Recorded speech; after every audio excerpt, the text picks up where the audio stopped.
behind the story inside of Genesis, the story of Adam and Eve. This is a widely known story, but not many people know the true esoteric meaning behind it. Okay. So today we're going to be breaking this symbolism down. Before we get into this, please leave a like and a subscribe on the channel. I would greatly appreciate it. And please comment below any lectures or anything you wish to know, and I could maybe make it in the future. The first thing we must understand about the Bible is that it is an esoteric and occult book. It is written in allegory. It is written in such a way that we understand the book compared to our level of perception. Now, what do I mean? If a child read the Bible, they would gain a standard meaning and story behind it. They would gain a normal interpretation of the book, of being good, praise God, and be a good person. However, me, who have studied the occult and esoteric and symbolism for a very long time, when I read the Bible, I see a deeper meaning. I can read between the lines of the allegories, which means the Bible is written in such a genius way that it speaks to your level of intelligence. Depending on how advanced you are mentally and with knowledge, will depend on how you decipher this book and how the parables inside the book can speak to you in your personal life. Okay. So the Bible is the greatest psychological book ever written in history. This is why it's known as the greatest story ever told. It's a story. What we must understand with the Bible is that the Bible creates on the surface a logical way of thinking, which is what we call religion. We read the Bible and if we think logically and we take that book literally, then we gain a religion. But if we look beyond the surface, this is what we call esoteric, metaphorical, symbolic. You can read between the lines using our right hemisphere of the brain in deciphering this book and what it truly means to us and the evolution of our mind, body, and soul. What this book actually reveals between the lines is instructions and stories which teach you how to level up your consciousness, how you can sync the mind, body, and spirit and the soul all together so you can live like a god. This is what the esoteric is. It's the purification of consciousness. Now, when it comes to Adam and Eve, okay, what we must understand is that this is the beginning of creation. This represents the beginning of your life in an esoteric way. This is symbolic for the beginning of your incarnation into this physical world. Okay. And we have Adam, masculine, Eve representing feminine. These are the two masculine and feminine energies which create the whole material universe. Okay. And as we are born with a pure consciousness. We are born with pure consciousness. Well, now, what do I mean? As a baby, we have no knowledge. We are pure essence of the soul. You know, we don't gain the knowledge of good and evil. We are pure. Yes, we're not happy all the time as a baby, and we're not sad all the time, but we have no ego. This is what I mean. Our consciousness is not split. As a baby, you are whole. You have a whole consciousness. You are yourself. You have no false identifications, no limiting belief systems, nothing. You are pure awareness and the pure soul and the pure mind. Now, this is what Genesis is representing. As we grow older, the more experiences we gain, the more thoughts we start to think, the more knowledge we gain of this world, the more impure our mind, our heart, our soul, our spirit becomes, the more impure our body becomes. As we grow older, we're infected with negative beliefs, negative thoughts, and society norms. This is a big one. As we grow older, we are molded by society. We shut off areas of ourself and we push them away so that we fit in with society. We all know this. We all did this in school. We pushed away parts of ourselves to act cool or to fit in, whatever it may be. Whatever type of person you were in school, we all went through this because society and culture is programmed. So as we grow older, our consciousness splits.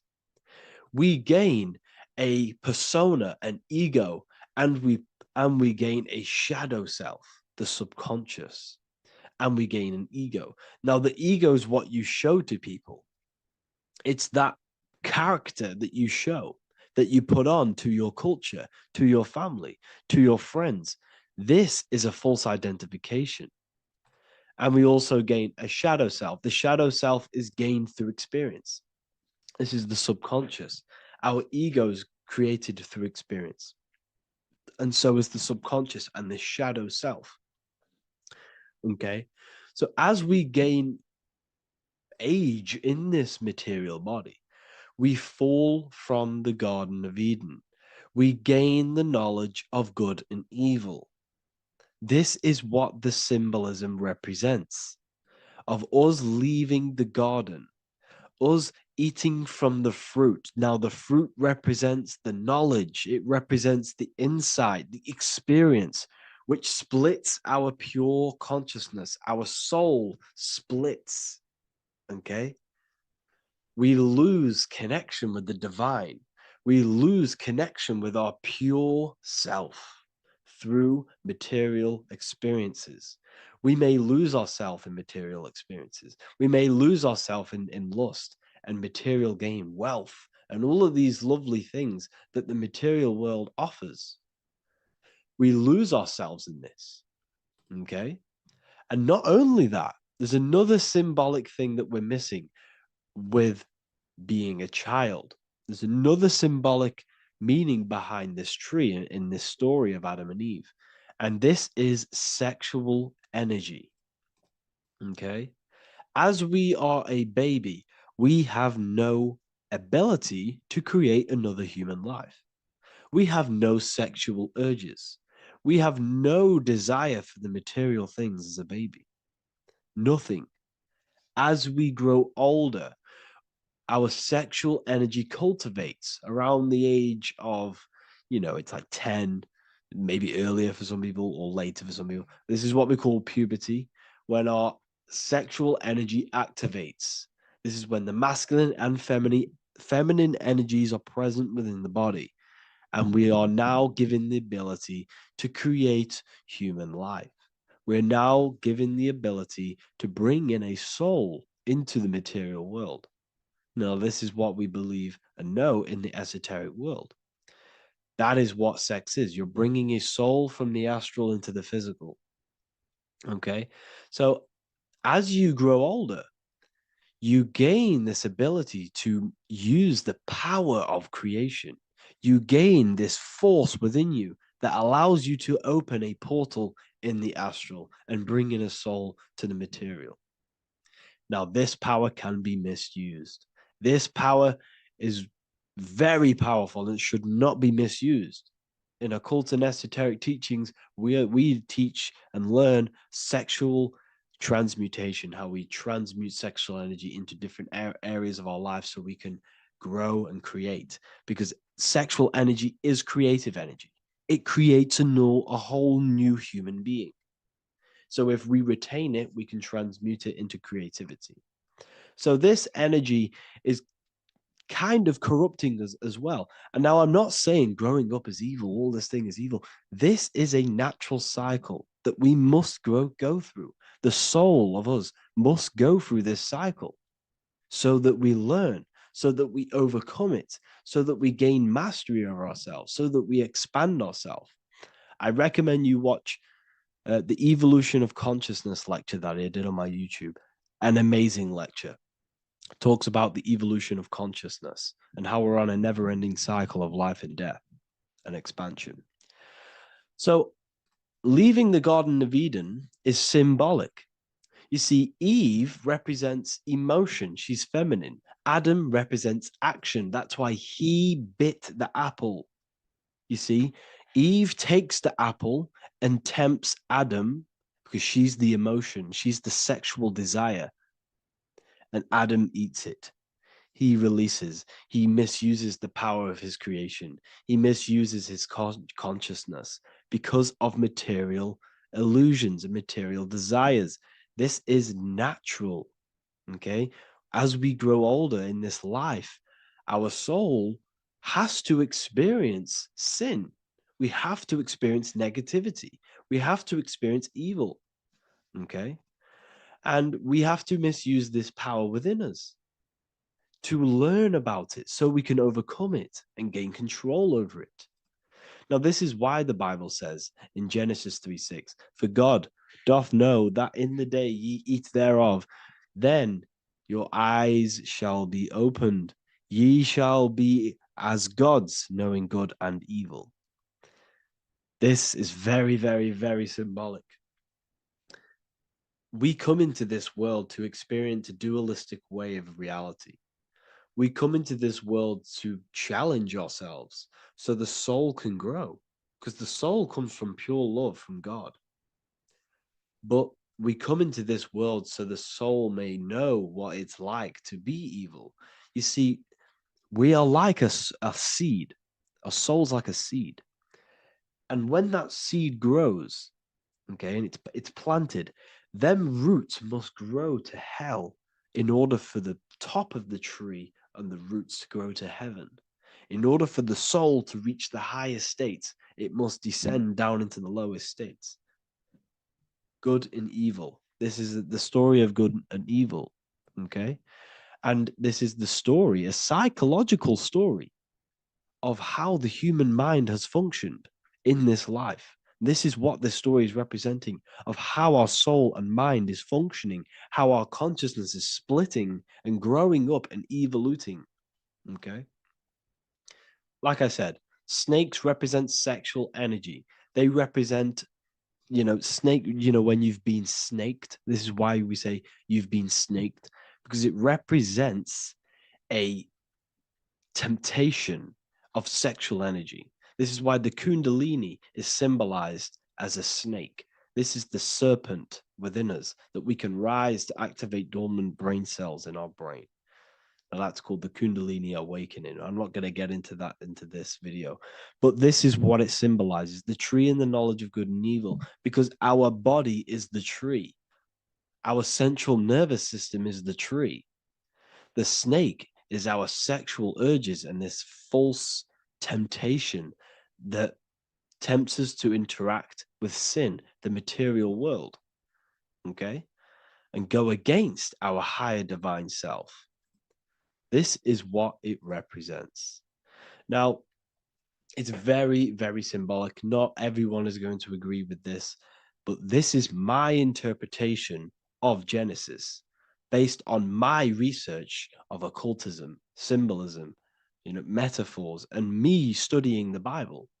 This is my interpretation, and I hope it resonates with you. It might not resonate with you, but this is what makes sense to me, and this is what has made sense to many other occult researchers who are in this space as well.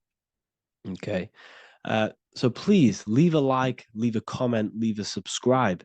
I'd greatly appreciate if you could, just give me some support on this channel. We're nearly at 100,000 subscribers, which is insane. I just want to say thank you all. And yeah, I will see you inside the university. If you join, I'll look forward to mentoring you, connecting with you on the live calls. There's a new symbolism course which is going to be available very, very soon. And yeah, if you join the university, you also get a 30% discount on all of my products, astrology readings, one-on-one calls, all of my books. Yeah, so I hope you gain some insight on this video, and I'll see you in the next video, and I'll see you inside the university. Have an amazing day. Do the elites actually worship Saturn? In this video, we're going to be discussing the occult and esoteric meaning of the 7 planets and the abuse of the Saturnic energy within today's world. This will help you gain a deeper understanding of reality, yourself, how you create reality, and what these 7 planetary energies actually truly are. In order to understand anything within the universe, we have to understand the law of correspondence, the law of as above, so below. There is one consciousness expressed in infinite forms. Me, you, the squirrel, everyone who possesses consciousness within this universe is an expression of the one divine consciousness, what we like to call Source, God, or the grand architect of the universe. We have to understand there is a large scale, but the large scale is mirrored in the small scale. If we look at lightning, this is a large scale. This is the macrocosm. Then we go a bit smaller to the trees. We see the same pattern. Then we look a little bit smaller into the human body. We see the same pattern of the nervous system. Then if we zoomed into the microcosm, brain cells, we still see the same pattern. This reveals the universe is a fractal universe. The large is reflected in the small. And this is the symbol of the Fibonacci sequence, which represents this as above, so below principle. The big spiral represents the macrocosm, but then this spirals into the tiny spiral. This symbol goes for eternity, never touching, never finishing. The large is mirrored in the small. With understanding this, we can realize that we are a microcosm of God. We are our own universe. We are our own world. Your body is the earth. Your mind is the mind of God, just in a smaller version. You are a drop in the ocean of the vast collective consciousness. With that being said, everything you see outside of you is inside of you. As above, so below. The 7 planetary energies on a macrocosmic scale are the 7 energies that form the physical world. The physical dimension is crystallized thought. Everything you see around you was thought made manifest. Thought imagined, then created in the physical reality. Therefore, these 7 planetary energies are 7 astral forces that create and weave the material existence. For example, if we look at a tree has 7 categories of consciousness, 7 creational forces that create the tree. This is the reason why we have 7 days of creation in the Bible. This is the reason why we have 7 days of the week for the 7 planetary energies. Monday is for the moon, Mars is for Tuesday, Mercury for Wednesday, Jupiter for Thursday, which is Thor. Thor is Jupiter. Venus for Friday, Saturn day for Saturn, Sunday for the sun. This is also the reason why we have 7 major energy centers within the body. The 7 life forces that flow through the body to give physical existence to the physical form. Man is a microcosm of the universe. With that being said, if we look at a tree is nature, and nature is the macrocosm, the creation of God's mind. And if we look at the tree, we can see 7 creational categories that go into create the tree. For example, the stem of the tree, the trunk, represents the sun. The root system, the base of the tree, where the tree grows out of, is Saturn. If we look at the fruit of the tree, that represents Jupiter. The smell, the look, the colors of the tree, that's Venus. How the tree communicates with other trees through the root system is Mercury, the intellect, the intelligence, the communication. The leaves of the tree is the moon. The defense mechanism of the tree, how it defends itself from infections and other territories, is Mars. So we can see all physical matter, all physical creation demands these 7 categories of consciousness, these 7 planetary forces. But again, that is the macrocosmic scale. The macrocosm is reflected in the microcosm, which means you have access to these forces, these 7 planetary energies, and you use them to create anything in reality. You've been using them maybe unconsciously your whole life. For example, this book that I've created, the Book of Wisdom Volume 2, you can find it in the bio if you're interested in reading it. It has the 7 planetary forces that go into this tree, into this book. I used the sun, which is my passion and my drive to take actions. I used Mercury, which is my intellect,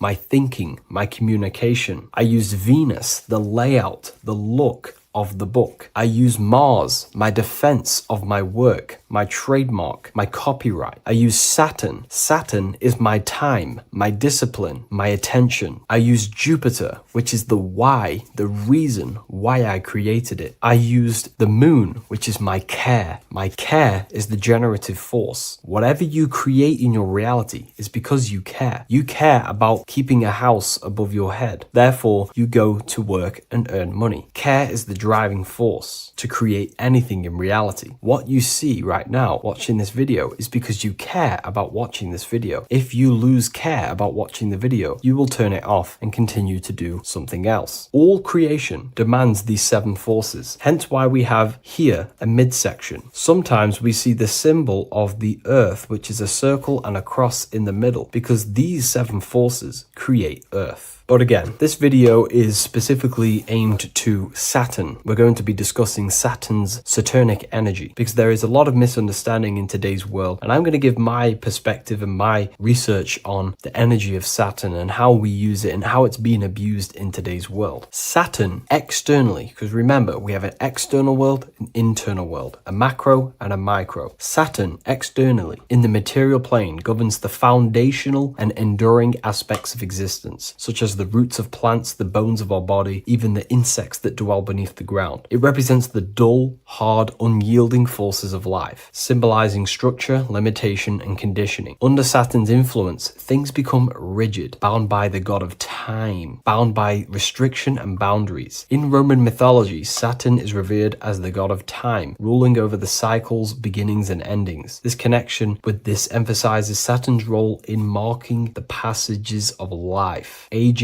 and inevitable constraints we all face. Internally, inside yourself, the microcosm. Internally, Saturn embodies the conditioning within our own consciousness. When Saturnian aspects of consciousness dominates, we become overly rigid, fixated, restricted in our thinking and actions. For example, Saturn's influence is strongly felt in today's world, where many people's minds are confined to societal norms and conditioned responses. The pervasive control Saturnian energy can lead to the sense of limitation, as people become trapped within structure imposed by society and power structures. However, we have to remember that limitation, there is dark and light. Limitation is not bad. This is why Saturn is connected to the god Satan. They are the same being. It's something that restricts, holds back, and keeps you limited, conditions and limits consciousness to its lower power. Saturn is a great teacher, guiding us through difficult life lessons that ultimately lead to growth and expansion and power. Although Saturn's energy is harsh and often challenging, it helps us to develop resilience, discipline, and wisdom. Yet in modern age, this energy has overpowered the minds of the masses, fostering excessive rigidity and limitation. Instead of being ruled by Saturn's constraints, we should seek to embrace more freedom, love, joy, balancing Saturn's lessons with openness and fluidity in our life. So like I said, Saturn rules law. Anything that is limiting or holding back, something that is a restriction or a wall. This is why we see judges wear black robes. The color black is associated with Saturn because Saturn rules over the nighttime and the winter time. Capricorn, they wear black robes. A graduate also wears a black robe with a black square cap on its head because black is associated with Saturn, restriction, limitation. University graduates wear this. Personally, not to offend anyone, these educational systems that we have in today's world are not here to give you power, to find you the power of consciousness or yourself. They are simply to restrict you, to keep the mind limited in a certain belief system. That's not to say the things in university are completely useless, but what I'm saying is it is a conditioning by the educational system. And if we actually look at the top of the hat, it's a square over a circle. And in Freemasonry, we see the compass on top of the square. In Freemasonry, we see the square underneath the compass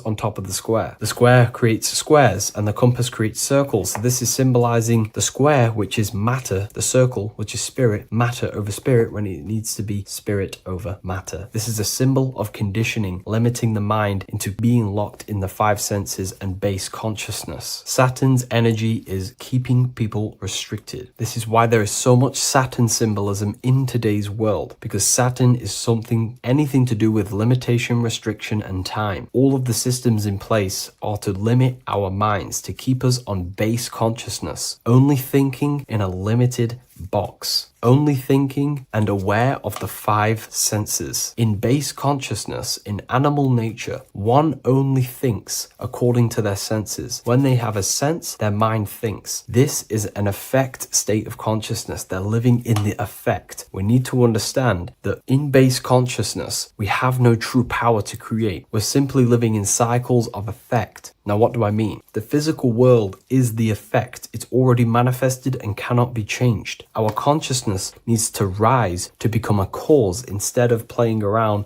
and being lost in the effect, to become a co-creator. And this is what the system does not want you to do. It does not want you to become a conscious creator. So they keep you in base consciousness, not giving you the awareness that you are literally a God creating a world right now. You are a world and you are shaping the world. Our consciousness needs to be mastered, controlled, and then we can become a conscious creator instead of running around in the world of illusion and effect. As above, so below. What happens in the mind happens in reality. We do not want to be matter over spirit, which means the external world over the internal world. We need the internal world to rule over the external. Saturn's symbolism can be symbolized as a black cube. The cube symbolizes this physical world because everything has 6 sides. We can move forward, backward, left, right, up, and down. We are in this cube. This is why we say think outside the box. Thinking outside the box means to become a cause and not an effect. The mind needs to be a cause,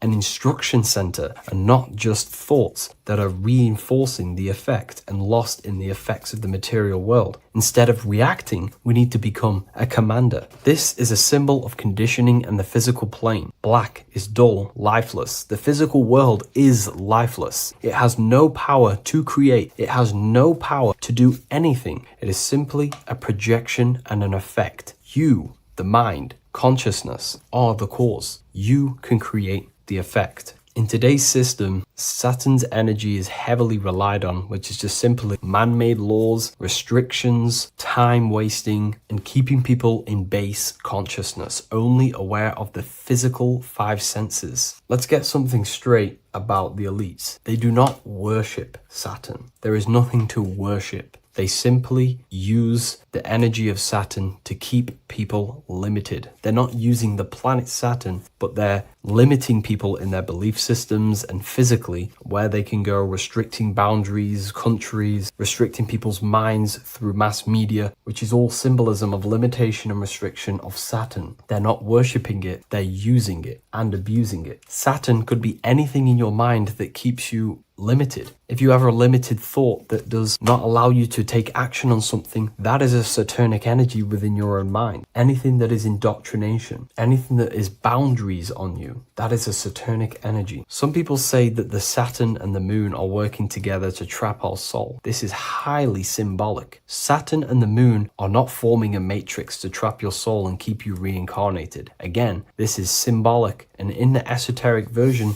and understanding of this, we can see that they do have a relationship. The moon is our subconscious mind, and Saturn is restriction. If we have restrictions and belief systems in our subconscious mind that keep the soul locked and trapped only in these 5 bases, these 5 senses, then we will think and condition ourselves that we are only the physical body and never actually free ourselves from the material world and ascend. Saturn and the moon are not working together, but these are highly linked. By limiting the subconscious, we keep people stuck in base awareness, keeping them locked in the world of effect, never becoming a conscious creator. We have 2 spiritual currencies, time and attention. These are the 2 currencies that we spend. We spend time or pay attention. These are the 2 spiritual currencies that pretty much create our reality. And the system aims to hijack these 2 currencies from you, to limit you, to dominate you, so you do not become a conscious creator. So again, no one worships Saturn. It's simply just a symbol of limitation and restriction. Limitation has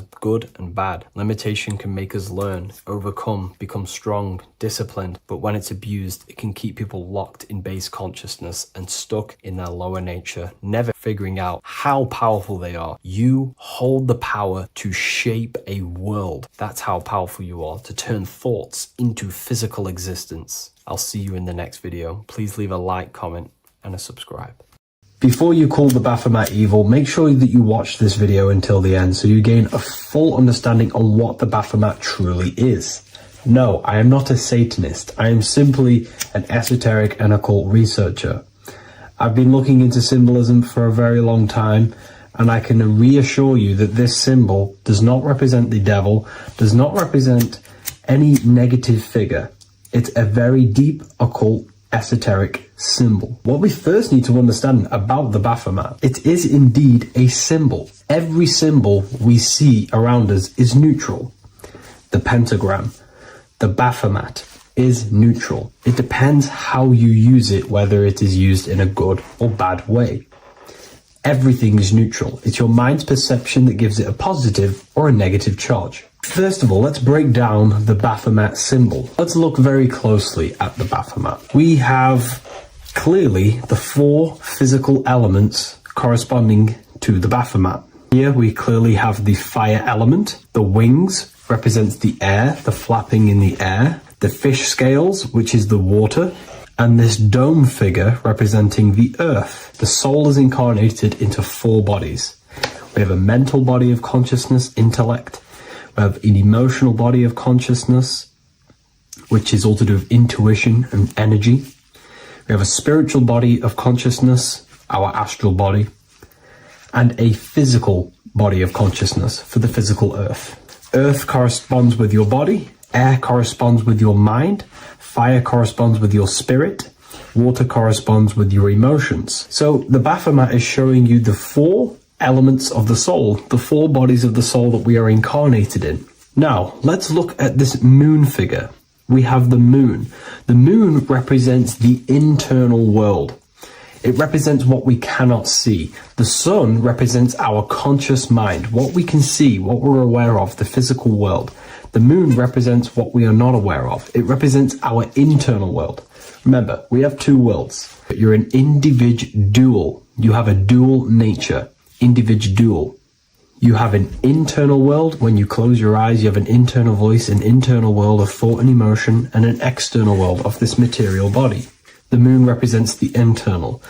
The moon on top represents the moon controlling the mind, represents the inner world controlling you. Now this is very symbolic in the occult world. If the inner world is controlling you, then you have no control over reality.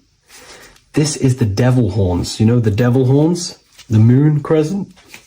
This represents you are the devil. You're being controlled by your thoughts, by your emotions, by your psyche. Then we have the moon below, which represents control over the inner world. We have control over our thoughts, our emotions, our impulses.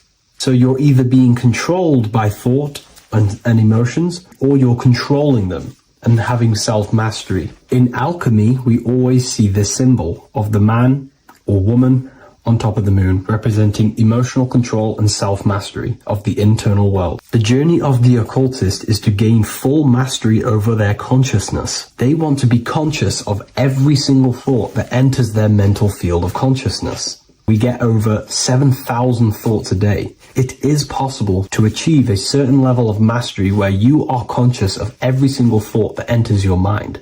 This is one of the end goals of self-mastery and occultism, as this gains your personal power. When one achieves this, they are then able to direct the mind in one place and one place only, becoming more effective in manifestation and creation, because we are microcosms of the divine. We are creators. This is the gesture of as above, so below. The inner world and the outer world are mirrors of each other. The inner produces the outer. Your physical life circumstances are a result of every thought you thought in the past. The inner projects the outer. If you want to produce a change in the outside world, you got to produce change in the inner world of consciousness first. As above, so below. As within, so without. This corresponds with absolutely everything in the universe. Now we have the goat head, which represents the animal self. This represents the lower carnal mind. Lower carnal mind, which is earthbound, because a goat is on the ground. It's not a bird, it's on the ground. It represents the lower self, the beastie nature, the one that tells us to hate, to steal, to eat all the time, to consume. It's the beast within us, the beastly side of our consciousness. It has a human body resembling this, the human in the beastie nature, or we have the spiritual nature, the higher self. In essence, this symbol of the Baphomet represents the higher and the lower self of human consciousness. It represents the higher and the lower. To conclude all of this, the Baphomet is a symbol that represents the two paths that one can take. We can take the beastie path and become an instinctual animal, our body, or we can take the divine path of reaching our higher self. It is a symbol that represents the higher and lower self and the four different bodies of consciousness. In essence, this does not represent Satan or the devil. The devil represents the lower aspect of our human psyche. The war between Jesus and Satan is symbolic and allegorical for the war that happens within our mental field of consciousness. The internal war between good thoughts and bad thoughts, positive emotions and negative emotions. It is the constant war inside the battlefield of your own mind. Jesus, Satan are symbols, characters that are symbolic of aspects of your own consciousness, because the universe is mental. The only thing that truly exists is your mind. Therefore, all of these ancient spiritual texts like the Bible, the Bhagavad Gita, the Quran are all symbolic of what's happening inside of our mental body. It is the inner chaos that can destroy our life, or when we create structure and restructure our inner world, we can live a peaceful life. If you are struggling from the internal world and you want to gain mastery of yourself while learning the occult secrets, join Ethereal University, a community of like-minded individuals who are all striving for the best versions of themselves. We host live calls and we have an abundance of lectures that you can watch. Or check out the Book of Wisdom. This is volume 2. I'll leave all the links in the description. Have an amazing day. Today's topic is the binary code behind the universe. You will learn the fundamentals of the binary code, deeper understanding of reality, which will give you more of a connection to the universe, evidence supporting the existence of this code, and how to use the binary code to shape your reality. Now, this is an important one. We have 0 and 1. This is the binary code of the universe. It underlies everything. It is the source of all creation. The universe is binary in nature, meaning it exists as both something and nothing, on and off, male and female, light and dark. Everything has its polar opposite. At its core, all that exists is 0, representing nothingness, infinite potential, and 1, representing something, order. 0 represents the feminine, vast, formless, and infinite potential. It is the space from which all things emerge, the womb of creation, the receptive and expansive force. 1 represents the masculine, structure, form, and order. It is the active principle, the initiator, the force that defines and shapes reality. Together, they create the fundamental duality that underlines existence, the balance between chaos and order, the void and creation, yin and yang. We see this in the masculine and feminine bodies. This is deeply encoded into the fabric of reality. And once you see this, you will never unsee this. So please leave a like on this video if you love my content and you love the wisdom that I share with the world. So we see this with the masculine genital areas. Remember, this is the genital area. This is all to do with creation. These are the generative principles, the generative organs in the body that allow creation to continually outfold into new life. The genital areas are all to do with the code. The male is the 1, the action. He's the initiator. The feminine is the 0, which is the infinite potential, the womb of creation. 0 and 1. This is why we have 10 numbers. 0 and 1. Masculine and feminine. We even see this in the bodies. The feminine body is made out of curves, which is 0, curves. And the masculine body is made out of lines. So please leave a like and comment if you love this. And if you have any lecture ideas, feel free and I can make a lecture on any suggestions that you have. So look at the word masculine. Masculine, line. Line is just one line, which represents order. 1. Feminine. 9, 1 and 9 equals 10, 0 and 1, the binary code of all creation. Why is feminine? Why the number 9 for feminine?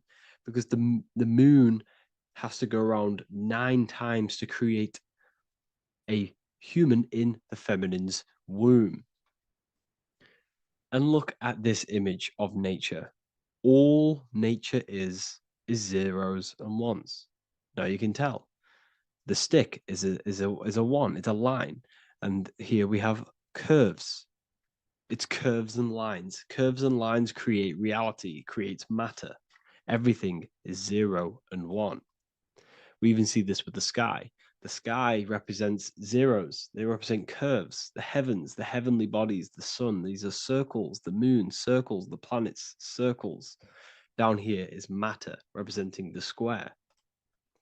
We have the Freemasonic square and compass, representing lines and circles, masculine and feminine. We see this with Leonardo da Vinci, with the circle representing the spirit, the void, the womb of creation, and matter, which is the body. This is the soul in matter, infinite potential in matter. This represents spirit over matter. This represents the architect of reality, zeros and ones, spirit and matter. This is all the same thing. Understanding this binary nature of the universe, where 0, feminine, represents the infinite potential and 1, masculine, symbolizes order and structure, can benefit you in several ways. Manifestation and creation is the first way it can benefit you. Now that you understand this, you understand that everything comes out of infinite potential. 0, infinite potential. 1, action, equals manifestation, equals creation. So you must pull things out of infinite potential. If you have ideas but don't take action, too much 0, nothing materializes. You'll never materialize if you sit there imagining all day, visualizing all day. You have to take action. They both come hand in hand.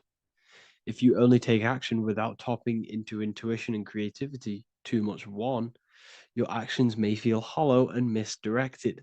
Using both effectively leads to greater success in life, work, and relationships. This is the 33rd degree motto, or this is on the 33rd degree of Freemasonry Scottish Rite logo, and it's called Order ab Chaos, order out of chaos.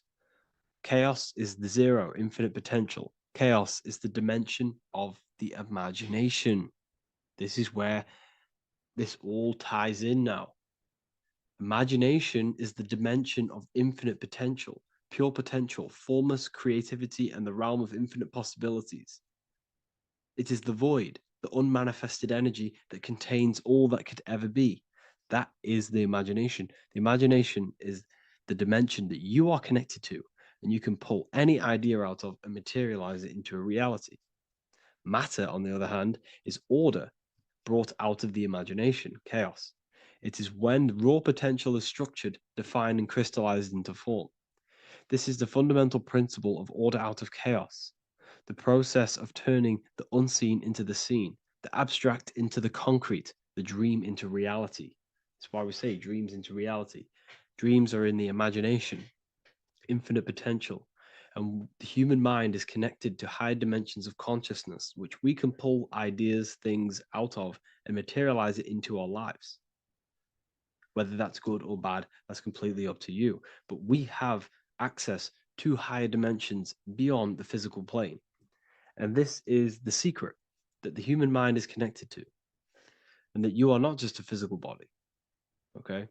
The universe itself was born from chaos. Before form, there was only energy and potential. Our minds function the same way. The mind is a microcosm of the universe. Our thoughts exist in an infinite field of possibility, but they only become real when we take action and give them form. If your inner world is filled with chaotic thoughts and impulsive emotions and negativity, then creating order within is essential for balance, clarity, and growth. What do I mean? Order out of chaos, 0 and 1. All creation comes out of infinite potential. The mind, the imagination, is the infinite potential. The material world is the order. It's the effect. Therefore, if your material world has chaos, if your room is messy, if your body is out of shape, if you do not look after yourself, everything in the physical world is just a reflection of what's going on inside of you, what's going on inside of you. So if you have a messy room in a messy house, this reflects as a messy mind, a chaotic mind, and we must create order in our mind. So this applies to all realms of your life. This applies with your mind, it applies with your emotions, it applies with your manifestation, it applies with the physical world, with the masculine and feminine. Zero and one is heaven and earth. It's everything. It's duality. It's on and off. It's everything. So it applies to all realms of your life. Okay. So in order for this to benefit our lives, we must, one, have awareness and observe the chaos. Step back and observe your thoughts and emotions without reacting to them. Recognize that you are not your thoughts. You are the observer of them. You are the soul. You are in between them. You are the midpoint between the left and the right, the zero and the one. You are the soul. Journaling or meditation can help you identify patterns and negativity and impulsivity. So it's important that we recognize these patterns, we recognize the chaos within us, and we transmute it. 2, implement structure, mental discipline, mindful practices, meditation, breath work, and slowing down your reactions. Cognitive reframing, replace destructive thoughts with constructive ones. This is so important. For every negative thought that you place attention to, place your attention onto 5 more positive. Never think about something that you don't want to manifest, because whatever you're placing attention on inside that mental field of consciousness, you're giving attention to, which then can manifest into your action, and that will materialize into your world. Routine and ritual. Create daily habits that anchor you.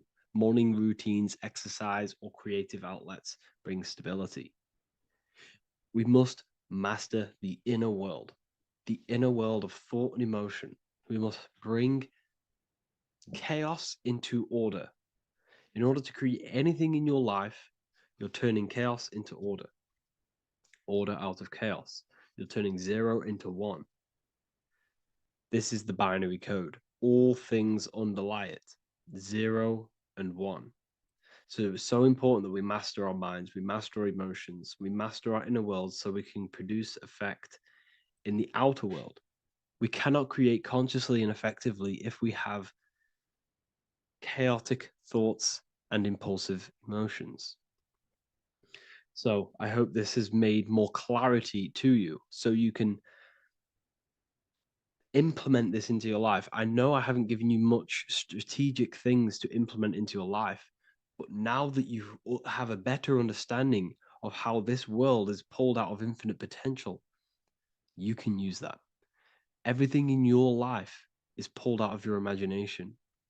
Every text you send, everything you think of, oh, I'm going to do this later, that is your imagination thinking about the future. So you just have to do this on a mass scale to create something big in your reality.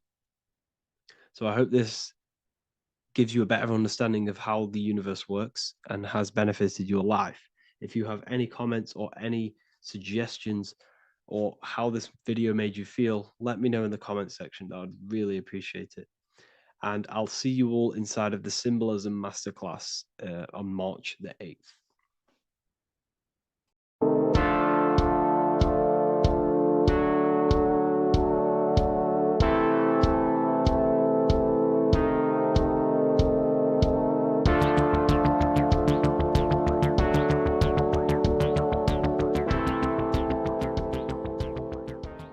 Welcome back everyone to another video. Today we're going to cover everything that you need to know about the mind, starting with the 2 aspects of the mind, the conscious and the subconscious. The male aspect of your mind is the conscious. This is the 10% of your mind. The conscious part of your mind is only aware of everything around you, your vision, your sight, your smell, your taste, your hearing, and your current state of emotion and thought. Every thought that you consciously think about has an emotion directly attached to it. That emotion is then impressed onto the subconscious part of the mind. The subconscious part of the mind is the female aspect of your mind. It is also a whopping 90% of your mind. Subconscious mind is controlling all of the subconscious processes which happen within your body. For example, your subconscious mind is controlling your heartbeat, your digestion of food, and all of the things that you do not have to tell the body to do.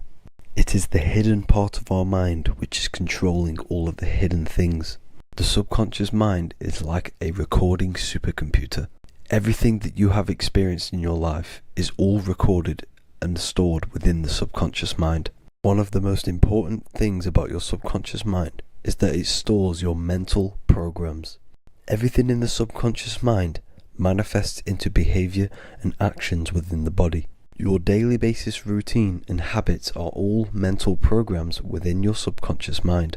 These mental programs are created by mainly two ways. 1, repetition, and 2, emotional impact. The repetition is fairly simple to understand. The more you do something, the more it impresses onto your subconscious mind and becomes a program. That program will then manifest into your behavior. However, with the emotional programs, they work a bit different. The stronger that you feel an emotion, the stronger it is impressed onto the subconscious mind. And then that emotion becomes a program. For example, you had a very traumatic moment happen when you were a young child. The emotion that you felt was so strong in that moment that it impressed into your subconscious mind so hard that you can recall that moment like it was yesterday. That traumatic event that happened to you when you were young will still manifest into your daily basis behavior even to this day. However, it manifests subconsciously. For example, if you were in a car crash, you will be wary to enter cars with certain people. All because of that traumatic emotion that you felt and impressed onto your subconscious mind. Another example of the subconscious manifesting into our behavior is posting on Instagram. Most of the time, the reason why you post is because your subconscious mind is seeking gratification. So before you actually do something, question yourself and find out the root cause of why you are doing this. Another thing that you need to understand about the subconscious mind is that it takes everything you say in here literally. So for example, if you go and say, "You are an idiot" to someone, your subconscious mind will only pick up the word idiot. It only knows yourself. It doesn't know anyone else. You are casting a spell on yourself just by saying that to someone else. This is why the golden rule is to treat others like you'd like to be treated. Now, you can rewrite these programs which are already in your subconscious mind. However, it does take consistency. You have to change these programs which have been running for years. And by changing these programs, you change your behavior, because these programs manifest into your behavior. The best way to do this, personally, is to listen to affirmations first thing when you wake up in the morning, and do this for 10 minutes every single morning. Then at night time, you want to think and feel that you are becoming the reality that you desire. The more that you feel this reality, the more it will become a program and impress your subconscious mind. For example, you're trying to gain financial freedom. If you trick your subconscious mind into creating a program saying that you are financially free, this will manifest into your behavior. You will start doing more work. You will start looking for ways to make money. Your mind will be set on the frequency of money and financial freedom. Therefore, you will receive thoughts based around this program. If you take enough action, your life will dramatically change because of this program that you created in the mind. This is why we call it a mindset, because your mind is a frequency tuner which sets its frequency onto different thoughts, because thoughts are frequency. If you fill your mind with a specific frequency, you will gain thoughts and ideas based around that frequency. To create a stable mind, you need to master your emotions. You need to change your mindset. Everything that you experience is neutral. Based upon the mindset that you see it, you either give it a positive or negative charge. By understanding this deeply, you will then control your emotions. I hope you gained some wisdom and enjoyed this video. Please, if you can, leave a comment and a like, and subscribe to the channel if you like this content. Love and light to you all.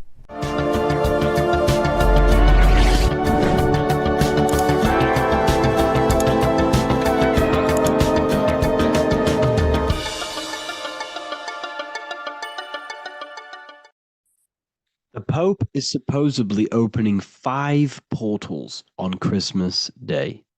Now, I know this video is a bit late, but I'm going to be commenting on what I think this symbolism and this ritual truly means and what they are trying to do to society with this symbolic ritual.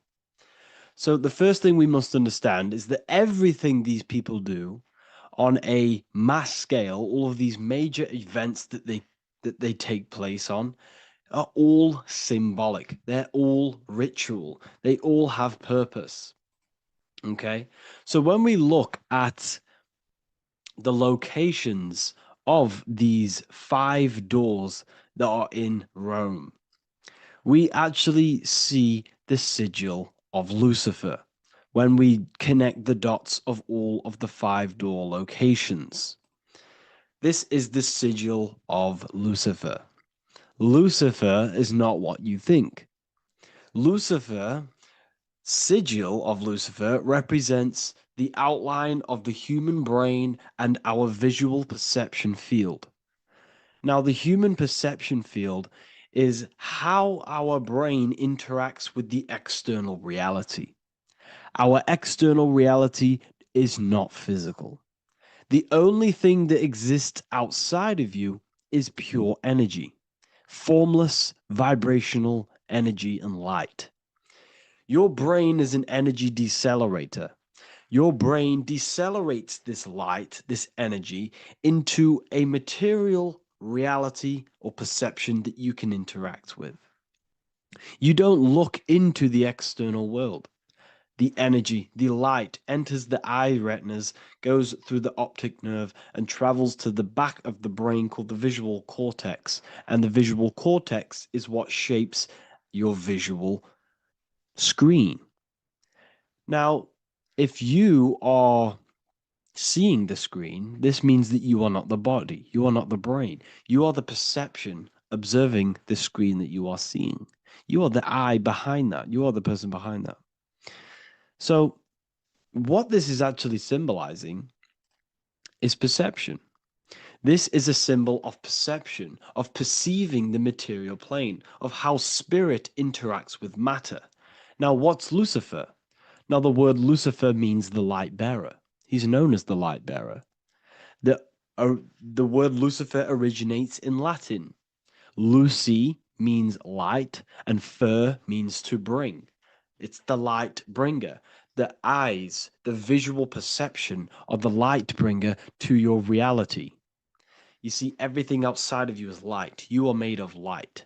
The word hue man means light. Hue means color, which is a form of light.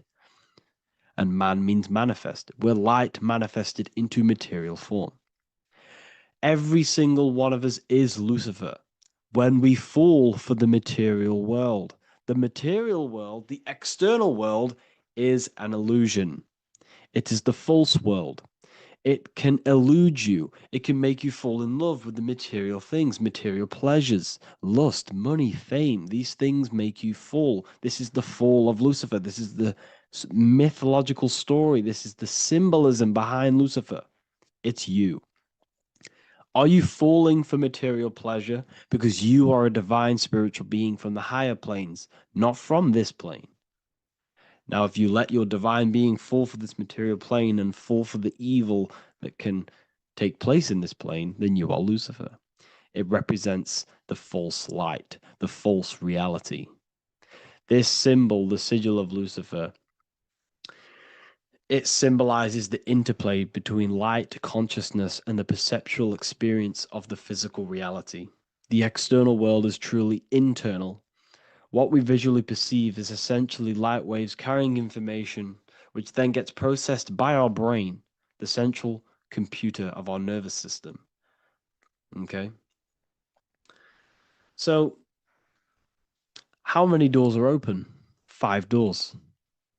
So 5 is the number of perception as well. 5 fingers on each hand, 5 points on the human body, 5 toes on each foot. We have 5 senses. 1, 2, 3, and 4, they're spiritual numbers. 6, 7, 8, and 9, they're material numbers. 5's the gateway. 5 is the middle bridge of how our spiritual self interacts with the physical self, how spirit interacts with matter. So this ritual is symbolic of perception. This is maybe bringing in a new perception. A new event will happen after this, a new perception of the world. Or personally, I think this ritual was to obviously shape the collective consciousness, because your reality is an externalization of your inner consciousness. It's simply just a mirror. Your material life, your material world outside of you is simply a mirror reflecting with mathematical and geometric precision of your internal consciousness. Your consciousness is creating and causing the effect called reality, physical reality. Your life is a result of every thought you thought in the past. Therefore, with that being said, everyone who perceives this ritual of, oh, the Pope's opening 5 spiritual portals, who's letting in demonic energy into the world, they're going to let demonic energies and demonic spirits all in the world. Well, what if I told you the only portal they're opening is a portal in your own mind for negativity? By you believing in negative forces coming into the world and going to possess everyone, that's opening up your own mind. The collective spiritual community has been brainwashed in thinking there's going to be demonic energy. Therefore, what will happen? There will be demonic energy. Not because the Pope opened up a portal to the demonic energy, it's because everyone opened up their own minds to the demonic energy. Therefore, we as a collective consciousness shape the external world on a macrocosm scale. For example, the microcosm is your personal life. Your personal life. You have created it through consciousness. Your belief system is just externalized in your world.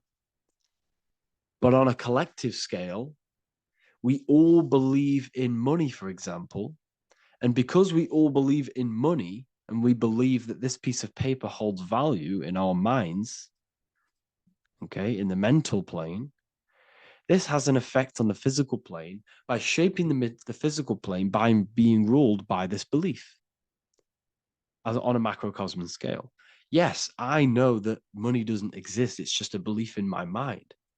But that doesn't have an effect because the collective consciousness believes that money has effect, has power. When it doesn't, it's just a piece of paper with a belief behind it. If the collective consciousness stopped believing in money, then the collective consciousness would have broke the spell and we would have no longer had a material plane ruled by money. You see, our beliefs is ruling and shaping our physical plane. This physical world outside of you is truly just an effect of the mind, an effect of our consciousness, our inner world. So I believe this ritual was done to change our perception, to make us think the Pope is bringing this spiritual energy and negative forces into the world. And it's just simply us creating the negativity in the world by believing in this, by thinking this. Remember, they have the power to send messages into millions of people's minds through media.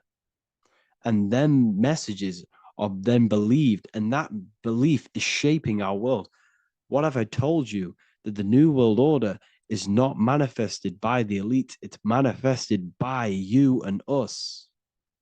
We're all manifesting the New World Order. They can't manifest it. We can, because we are the ones believing it. We believe it, it is reality. It shapes our own prison. We're all shaping our own prison by believing in the prison, by believing in money. So this ritual was all to do with perception, creating a new perception, creating fear in our minds to, of course, distract us from what's really going on.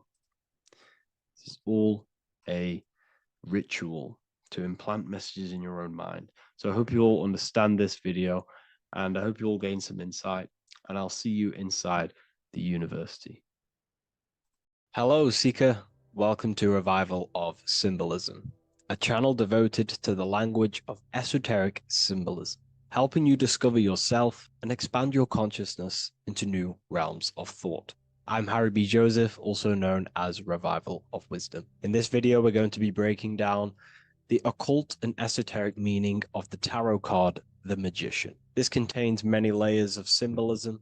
Let's get straight into this. So if we look at the card of the Magician, the first thing we notice is this gesture, his hands. We have one hand up, one hand down. This corresponds to the teaching and the principle of the universe called the law of correspondence, also known as above, so below. As above, so below pretty much corresponds with everything in the whole world and life. Everything functions underneath this law. It teaches that everything below in the material plane does not exist on its own. Physical life does not create itself. It is not independent.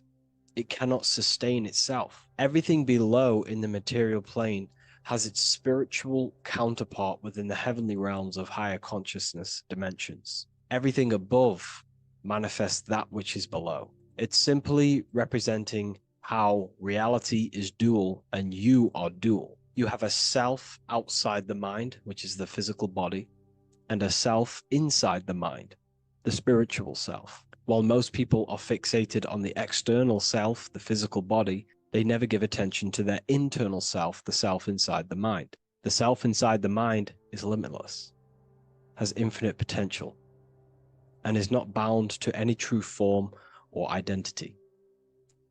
The internal self is the immortal self, the higher self. It is the self that can turn anything, any thought, into a form within the realm of imagination. This is what we call the astral plane.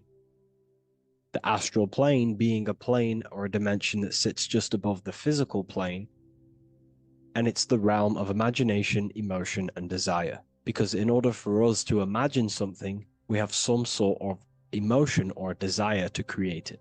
Therefore, it is the astral energy, the desire and the imagination of something above in the higher realms and dimensions of consciousness that make it possible and physically created within the material realm. It is the astral forces of desire manifesting the actions of the physical body, because the physical body only moves to what we care about or we have a passion or desire. These forces, what we call passion and desire, are not just chemical reactions in your body. They are astral forces directly coming from your astral body. We think with thought. This is the beginning of all creation. We think, we imagine, we desire, then we act. It is the higher realms first, then the external realm, the material. Higher dimensions over the lower dimensions. This fits in perfect with the magician, because a magician is not someone, like Harry Potter shows you with wands casting spells. This is fantasy. The real magic is about changing consciousness at will, because consciousness above creates that which is below, the material. As within, so without. Reality is created from the inside out. So the magician understands that by changing consciousness, we change our external circumstances. You see this reflected in your life, and I've seen this reflected in my life. When you change your consciousness, for example, you start to spiritually awaken. You start to think differently, see the world differently. What happens to your external reality? Notice your friends start to say you've changed. You may not fit in with your current friendship circle. Your friends will change and you will outgrow them, and you will have to seek to find new friends that fit with your new internal state of consciousness. This is teaching that the internal world rearranges the external world. While most people stay in a cycle of trying to change the external world, not realizing that they must first change the internal. This is what magic is about. Magic is about changing consciousness at will. Because when a magician holds the ability to direct all forces of their consciousness to a specific reality within them, to create that form and reality within the internal self, they can actually start to produce change in the external reality. We have masculine forces of consciousness, feminine forces of consciousness. The feminine forces of consciousness are imagination, intuition, emotion. The active masculine forces of consciousness are willpower, actions, and intellect, thinking.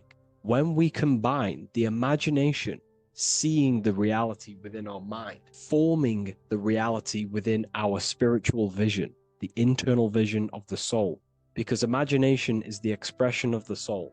It is creating with astral light, astral vision. Freemasons, occultists call imagination spirit vision. When we see that reality with our spiritual vision, this is why we have to increase our ability to vividly see within our imagination or the astral plane. If we do not develop these faculties of consciousness, we will struggle. This is what the esoteric is about. We have to increase and develop every part of our consciousness to develop spiritually, to try and reconnect with the internal world, while our whole past life we've been focusing on the external. When we combine the soul's vision of imagination with a feeling and a desire of creating that reality, that's then the internal world pretty much sorted. Then we have to combine that with willpower and actions. The masculine and feminine come together to give birth to a child. The masculine and feminine come together in your consciousness to give birth to a reality. It's about changing what's inside the self to produce change below. This is what true magic is. Look at the word magic, magi, and the word imagination, imagination. Imagination is about working with the forces of the soul and the forces of consciousness, producing change in consciousness at will to produce change in the external. This is what this represents. Changing above so we can change below. No point trying to change the external world, because the external world is already formed. It is a form, it is an effect. So to produce true change in the external world that lasts long term, we must first gain control over ourselves and produce change internally. This is why the magician is called to gain mastery in every element of their being. They have to gain control over every aspect of consciousness and develop every faculty of the soul. This includes developing strong imagination, developing a very strong willpower. We can do this through exercises such as imagination exercises, holding one specific vision for a long period of time, meditation, thinking on one specific thing for a very long period of time. This will increase the willpower. It's also about gaining control over the subconscious impulses, the subconscious thinking patterns that seek to control us. It's about gaining control over every aspect of our consciousness. This is what a true magician is. And this is what the true spiritual path is. Developing every faculty of consciousness. It's a never-ending journey of self-mastery. If we look at the magician, we see this infinity symbol rising just above his head, symbolizing the mind being filled with higher knowledge, the mind aware of higher dimensions. You see, the mind is the cause, physical reality is the effect. We need to raise our consciousness from effect consciousness to causal consciousness to truly become a magician and a master of our reality. What do I mean by effect consciousness? Most people live in the realm of effect and reaction. Their consciousness, their mind, emotions, and imaginations are constantly thinking, feeling, and imagining the things that have happened to them Instead of doing this, we need to change this state. Instead of reacting, we need to become the cause. Instead of thinking and imagining and feeling the realities that's already gone past and things that have happened to us, we need to change this so we use the powers of the soul, the powers of consciousness as imagination, emotion, the intellect, as causes and not reactions. This is how we truly become a magician and apply this principle of as above, so below. We need to think, feel, act, imagine, and use all the faculties of consciousness and the creative powers of the soul to cause things, to create a better future, to imagine a better outcome, instead of dwelling in reactivity, because reactivity will create a constant cycle of negative manifestations.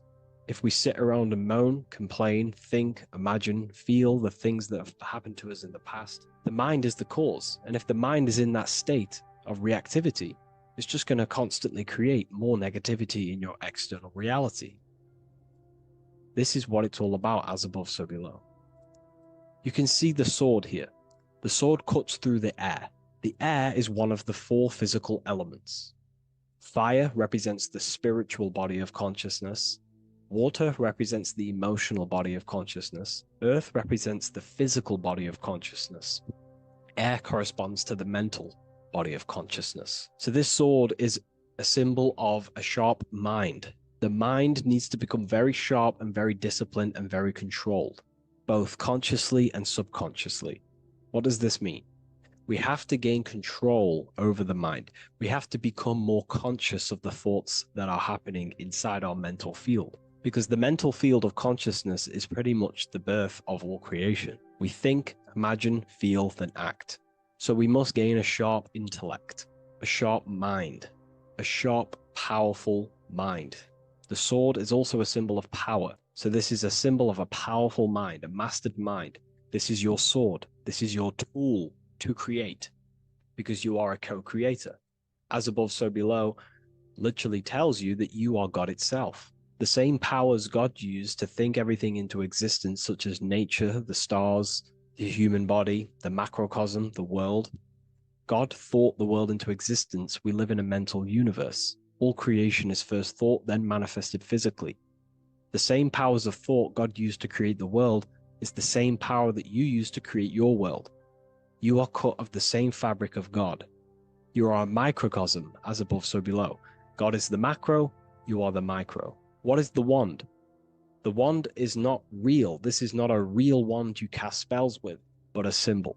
The symbol of the wand represents direction of consciousness, willpower, and attention. We have 2 spiritual currencies which pretty much create our experience and reality: time and attention. That's why we say we spend time and I pay attention. These are your currencies. These are how you create and generate reality. Moving on to Jesus and Satan, we see there's an exact same symbolism within the ancient paintings. Jesus pointing up, Satan pointing down. Satan is the egoic force within one's consciousness. He is a symbol. Satan is not a real identity or being or entity. He is a symbol of a personality and a force within one's consciousness. Satan represents the negative forces of the ego that tells you to do things that is wrong. In your heart, you know what is morally right and wrong. Let's say you're thinking, you get a random thought of stealing an old lady's purse. You, in your heart, know that is wrong. But Satan is the force inside of you that says, do it anyway. Don't listen to the heart. Get the personal gain. I want the money. That's Satan. Jesus is the higher mind, the aspect of our consciousness that dwells above the ego. It's the part of our heart that desires the spiritual. Our heart is the generator of our reality. And whatever we desire is what we generate. You only take action and generate your life on what you care about or what you feel. If someone's talking about something you don't care about, you say, oh, I don't care about that. But if you care, you will listen. If you care about something, you take action towards it.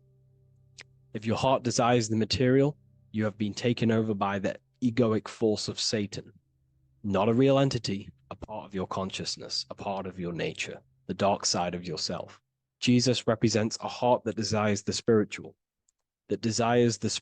wisdom, the things that cannot be seen. The heart must desire the things that can't be seen, because this is what gives true satisfaction to ourselves. We feel void when we chase material things, because nothing material can satisfy our hearts. So this is as above, so below. Jesus is the higher mind. Satan is the lower mind. We must place our hearts on the higher things and give our hearts and desires to knowledge, the things that we cannot see, because this is what gives us true fulfillment. We also see this symbolism in the Baphomet, as above, so below. The material realm below, and the fire up here. The fire symbolizes spirit, the spiritual made manifest in the physical. This is all the same symbolism. It corresponds to everything. You can use as above, so below to determine truth. If someone tells you something, tries to make you believe it, and it does not correspond with the law of correspondence, then you know it's a lie. You can use as above, so below to manifest things. You can use as above, so below to see the world as a reflection of God. We are in God's kingdom. This is God's world, and you are creating in the world through the same powers of God, thought. You are a small version of God, co-creating a world and reality in earth.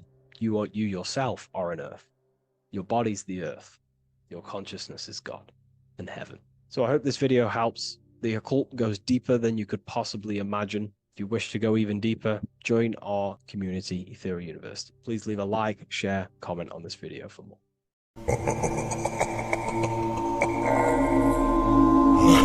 If your ultimate goal is to be famous, then you're gonna do a lot to get there, like sign your name in blood in a contract with the devil. That's how I got introduced to the music industry. I swear I wanted to be like the Amy Grant of music. Yeah. But it didn't work out, and so I sold my soul to the devil. Well, needless to say, sold my soul. Alright, y'all. I'm finna sell my soul. I'ma hit y'all when I'm through. I'm gonna be rich as hell, alright? I told you, bro, man. You trying to sell your soul, man. Look.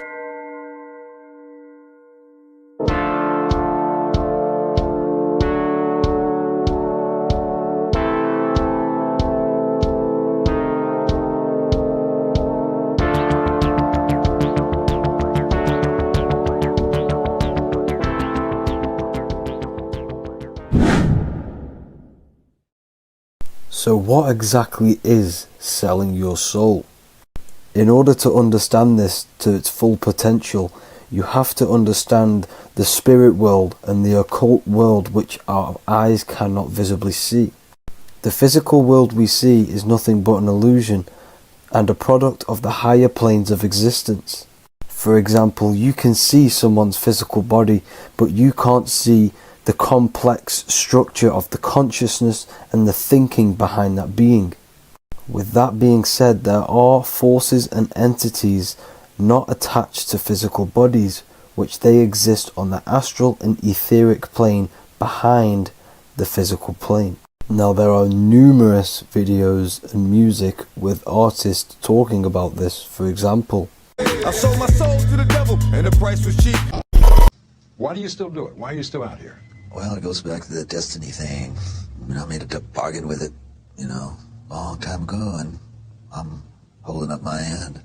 What was your bargain? To get where I am now. Should I ask who you made the bargain with?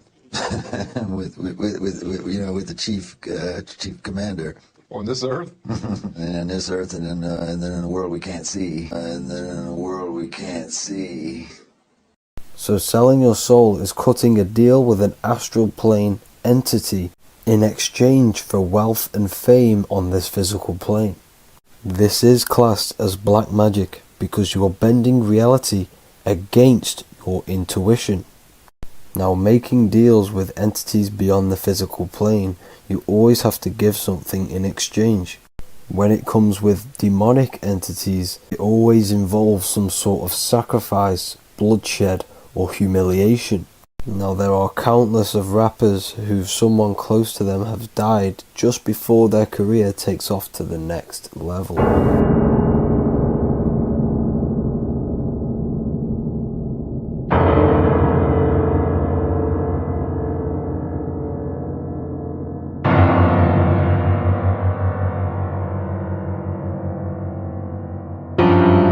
My mama was sacrificed. Me too. You understand? Yeah. I'm Christian. Michael Jordan, what about him? His daddy, right? Bill Cosby, his son, right? Dr. Dre, his son. You know, out in Hollywood, a lot of people come up missing. So these rappers and celebrities do have to do sacrifice rituals in order to take their career to the next level. Tough flight, I've been growing up, it's a ritual. So the occult side of this reality is heavily connected with the music industry and the elites. This is why they are all connected to Freemasonry.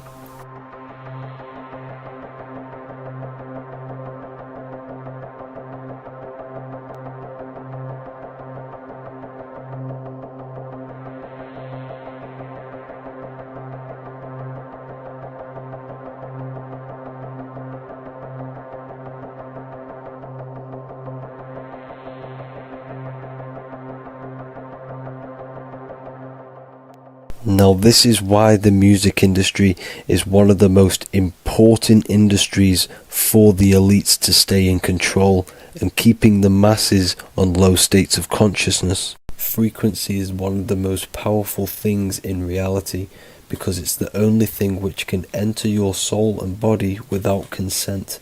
The frequency on Spotify and all major platforms are all tuned to 440 Hz, which was set by the Rockefellers. 440 Hz turns off the whole right side of your brain, and the right side of your brain is to do with critical thinking, imagination, and your intuition. Music has the ability to influence your intent, your emotions, your thoughts, and your actions just by frequency itself. By controlling the music the celebrities put out and the things they talk about, they're actually molding society because of the celebrities' huge amount of influence over the younger generation and cultures within society. This is why the music industry is mainly talking about sex, guns, violence, and hating other people. These are all very low vibrational acts and things to do which destroys humanity and societies, keeping us all conquered and divided in order for them to stay in power. Music can actually reprogram your subconscious mind, and it is a form of MK Ultra, which is mind control. It's in my brain. Do you know that? It's living rent free. I can't get it out. You did that. Yeah, it's hypnosis. Yeah, it's hypnosis. You're so awesome and dope. You do need to be very careful with what you're listening to and what frequency it's playing at, because all of this has an effect on your electromagnetic field and your state of consciousness. Now let's go back to selling your soul. When these rappers and celebrities sell their soul, they now gain eternal life on this physical plane. When you do sell your soul, you are allowed to live forever. And these people that are called youngins, rookies, new booties, like I was, had no idea that these people still live. They will prey, haunt, kidnap, anything to stay on top. This is their world. They have nothing but time, is what they believe. Now this explains why there's so much Saturn worship, because Saturn is the father time. He's the god of time and crystallization in the physical realm. If you want more information on that, go to my previous video. Now here is A$AP Rocky standing inside of a pentagram, but notice the way he's standing, it's an inverted pentagram. The pentagram is associated with magic, however the upright pentagram is the 5 elements with spirit on the top. It's either called spirit or ether. It's at the top because it rules the other 4 elements, because it's the baseline of reality, which is spirit and matter. Spirit is behind the physical reality. However, when it comes to black magic, they invert the pentagram so spirit is at the bottom because they worship the physical world. This is why the Baphomet is the inverted pentagram. These people are operating off their animal instincts. They do not want anything to do with spirit. These are anti-Christ. All of these celebrities know full well the effect that what they're doing on the rest of the world. They have sold themselves out, and the elites use them as puppets to push this new world order and mold society in the way they want it. This is why all the celebrities are linked to Freemasonry. Because in Freemasonry you have to take the oath of silence, where you can't speak on anything that they learn inside of Freemasonry. This is the symbol of silence.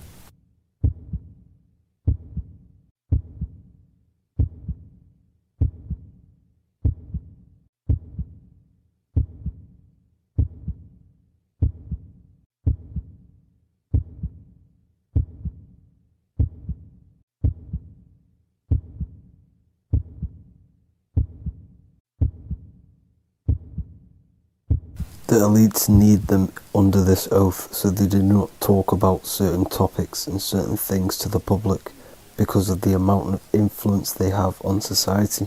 Now, even the name Hollywood is an occult term, because back in the ancient days when they used to create wands, they used to create them out of Hollywood, out of the holly tree, because each wood has certain attributes and virtues when it comes to magic. And the holly tree was known as the holy wood, and they used to create the wands out of it to cast spells. And Hollywood are still casting magic to this day through the films and through the music to the masses. That's it for this video, people. Hope you enjoyed. Please like and comment and subscribe. Peace and much love.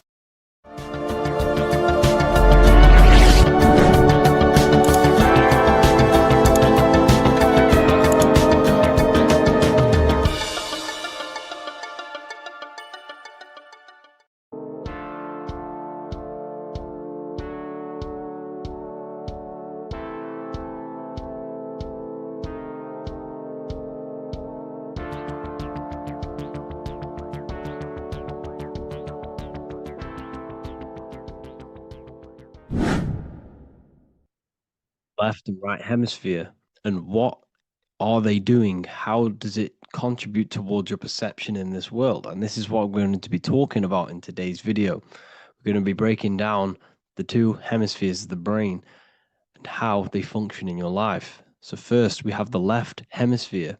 This is the logical hemisphere. This is the analytical, divided, scientific, or verbal hemisphere.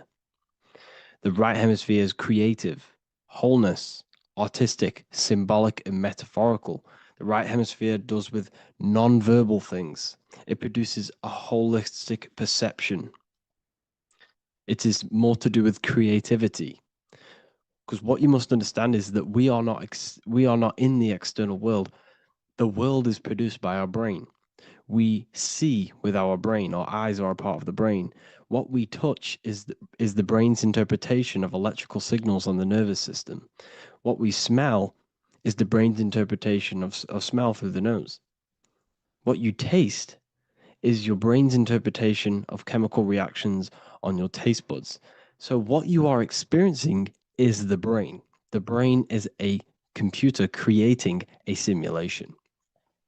And you have two hemispheres which breaks down this reality.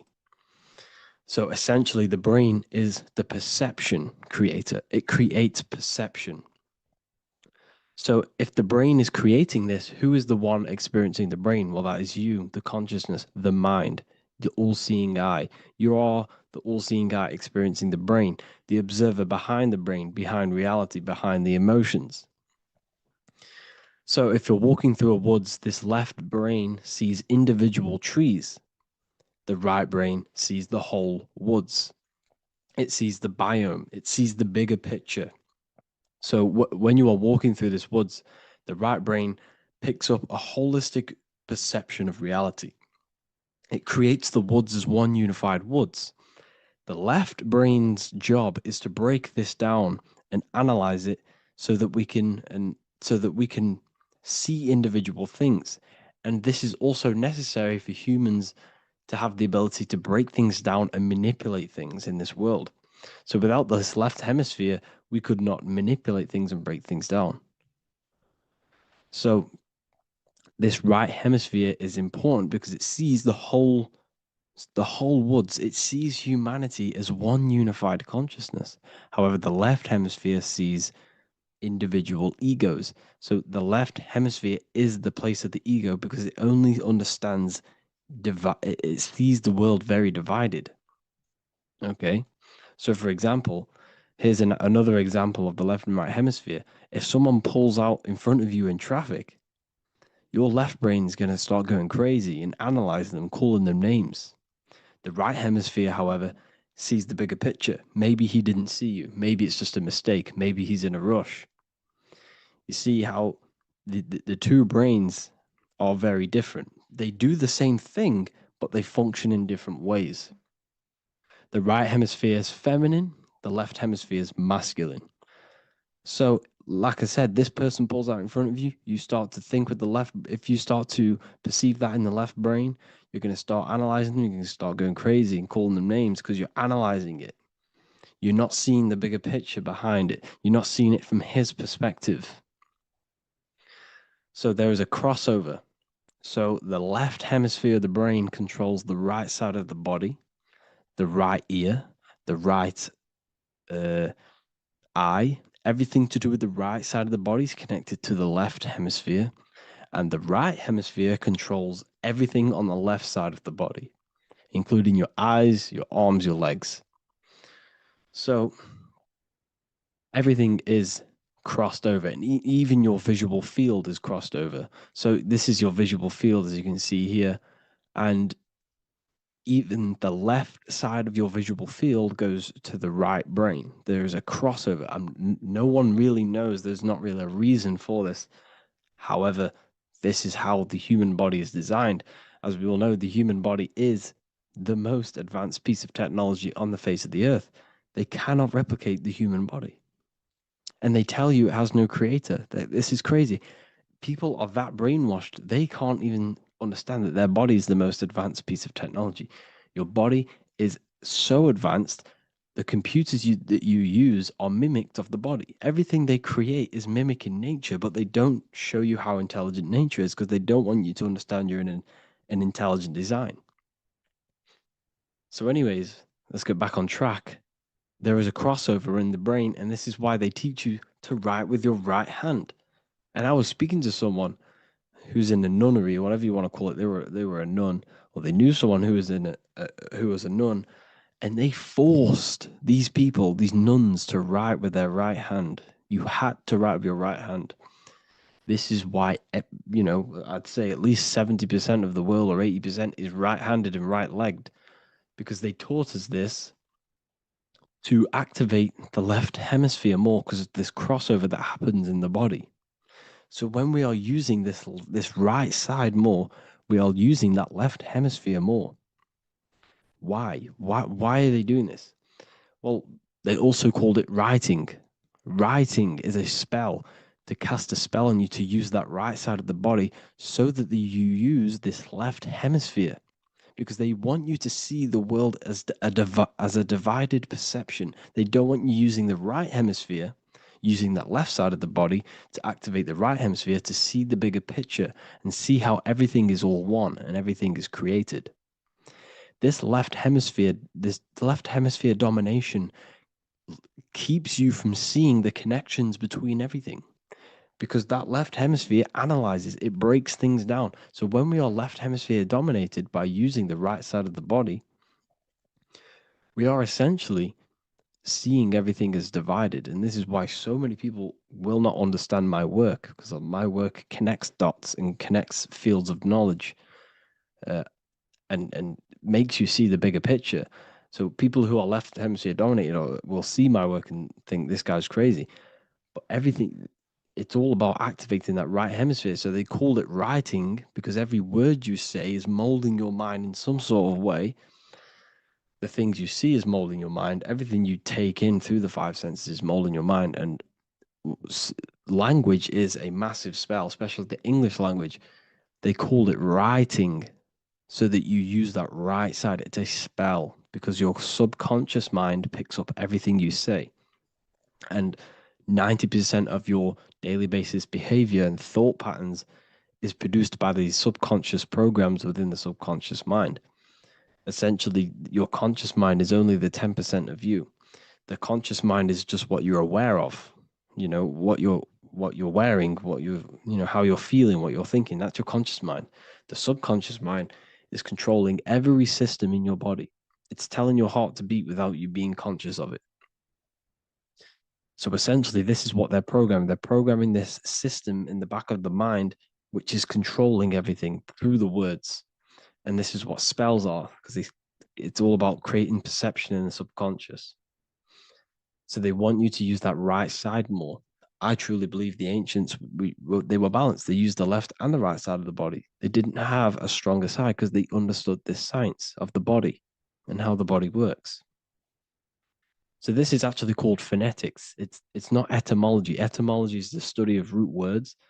Phonetics is the study of how words sound similar. The way words are spoken. So phonetics, phone, is why we call them a phone, because you speak into a phone. So this is write and writing, to use that right side to activate the left hemisphere more. So your hands are a manifestation of your brain. The left hand is the right brain, the right hand is the left brain. And as a child, we were always taught that when you place your hands together like this is the size of your brain, which is true because your hands are a part of your brain. They're an extension of your brain. Every part of your body other than your brain is an extension of the brain. Everything's working and feeding back information to the brain because you're experiencing the brain. So another trick that you can do, or another exercise, is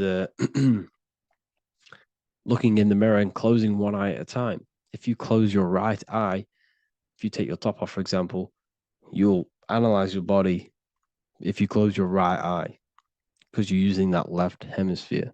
Sorry, other way around. If you look at yourself through your right eye, you'll use that left hemisphere, which will analyze yourself. You'll see individual body parts. If you close the right eye and use the left eye, you'll see your body as a whole. You won't really analyze it. This is how you can analyze yourself using these two hemispheres. So this whole system is created to keep you thinking logically and to restrict you from creating and restrict you from understanding symbolism, allegories, metaphors, and teamwork. They want you stuck in a logical way of thinking and a logical way of seeing the world. This is why when you go to school, you are told exactly what to do. You're told to think this way and no other way. You're told to do orders, do this. It's a very left-brained system, because if we all started to open up this right hemisphere, we'd all see, wow, everything is all one. Everything's all connected. And this is what my work is doing. I'm showing you everything is one. The physical world is an illusion of duality, but everything comes from the one source, the one mind. The universe is a giant mind. I am mind, you express mind. We all possess mind. Behind the physical body is the same mind consciousness. And we are all expressions and fractals of this infinite consciousness called mind. And this is what they don't want us to figure out, is that we are all just one consciousness expressed. It's an infinite consciousness. It's even in the squirrel, it's in the dog. All of these different animals, they're just different bodies, but behind the bodies is the same consciousness, which is mind. That's what the pineal gland is. The pineal gland is not the mind, and it's not the third eye. The third eye is your mind. If you have a closed third eye, it just means you have a closed mind. If you have an open third eye, it just means your mind has expanded from beyond physical things through astral projection and mystical experiences. This is how you gain an open third eye. It's just an open mind. A mind that has astral travel, that has explored the realities within the mind. So everything they do is to keep us in a divided state. Divide and conquer, right? That's their motto. All to keep you thinking how everything is divided. Everything they've done is division. Postcodes, countries, everything is divided. Like football teams and all this stuff. It's also a natural process when you grow up, because as you grow up, your brain is constantly analyzing the world. So this is sort of a natural process of how you become more left hemisphere dominated, because your brain is always analyzing. And unless something awakens you, you can awaken that right hemisphere where you can start to see the bigger picture. Even the music, all tuned to 440 hertz, shuts down the right hemisphere of the brain. 440 hertz, Spotify, Apple Music, the radio. Every time you turn on the radio, it's tuned to 440 hertz. This was specifically tuned. It never used to be tuned to this. It was in the 1950s. It was changed. The standard music tuning was changed to 440 hertz because it shuts down that right hemisphere of the brain. They don't want you thinking, seeing the world in this way and perceiving things as one. And I'm going to show you. It tells you this in the Bible. Cast the net onto the right-hand side of the boat and you will find the fish. What was Jesus saying? This is, you see, people read the Bible and they don't understand it. If the Bible is not talking about you, then it has no meaning. The Bible, everything you read in the Bible is about you and how it can better your life. It occurs to you. So if Jesus says, cast the net onto the right-hand side of the boat, this is an allegory. The boat is your body. Cast the net. It's the awareness, the perception onto the right hemisphere of the brain, and you will find the fish. What's fish? What do fish do? They swim deep in the ocean. It represents the knowledge. Deep knowledge. Cast the net onto the right-hand side of the boat and you will find fish. You will find the wisdom. You'll gain understanding when you cast that your awareness into that right hemisphere. You will see that I am you and you are me. We are all one consciousness. You will see everything. You'll see that the trees are the same patterns as the nerves in your body. You'll see everything is connected. Everything is a fractal of the one infinite consciousness. And how many fish did they catch? 153. That adds up to 9. This is now numerology. The Bible's filled with numerology. Adds up to 9. What's 9? Human consciousness. It represents consciousness. You're in the womb for 9 months. Feminine. It's all about consciousness. And in Revelation 14, and I looked and behold, the Lamb standing on Mount Zion. That's the spines, the mountain. With him, 144,000. 144 adds up to 9. It represents consciousness on top of the spine. You see?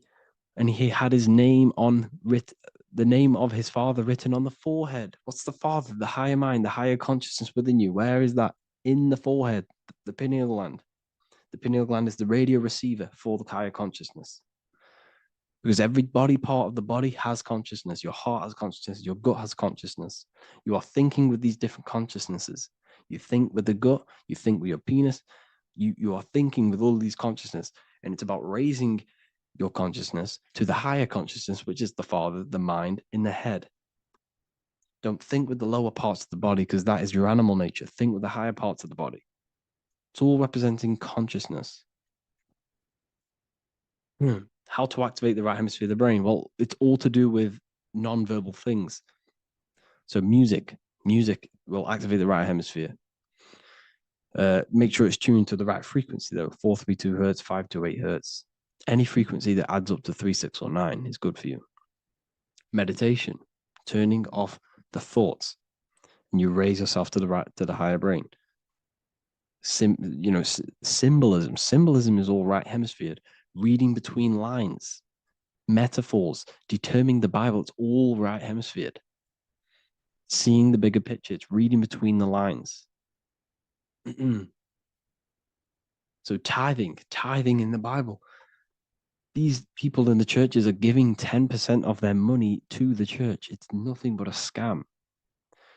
What these people have done is they have externalized the Bible. They have taken the Bible and literalized it so that they can make a business out of it. So what they're doing is 1/10 of the produce of what it says in the Bible, 1/10 of the produce of the land, whether grain or fruit, is the Lord's and is holy. So what's that saying? The 10th of, it's basically saying give the 10% to the Lord, to God. What does that mean? Well, what's the land and the fruit? This represents physical things, the physical things that you have. The 10th of the physical things that you have. What's that? That's your ego. All the physical things that you have is all to do with your ego. That's the lower self. The ego, what is the ego? It's the mind's perception of the physical self. You had no ego when you were a child. Okay, when you were a child, you had no ego. As you grew older, you created the ego. But the ego is the full self. It's the echo. Ego, echo. It's the echo of the full self. So it's saying, give the ego over. Take away the animal self. In that left hemisphere, that's all to do with the left hemisphere. That left hemisphere sees the ego. It sees individuality. It's divided. So it's saying, give that 10%. Give that 10% of you over to the right hemisphere. The 90%. The 90% of you is in that right hemisphere. The higher self. Now, I'm not saying the left hemisphere is bad. Okay, I'm not saying that at all. But it sees where it sees things divided. It's like I said, the left, the hands are manifestations of the brain. So when these Christians are praying, they're putting their hands together. What are they doing? That they're syncing the brain hemispheres. What you're doing, because everything's an extension of your brain. So if you put your hands together, you're putting the two hemispheres together. And what's happening when you place the hands together? All the electricity in the body is now running in a circuit. But once you connect these two hands, the electrical energy is now running in a circuit. And energy can move around the body quicker and more efficiently. So when you pray, when these people are praying, they don't realize that they're engaging in ancient forms of meditation, of balancing the two hemispheres. So now we're talking about balancing the hemispheres, not the right hemisphere. This is what Israel is. Look at the symbol for Israel, the up triangle and the downward triangle. What's that? The up triangle represents male. The downward triangle represents female. Okay? This is talking about the brains. Israel is Ra. Isis, which is female, the Egyptian god. Ra, El. El means God. El, electricity. That's the force of the physical world. It's the force that runs this world, electricity. It's the force of God. El, consciousness. It means God. Is Ra, El. Isis, Ra, and El. It's the two hemispheres of the brain, the holy land of Israel. It's the holy land. It's the brain. Once these two hemispheres are synced, this is how you unlock your consciousness. This is the easiest way of astral projecting. Hemisphering, I forgot the word for it. Hemisphere syncretization, something like that. It's about syncing the hemispheres. This is how you unlock your consciousness. Once the brain is running as one electrical system, this is how you balance the two masculine and male opposing energies. Once these opposing energies are no longer in war with each other, the brain, they come together to work as one. You unlock your consciousness. You are born again. What happens when a male and female have sex? It creates a new child. It becomes one. You are born again. Once the two hemispheres of the brain, you are born again. You can then have an out-of-body experiences. So this is why the symbol of the Holy Land, Israel, is the up and down triangle back combined together, because it represents unification of the male and female, unification of the hemispheres. You're born again. You unlock consciousness. And you can get this for free. It's called the Gateway Tapes on my website. Basically, it's a audio track from the government, and they did this in the Gateway Experience. It's a CIA document, and what they do is there are different forms of meditations you go through. I think there's about 5 waves of meditations you do, half an hour each one, and it will teach you. It will sync your hemisphere, because what does it do? They understood that playing one frequency into one ear and another frequency into the other, they understood that the right ear is connected to the left hemisphere, the left ear is connected to the right hemisphere. So when you play 2 different frequencies into both ears, what happens? The brain picks this up. The two hemispheres of the brain picks this up, and it syncs it. It syncs these two hemispheres, these two frequencies together. So now the brain is working as one to sync this frequency. So this is how you can sync your hemispheres through listening to these frequencies. Okay, you can get them for free and do the meditations yourself. This will definitely help you. This is an easy way to astral project. So it's all about syncing the hemisphere and seeing reality from a unified perception. We should all aim to get out of that left hemisphere. I'm not saying don't use it, but we should now start to see, we should now start to read between the lines of the Bible, read between the lines of the symbolism they're showing, study symbolism, study allegories and myths. What are they trying to tell us through these allegories? And, you know, this is how we start seeing things in a better way. Once we understand that we are all microcosms of an infinite consciousness, we can all come to one, because love is the unifying force of this infinite consciousness. We are all divided. We are all disconnected from our hearts.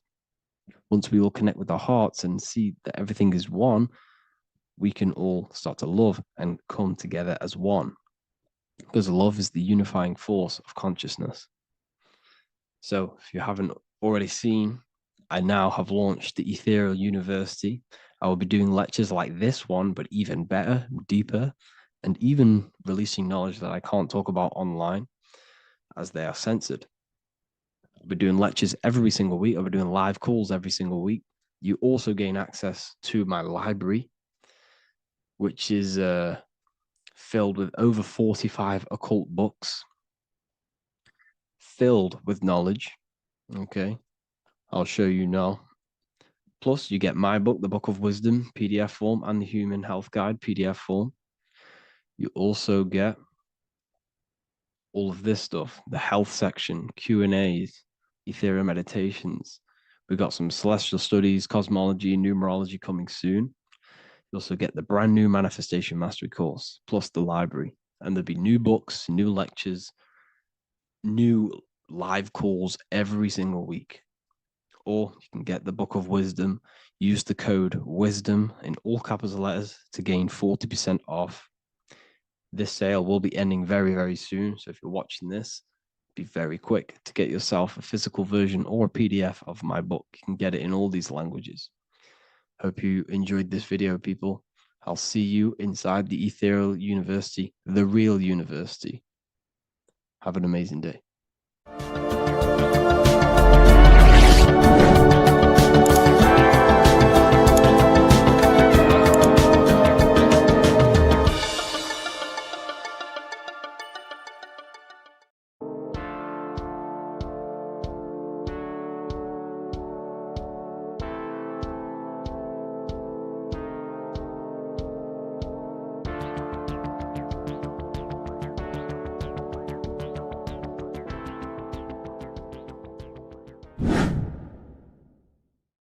What is good, people? It's Revival of Wisdom. Today we're going to be talking about Saturn. I've done this video in the past. However, this video is going to contain a lot more in-depth explanation of Saturn. So the 33rd degree Mason, Manly P. Hall, said, Saturn is the key to crystallization, physical matter. Light is matter, matter is light. They are interchangeable. Low vibrating light turns into matter, high vibrating matter turns into light. And Saturn is the god of this world, this physical world. He crystallizes light into matter. This is symbolized as the Masonic checkered board, matter and spirit, matter and light, light and matter. He's also the god of time, destruction, justice. He creates and destroys, because all things in time die. He creates and destroys you. So, because we live in this physical world, which is the electric world, this is why we say electricity, because it comes from the root word of El, Saturn. They used to call Saturn El, E-L. This is why we used to say Elohim is God. The real God of this world is Saturn, but it's being hid. This is being hid. Jesus is Saturn. All of this is Saturn. It's all Saturn worship. It's the real God of this world, So, physical matter is a result of two opposing forces equalized on the plane of inertia, because everything is created out of electromagnetic toroidal fields.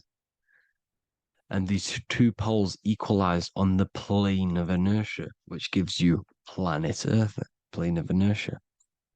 The plane of inertia is what Saturn is. It's the ring around the center of the plane of inertia. Thank you to Walter Russell saying, physical matter is a result of two opposing forces on the plane of inertia.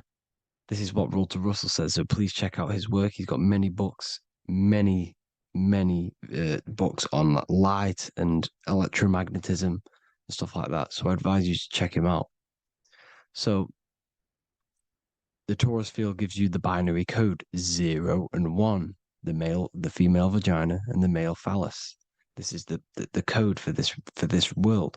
Saturn crystallizes physical matter. Now Saturn is the most outermost layer of the 7 layers of heaven, where it says in the Quran it says, Allah, it is He who created the 7 layers of heaven. Saturn is the outermost layer. He's the top. He's the most high. So when we say the most high, we're referring to Saturn. He's the most high before the firmament, before the stars. So Saturn is the god of this world. He's the Lord of the Rings. He wears the crown. The crown is the rings. Crown, Chronos. So the planets are luminaries. They are lights. They are beings. They are energy, conscious energy. And we're in the heart of the solar system. Saturn is the outermost layer. He is the one of this world. He's the god of this world. Now, on the North Pole of Saturn, you have the hexagon. Add up all the sides. It creates the 6-pointed star. Or it can be created as a cube. The cube is very important. The 6-pointed star is very important. 6 points, 6 triangles, 6 side, 6, 6, 6. Black cube adds up to 6 in gematria. Now, what did I say in the beginning? Saturn crystallizes the physical world. He creates physical things out of light.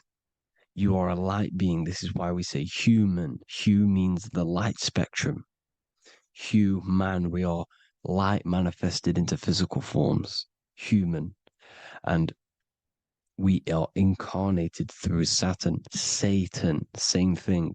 The number of the beast is 666, and the 666 comes from the 6.6 triangle, 6 sides of Saturn, 666. We are all known as carbon-based life forms. Carbon, the atomic structure of carbon, is 666, 6 protons, 6 electrons, 6 neutrons. We are materialized into our physical bodies through Saturn, through the number of the beast. These bodies are the beast, it's the animal. The divine, the Christ, is the consciousness within, because you are a physical, spiritual being combined into one, hexed into one. Hexagram. This is a hexagram. You're hexed into physical matter, spirit and matter, light and dark, combined into one. Now you contain of the mark of the beast, the mark of your body. Your body's the beast. It says in the Bible, Satan, who is the god of this world. This world. There are many different worlds, but this world is run by Saturn, and it says that in the Bible. Saturn is Satan. It's the same thing. And look at the crown of thorns are wrapped around the heart. The soul is in the heart. The mind is in the brain. The soul is wrapped around the rings of Saturn. You're wrapped in physical matter. This is what it's showing you. This is symbolizing the rings of Saturn wrapping you. And the cross on top is the cross of the cube. The cube The black cube of Saturn unfolds into a cross. So Satan, who is the god of this world, Corinthians 4:4 in the Bible, Satan, who is the god of this world, has blinded the minds of those who don't believe. Saturn blinds your mind because the god of this world materializes you and he blinds your mind when you incarnate into physical matter. When you enter this soul system, not the solar system, you hit Saturn first. He materializes you. And look at the symbol for Saturn. This is the symbol for Saturn. All of the planet symbols are created out of the Holy Trinity. The Earth, Moon, and Sun. Body, mind, and soul. The Sun is your soul, the Moon is your mind, the Earth is your body. Your body's made out of the 5 elements. The Sun is your soul because the Sun is life force. Gives life to everything. Your Sun is a soul. Your soul is the sun of your body. The Moon is the mind. The Moon is the moon of your body, the mind of your body. Intelligence. So all of the symbol of the planets are created out of these. The Saturn symbol is created out of the Earth cross, matter, and the Moon crescent, moon, mind. Matter over mind. This is why Satan, who is the god of this world, has blinded the minds of those who don't believe. He blinds your mind. Look at the symbol, it's showing you. The Saturn symbol is matter over mind when it should be mind over matter. So we descend into a soul system, into our 666 Saturn carbon suit bodies, and we are matter over mind. Then we have to move up the spine to go back up to spirit, to mind over matter, where you manipulate your own reality. Now look at this. It creates the number 5. 5 is the number of change. You're moving from this side of the number sequence over to the right side. You're moving from the spiritual into the physical world. You're incarnating into the 5 elements, the 5 senses. So the cube, the black cube of Saturn, is another major symbol. Very important symbol. Here you see the cube, and the color black is associated with Saturn because Saturn's associated with death. He creates and destroys. Light and dark. Death is associated with black, spirit, because you can't see spirit, which is blackness. So the black cube is black because Saturn rules the nighttime, which is dark, blackness, and he rules the winter, which is death, blackness. So Saturn is the black cube. Cubes have 6 sides: up, down, right, left, back, and forward. Cubes are 6-sided. Everything is 6-sided inside of this creation because you're incarnating, you're materializing, crystallizing into the cube, the world of the cube. Everything's a cube. Everything's got 6 sides. Here's Leonardo da Vinci showing you that you're in the cube. Leonardo da Vinci did this famous painting. You're in the cube, you're hexed into physical matter, where you're incarnated into the 3rd dimension, the 3-dimensional world, which is a cube, 3D.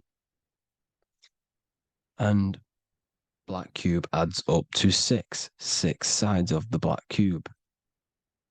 The Kabbalah means cube god in Arabic.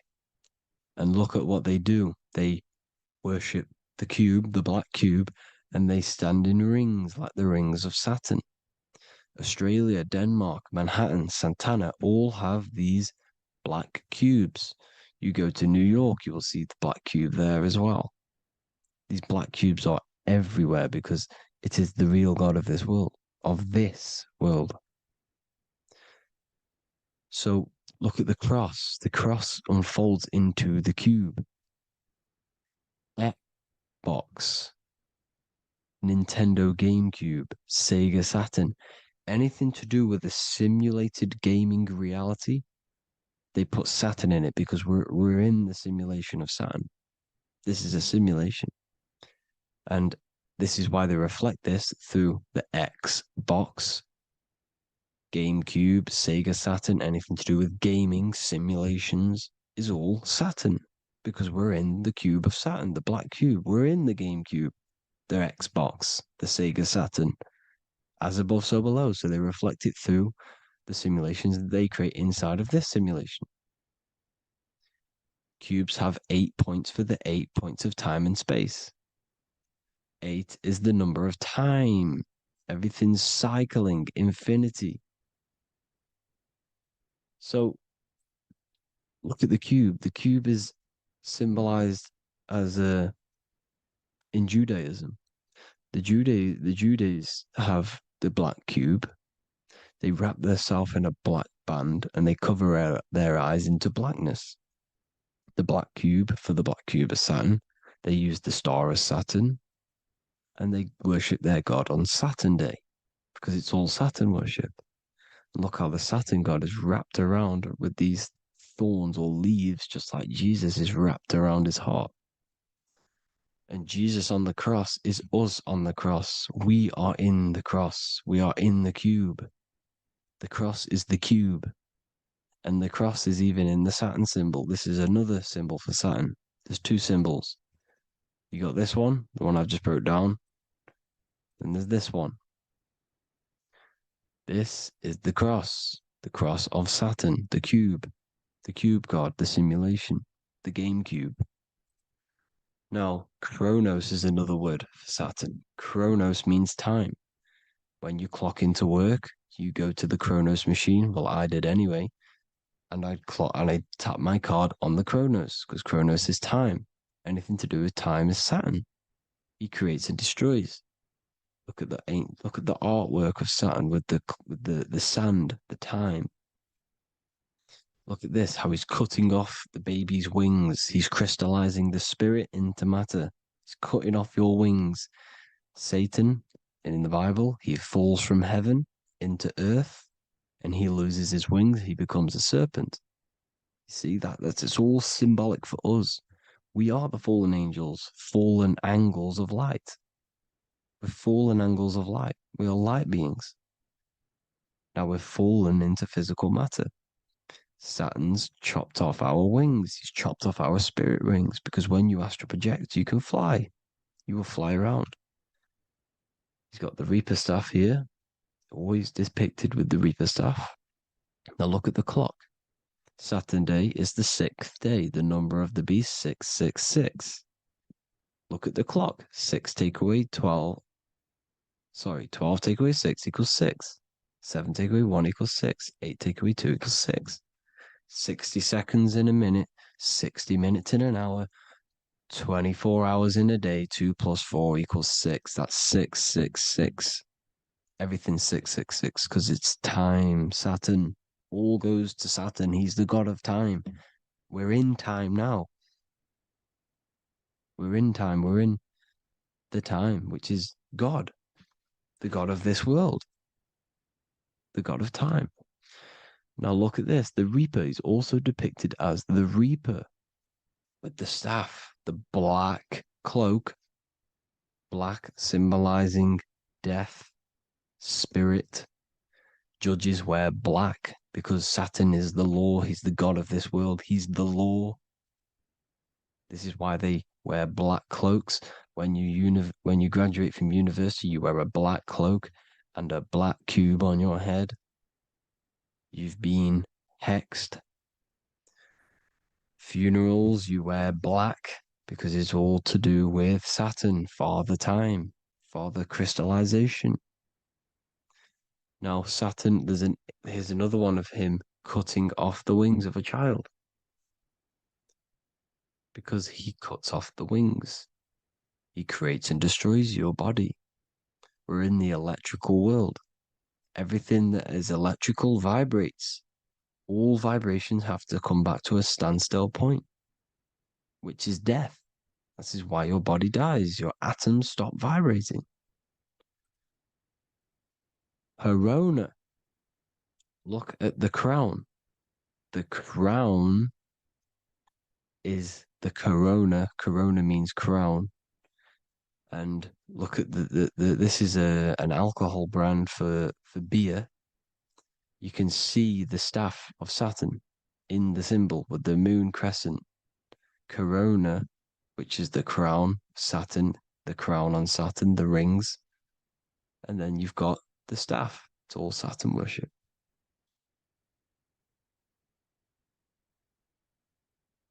Is the black cubes of 9/11. 2 black cubes. This was a ritual for Saturn. It's all ritualistic. And look at the Star of David, the Star of Saturn. It's not the Star of David. Creates IXXI, the sigil of Saturn. IXXI means 9/11 in Roman numerals. 9/11. It's all a ritual for Saturn, and they have the 2 black cubes of Saturn. Now look, XX, there's more symbolism of Saturn now. We're going deeper. XX is more symbolism for Saturn. The sigil of Saturn is XX, as above, so below. Same with the Star of David. You split it in the middle, as above, so below, as above, so below. XX, this is a Knights Templar Cross of Lorraine. XX, Knights Templar, High Order of Masonry. They all worship Saturn. Well, Saturn's the real god of this world. X Eon with the XX.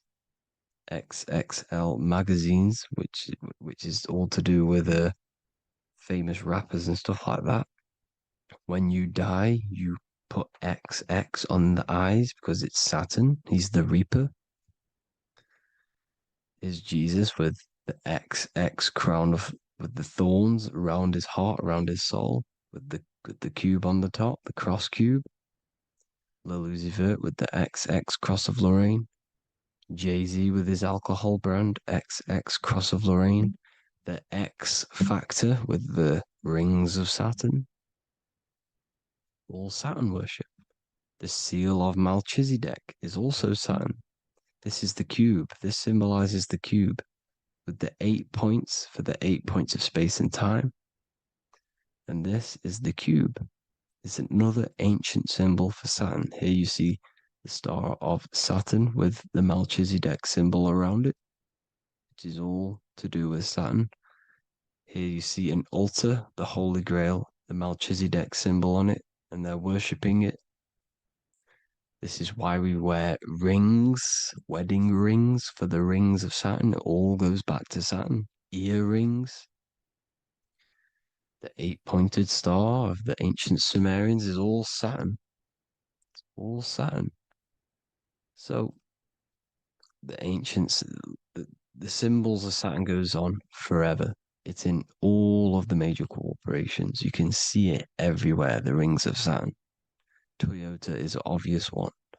Internet, Nike, Target, Sega, Saturn. It's all Saturn worship. All Saturn worship. Because he is the real god of this world. Here's Kanye West's album with a Saturn here. Here's Michael Jackson's album saying X escape. There's the X again. The X escape. You have to escape this reality. Maybe that's what he's pointing at. Here you see it on the dollar bill. The star of Saturn. Here you see it again on the dollar bill. So that is it for today's people. I hope you all gain some insight on Saturn. Please like, comment, and share if you can. Subscribe if you like the channel. Please have an amazing day. God bless.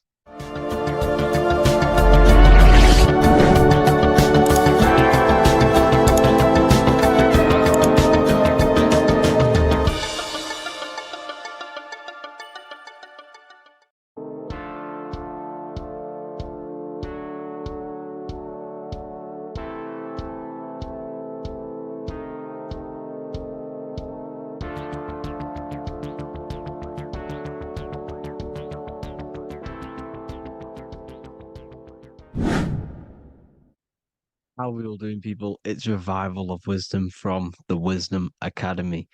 Today we're going to be breaking down God, consciousness, and the higher and the lower self, and how to overcome the lower self. Now, the first thing you need to understand is that you are the invisible intelligence within the brain, within the body. This invisible intelligence is known as the mind. But you are not the mind. You are the observer of the mind, which is the soul, the invisible entity. The mind is your intellect, your intelligence. Now, the mind is, it's hard to put this in words, but the mind is something that gives you the ability to explore the universe.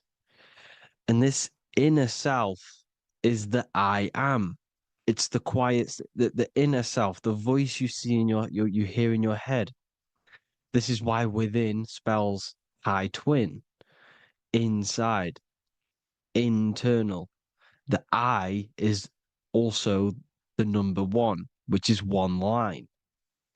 Because the one and only, is the inner self, which is the I am. This is why you say, my name is Harry. You are not Harry, you are the I, the inner self, the intelligence. Okay, this is why Jesus in French is I am.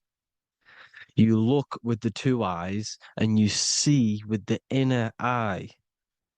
I and I, the same thing. Okay, because the I inside is what gives you the perception of what you're looking at. So when someone's trying to explain something and then you catch on saying, I see now, it's because you're seeing with your inner eye, the one that gives you perception, gives you intelligence, gives you the ability to understand things. This is the internal eye, the invisible self, which the physical body is nowhere near as complicated as this inner self. Is in infinite potential, infinite potential. God, God, generator, operator, destroyer, soul, mind, and body. Brahma, Vishnu, Shiva, the Father, the Holy Spirit, and the Son. They're all the reason why you see God is always a triad is because it represents yourself. Your invisible intelligence is God. Me and you are the same invisible intelligence. We are the invisible intelligence experiencing the program being ran by the central nervous system and the brain. I always say this in my videos, but I have to, in order for you to understand the things that I'm going to say later on in the video, you need to understand this concept, is that you are the consciousness experiencing the nervous system, the tree of knowledge of good and evil, which is you here. You would be in this invisible intelligence right here in the center of the brain. Now, this is why the ancient Christians show God is in the brain. This is the brain stem. This is the brain. This is also the brain stem and the brain. The brain stem and the brain. It's all depictions of the brain because the brain's the computer, the electromagnetic computer, which decodes the demands created by the invisible intelligence, the I, the inner self, you, your true self. The person if you observe what someone moving, this is going to sound, but if you observe someone walking, it's not the body. The body is moving, but the thing telling it to move is the invisible intelligence. Before you kick a football, a decision is made within your invisible intelligence, your mind. And this consciousness, this invisible intelligence, is either stuck between the lower self and the higher self. Okay? When the invisible intelligence, meaning the true self, identifies itself with the physical body, it will trap its mind within physicality. This consciousness that we have is either operating in the lower self or the higher self. It's either feeding the material body or it's feeding the spirit. Okay? But because we are physical and spiritual, we need to be even. We don't want to be meditating all day long because we do have a physical body as well whilst we are here. We are playing a game in physical matter. Okay? Now, the reason that you incarnated here is to learn a lesson, because the mind can manifest anything it wants within the astral planes, within the world of imagination. It can manifest anything it likes, but it incarnates into matter, into this game, so we can understand labor, because anything in matter you have to labor to manifest. But in the astral, you can manifest at the click of a finger. You come here to learn the knowledge of good and evil. And your consciousness, I came out a bit off topic there, but your consciousness is experiencing the lower or higher self. The lower self is manifested in the lower parts of the body: sex, food, and power, the lower three energy centers. These centers are like mini brains. You are literally thinking with these centers. And when your mind is stuck within these lower centers, you'll think. Have you ever heard the term of thinking with your penis, or thinking with your, you know what, as a man? Even females maybe, but mainly this is a boy saying, you're thinking with your penis. This is a truth. It's truth in plain sight. You think with these energy centers. When you're living off the lower three centers, all you care about is sex, food, and power, eating, sleeping, and greed. Power's kind of like greed. Now, when we move up to the higher parts of the body, when we live our life within the higher parts of the body, this is considered heaven: love, expression, intuition, and wisdom. This is what we need to be aiming to do, moving out of the lower half of the body and living our life within the higher self, the higher parts of the body, thinking with the higher energy centers, thinking with love, expression, intuition, and wisdom, spreading love, expression, intuition, and wisdom to others. Heaven is even. This is why Jesus is pointing at the heart chakra, always pointing at the heart. Earth rearranged his heart, because in earth you're manifested as a physical being. You're in the heart, good and bad. You need to be balanced between the good and bad, because love can be a demon too. That's a whole nother video, but love can be a demon. Now, the seven chakras are known as the seven seals in the Bible.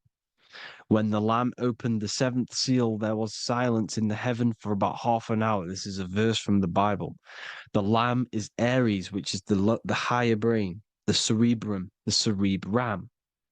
Ram, Aries. Because when the Ram opens the seven seals, you enter the kingdom of heaven. Because these chakras seal your invisible intelligence. They seal your true self. You are behind these seven seals, your true invisible self, your true consciousness. Because behind these seven seals, you do not think about anything materialistic. Your intelligence is not material. It's not physical. It's not from the physical world. It does not desire the physical world. The body is the beast. The body's the animal, the lower self, which can corrupt our intelligence. It can corrupt the intelligence. Okay? Now, we need to balance these chakras so that we gain a deeper connection between this intelligence and the brain. Because when there's a strong connection between the brain and the intelligence, your body and the intelligence, you have a strong connection. Therefore, you can manifest what the intelligence is saying at all times.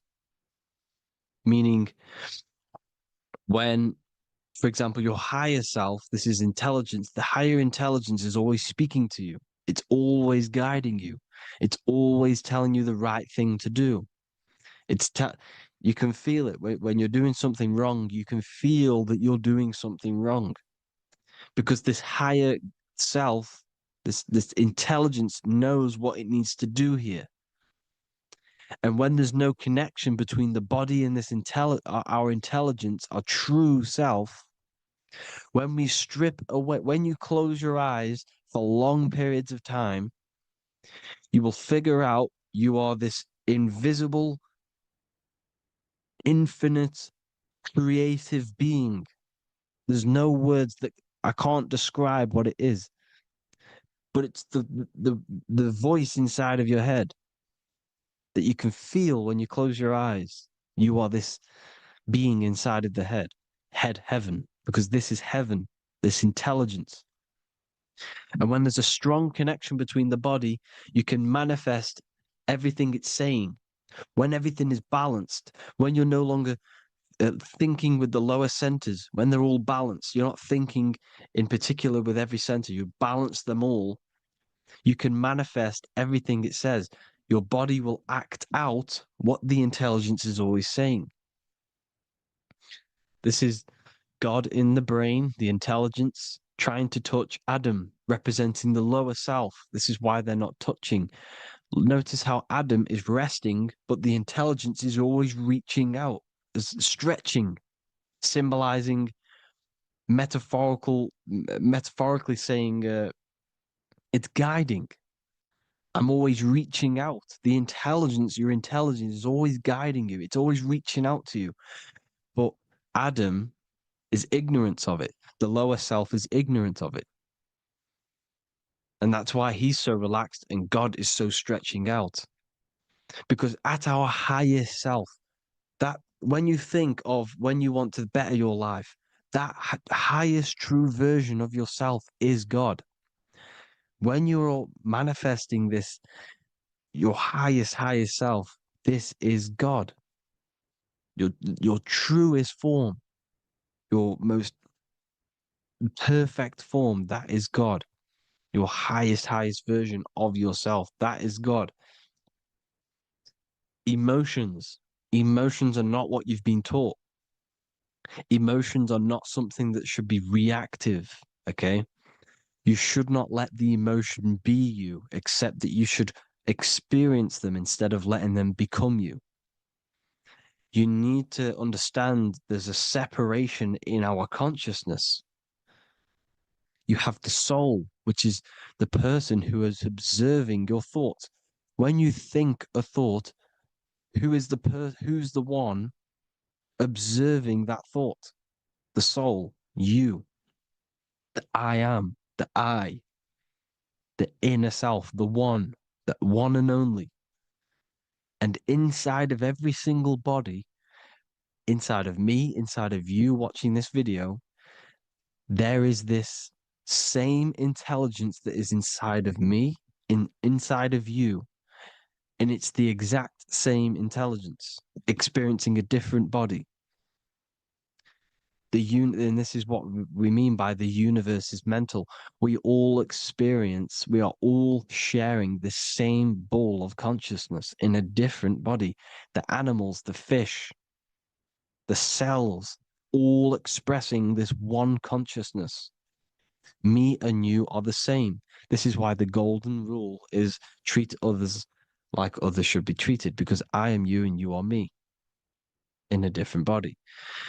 Now, going back, you need to identify that there's different levels of consciousness: soul, mind, emotion, and body. Okay? Your emotions are on a separate layer than the body, the mind, and the soul. So when you identify there's a difference between all of these, you do not let them become you. You do not let your mind rule you, because your mind can be corrupted. Your soul is the one that is pure good, pure love, but your mind can be corrupted. Okay? Your emotions can be corrupted. The body can be corrupted, but the soul can never be corrupted, only layered on top. You can only throw piles of programs within the subconscious, layering the soul down, but deep down inside of every single one of you, there is a loving being. Because love comes from the heart. Love is the universal emotion, expression. Now, your thoughts can become bondage, your emotions can become bondage. Now, what do I mean by bondage? By conquering the lower self, we need to conquer our own mind, because the mind is what's manifesting the lower self. When you're thinking with the lower half of the body, When you're becoming your emotions, you need to experience the emotion, not become the emotion. Do not let the emotion become you. Do not let your thoughts become you, because your thoughts are tools that you can manifest. Your thoughts are the idea. Your emotion is the energy that you can use to manifest that thought. Your emotion is energy in motion, emotion. You use emotion to manifest, to feel as if you already have the thought. Therefore, you become that vibration. Therefore, your emotions are actually a creational force that is given to you to manifest things, because you're a human, a manifester. You're here to manifest things. You're a creator. You are a god. Your inner self, your intelligence, your I am, the one and only inside of you, the inner self, the quiet one, the one that's deep, deep down, the invisible intelligence, is it's creating things all the time. All the time. Speak no evil, see no evil, hear no evil. This is the astronauts, they're Freemasons, but they understand this because thinking, seeing, and hearing can corrupt your mind. And when you have a corrupted mind, you'll have a corrupted subconscious. The subconscious will manifest into the body because 90% of your behavior comes from the subconscious mind. So you got to speak, see, and hear no evil. But sin, what is a sin? To overcome our lower self, to overcome our lower self, the 7 deadly sins are not something that goes against an external God. A sin is something that goes against your inner guide, your inner conscience, the inner self that is always speaking to you. It's always telling you the right thing to do. A sin is something that goes against this inner guide. And this is why you can feel something where you can feel you're doing something wrong. Because the inner guide is speaking constantly. And when you commit these 7 deadly sins, which are 7 internal states which keep your invisible intelligence bound to your physical body. Because evil, right? Evil love bondage. This is why they stay in this realm and they control this realm, because they love the bondage of the body. They like matter. They want to stay in matter for eternal life. They don't want to ascend back into the heavenly realms where you do not have a physical body. You can explore the universe within the astral planes. They stay bounded to the body, bounded to the 3D construct of the physical world. They have greed, lust, envy, gluttony, wrath, sloth, pride. They want all of this. And if you want that, that's okay. But deep, deep down, you don't want that, because your soul is always telling you the right thing to do. Your soul knows what to do to get out of here. It needs to detach from the external world. Detach from all of these 7 internal states which bound you to your lower self, your lower centers. That's what a sin is. You know, you have a left and right brain. The left brain is always analytic. The right brain is metaphorical. So the right brain is producing a holistic view of reality. Now, what do I mean? And not view, perception. When you see, because your eyes are parts of the brain, so when you look at something and you look, that image is produced in the back of the brain in the visual cortex. And then the right brain produces a perception, a holistic, it breaks down what you're seeing into a holistic image, a holistic perception. So, for example, if you're in a woods, the right brain sees the whole woods as one big woods. The left brain is breaking that perception down into individual trees, branches, and leaves. So the left brain's to do with duality, the right brain's to do with wholeness, unified. The left brain's dualistic, analytic. This is necessary so that we can pick things up and manipulate them and break things down. We need the left brain, we need the right brain. I'm not saying any of them's bad, but the left brain, sinister in Latin, means left. Because when you're left-brained, you see everything in dualistic. You see everything is dual, when everything's actually one. We need to be focusing and strengthening our right hemisphere. I'm not saying sit in the right hemisphere all the time, but we need to be strengthening our right hemisphere. And this is why left is sin and right is right. Because when you focus on the right hemisphere, you see the holistic perception of creation. The right hemisphere sees humanity as one unified consciousness. The left hemisphere sees everyone as individual persons and egos. Because the left hemisphere is dualistic. And this is why the Bible says, cast the net onto the right side of the ship and ye shall find. John 21:6. What does that mean? Cast your energy, cast your perception into the right hemisphere of the brain, and ye shall find unified consciousness. You shall find your higher self, the one and only.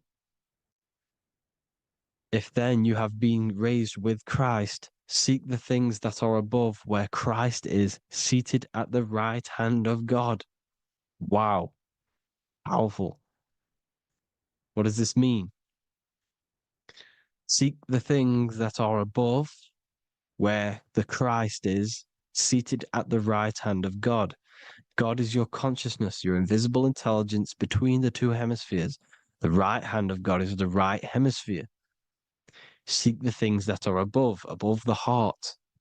Love, intuition, expression, and wisdom. Seek the things that are above the heart, the higher self, the higher part of the body.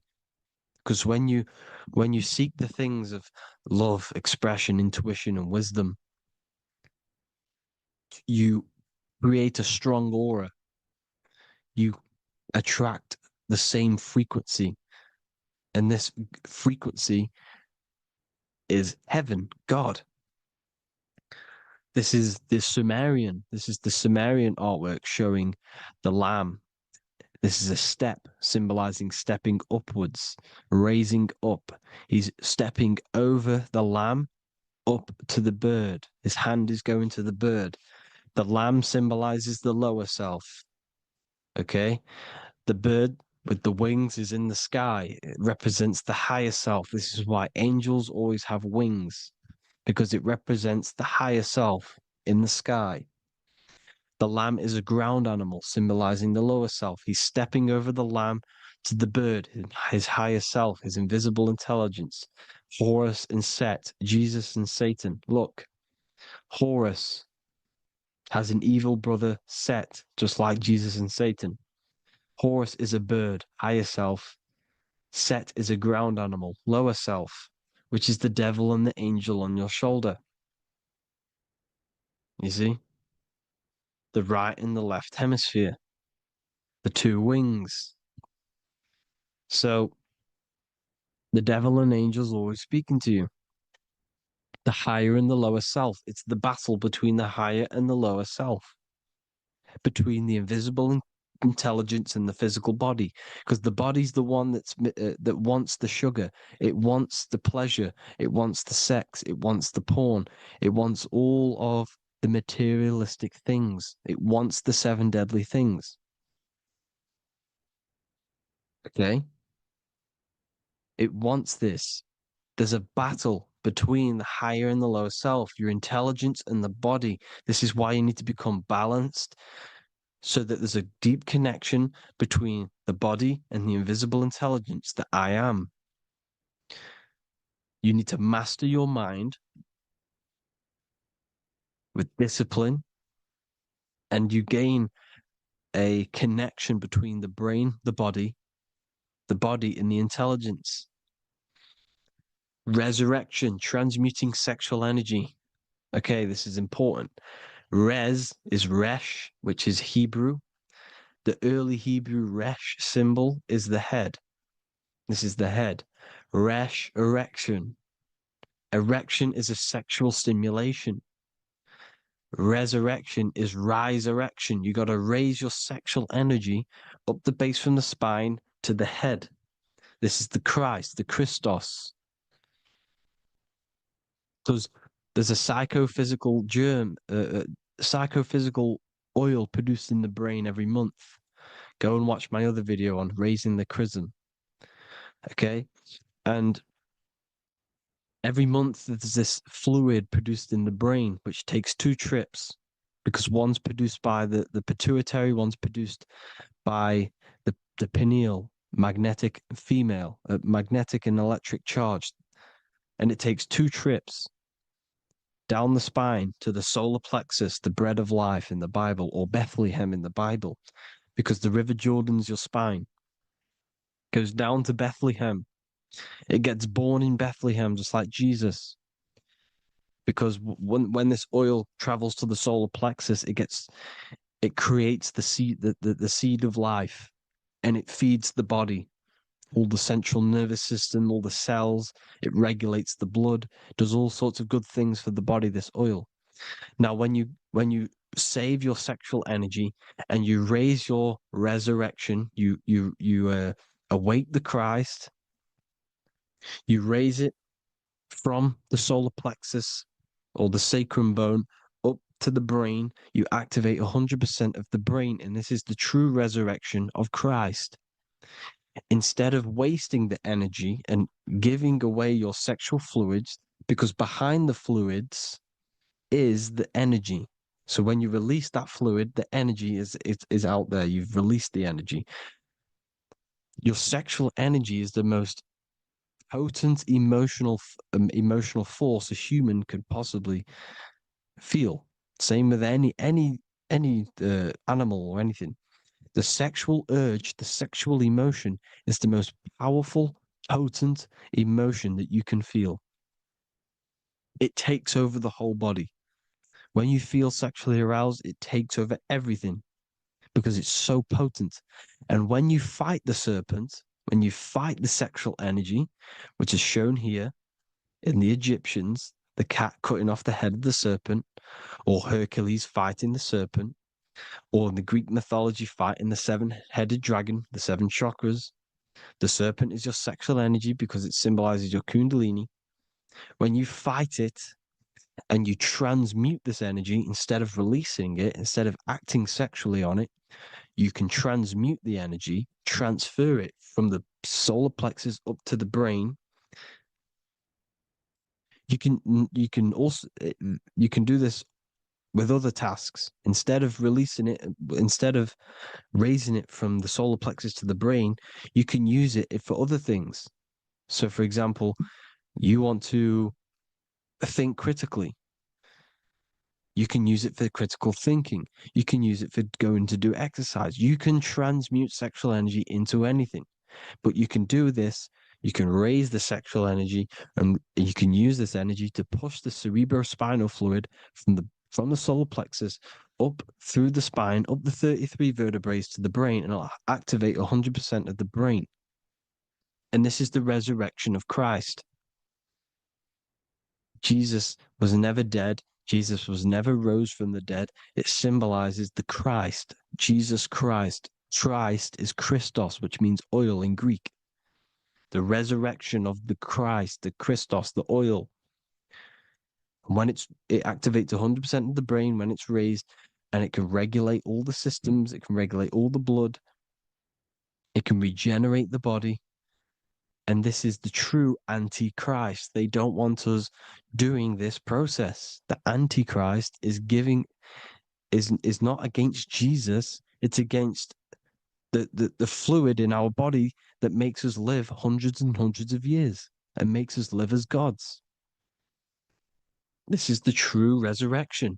And when you fight the serpent, you fight your sexual urges, your sexual emotion, the most strong emotion that you could ever feel. You can do this process. And this is the true secret of transmuting sexual energy. Because when you transmute the sexual energy, you can become a god. And this is why Hercules is fighting the serpent. Notice how the serpent is low. He's reaching down to it. It represents the lower self. Because the lower self wants the lust. It desires sex. The body desires sex. There's a fight between the higher and the lower self. But when there's balance, there's even. Heaven is even. When there's evenness between these, this is the kingdom of heaven. This is when heaven is on earth. So at our highest levels of ourselves, the highest level of our intelligence, this is God. God is something that we manifest. We need to achieve Christ consciousness by battling the body. There is no battle outside of the physical body. It's an internal battle. Jesus and Satan have been externalized. Nothing exists outside of you, because I explained in the beginning how you are the consciousness experiencing the central nervous system. Therefore, there is nothing outside of you. It's all internal. Jesus and Satan have been externalized. Why? Because it's business. The church is a business. It's all a business. They've created these figures to be historical when they're not historical. The Bible's not historical. It's all externalized. It's called exoteric, when the truth is esoteric, internal teachings. So anyways, people, balance the chakras, balance the two hemispheres of the brain, balance the conscious and the subconscious. Balance is perfect, the yin and yang. You are spiritual and physical. You live in day and night. You need to be balanced. Oneness. Seek oneness. And this is the true kingdom of heaven. And when we all realize that we are all the same intelligence, the same consciousness expressed in different bodies, when we all realize this, we all realize we're all one. Doesn't matter what race you are. It doesn't matter what race you are, where you're from, your nationality, because none of you are actually from here. None of you are from the physical world. You're manipulating the physical world through the physical body. You are the I am. We all have a soul. Every single one of you has a soul. We all have souls. The reason why they say some people don't have souls is because they're trying to suppress your mind. They don't want you to know that you have a mind. That sounds crazy, I know. But a lot of people haven't realized that they have an infinite intelligence called a mind. And behind that mind, if you can observe your thoughts, the person who is observing the thoughts, you have a soul. Everyone has a soul. Don't listen to all these people saying some people don't have a soul, some people do. We all have a soul. Every single one of us. So anyway, you need to break the lower nature of yourself. At our highest levels, we are gods. Our intelligence, our universal intelligence, the I am, the intelligence that's inside of the brain, is God. Our minds are being corrupted within believing that you are the body, and by the result of this is a society like today, because everyone thinks they're the body, and everyone's living in the lower nature of self, where everyone only cares about themselves. But when we realize we're all one big consciousness ball, we're all the same consciousness expressed in different bodies, there will be peace. So thank you all, people. If you do want to learn more, if you do want to read my book, it's called The Book of Wisdom. I'll put it in the description. It's an amazing book, people. It's going to give you the best understanding possible about creation, yourself, and the world. It's amazing. The Bible, everything. I have just launched a new cymatic library. A friend of mine has just added this to the website. He creates beats, and he creates the purest beats. So they are actually the frequency that it tells you. Most of the stuff on YouTube and Spotify and Apple Music is all, it says it's a certain frequency, but we know these major platforms are all playing with the frequencies of the app. So if you want a real binaural beats, solfeggio scale frequencies to meditate on or listen to throughout the day, join the Occult Library. You can get a 2-day free trial. I'll put the link in the description. Thank you all, people. Hope you all enjoyed this video. God bless you all.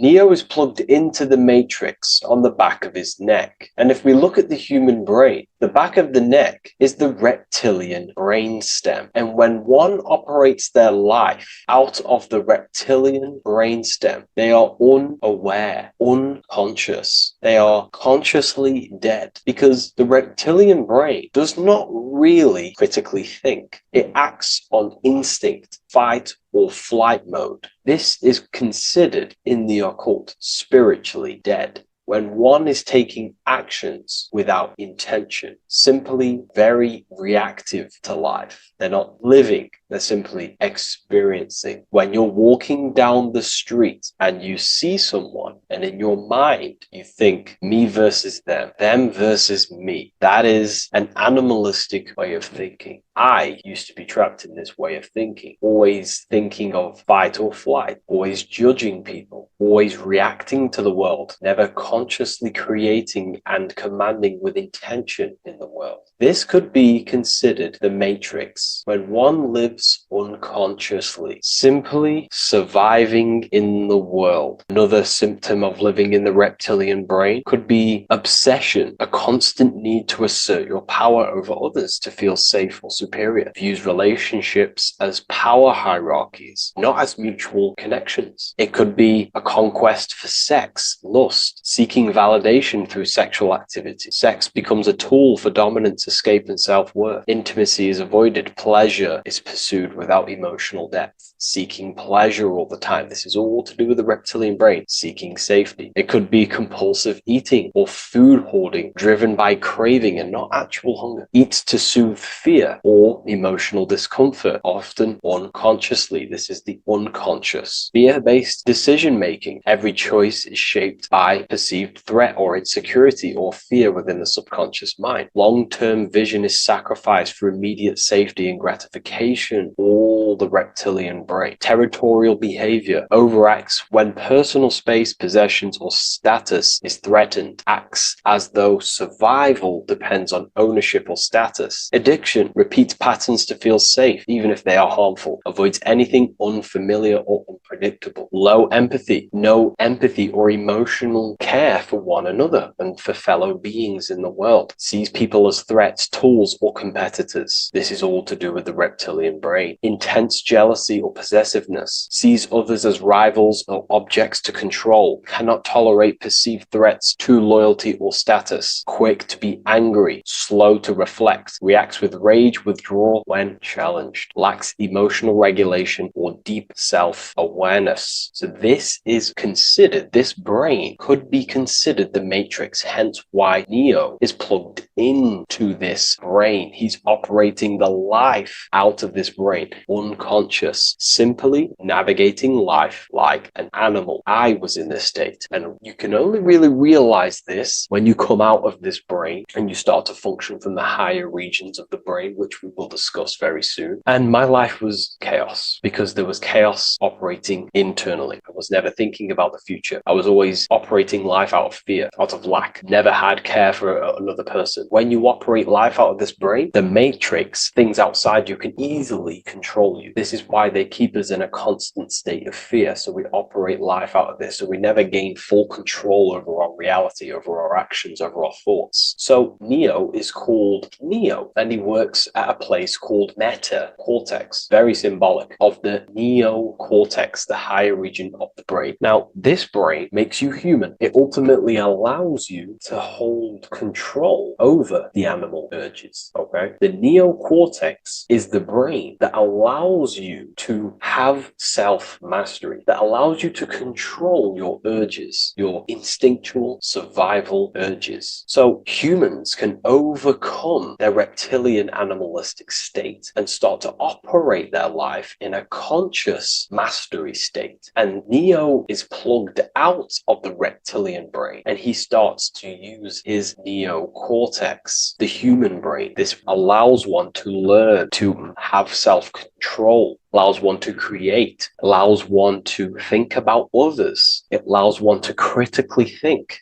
deeply. It allows one to be self-aware. Who am I? Where did I come from? And where am I going? This is ultimately the brain that has shaped the world. We look at humans. We built technology. We built all of these amazing things. They all come from the neocortex. This is the higher region of the brain that allows consciousness to function on a higher degree. It allows you to truly become a creator and have self-control instead of living in a reactive animal state. You see, animals are only aware of their five senses. They're only aware of surviving. If you notice, look at animals, they're always looking around. Even in their home, they're always looking around, sniffing around. That's because they operate in an animalistic brain. Humans have the neocortex. This is a higher region of the brain, which if you wish to master yourself, this is the brain that you will be using. This allows you to operate life on a higher degree. We see this reptilian brain symbolized everywhere. See it as reptiles. Reptiles are symbols of this brain. We see the Egyptian god Osiris with the green skin representing a reptile, a crocodile. Sometimes we see Osiris depicted in Egyptian artwork with crocodiles or reptiles, if you do a little bit of research on that. And also, if we look at the overall symbolism of Osiris and his story, we notice that he is the god of the dead or the underworld. This is not literal, but the dead or the god of the death,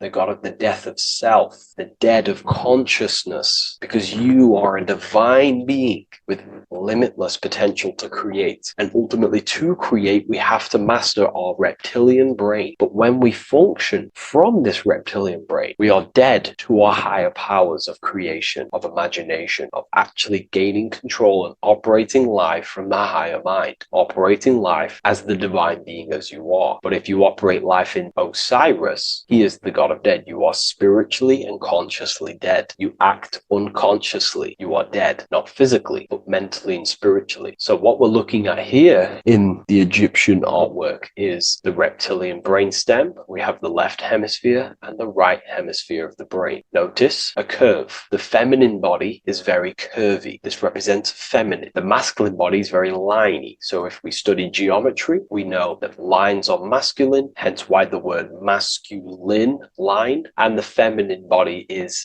in geometry, feminine is represented as curves. So this is the left masculine brain on the left side, and this is the right feminine brain on the right side, with Osiris, the reptilian brainstem, in the middle. So we're going to go deeper into some Mesopotamian artwork now. Now let's have a look at this. We're looking at the reptile on the very bottom. We see the left brain and the right brain, the Eye of Ra and the Eye of Horus on the left and right. In Freemasonry, we still see the symbolism of the two pillars. Yakin and Boaz in Freemasonry, with the two pillars symbolizing masculine, feminine forces of consciousness, also representing the masculine left brain and the feminine right brain, with the reptile down here. But if we have a little look here, right, we have a little look at these reptiles. This person is standing on top of the reptiles. When you are on top of something, you have power over the below. You are standing atop of something. You have mastery over it. You have control over it, symbolizing gaining control over the reptilian brain, the reactive actions, the sexual urges, the addictions, the territorial behavior, the fear-based decisions, constant internal tension, never being able to focus. It's symbolizing gaining control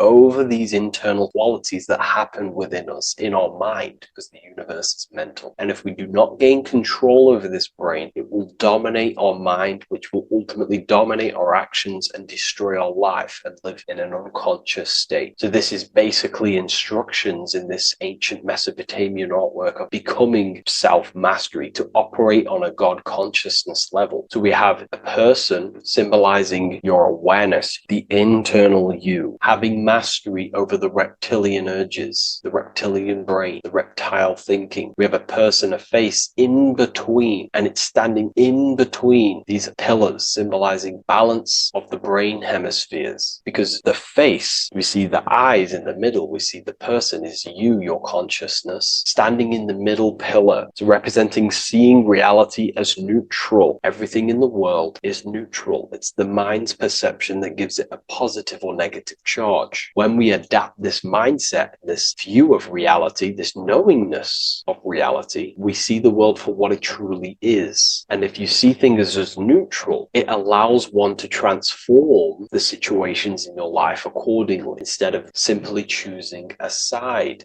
This is a major problem in society, and this was a problem within myself also. We like to choose sides, and choosing sides can keep your consciousness locked in a certain mindset, in a certain belief. And belief is what is ultimately destroying humanity. It's about knowingness, and knowingness is in the middle. We want to seek to know things. Knowing things allows you to go out there, directly experience it, and know it for yourself. For example, I know I'm not on a spinning global ball flying through space. Why? Because my senses tell me I'm not doing that. My senses tell me I'm not going 1,000 miles per hour and 360,000 miles per hour through space while spinning around the sun. I know that because I know myself. I know I'm not my body because I've had direct mystical experiences beyond the physical body. So we should seek to know things, and that's what we call gnosis, direct knowledge obtained through direct experience, knowingness. And that is a middle pillar quality. So in Freemasonry, we see the middle pillar. The matrix is designed to give you two wings all the time: Democrats, Republicans, feminism, and then there's another side. There's always two sides that they're giving you because they want you locked in either way, which is seek the middle pillar, seeing things as neutral, seeing things as the middle pillar, seeking direct experience, gnosis. And this aligns with the brain because the brain gives us these two perceptions also. The right brain sees the woods, the whole woods, but the left brain sees the individual trees and branches and leaves. If we're too left hemisphered, we're going to see everything as divided. If you're too left hemisphered, you're only going to see yourself. You're only going to think about me, myself, my ego, my consciousness, my life. And I'm only going to operate in the world, take actions only towards me without considering the collective, which is the right hemisphere quality. The right hemisphere allows you to see the bigger picture, how we're all connected, we're all one family of consciousness, we're all one being separated in different bodies, one consciousness operating in different bodies. So it's about aligning these perceptions of the brain and standing in the middle, and also conquering the reptilian brain. This allows us to operate in the world and see the world for what it truly is and operate from a place of balance. We also see some more symbolism in Egypt of the Ram Sphinx in Egypt. Ram Sphinx. Please leave a comment and please leave a like and a subscribe onto the YouTube if you like my content. Smash that like button and we'll get straight to this. So this is the Ram Sphinx in Egypt, also symbolizing the brain. This is my research. These are my conclusions. You can take this with a pinch of salt and go out and do your own research. This is what makes sense to me based off my information I've gained, my symbolism that I can read. So take what you can from it. I'm not here to obstruct anything. I'm not here to place anything in your mind. I'm simply here expressing my research. Never take anything off anyone as solid truth. I've never have said everything I say is solid truth. This is my research. If the research aligns with you, that's great. Maybe it doesn't with some people, that's fine. Simply take things with a pinch of salt, go out and collect as much research and information from many different sources and place together your own understanding of symbolism and your own perspective on reality. But like I say, seek to know and not believe.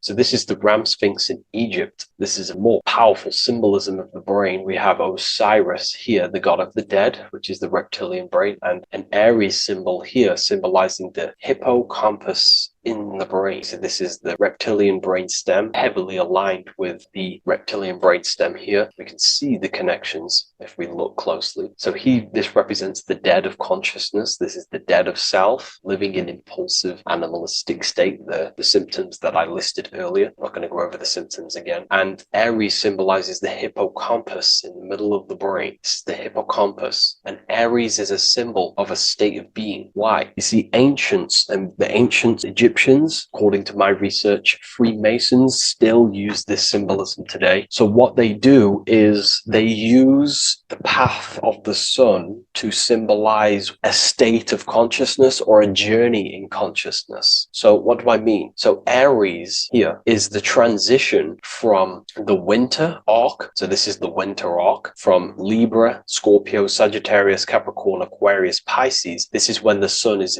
dead. This is when the electromagnetic waves of the sun are not very present. This is the winter. This is when there's more darkness in the world. However, from Aries, Taurus, Gemini, Cancer, Leo, Virgo, and well, to Libra, this is when the sun is giving more electromagnetic rays. Everything grows. Everything is reborn again. Everything's growing. There's more light. There's more warmth. You can grow crops. So this is very symbolic as a state of consciousness. Aries is used heavily to represent the rebirth of the sun, but internally as an esoteric interpretation of Aries, it symbolizes the resurrection of awakening of the self. It is the rebirth of the sun, of the soul, the rebirth of becoming aware out of the darkness into the light, living in the reptilian unconscious state, the unconscious, not being aware that I possess consciousness, not being aware of my thought, emotion, actions. And Aries is that symbol is of the rebirth of the spirit, the rebirth of the self, becoming self-aware. So that's what we're looking at here with the Ram Sphinx. We're looking at Osiris, dead, the reptilian brain, operating life in an unconscious state, not really thinking,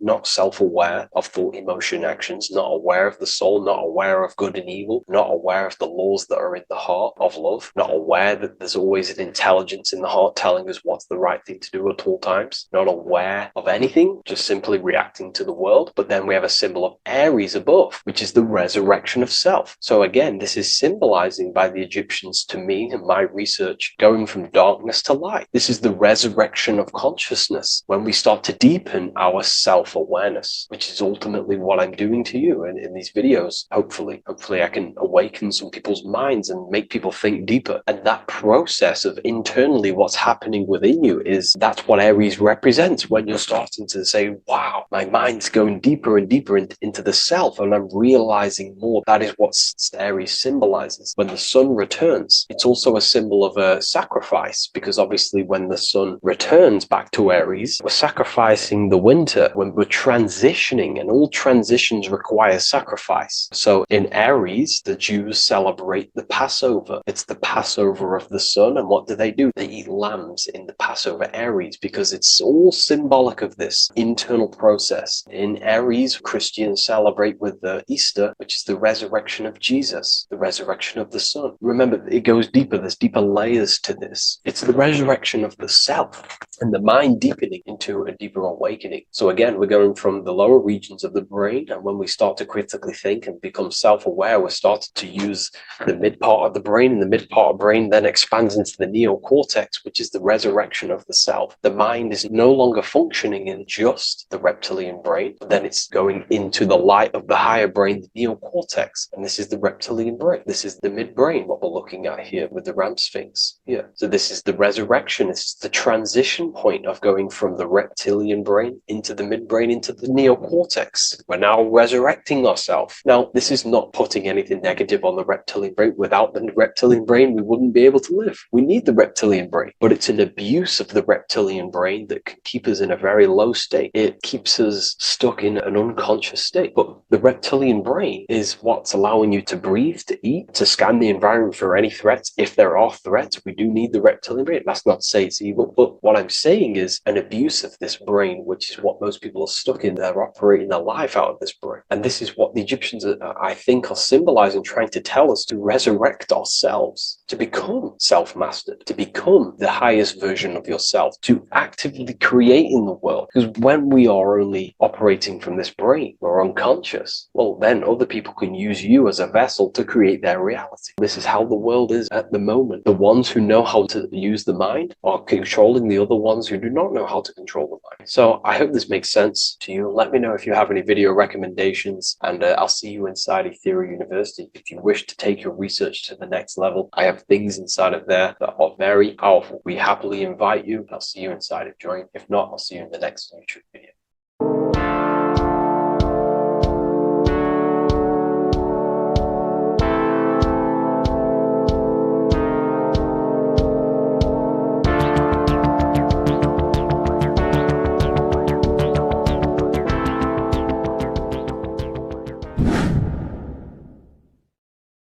Welcome back, people. We're back with another video. Let's jump straight into this. Make sure to tune in till the end because this has got so much information in this video. So sit back and enjoy. So everything's torus fields. The Earth's a torus field. Everything's torus, which is electromagnetic field, electric and magnetic. The center of the torus field is where the two opposing forces meet in the center. And this is what creates the plane of inertia, the dielectric plane of inertia. Okay? You got red shift, blue shift, positive, negative, south and north pole, right? This is what the ancients were showing with the tree of life. As you can see here, this is the plane of inertia and this is the torus field. Everything consists of this. Everything is a torus field. A atom is a torus field. Okay, now the inertia is the 0 point. So this plane is a 0 point. It's the balance between two poles. Okay, now this creates matter because matter is two opposing forces in motion equalized. So these two forces coming together is what creates matter on this physical plane. And this is why we can't see the electromagnetic field, because it consists of one of the elements, which is either electric or magnetic, but when they combine together, it's what creates this physical plane, which is physical matter, which is light in motion. Now, everything is one. Don't get confused by duality. Duality is two opposing forces, but them two opposing forces are created by the same substance. It's two aspects of the same substance.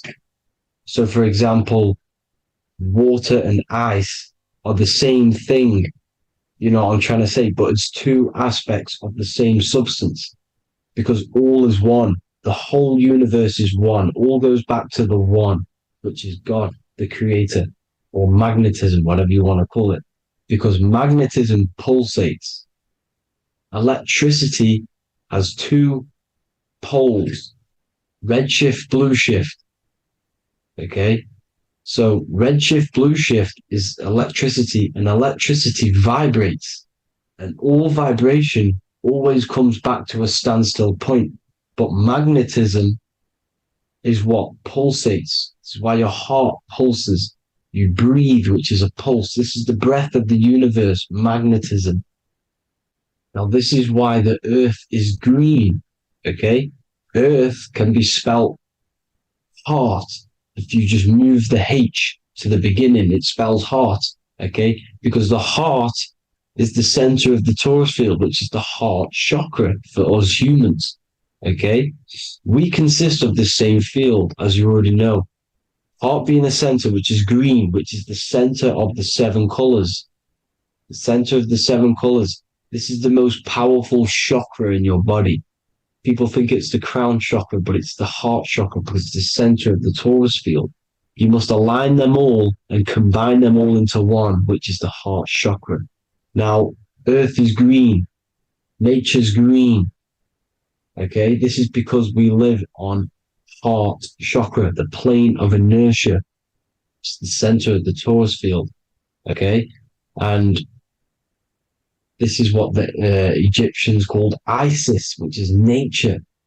Nature is balanced, and nature is female, Mother Nature, because it looks after us with the fruit it grows with abundance, and the water.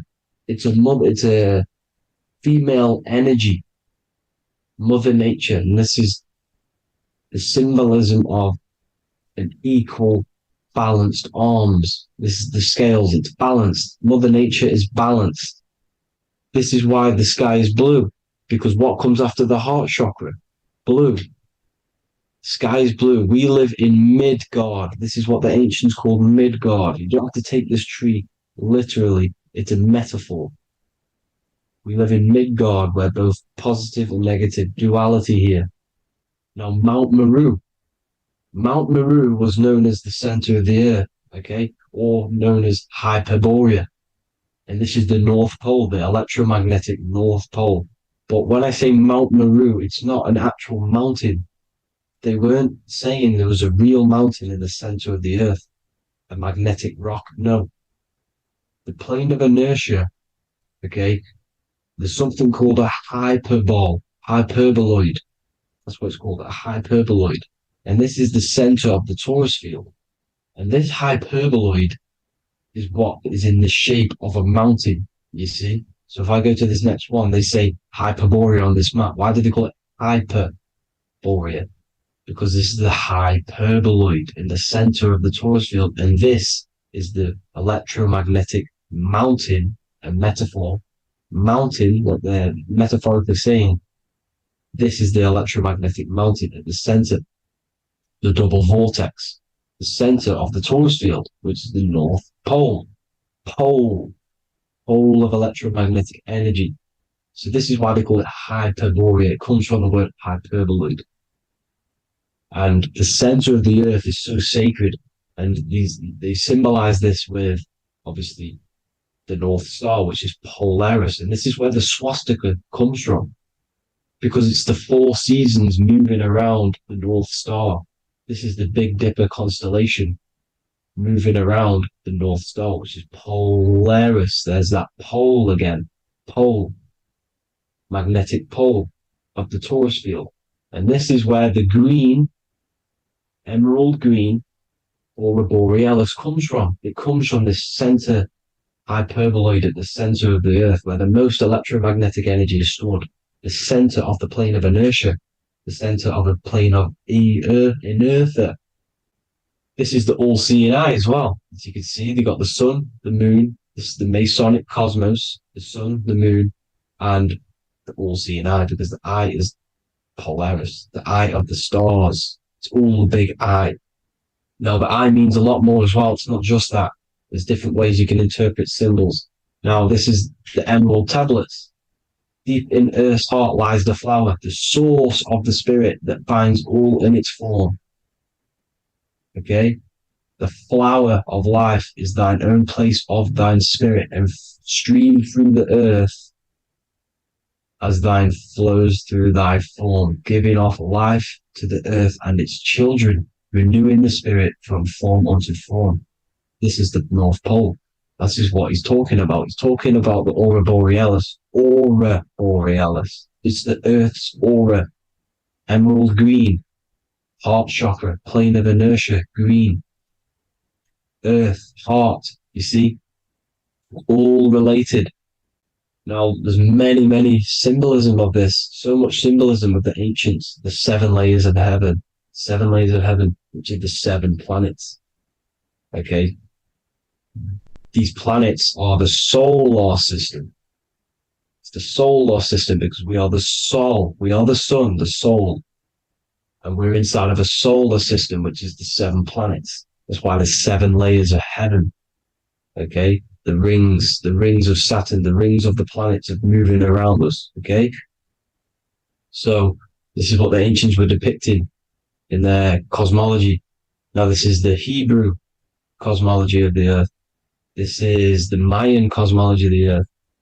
You see, it's all an enclosed system. We live inside of a giant torus field. All is atum. It's what the ancients said, ancient Egyptians said. All is atum. Atoms are torus fields. Don't be tricked by the modern science today with the current model of an atom. It's completely wrong. They're hiding the torus field. They're hiding the electromagnetic field, which is in everything. Absolutely everything is in motion, and motion comes from this field. And you see, this is upside down, but this is the I think it's pretty sure it's candles, but the 7 candles, the 7 planets, the 7 Elohim. You see, it all goes back to the stars and the heavens.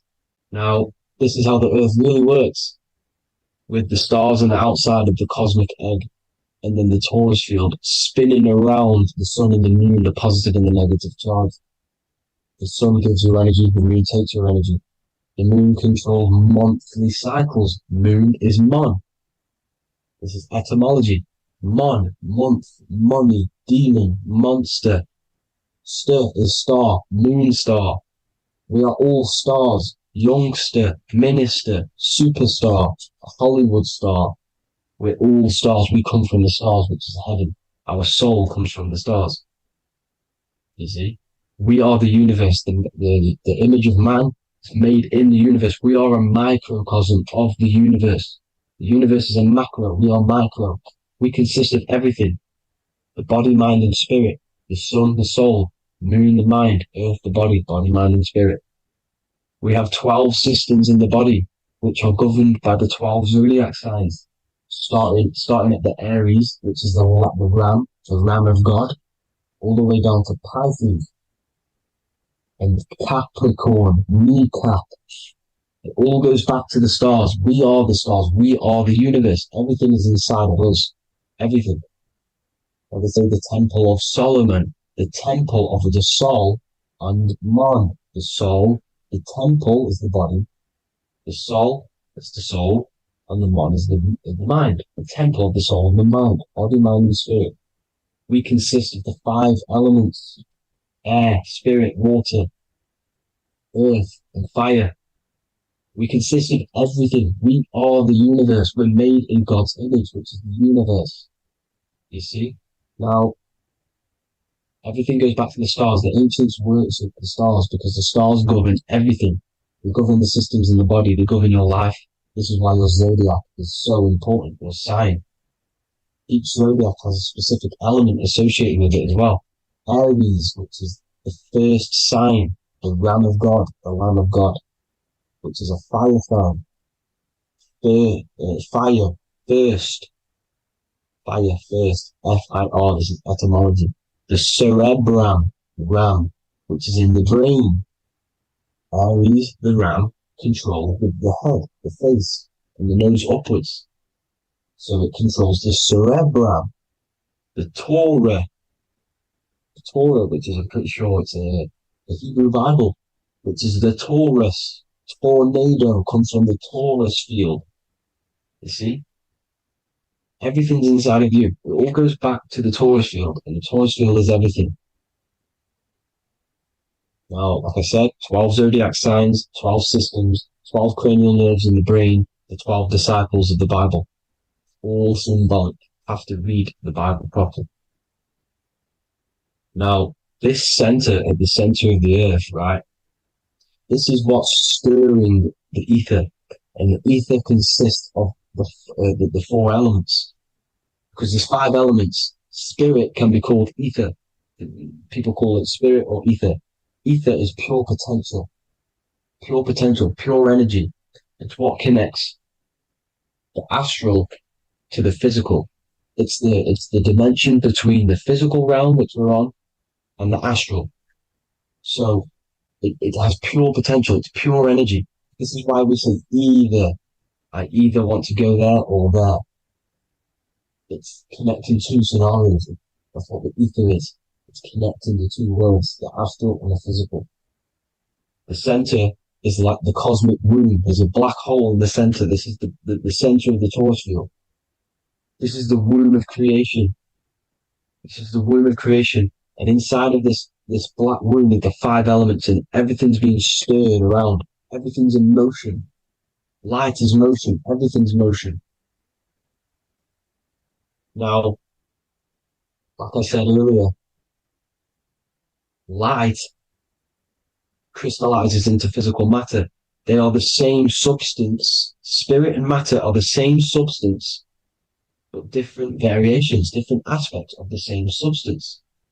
Low vibrational spirit turns into matter. High vibrational matter turns into spirit. Or light, whatever you want to call it. Matter is light crystallized. This is where we get the 7 metals from. The planets. The planets are light. Specific frequencies and vibrations of light. When these lights, or the planets, materialize, material metals materialize, they turn into the 7 metals. Saturn turns into lead. That's why lead is red. Saturn is red. The sun turns into gold. That's why the gold is yellow and the sun is yellow. You see, Saturn is the time god. What happens in autumn? The leaves turn red and they die. This is why Satan, time god, the reaper, everything is crystallized till it's dead and then reborn again. You see, rust, when things rust, it turns to red because it's Saturn. Saturn crystallizes everything. He's the reaper who comes around in winter. You see, he's Satan. Jesus and Satan, the sun and Saturn. They say we live in a solar system. The solar system. I think I've already just broke this down. The 7 planets are the 7 chakras. Everyone already knows this. But I'm going through it anyway. But this is where we get the 7 planets from. And the 7 metals. You see, all the ancients knew it was an enclosed electromagnetic system. It's not a spinning ball in the middle of space, people.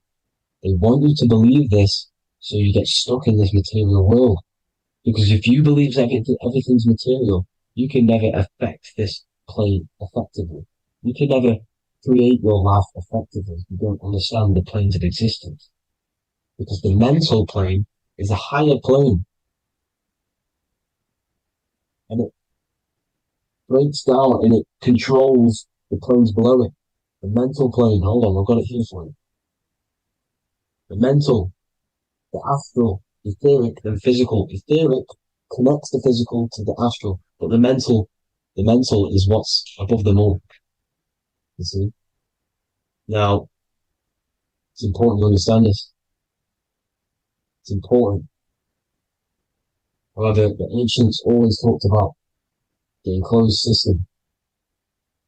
Only NASA, which is introduced around the Roman times, not NASA, but the globe Earth was introduced around the Roman times.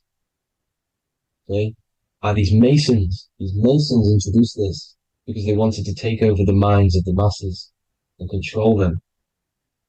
These people worship the physical realm. They know how it works. They know the ins and outs of it. They know how to do the magic. They know how to do it all. They understand it all. That's why Masonry have to take the oath.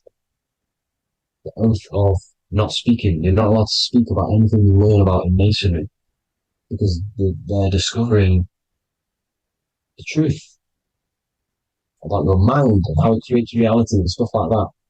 So this is the Masonic cosmology, the 5-pointed star, the 5 elements, the checkerboard for duality, positive and negative, the 2 aspects of every substance.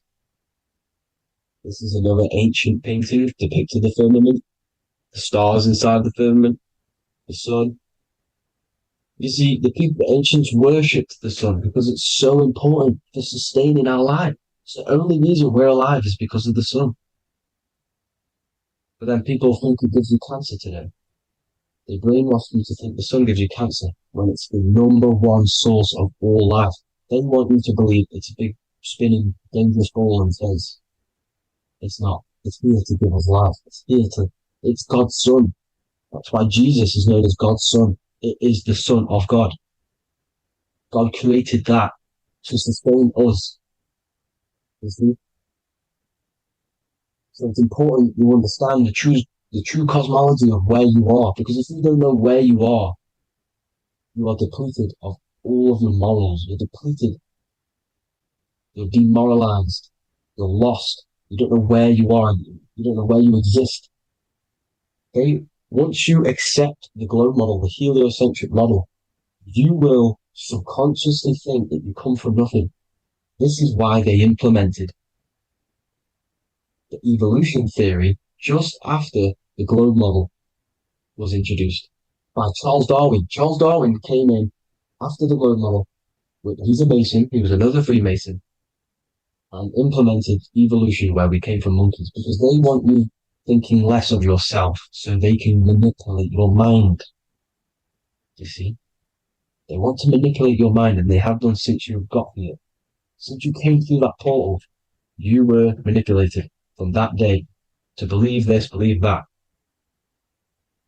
The true cosmology, the truth will set you free. You will understand things better. You will feel better in yourself when you know the sun is here for you. You'll feel better in yourself that you know that you didn't come from a monkey. You were created as a human, a manifester, a creator. You're so intelligent. Your mind is amazing. You can manipulate matter, mind over matter. See? Thank you all people for tuning in. Tap in with yourself. Love yourself. Find the truth. Spread the truth. Nothing dies. Nothing in this creation dies. Everything's energy. Everything's light. Light can never die. You're a light being. That's why it says Q. Q man. Q is light in Hebrew or Latin. Either one of the two. You're a light. You're a light being. You never die. Ever, ever, ever die. Ever. Stop thinking you're going to die. This body will die because it contains electricity. And electricity always goes back to a standstill point because of vibration. Electricity vibrates. You are pure light. You will never ever die. Thank you all people. God bless. Make sure to like, subscribe and share.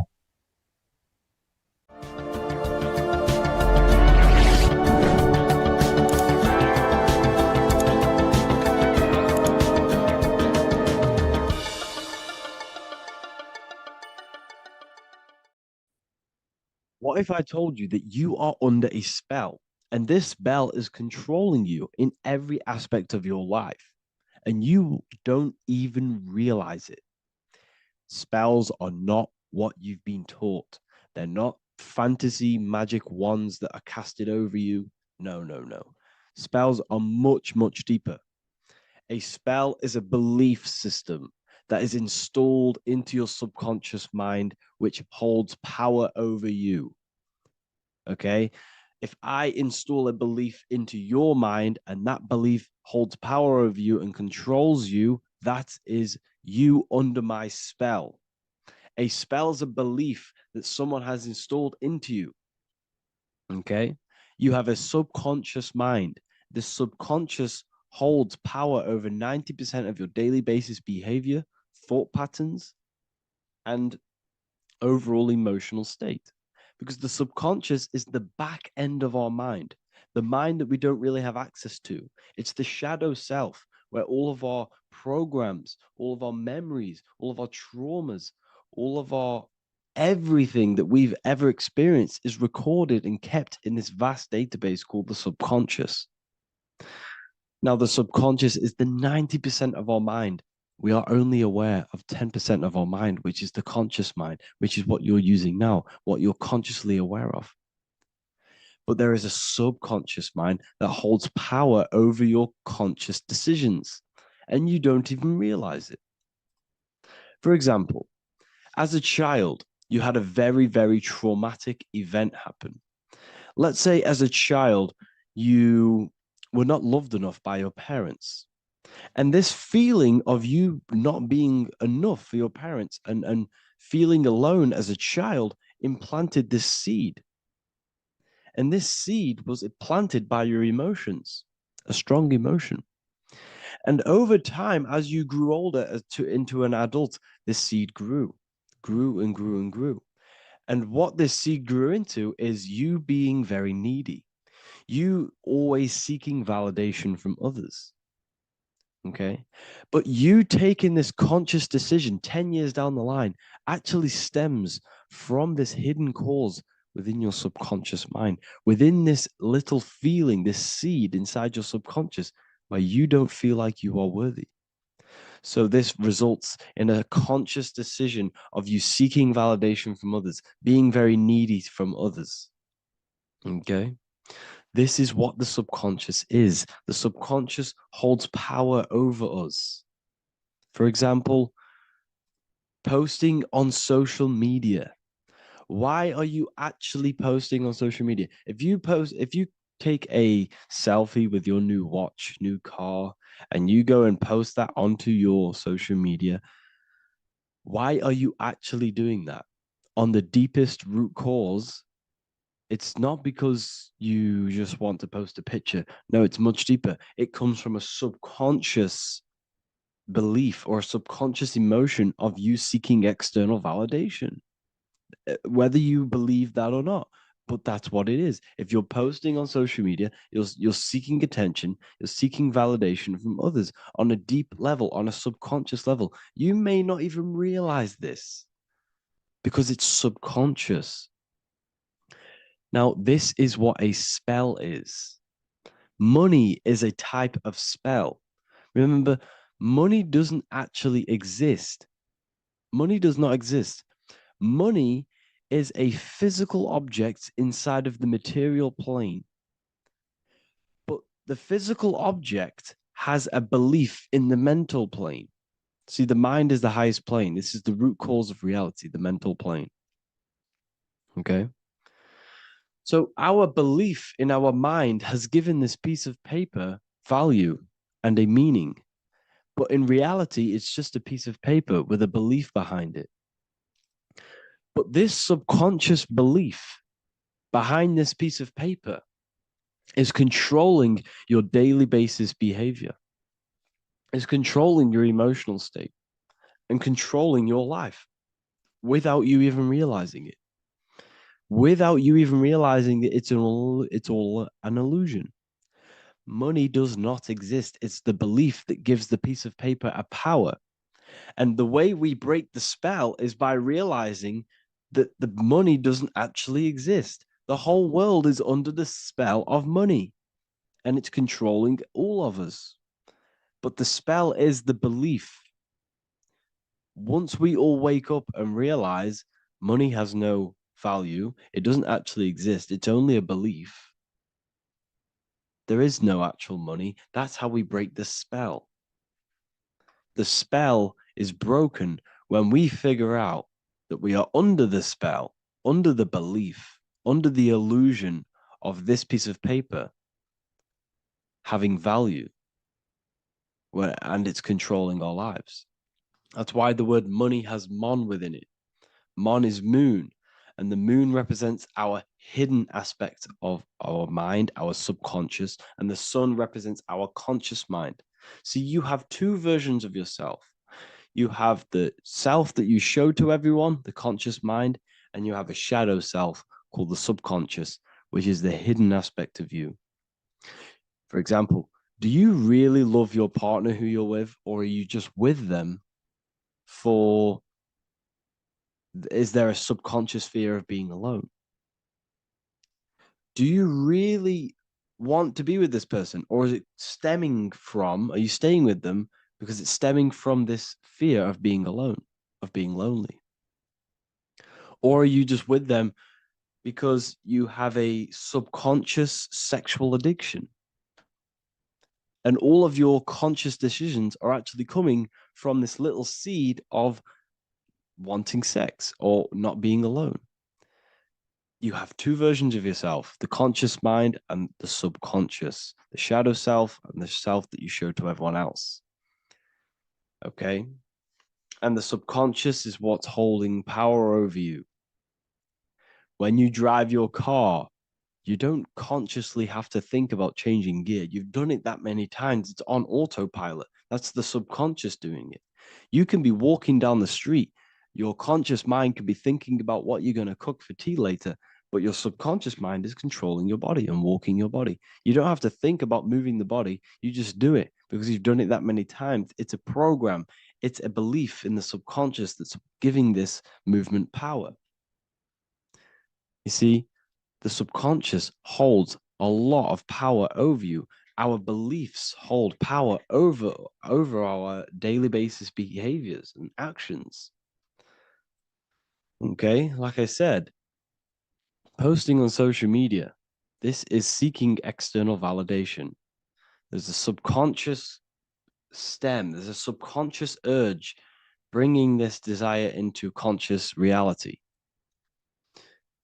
So we must break the spell of our emotions controlling us, our traumas from a child controlling us. For example, another example of this, let's say you were in a car crash years ago, and this car crash led you to having a very traumatic event, very traumatic emotion you felt in that car crash. You felt a lot of pain. that was impressed into your subconscious. And even to this day, you're probably scared of going into trains, going onto cars, going inside of vehicles. And you might not even be aware that it's actually stemming from this event that happened 10 years ago. That's the spell. That's the spell that's holding power over you. And you don't even realize it. You realize the spell when you realize you're being controlled by this old belief, this old trauma. That's what a spell is. A spell is not something I cast over you with a wand like Harry Potter. Spell's much deeper. It's the hidden aspects of our mind that hold power over us, that control us. Okay? So how do we get rid of the spell? How do we break the spell? By installing new belief systems, by installing new programs into our subconscious. The subconscious is impressed by repetition and emotion. Everything you do on repeat, for example, tying your shoelaces, you can be looking up into the sky, closing your eyes, thinking about what you're going to create for tea while doing your shoelaces. You've done it that many times, you don't have to think about it. That's the subconscious taking over. Okay. That's the repetition aspect of the subconscious. For example, you could probably run down your stairs. You know exactly how to run down the stairs. If I tried to run down your stairs, every staircase is different. I'd probably fall over. But you've done it that many times, you know exactly how to do it. It's what we call ritual. When you have an evening ritual, when you tidy the house, you do your skincare routine, you wash your teeth, that's a ritual. This is what the ancients called ritual. When we do rituals, we're trying to implant something into our subconscious to either remove an old program, an old seed that is controlling us, for a new one that's going to grow into new light, into a new reality. So you can implant messages, implant new programs into our subconscious, which will then grow into a new reality. Okay?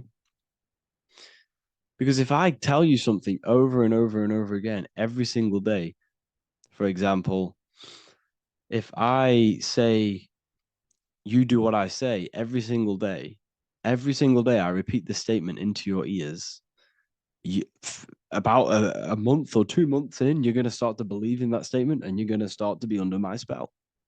You're going to start to do everything that I say. So this is what spells are. Spells are subconscious beliefs that hold power over you and you don't even realize it. So we need to remove these old programs we have that are controlling us for new programs. And we do that through ritual, affirmation, and imagination. Repetition and emotion is key to impressing the subconscious. They are the two ways that spells are created, that programs are created. The subconscious only knows the now and it only knows you. So every word you say is a spell. So when you call someone else a name, you're calling yourself a name because your subconscious takes everything you say as truth because it only knows you. It doesn't know anyone else. So every night we can do affirmation. We affirm the reality we want. This is what we call a ritual. We sit down or we stand up, whatever it is, you affirm the reality you are, I am statements. And then you imagine that reality. And you do this over and over again, every day, twice a day, 3 times a day, however many times. And this will cause repetition.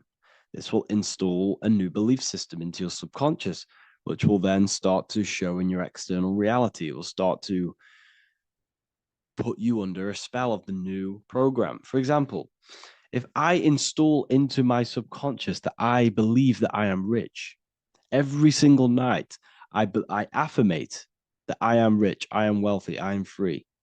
And then I do a ritual. I start to imagine this reality. Every single night I do these two things on repetition and I start to feel the reality and imagine the reality. Over time, I'm going to start to believe that I am rich, that I am free, and I am wealthy without having the physical reality. And what this will do is that it'll implant a message deep within your subconscious mind. It will plant the seed of this belief. And this belief over time will grow into 90% of my thoughts, 90% of my actions, 90% of my words. My words, my thinking will change due to this new belief. I may not even realize it, but I'm looking for more opportunities to make money. I'm speaking to more people because of this belief that I've installed. This belief has triggered new ways of thinking. My mind, my conscious mind is now only operating to fulfill this belief. And my conscious mind might not even be aware of it.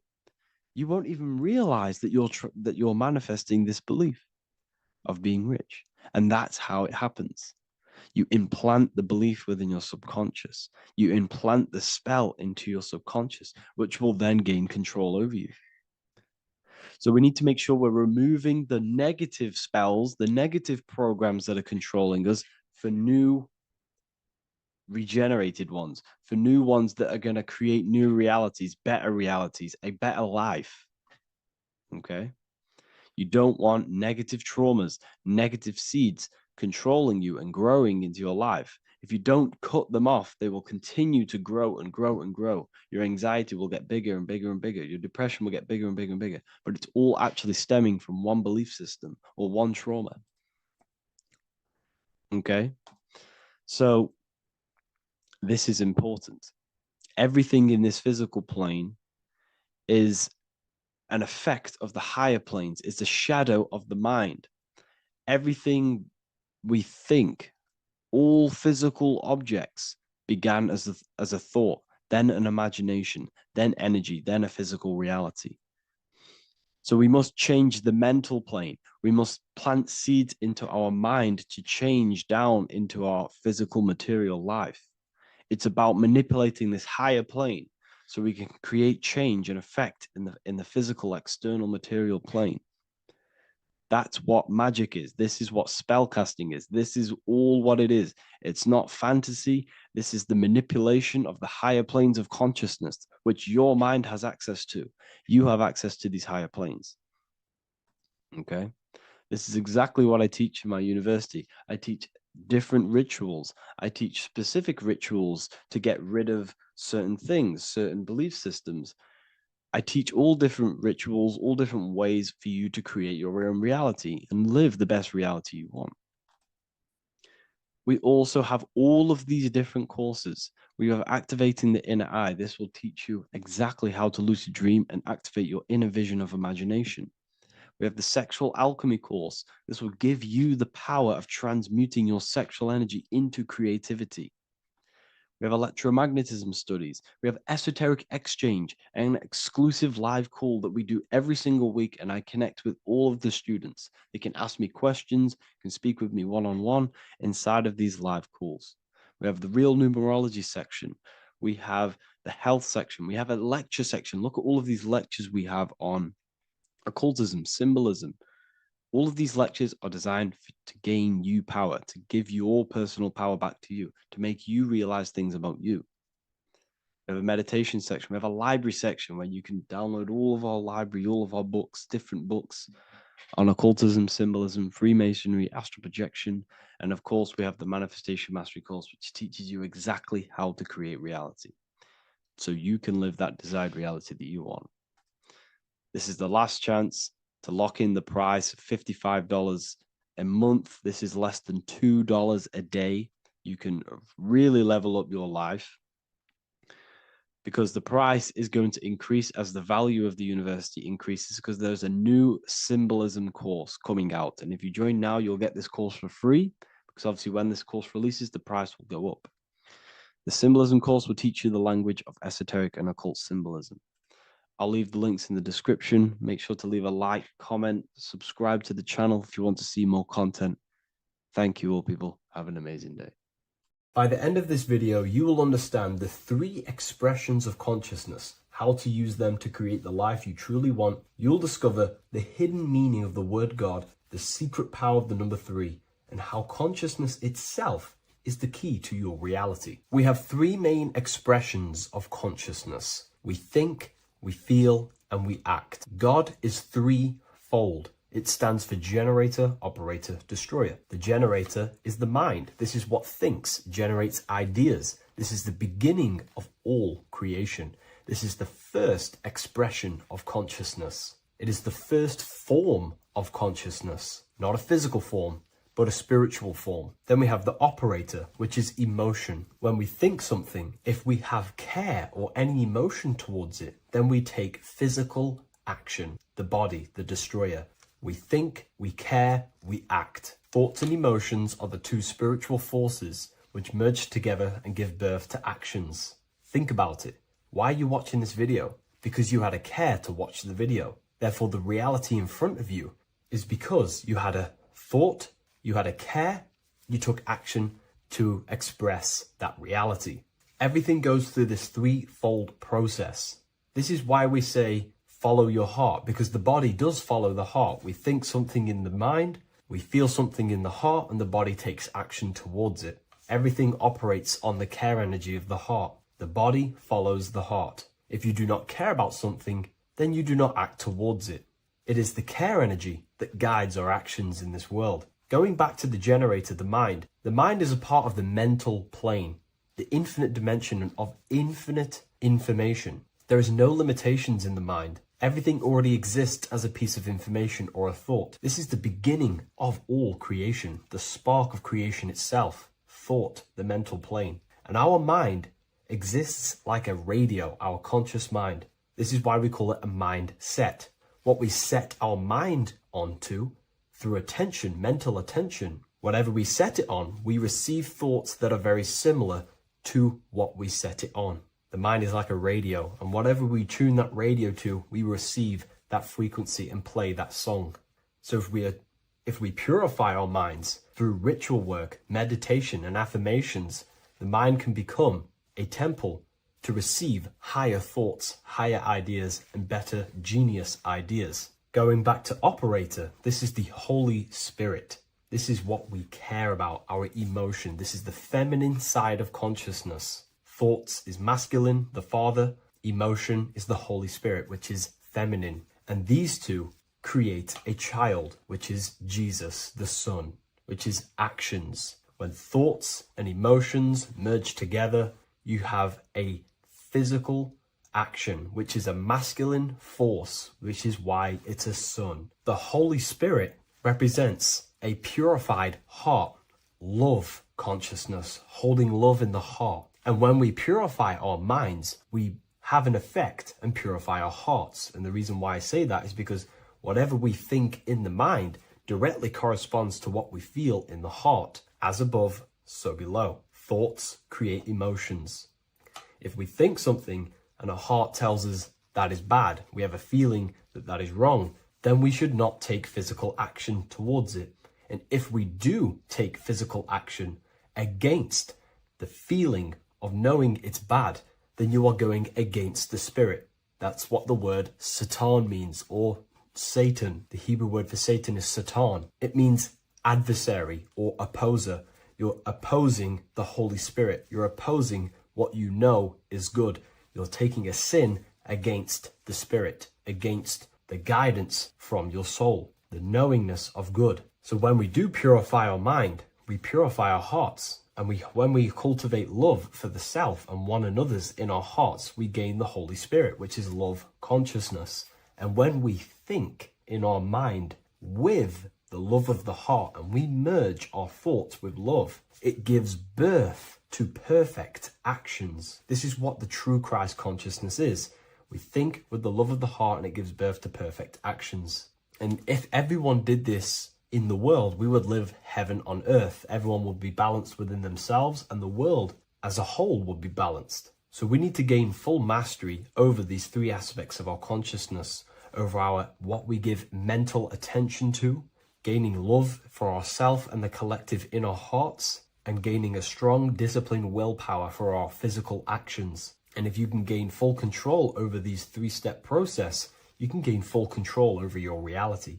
The number 3 represents this 3 aspects of creation or transformation. This is a transformative process from going invisible to the visible. This is also why Jesus dies in a cave for 3 days. It's all about transforming the self. Transformation is the number 3. Me personally, I think the Holy Spirit has been replaced for the sacred feminine aspect of consciousness. They do not want us connecting to our feminine side of consciousness, because then we will cultivate love in our hearts for the self and one another. And love is the most potent force there is in the whole universe. It is what unifies everything. It nurtures everything. It allows things to grow. Think about it. When you hold love or care for someone, you grow relationships. The sun is the perfect symbol and representation of love energy. The sun gives abundantly, expecting nothing back, and allows everything on the earth to grow. It's a caring, nurturing, feminine force that allows things to grow and unify and come together. In today's world, we mainly have thinking and acting without emotion, without care, without the judge of our hearts. It's all about gaining unity consciousness. We think, we care, true care for one another and the self, and we act.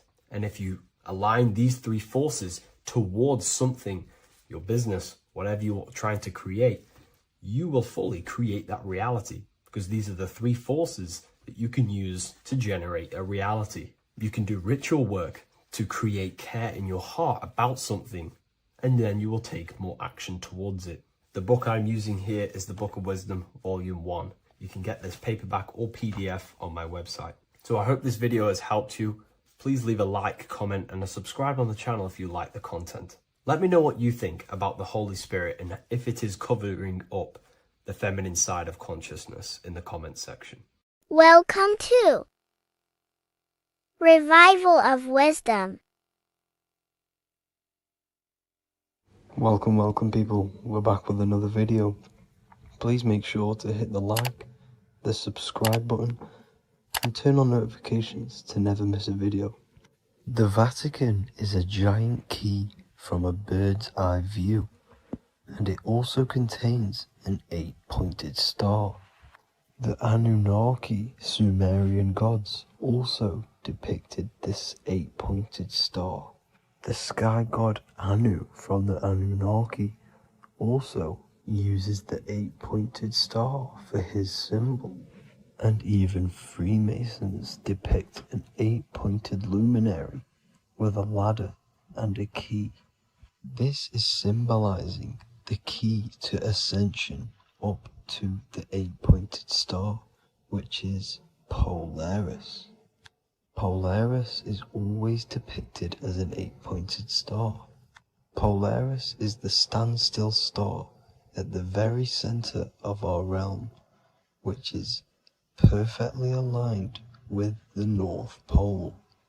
The Earth is a giant torus field, and at the center is where the most electromagnetic energy is stored.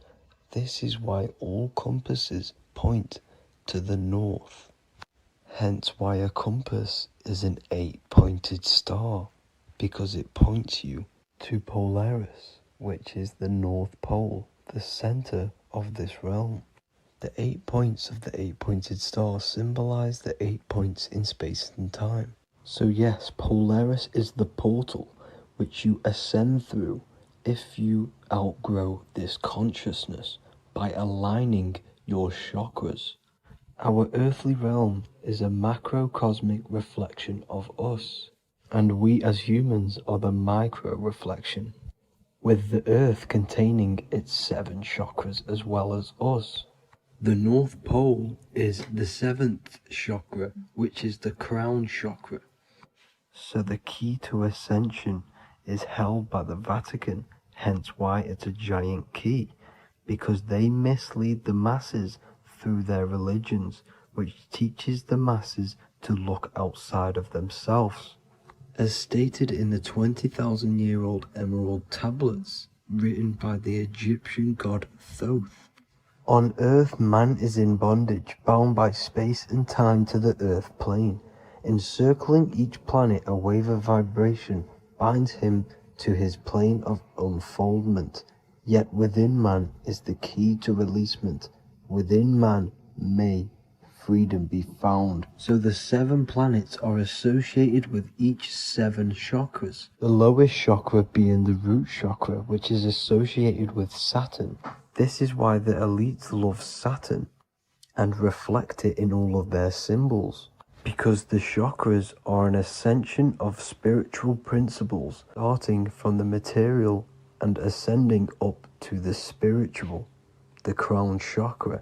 However, evil love bondage, and they are trapping souls in the physical realm by stopping and provoking the ascension process. They do this by abusing the energy of Saturn, and Saturn is associated with the lowest chakra.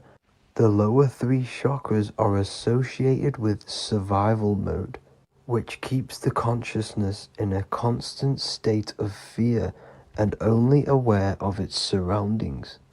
Once you start to ascend up your chakras, you become more consciously aware of spiritual deeds. And this is the process of returning back to your true spiritual form.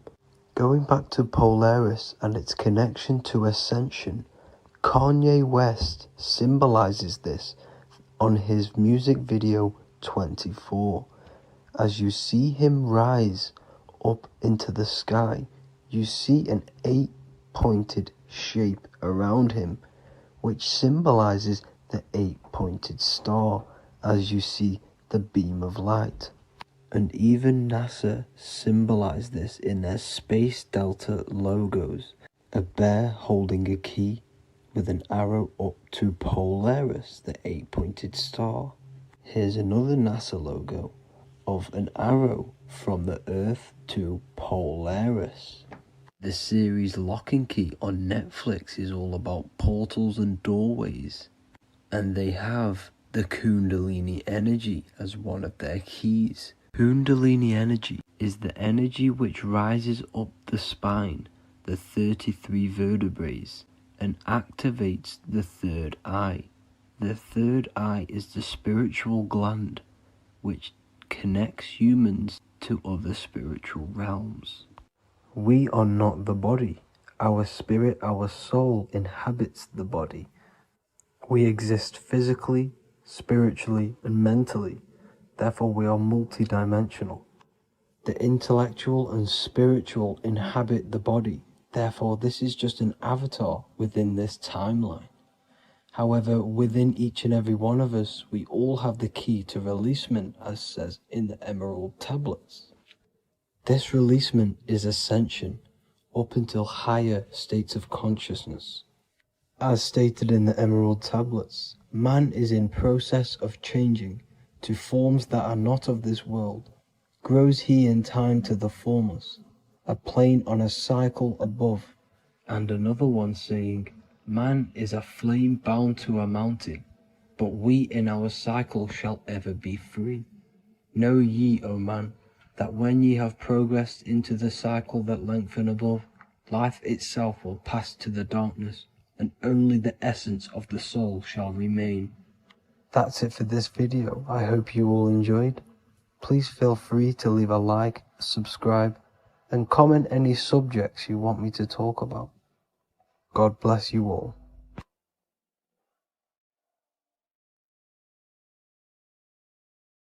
Neo is plugged in on the back of the neck, which is the reptilian brainstem.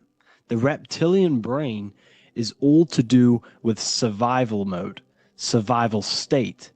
It's always scanning the environment for safety, whether that's physically, emotionally, or mentally. It does not think. It is instant. For example, do I smack the guy or run off? If something happens to you, like a car's coming really quick to you, you do not think about this. The reptilian brain is the animal instinct that will instantly move your body on the instant reactions. Hence why it's the closest brain to the rest of the body. It has instant access to the electrical nervous system to control the body at instant reactions. Now, Neo is plugged in on the back of the neck, which is the reptilian brain. Therefore, the matrix is the body itself. It is the lowest state of consciousness. This is what it represents. The word matrix means womb. It translates to womb because your body is a womb. Your body is a vessel for universal consciousness, for God consciousness. And the body is also a womb where you can be born again outside of this body by raising your consciousness, by awakening the neocortex. This is why Neo is called Neo, because it represents the neocortex. This is the higher aspect of our brain. This is all to do with new things, higher reasoning, higher thinking, new learning. You see, the brain is a receiver for universal consciousness. Now, what do I mean?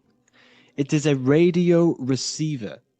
Think of it like this. You have a radio tower which emits frequencies, and each little frequency, 00.1, 00.2, 00.3, each 00 point is a different person. We are all the same universal consciousness encapsulated inside of a different vessel. This is why our body is the temple of God inside of the Bible. Your body is a sacred temple of the divine essence of the universe.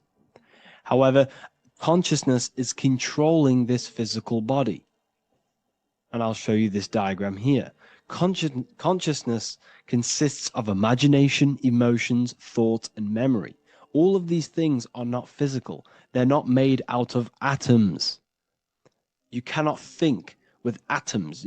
If I split open your brain while you are thinking of a cheesecake, I would not see a cheesecake. It's because these things exist metaphysically within consciousness. They are not physical. The body is physical. It's part of matter. It's part of time. You see the Leonardo da Vinci, the circle and the square. The square represents limitation, beginning and end, because when you draw a square, there is a beginning and end. It represents the body, the mortal self, the ego, the echo. Then you have the spirit raised above, which represents spirit over matter, mind over matter. Invisible forces create physical forces. Everything physical exists in non-physical. This is also the Freemasonic square and compass, why the square is below the compass, because the compass creates the circle, which is spirit or mind. Then you have the square, which is matter. Mind and matter are the same substance. Mind creates matter through thought. Everything in this physical universe manifested through thought. Everything began as thought. So you are spirit and matter. You have a material body and a spiritual body. And you are right in the middle. This is why humans are very, very important. Because we have an animal nature, the reptilian brain, and a higher consciousness, the neocortex. And we must awaken out of the matrix, which means womb, which is the body. And Neo is waken up from the lower self, the reptilian brain, and moves into the neocortex. Because the brain is a radio receiver for consciousness. Now, what do I mean? I went over this before. Your consciousness is controlling the brain. The brain is a computer. And when our consciousness, our imagination, our emotion, our thoughts, and our memories are all contributing towards just survival things, food, safety, fear, all of these things, and our consciousness is locked into a survival state, we are using the reptilian brain. We're no longer thinking. You don't think with the brain, but the consciousness is thinking, which activates the different parts of the brain. When we think for higher reasoning, we use the neocortex. It stimulates the neocortex. When we think about survival, we're using the reptilian brain. So therefore, when Neo wakes up, he wakes up to the higher aspects of consciousness, which is only utilized by the neocortex, by learning new things and expansion of the mind and expansions of consciousness. Okay?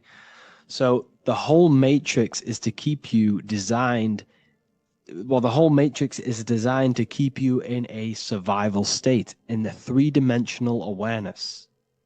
They want you constantly scanning for safety, scanning for food, scanning for emotional safety in relationships and other people.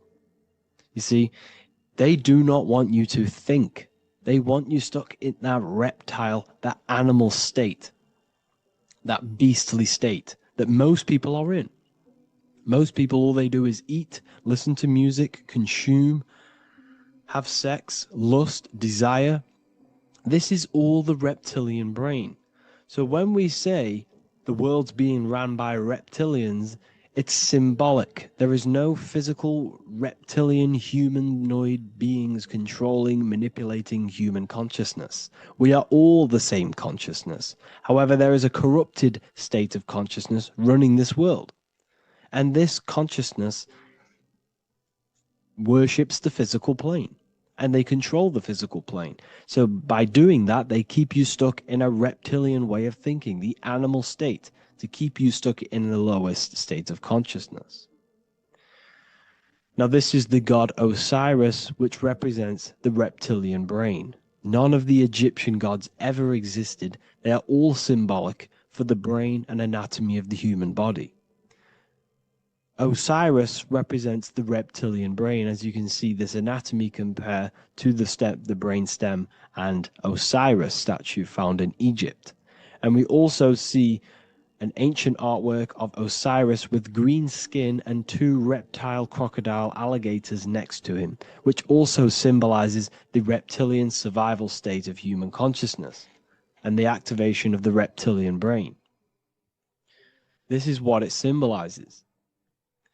Now, this is what the Matrix is all talking about. It's talking about the awakening, the expansion of consciousness. The word divine is dive in because you connect with the divine by diving inward. There is no man in the sky going to save you. You must connect with the self. Know thyself. Truth comes from within. All of these things I'm telling you comes from within you. I'm just pointing it out. All of this is self-realization.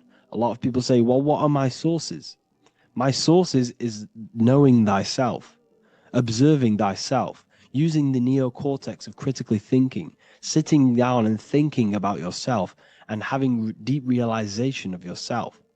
You can realize that your thoughts are not of this physical world. It's quite simple.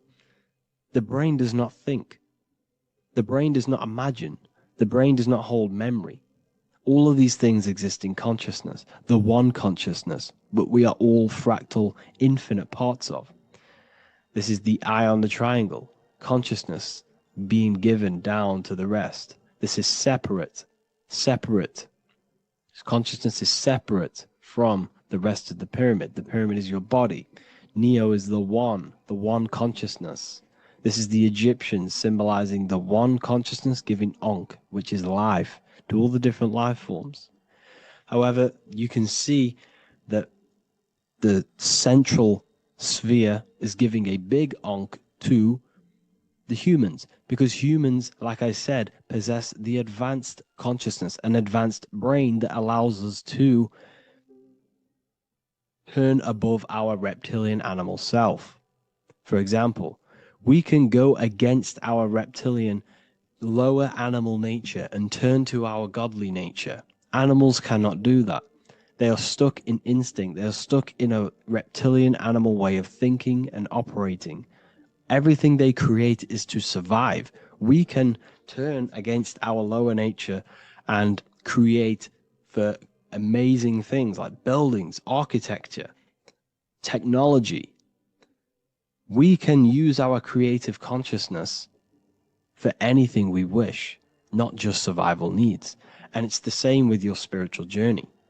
You can raise your consciousness beyond this animal state that they try to keep you in through fear, consumption, food, and the reptilian brain. We must awaken, start to think critically, and awaken to our divinity. Because the mind, the consciousness within you has infinite potential to expand. There are infinite fields of knowledge that you can explore. The mind can never be filled. It can never, ever be full of knowledge. It always expands, and that's why you are alive. That's why you are part of this universe. That's why the science always says the universe is always expanding, because the universe exists in your mind, and the mind is always expanding into new fields of thought, new fields of knowledge and information. And that is your whole sole purpose of expansion of mind and expansion of consciousness and the exploration of the mind of God. We are living in the mind of God. You are a thought in the mind of God. You must awaken out of this body. This is why Jesus says you must be born again to see the kingdom of God. You must be born again. You must raise your consciousness beyond physical limitation and awaken to your divinity. And this is pretty much it for this video. I hope you all understand this, that this is all symbolic for consciousness.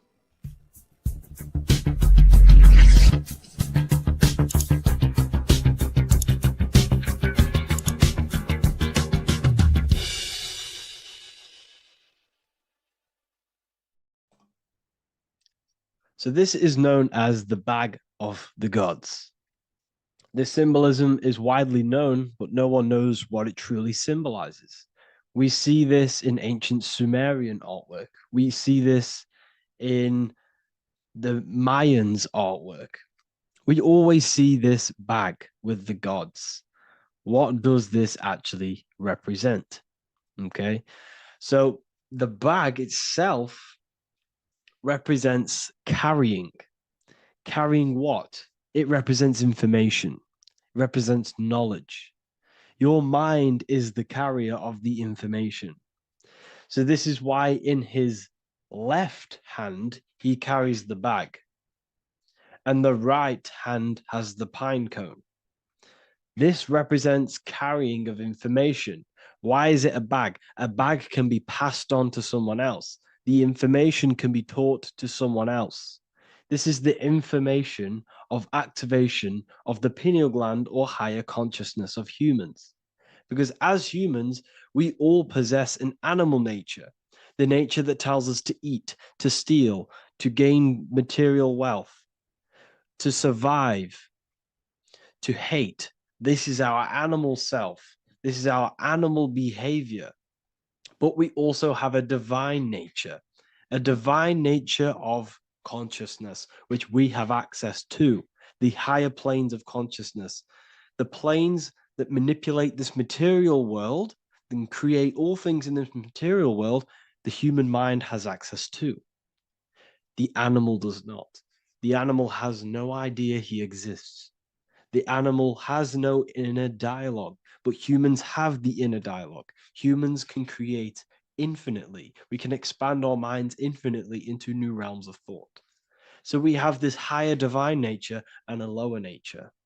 This bag of the gods is basically just representing the knowledge they possess of higher consciousness, of the higher aspect of life, okay, which is the activation of the pineal. The pine cone. The pine cone is in his right hand.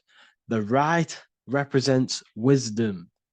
The left represents intellect, knowledge. Knowledge and wisdom are two separate things. Wisdom is applied knowledge. It's a feminine aspect. Knowledge is just gained information that you know, which is masculine. So in his right hand, he holds the pine cone. The pine cone can be opened and shut. The shut pine cone represents the asleep human being, the human being that exists in his lower nature, that just basically survives, lives on eating, consumption, material lust, living in chaos with his emotions, living in a place of hell. This is the animal nature. Then we have the awakened human, the one who has consciousness of himself, the one who looks within himself, the one who knows there is more to him when he looks in the mirror. He is far more than just the physical body. He is a divine spiritual being. a divine being who has limitless potential of creation into the material plane. So this represents the awakened. This represents the asleep. This is why he carries the pine cone in his right hand. It represents applied knowledge. This is the information. This is the intellect he possesses. And this is the applied knowledge of the awakening, of activation of the pineal gland. Because remember, the pineal gland is not your consciousness. The pineals, the same root word. Pine cones were always symbolizing the state of consciousness one was living in, whether he was asleep or awake. We see this at the Vatican. We see the pine cone over the two pillars. This is the two pillars of Freemasonry, and the dome. This is the Royal Arch of Freemasonry. This represents your head. This is the two pillars, the two hemispheres, and the pine cone in the middle, which is the pineal gland. What is the pineal gland? The pineal gland is not your consciousness. It is not the third eye, and it is not the mind. It's not the mind's eye. The pineal gland is a radio receiver. This is your body. Your body is an antenna. Most people think they are this body. This body is nothing but a receiver and a downloader of consciousness. Your brain does not produce consciousness. You are not this brain in your head. This brain is a downloader of consciousness. Consciousness comes from a way higher divine plane, which is what this image is showing here with the clouds. The mind is light. Consciousness is light. And this light is coming down into the material plane, and your body is basically a crystal antenna which is receiving and downloading this consciousness. So you can experience a three-dimensional reality. So God can experience himself in a divided, separate state. This is what this represents. Now, the pineal gland can be activated, okay, and stimulated, because the pineal gland has physioluminescent crystallized jagged-shaped cells on it. And obviously, these are crystals. Crystals are on your pineal gland. And what do crystals do? Radios use crystals. Your phone uses crystals. They tell you that crystals are woo-woo and pseudoscience because they don't want you to know the power of crystals. Your body is basically a giant crystal. Your pineal gland is a radio receiver for your consciousness. So if they can ruin your pineal gland and damage it,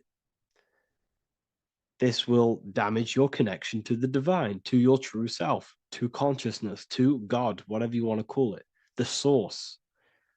There is all one source consciousness, and we're all collectively connected to it. And this is our connection.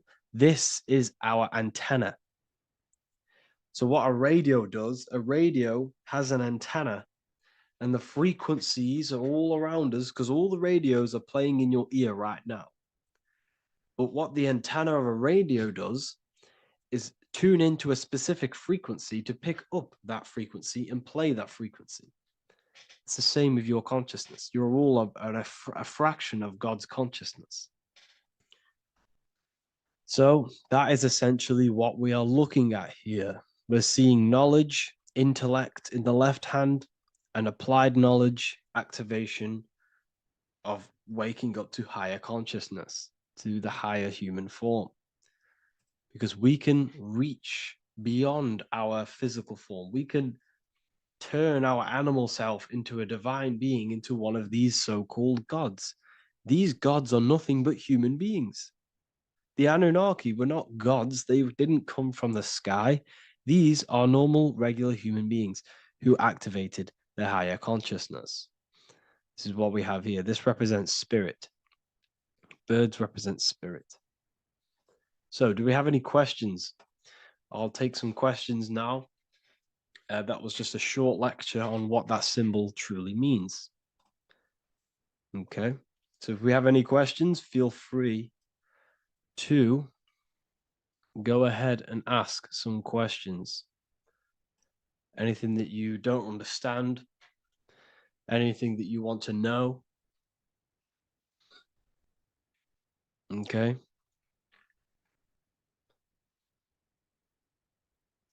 So base reality would be where source resides. Yes, the base reality is your consciousness.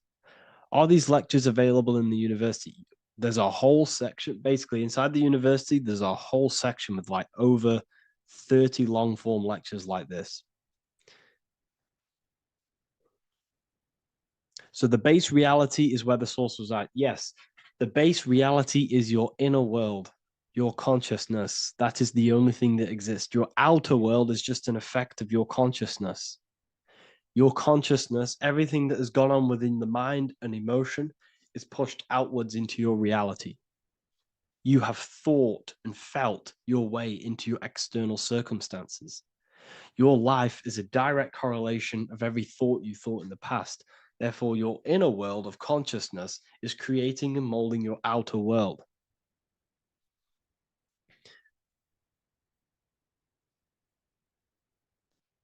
The best way to keep connection consistent, the best way to keep your connection to the divine or the higher planes of consciousness is through meditation and through imagination. Imagination is the fourth dimension. It is the astral plane. That screen that you have in your mind is not a physical screen. That is the divine plane of the astral. And this is essentially where all objects of this material world comes from. The phone that you are holding, the laptop you're watching this on, whatever you're doing, every single object you see in your room that you are in right now began inside of the plane of imagination. This is not a physical plane. This is a metaphysical plane that you have access to. And you have the ability to bring down this plane into physical form. That's what we call manifestation. That's what the ancients called magic. This is what we now call in science metaphysics. It's all the same thing. So yes, you all have access to the divine planes. Unlike animals, this is why humans are so advanced.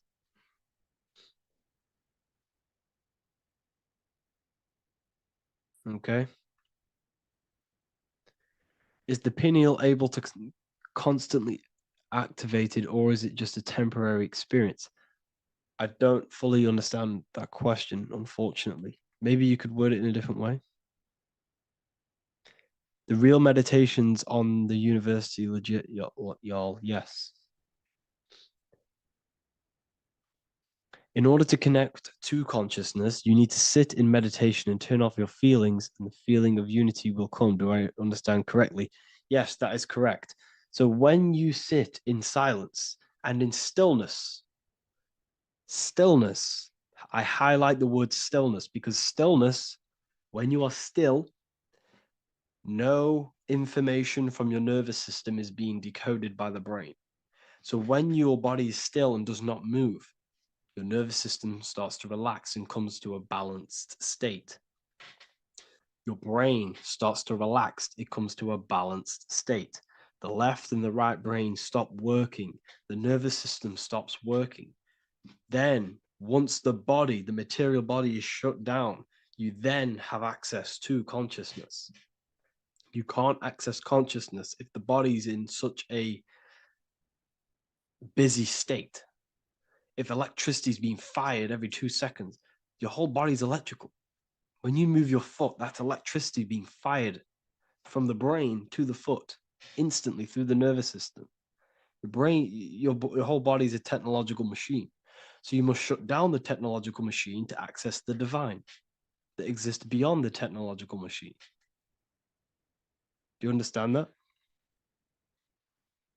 Did we create ourselves from the higher plane? When you say yes, you created yourself, you manifested yourself in this material form for a reason in this specific time and place. Wisdom books, are these available inside the university? Yes, they are. So anyone who joins the university, they all gain 50% off the store. So you can get anything off, anything you want inside the store for 50% off. Plus, you get the Book of Wisdom Volume 1 PDF for free. You get the Human Health Guide. Plus, you get all of the library books. There's a load of different books on occultism, symbolism, esotericism. Do you need to place your attention somewhere specific during meditation? You can do. Okay, you can do. So if you struggle, when you first start to meditate and you struggle to turn off the thoughts, think of the back of the brain the back of your head. Don't think of it, place your attention on it. Okay. So when you place your attention on the back of the brain, this now shuts off thought because the back of the brain doesn't have any activation to do with thought. The front brain does, the neocortex. That's all to do with activation of thinking. So place your attention on either the back of the brain or your breath. What's more important, creating yourself or finding yourself? It's balance of both. So in order for you to create fully, you must have awareness of self and awareness of thought and control over the mental dialogue, the inner voice inside of you. Okay. When you control that inner voice, that is when you gain power. That inner voice is what brings commands into physical reality. Before you kick a football, there is a change in consciousness. There's a decision made in consciousness before the body takes the action. Therefore, every physical manifestation is a change of inner consciousness before it's a physical reality. You can have the reality you want through consciousness before physically having it. That's the secret to creating. But you must believe it like you know the sun is going to rise in the morning. That's how much you should know that you have that reality in consciousness through feeling and thought and imagination. And that's how you can truly create in your reality. Shrooms help with consciousness or ego. I can't really talk about that because I'm maybe uploading this to YouTube, unfortunately. But we need to clean our pineal gland first from calcification. Yes, definitely. You should go on a detox the body. Because you can't really connect with consciousness if your body is in such a dirty state. Because the brain is, your nervous system is in a state of fight or flight, trying to fight off all these toxins. So when you meditate, you're probably going to be having thoughts all the time because your brain's firing, your nervous system's being attacked through toxins. So you must detox to have a true connection with the divine. Your diet plays a big role in your spirituality and mentality. What is the most optimal food for pure consciousness? Fruits and vegetables. They possess consciousness. So when you place them inside of you, they're syncing with your consciousness. How to check the cleanliness of your body, your skin, your teeth, your tongue, your mouth. If your skin has spots, different colors on it, you're not clean because your skin is a reflection of your inner organs. Coffee's not the best for you. Coffee gives you fake energy. Okay. So what coffee does, that buzz you get off coffee is actually the toxic effect of the chemicals reacting with your body. If I'm inside the university and wanted to buy your book, you said it would be 50% off because we are your student. Is that automatic or we need to have a code? You will have a code. Yes, I'm going to releasing a code for all the students after this. Caffeine equals neurotoxin. Yes, it fries your brain. It fries your nervous system. It fries your dopamine receptors. Will the Q&A last week about money symbolism be posted? Oh, I didn't post that. That's my bad. I totally forgot. I will post that after this. Thank you for reminding me. How to detox the body. The best way to detox the body is going through a week cleanse of fruit. So only consume fruit, sea moss, and cayenne pepper, and lots of freshly pressed juice. Do that for a week or 2 weeks, depending on how you feel, and then start to fast. You will lose weight, but you're not losing weight. You're losing impurities. It's good to do this every couple months, to just go on a raw fruit diet, cleanse the body, push everything out, and then start to fast while consuming sea moss and having lots of freshly squeezed juices. What is an alternative for coffee? Something with high energy levels. Okay. we're not taught the most simplest thing about the human body. It is an electromagnetic machine. It's electrical. It runs off electricity. The only energy you need is electricity, and that is found in fruits, vegetables. If you want energy, drink pure, fresh, pressed juice. That will give you more energy, more electricity than coffee. Can we cleanse ourselves through oil pulling? Do you recommend it? I do oil pulling every day with coconut oil in my mouth. Celery juice is a good one, very good one. Yeah, celery juice.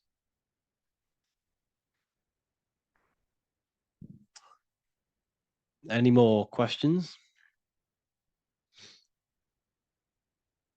What kind of music do you listen to when lifting? For me, rap, hip hop, push me, work harder, but I know it's terrible for my subconscious. Yes, very.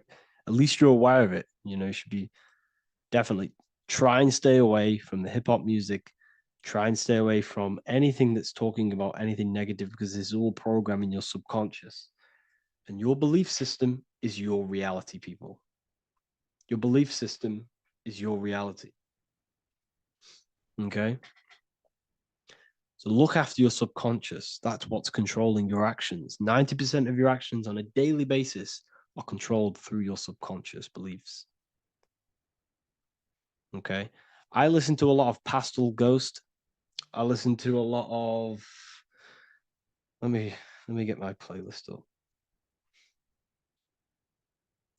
It's all like background music for TikTok. Do you know what I mean? Like Pastel Ghost. That's mainly what I listen to. That sort of music. I don't know what it's kind of called. I don't know what that genre is called. Does anyone know what that genre is actually called? Because there's not much words in it. The reason I listen to it is because there's not much words in it. And, it helps the subconscious. And I just love that music.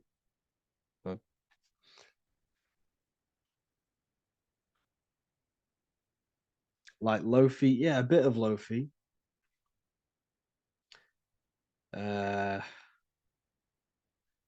Most people won't even know this type of music.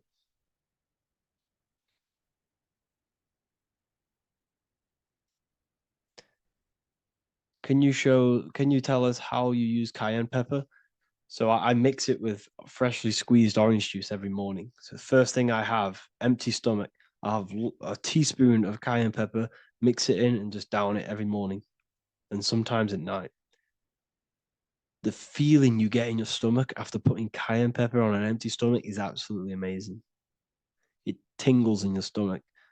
It kills parasites. It kills all horrible organisms.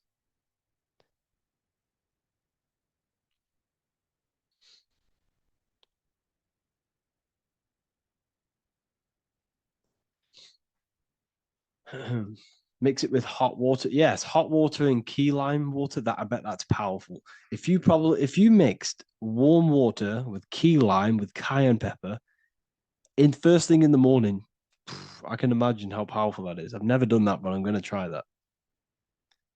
Do you use sea salt? I don't know what to think about sea salt, to be honest. I try and stay away from it. I don't know whether it's good, don't know whether it's bad. I'm kind of mixed on it. Mixed information.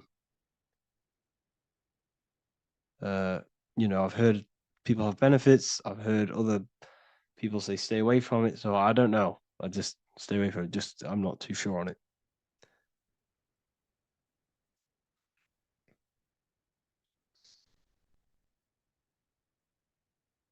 I drink fresh pressed celery juice every morning. Yeah, definitely. Is there any chance we could move to esoteric occult questions? The only reason I say that is because I might be posting this to YouTube, so it's like I don't want them. I don't want them thinking I'm giving health advice because I'm not. This is what I do. I'm not giving anyone medical advice. This is what I would do to myself. because I can probably get in trouble for that. So the subconscious is the all-knowing. It is the all-seeing eye. The subconscious knows everything.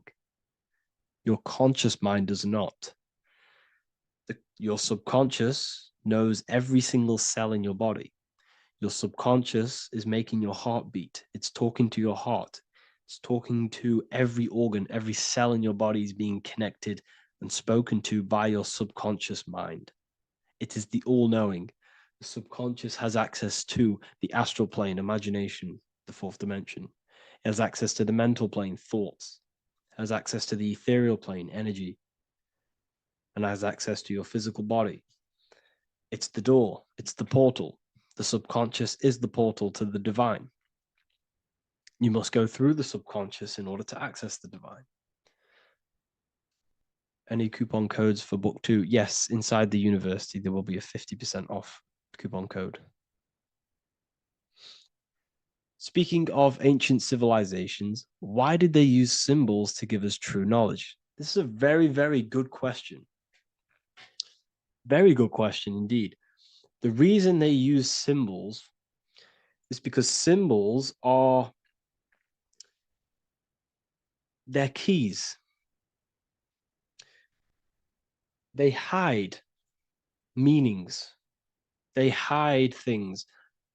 For example, if it was written down, if all of this sacred knowledge that I'm speaking now was written down, it can be easily taken. It can be easily misused. Someone can take it, read it, and steal it and misuse it and abuse the world and create horrible things. The reason they use symbols is because they're hidden. They hide the teachings. Only the ones who possess the key, that possess the knowledge, can read the symbol. So the symbols act as a guard towards this higher wisdom, this higher knowledge, which gives you power. All of the knowledge I teach you gives you power. And you can misuse it. You can misuse your imagination. You have no clue, unless you've put this into action, how powerful your inner consciousness is. You can become a Okay, listen. If you hate your job, it's not the job that you hate. Think about it. It's not the job that you hate. The hate is coming from your inner consciousness. It's the state of consciousness that you hate. So what does that tell you? You can change that inner consciousness to another reality, the feeling of another reality. You can become that consciousness within before you actually externally have it. And by becoming and knowing that reality, that's what produces effect on shaping your outer world. When you really, truly know that reality inside of you, of being free, of being wealthy, of having abundance, your outer world has no other choice but to rearrange itself to your new inner state of consciousness. That's what magic is. It's manipulating your inner state of consciousness. It's convincing yourself that you already have it, not believing it, knowing it. Okay? Knowing is different than believing. Believing is a lie. You should know thyself. Okay? So we can say that human overpopulation is intentional. There is no human overpopulation. We're all cramped in these cities. We're all cramped into one little place. We're not supposed to live like that. We're not supposed to live so cramped. This is why there's so many weirdos out in public. So many weird people doing weird things. This is when things start to go weird, and we shouldn't be living in this state, in this condensed state. We should be spread out. Okay. There is no overpopulation. It's just an illusion, because we all lived in such. Have you ever been on a plane? Have you seen how much land there is? It's crazy. There's no overpopulation. And how many people do they say there's in the world? There's not that many people in the world that they say. I think it's like 8 billion. I think they say there's 8 billion people. There's not 8 billion people. There's probably more like 2 billion. And the reason I say that is because I have a friend who only has like 300K followers. That's a lot of followers, okay? And he gets recognized everywhere he goes. And he's into all this stuff. And he says, listen, the population is definitely not 8 billion or whatever they say. I think it's like a couple billion. It's probably more like a billion. How to properly manifest intentions. Thought, emotion, and imagination are the key. You must know that you have that reality. Don't believe it. Become that reality within your consciousness. All day long, as much as possible. Feel it. Imagine it. Say it. And have zero doubt. How to have zero doubt. You can't, well, okay, so the doubt, that little voice that will seep into your mind saying, you can't do that. You can't do this. That's your old voice of your subconscious program. Listen, the reason why most people fail in life is because they have trained their subconscious that they will fail. They have told and believed that they will fail. The reason I will succeed for the rest of my life is because I have trained my subconscious to say, I will win, I will succeed, I will solve any problem. That's my belief system. And if my belief system is that, then my external reality, my conscious mind will seek a way to fulfill that belief. It will seek to control and create that belief in my external world. It will seek to solve any problem. I've trained my subconscious mind to know that I already have the reality, to know that I'm abundant, to know that I have everything that I already need. Therefore, if any problem comes, I can sort it straight away. But most people have a different belief. It's not your fault. We've been kind of manipulated and told this, that they will fail, that they can't do anything, that it's too hard. And that basically casts a spell on the conscious mind, where your conscious mind is just like, no, I can't do that, because of this subconscious belief that you hold. So you must reprogram your subconscious that you can do it, that you will solve any problem, and that you are abundant. That's the reason why successful people succeed. It's because they have a complete different mind state, a complete different belief system in their subconscious.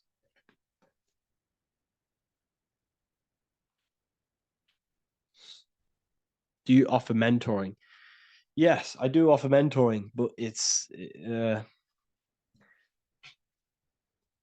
mainly for people who want to grow their online presence,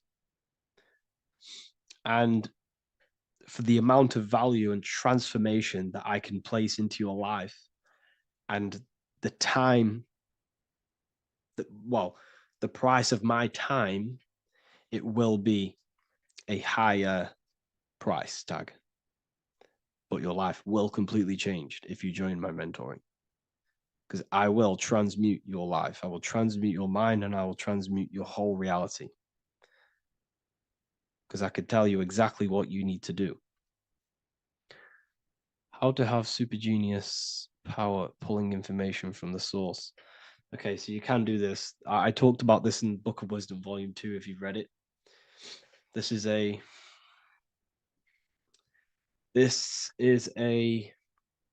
technique that Albert Einstein used. This is a technique that Thomas Edison used. This is a technique that all of the ancient geniuses have used. So you get on a chair, you place metal below you or plates, and you hold a metal ball in your hand, and you fall asleep. And every time you fall asleep on the chair, you're going to drop the ball, because your body will become unconscious, and you will basically drop the ball, and it will wake you up because it's going to hit and make a loud bang on the plate. And every time you go to sleep, basically what this is actually doing is shifting your consciousness from conscious into the subconscious. So from physical into the astral. Your consciousness is shifting between these two planes. And as you do this, you can bring down great ideas from these higher planes. So when you fall asleep, have an intention. And when you fall asleep, you'll drop the ball. And when you wake back up, you'll have an idea and you just got to write it down.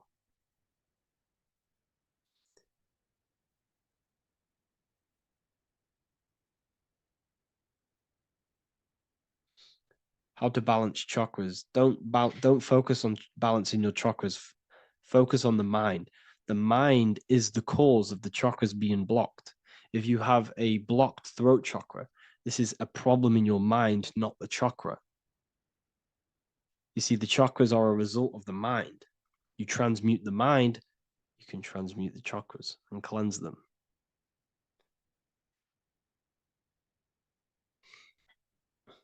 So was Jesus a real man that walked? Okay, so I'm going to tell you something. Like, some of the things that I say in my reels, they are to catch attention. So if I say the first thing on the reel, Jesus never existed, straight away, you see that, it's going to trigger you. It's going to trigger Christians. It's going to trigger people.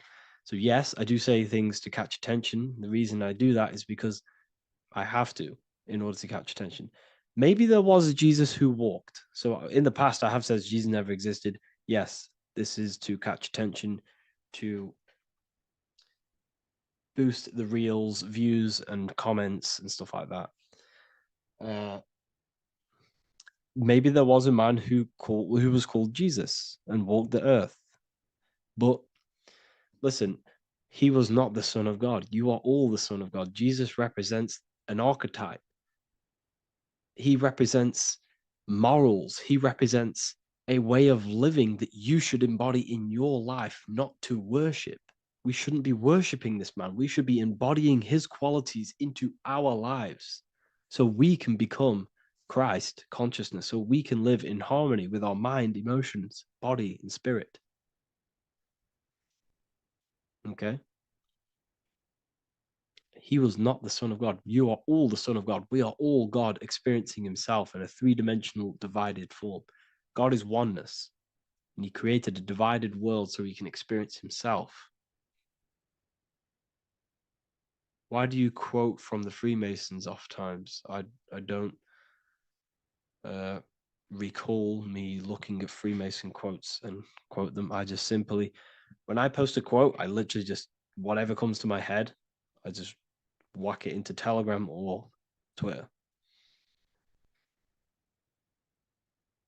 Are dreams tied to your subconscious, and how do you understand them? Okay. Dreams and astral projection are two different things. Astral projection is your soul leaving this plane into the collective consciousness, into the collective mind, the collective astral plane. But dreams are basically the astral plane, but it's your personal astral plane in your personal subconscious. So when you dream, you're entering your own consciousness, you're entering your own subconscious. Every character, every event that happens to you, everything that is said to you, everything that happens to you in your dream is yourself pushed outwards, and you're basically experiencing your own mind. If something scary comes up in your dream, this is your belief, this is something in the back of your mind materializing and coming to you and showing itself to you. So in order to understand your dreams, it's basically suppressed emotions, suppressed thoughts, all lingering in your subconscious materialized. Okay. A few months ago, I'd have concurrent dreams of getting in a car crash that lasted for months. Then one day out of nowhere, I got into a really bad accident, and that low-key bugged me out. I didn't know if my mind was trying to warn me or what. You can explain that. Okay. If you are having dreams about having a car crash, This is a belief. Okay, so let me tell you something. Let's say you're a drug dealer, okay? And you live in fear every single day of the police coming to you. This dealer every day is worried, he's scared, and he lives in fear of the police getting him. He was believing it. This fear, this emotion he was feeling on a regular basis, repetition, and the emotion is basically impressing your subconscious. It's impressed his subconscious that deeply that he now believes it. It's now become a belief.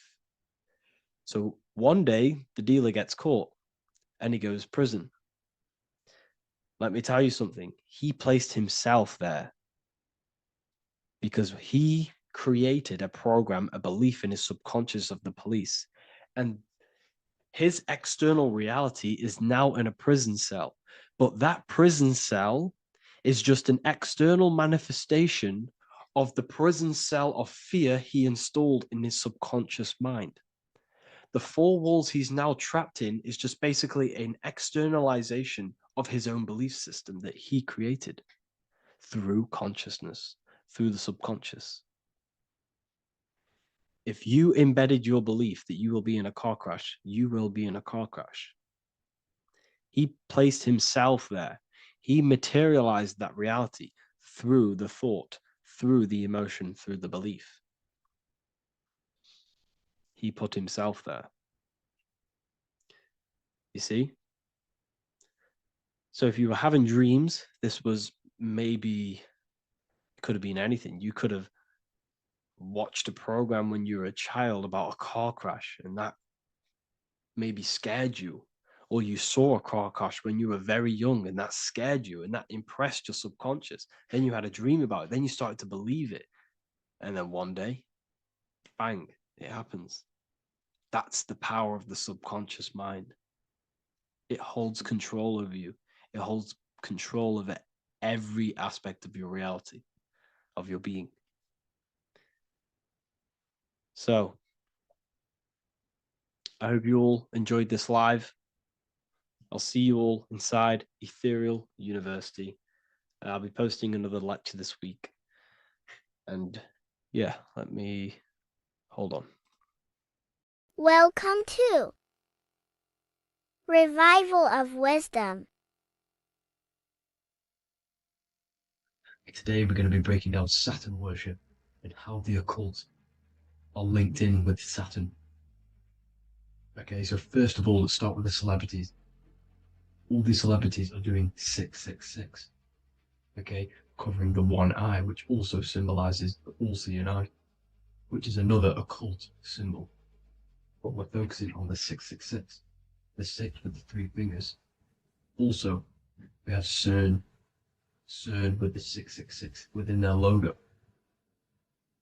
Also Disney, okay, as you can see here, 666 within their logo. Pepsi, Coca-Cola, and even Cadbury's. Monster Energy with the 666 in Hebrew numerals. Unleash the beast.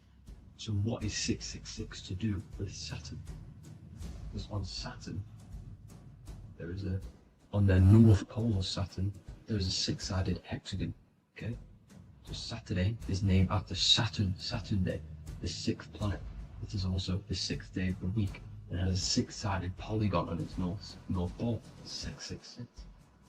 Not only that, when you create a star out of the hexagon, you will create a 6-pointed star, okay? With 6 triangles within the star, and a 6-sided hexagon, which all adds up to 666. Okay, so this is why all these symbols contain 666. So why do they worship 666? Saturn. Because Saturn is the god of time and death, okay, and order and lessons. Okay, Saturn is a very cold and dry being. That is the 6th planet from the sun. Okay, Saturn represents the winter, which symbolizes death. Okay, because all nature dies within winter because the sun's not there. So it represents darkness and death. It rules the zodiac sign of Capricorn. Okay, so in the celestial cycle, Saturn is always opposite the sun. So it's the opposite of the sun. So they're worshipping this energy which is death-like. Okay, this god which is death and does not bring life. Okay, also is the god of time. Okay, also in the Roman and in Greek it's called Chronos. Okay, which is just a translation for time. It's also known as the Father Time, aka the Grim Reaper. Okay, the Grim Reaper. Keep that in mind. We'll come back to this. Here are some more logos with Saturn. Okay, NAG, Internet, Wi-Fi. Okay, all these occult logos all worship Saturn. They are a satanic occult. They worship this death god, this evil god. Okay, this is where the cube now comes in. Okay, because what colour is associated with Saturn? It's black, because it's the absence of light. It's opposite the sun. So black is the colour associated with Saturn. Each planet has its own colour associated with it. Okay, so when you make the cube, okay, as you can see here, the cube out of the polygon, it creates what? A black cube. Okay, and the Kabbalah, okay, Kabbalah means cube, Allah means the god, the cube god. These religions are secretly worshipping this cube god, the god of death, Saturn, Satan. It's the same entity behind it all. Okay, so also we have these black cubes in Australia, Denmark, all around the world, these black cubes, because this occult is worldwide. It's Saturn, Satan taking over this realm. Okay, also with this black cube, they walk around it like the rings of Saturn. It's around the black cube of Saturn with the rings, they walk around in circles. What are circles? Cycles. What is a cycle? Time. The time god. This is why it has a ring around it, because it represents time, cycles. Okay, and this is another depiction of Saturn, always depicted with this Reaper staff. Okay, keep in mind this staff, just like we associated it, aka the Grim Reaper. The Grim Reaper also wears a black robe, representing Saturn with the same staff. Can you see it? This is where it comes in. Okay, the same thing, look, the same staff with the black robe, black representing Saturn, the god of death. Okay, the Grim Reaper, Satan. Okay, also when you graduate from university, what do? You wear a cube on your head, a black cube with a black robe. This is Saturn worship. See, this is how Saturn, Satan, has tricked the world into worshipping him, not God, the sun, which represents God. So what is a corona? Because a corona is a crown, a circle, okay? A set of concentric circles of light seen around a luminous body. So Saturn, so this is why they used to worship Saturn by wearing crowns in ancient days, and we still do to this day. The king or queen has a crown, a corona. Also, corona, the dream. Corona adds up to 666, just like Saturn is 666. But like you see in the corona, you see the staff. You see this staff, just like the staff of Saturn, the Saturn god, like the Grim Reaper, with the black robe and the staff, just like the Saturn god. What is the Grim Reaper? It's a killer. It represents death, just like Saturn, the god of death and time. So all these occults and secret societies all worship the 666 god, which is Saturn, Satan. All of our energy is being put into Saturn. Okay, and Saturn, Satan, is harnessing all of this energy. So gradually, this is what the mark of the beast is. Like it says in the Bible, the mark of the beast, or the name of the beast.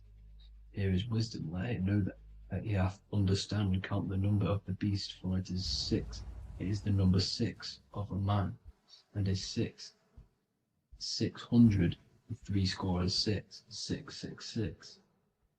So this is what the mark of the beast is. They are going to eventually put brain chips, just like Neuralink, which is what Elon Musk is pushing. Okay, so this chip is the mark of the beast, and it's going to be implanted to our hands or brains. Okay, and they will manipulate our consciousness, and it will manipulate our DNA, and it will directly connect us to AI, and AI is linked in with Saturn, Satan, as the demons and the people who rule this world are in love with AI. They want to connect humans to AI. And this will control our consciousness completely and give all of our energy back to Saturn, Satan, this deity that they all worship.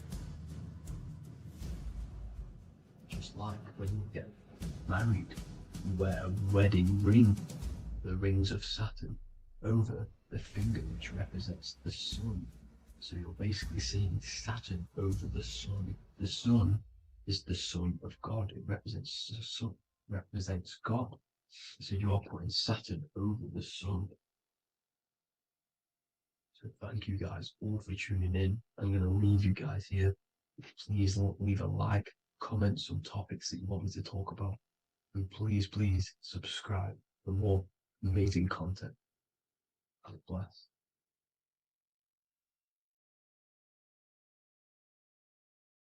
Religions were made to hide the truth about yourself, God, and the universe. You see, religion teaches there is a God separate from you.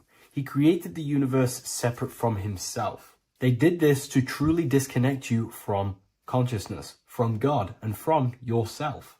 Now let me explain. It's going to be very difficult to understand this from a left hemisphere dominated perception. The left hemisphere sees everything individual.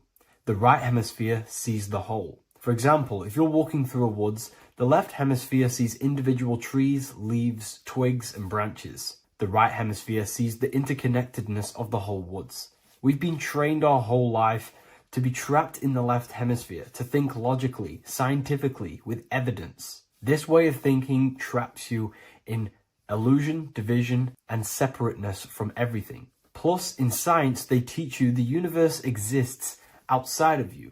You exist in a universe, and the universe exists whether you exist or not. This is completely false. You are the universe experiencing itself. There is only one person in the universe. There is only one awareness in the universe, and that is God. That is your consciousness. Not your name, your job, your reputation, your thoughts, your beliefs. That is not God. God is the infinite awareness that you are, the alertness, the essence of life. You are an individual. You have a dual nature, an inner world, consciousness, and an outer world, this physical body. The inner world is the immortal, consciousness, awareness. This physical reality is for the immortal within us to experience and enjoy. And the immortal consciousness, the immortal self, the individualized expression of the only thing that is truly real, which is God, consciousness, is seeking a way to understand itself through infinite vantage points. The same consciousness inside of you, inside of the dog, the squirrel, the plants, the stars, the same awareness is in absolutely everything. Only the right hemisphere can see this connection. The universe is one mind separated into the infinite bodies and life forms. This is why scientists tell you that the universe is forever expanding. It's truth in plain sight, because the universe is the mind, and the mind is always seeking more vantage points to understand itself. And the mind is always expanding into new realms of thought. The mind cannot be filled up. It does not exist in space. However, Human awareness, human consciousness is very sacred. And the reason why I say that is because humans possess a two-way consciousness, unlike a dog, an animal, or a squirrel, for example. The dog looks in the mirror. It is not aware of itself. It doesn't look in the mirror and see that it needs to improve something. However, humans, we can look in the mirror and say, who am I? Where do I come from? And I need to change this aspect of me. I'm lacking in this area. Dogs do not have this awareness. They function only on their immediate surroundings, on survival and instinct. Human awareness is special because we have the ability to reflect on the self. We can question our consciousness. We can question, who am I? Where do I come from? And where am I going after this? The human mind has no limitation. We can surpass our animal nature and rise to a godly nature. This is the whole purpose of reaching Christ consciousness, which is just an ideal consciousness where we have control over self and we know who we truly are. Humans have been given the tools to awaken. Our five senses are locked only to perceive the physical world, but the mind holds the gateway to understand the unseen aspects of reality. The mind holds the secrets to the universe and consciousness. We just have to study ourselves to understand God. We are all individualized aspects of consciousness. There is only one pure consciousness in the universe, but we're fractaled into infinite life forms, experiencing this consciousness in a different form, molding this consciousness into individual egos and individualized consciousness. Me and you are made of the same fabric. However, I have thought different things, believed different things, experienced different things, which has conditioned my consciousness to be my own individualized aspect of God. And that's what makes me, me, and you, you. God is the creative power within us to turn thoughts into physical reality, to create things. We are a creator. Each one of us is a miniature earth, creating and building in this physical 3D reality. Our consciousness holds power over the 3D reality. We can mold it and create anything we wish. However, we have been conditioned to live like an animal, living in our animal nature, eating, surviving, lusting, and these low-level desires keep us trapped from figuring out our creative power. This is why the ancients always depicted God inside of the brain. Even in ancient Christian artwork, William Blake, Anton Raphael, all depict God inside of the brain. Why is this? Because God is our creative power. The spinal column acts as a type of ladder of consciousness. If you just think about sex and act on sex, eating, consuming, and living in a survival animalistic state, then your consciousness is functioning on the lower end of the spinal column, where your reproductive organs are and your gut organs are to consume food. In order to activate the God within us and to us to truly know God, we have to be aligned with the God consciousness. We have to unlock the God within us so we can truly actually experience God and understand it. However, God exists beyond our personal consciousness, beyond our human identity. In secret societies, satanic rituals and satanic societies, they are seeking a way to escape the human identity through ritual work, meditation, and trance-like states. A trance-like state is like the state that you enter just before you fall asleep, where there is no thought present in your mind, because you are not the mind, you are the observer, you experience the thoughts. And when we escape the human identity through rituals, meditation, or trance-like states, we can actually experience beyond the veil of this material world. However, satanic rituals do this in a negative way. Satanic rituals include ways to make the human mind tap out by pushing the human minds to the limit through pain, suffering, and even torture, to allow the mind to pass out so you can temporarily pass on the veil of the physical world and escape the limitations of the human identity and the human thinking mind. Now, you do not have to do it this way. You can experience the divine and beyond your human identity through many different ways, such as deep, deep meditation, rising above your thoughts, and setting 3 alarms, one for 6 a.m., one for 6:30, and one for 7:30. And when you wake up at these times, what you need to do each time you wake up is allow your mind to stay awake but your body to fall asleep. And you will enter this trance-like state. And you can gain ideas, experience lucid dreams, and maybe even astral project. All of these rituals in secret societies and satanic societies is all about escaping the human identity and experiencing the divine planes beyond the physical. To wrap all of this up, this is all about consciousness. Consciousness is the infinite awareness of the universe, just fractaled into separate bodies. And this consciousness is seeking a way to understand itself in infinite angles and vantage points. And religion was made to cut off your connection to the divine planes beyond this world and beyond your self-identity. Therefore, if you want to know God, you have to study the attributes and qualities of God, such as geometry, numbers, consciousness, the mind, the subconscious, human anatomy. All of these things are aspects of God. We have to study ourselves and study nature so we can see God. God is the infinite awareness of the universe. If you love this video, please leave a like and share it with a friend. I'll leave a link in the description for the Book of Wisdom, Volume 2.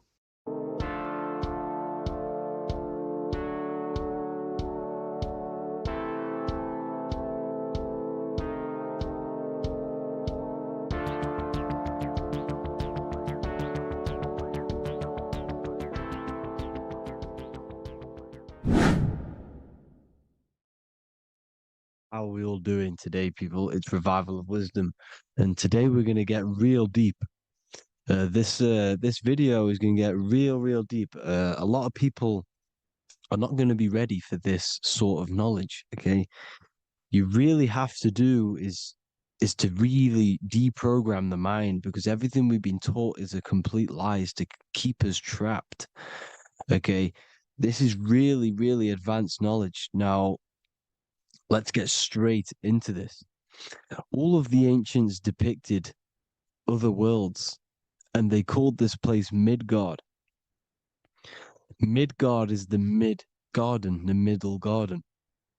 This is why the Masonic symbolism on the floor is always a black and white checkered board, symbolizing the polarity here, the good and bad, because we're in the middle garden, the heart. Earth rearranged spells heart, because we're in the heart of this system, of whatever it is, a super quantum computer, whatever you want to call it, simulation. Now, in the Quran, it talks about the 7 layers of heaven. All of these ancient artworks are depicting these different layers of reality. Okay, and look at the Egyptians here with the boat outside of the firmament. Boats travel on water, and this is exactly what the Masons are doing. So they're still using the same symbols. Why? Because it's the same knowledge, just hidden. The Egyptians have the same knowledge as the Freemasons. It's just hidden. Now, this cosmology that they're showing here, which is probably made maybe 100 years ago, this painting or artwork, is the exact same as the one we see here, with the arch, the boat. You know, it's similar, because the boat is symbolizing traveling these other worlds, because the ether is also symbolized as water, because if you look up at the stars through a telescope, it looks like it's water. It's shining through water, because this ether, whatever this substance is outside of this world, was symbolized as water. Okay, and look at all these ancient depictions showing these different layers of reality. Now, we are being trapped within this 3D dimensional world, which is the cube, the Saturn cube, because there are 6 sides to everything in this world: front, back, left, right, up and down. 6, which is the cube, because we're in the Saturn, Saturn's world. Okay, now, always been depicted as a tree of life, the tree of the universe has always been depicted as this tree. Because let's get a bit deeper. Now, the cosmology of this reality is the sun, the moon, and Polaris, always in the Masonic art. The sun, the moon, and Polaris, the all-seeing eye. If you go inside of the temples, of the Masonic temples, they always have this star in the middle, shining light beams. Okay? Look here. The light beams coming from the big star in the middle, which is Polaris. This eye is God. It's God's light shining down from his abundance. Now, when you astral travel, you will see this big ball of light above you, and this big ball of light is God. But you cannot travel towards it until you are pure. It doesn't work like that. You have to become formless. You have to become pure before you can become one with the light. In all these Masonic artworks, it's all depicting the star in the center. This star is Polaris, because Polaris is the way out of this place. And this is why you see the stairway to heaven all the way up to the light beam, the light source. What does it say in the Bible? God is light, because everything is made out of one substance, and that substance is light. And it symbolizes the eye because God is an eye. All things that are alive have an eye. And we all say, I am. We all see these realities through eyes. God is an eye. He's the all-seeing eye. He sees all things at all times. And he is projecting this light. And this light comes down to create all the different levels of the worlds. And this is what the two pillars symbolize the number 11. 11, the number 1, is just a vertical line. It's the one. It's a 1 point. 11 symbolizes the mirror nature of reality. Everything's mirrored. As above, so below. Now, the 11 also symbolizes openings, doorways. And as you can see here, an opening to the all-seeing eye. And you see here again, an opening to the stairway all the way up to the light. This light is the light of God in the astral worlds, beyond this world. Now, Polaris has also been symbolized as the UFO. They put the truth in plain sight. So, you know, in the films, how the UFOs suck people up. That's what Polaris is doing if you ascend beyond this world. If you do not ascend beyond this world, you will be reincarnated in this world. The whole thing is to outgrow this consciousness to the plane above. And I'm not just making this up. I'm going to be bringing in scriptures after this. But you can see with the Christmas tree, we always put a high, big star at the center, at the top, which is the star of Polaris, which is exactly what the Masons are doing here. The star at the top. And it's on top of our Christmas trees. And all of these symbolize the other stars, because Polaris is the most high star. And all the other stars are wrapped around the firmament lower than Polaris. And that's exactly what the Christmas tree is. And it's a triangle. It's a triangle, just like light beams travel from one point in the triangle, just like the all-seeing eye. It's a triangle. The light is coming from one point and sending its rays downward. You see, it's kind of like you see here with the water. And the lower you go, the darker it gets, the more evil it becomes. And this is what the ancients would call hell. Now, this all-seeing eye is Polaris. And below Polaris is Mount Meru, the North Pole, the magnetic North Pole. The Tower of Babel, which is in the Bible. The etymology of the word Babel, Ba meaning spirit, which gives the ability to move the soul through the worlds, which is that's the ancient Egyptian description of the word ba, meaning of the word ba. You have the ka, the ba, the ak, but the ba is the one that gives the ability for the soul to move through the worlds. Your soul can't speak into a world without incarnating into it. Now, the Tower of Babel symbolizes Mount Meru because it's the word Ba is the spirit which gives the ability for the soul to move through the worlds. The Tower of Babel is the magnetic North Pole, Mount Meru, which gives the ability to move through these different worlds.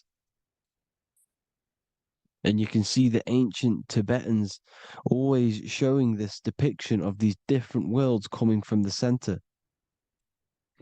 Because we have to ascend our consciousness. It's not about how good you are to reach heaven. It's about how you expand your consciousness, you expand your mind. So they teach now that you have to be good in order to reach to heaven. It's about expanding the mind, expanding your consciousness to these different planes, these different realms. So that's what it's about. And Jesus was known as the fisher of man. Now, Jesus is a massive part of this. He was known as the fisher of man because he was fishing. He could have been fishing. He could have been one of these deities that had come down from these different higher realities and pull people up. So they would so they called Jesus the fisher of man. And he says unto them, follow me and I will make you fishers of men.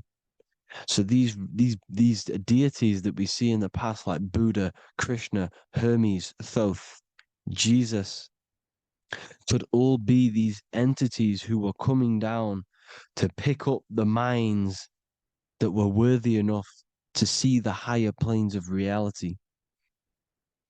And this is why they called him the fisher of man. Now, when Jesus walks on water, there is a parable with Paul.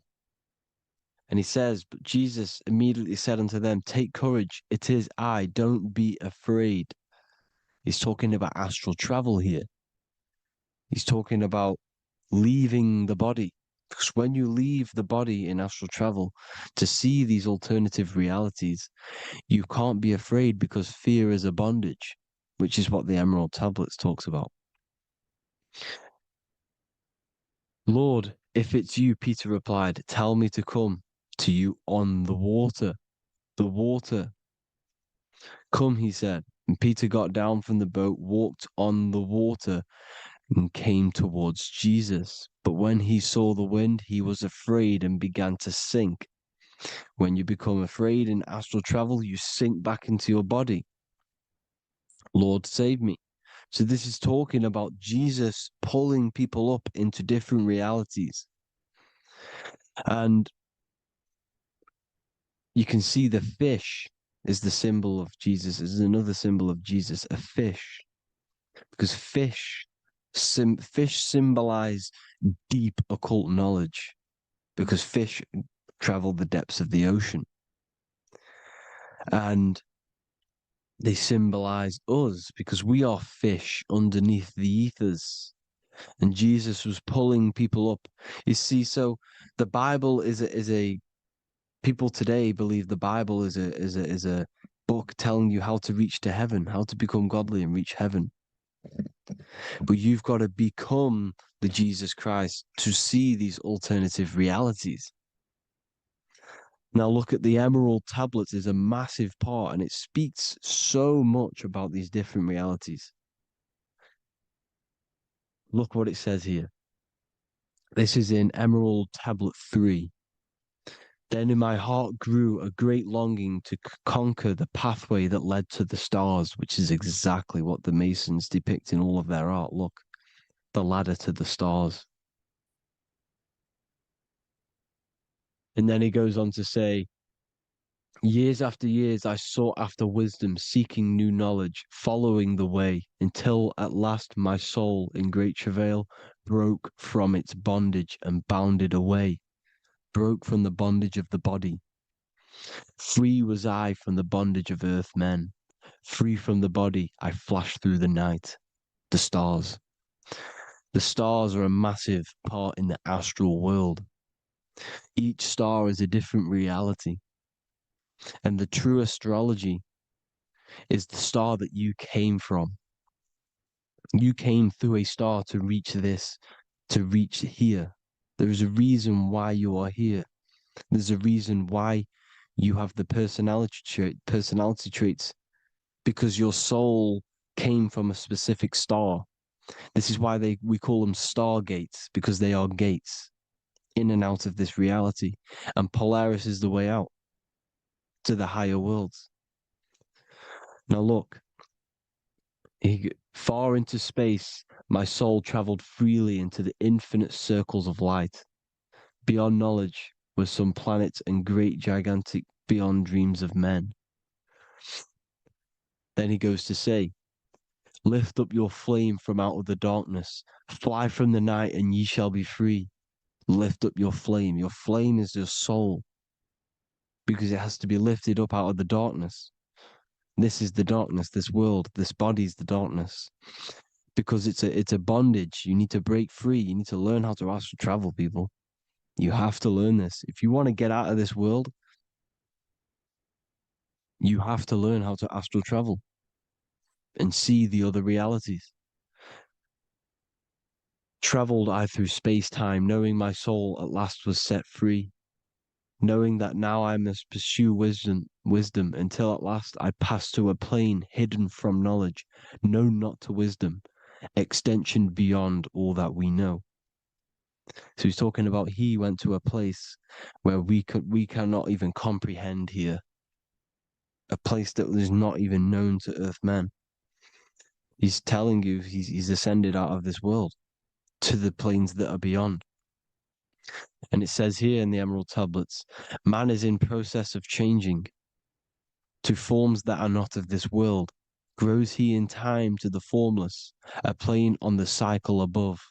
Know ye must be one, ye must become formless before ye are one with the light.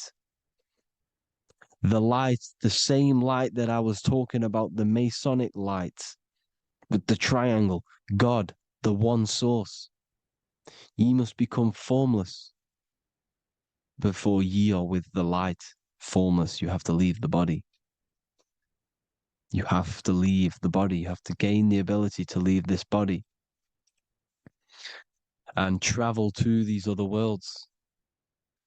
Now, it says here, not as man am I, for free have I become of dimensions and planes. In each I take on a new body.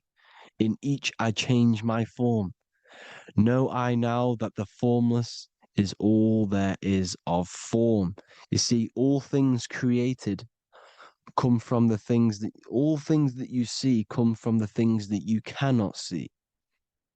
All of us have the same spark of consciousness, the same I am. Every dog, every animal, every human has this same I, this same thing which sees through the eye. It's formless. It takes this formless entity is the same entity of us. We are all the same entity in different bodies. And this entity it was represented as the flame, the cosmic flame, which is inside of all of us. And this is why the Masons depicted your spine as a candle or the Holy Grail. You would either see this or a candle with a flame on the top, because the Holy Grail is your consciousness, which is on top of your spine, which is the candle. Now, Jesus, Thoth, Buddha were all these deities which were coming down to lift people up because they were fishermen of men. And he would lift you up to the higher worlds, out of this world, to the ones above. Now, Thoth, you can see him here. He's leading the way. He's holding someone and he's leading the way with knowledge and power. He was leading the way to other worlds, out of this world. There's no point trying to change this world. This world will stay the same. It will stay the same. You have to get out of this world. And that's what they're telling you. That's what they're keeping you from. They're keeping you stuck within this thin layer of reality. So what the Masons are doing, they have the ability to astral travel. They're living not stuck and bound to one reality, but living within the different layers of reality. And this is what Morpheus was doing in the Matrix. Morpheus was going into the Matrix to go and get Neo, which is exactly what Jesus was doing, pulling up people out of this world to the ones higher. And that's exactly what Morpheus is doing in the Matrix. If you haven't watched the Matrix, go and watch it. It will blow your mind. Everything I'm saying in this video, you will see it. Except that you don't need to use a machine to enter the Matrix. You just use your body. Well, you use your consciousness to leave this body. You see, Neo was also uploading himself into the simulation to pull people out of the simulation. And this is exactly what all of these gods were doing. The Fisher of Man. Look, he was pulling people up out of this reality with the knowledge. Now, Jesus was always depicted with the mushrooms. Look at all this mushroom art. Mushrooms were literally the origin of Christianity. You can see it everywhere. There's mushrooms in all of the ancient art. Every single one of these paintings you see here, there's mushrooms on them. Mushrooms have the ability to see alternative states of consciousness. Now, if you go and do them and you go to sleep, if you pop mushrooms, you go to sleep and you will wake up in another reality. You will wake up in another reality. Don't try it if you don't want to do it. But if you've got the heart to do it, do it. Eat them and go to sleep. You'll wake up in another reality. And Jesus was handing out mushrooms to the bright minds, to the minds that he wanted to fish out and pull up to the higher realities. He was giving them mushrooms to see themselves in an alternative state, in an alternative reality. This is why there was so much mushroom art, and it's not just ancient Christians; it's Sumerians, it's the Mayans, the Celtics, the Egyptians. All used mushrooms. All of them. Look at all this art. It's on stones. It's everywhere because mushrooms. See, everything in nature is a micro macro. Look at the form of a mushroom. It's literally your spine and brain. Because they alter your consciousness. Your body is just a radio receiver.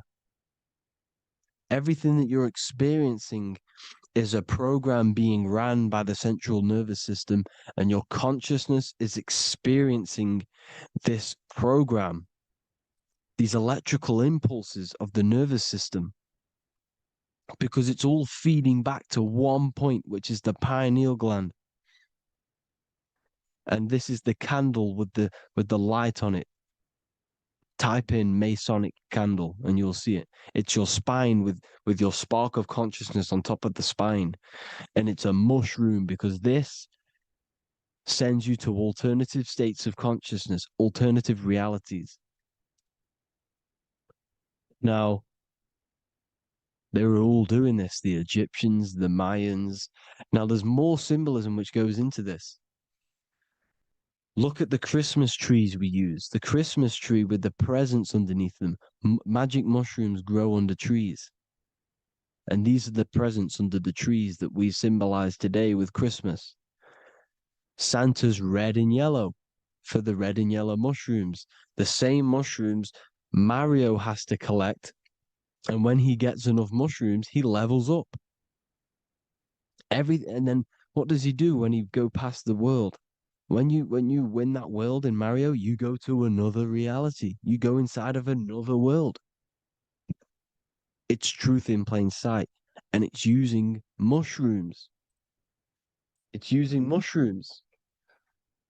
Everything, all of the characters in Mario, well, a lot of them are mushrooms. Look at this one. The presents, black, yellow, and red and white. Red and white mushrooms. And the bow on the top is the mushroom head. That's a bit of a reach, but you know, the symbolism never lies, is what you need to understand. And it's as above, so below. Now look at the Sumerians. The Sumerians were also multi-dimensional beings. Okay, look at how they have the double faces. They had 1 foot in this reality and 1 foot in another reality. And look at this one, a double-headed god inside of like a portal. You see? Because and look at these with the wings, the astral travel. Birds, ancient birds symbolize the soul. Because the soul is a bird, it flies to different worlds. It flies around the cosmos. And mushrooms gave you the ability to see these alternative states of consciousness, these alternate realities. Because you exist in infinite realities. You exist in infinite realities. Now look at the 33rd degree Ordo Ab Chao badge. You get this badge when you become a 33rd degree Freemason. And it's a double-headed eagle. A double-headed eagle. And you can see this in Sumeria first. Sumeria have the same symbol. A double-headed, bird. You can see it here. Here as well. And the Masons are still using this symbol today. And when you become a 33rd degree, 33 vertebrae on the back of your spine, above the vertebrae is your consciousness, and it's a double-headed eagle. One reality in one, you become a multi-dimensional being in the 33rd degree. And I've heard many interviews of Masons say it becomes Luciferian. You see, they speak in code. These Masons can't tell you about what they learn about, but they will speak in code. They said it becomes Luciferian. The word Luciferian is lucid. The root word of Luciferian is lucid, and lucid is lucid dreaming, alternative realities, dream worlds. You become a god. Luciferian means you're becoming your own god, pretty much. Because you are becoming a multi-dimensional being living in between the different layers of reality at the 33rd degree of Freemasonry. And look at the double-headed eagle, because the birds symbolize the soul. And they reach high, they fly high, just like the soul wants to fly high to the light, to become one with the light, like the Emerald Tablet says. Now look at Janus. Janus was another god, and he's known as the god of doorways. Janus always depicted with a double head. Janus is why we say janitor or January. And January is entering a new year. Janus is known as the god of doorways with keys, always got a key, because keys open doors. That's why the janitor holds all the keys. And Janus always has double heads, because he had 1 foot in this reality, 1 foot in another. He was a multi-dimensional being, a Luciferian. living between the different layers of reality, except from instead of being stuck in one like we are. Well, a lot of people. And that's the whole point. You see, all of this stuff is about like changing the world and stuff like that. This world will probably never ever change. It's probably been like this forever. Well, forever, for a long time. But it's about moving out of this reality to the higher states.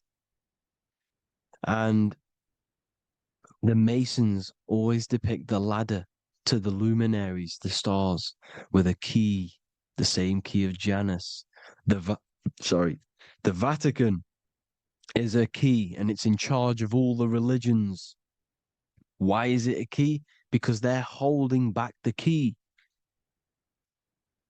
They're keeping you stuck within this reality, keeping you stuck as identifying yourself with the body, identifying yourself with this world. You are not in the world is within you. This is a program being ran by your central nervous system, and your consciousness is experiencing this reality. Now, this is going to be a mind-blowing video for some people. You have to have an open mind. You have to let go of all the programs. I'm repeating what the ancients are talking about and the ancient symbolism. Look at Janus with the double-headed god. He was just another god coming down, giving keys to people who had the worthy mind to be pulled up out of this reality, to be pulled up to heaven, just like Jesus was teaching how to reach heaven. But really, it's an encoded scripture. But anyways, hope you all gained some insight on this video.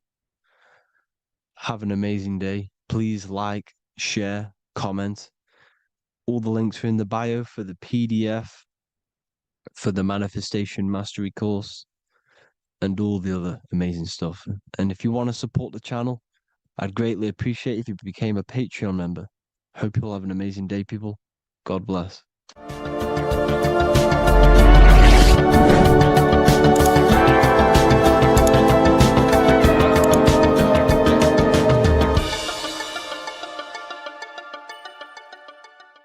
You're living in 4 planes of existence right now, but most people are only aware of one. And that's why they feel lost, disconnected, and stuck in cycles they can't explain.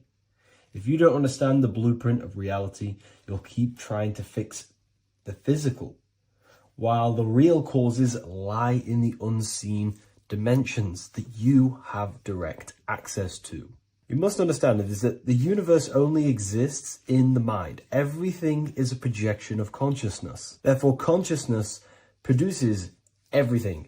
Our internal world is consciousness. Our external world is this physical body, physical world. Everything is an externalization of consciousness. For example, this was a thought. Now it's made physical. But before this was invented, it was existing in someone's mind, in consciousness, invisible. Then it was made manifest, made physical. So everything in this physical plane is the effect. The cause is consciousness, mind, the mental plane. So now I'm going to explain these different dimensions of consciousness. You don't just exist in this physical plane. The physical plane, in fact, is the lowest plane there is. It's the illusionary plane. So first of all, we have the Buddhic plane. This is the nothingness. So think of it like this. Absolute nothingness. If you turn off thoughts, there is nothingness. This is the void. And out of the void springs infinite potential, which is the mental plane. Now, your mind has no limitation. It can think anything, be anywhere, anytime, any place. In the whole world, there is no limitation with the mind. This is the realm of infinite possibilities. This is the realm of thought. Thought is a dimension, information and thought. To go a little bit deeper on this, there are pockets of thoughts, what we call in the occult fields of thoughts. Your mind does not think thoughts, it receives them. Your mind is like a radio. Whatever the mind is tuning into, setting its mindset, setting your frequency or setting your mind, you will receive thoughts based on that set, whatever you set your mind to. So there are pockets of thoughts that we penetrate in the mental plane. The mind is the mental plane, the infinite possibilities.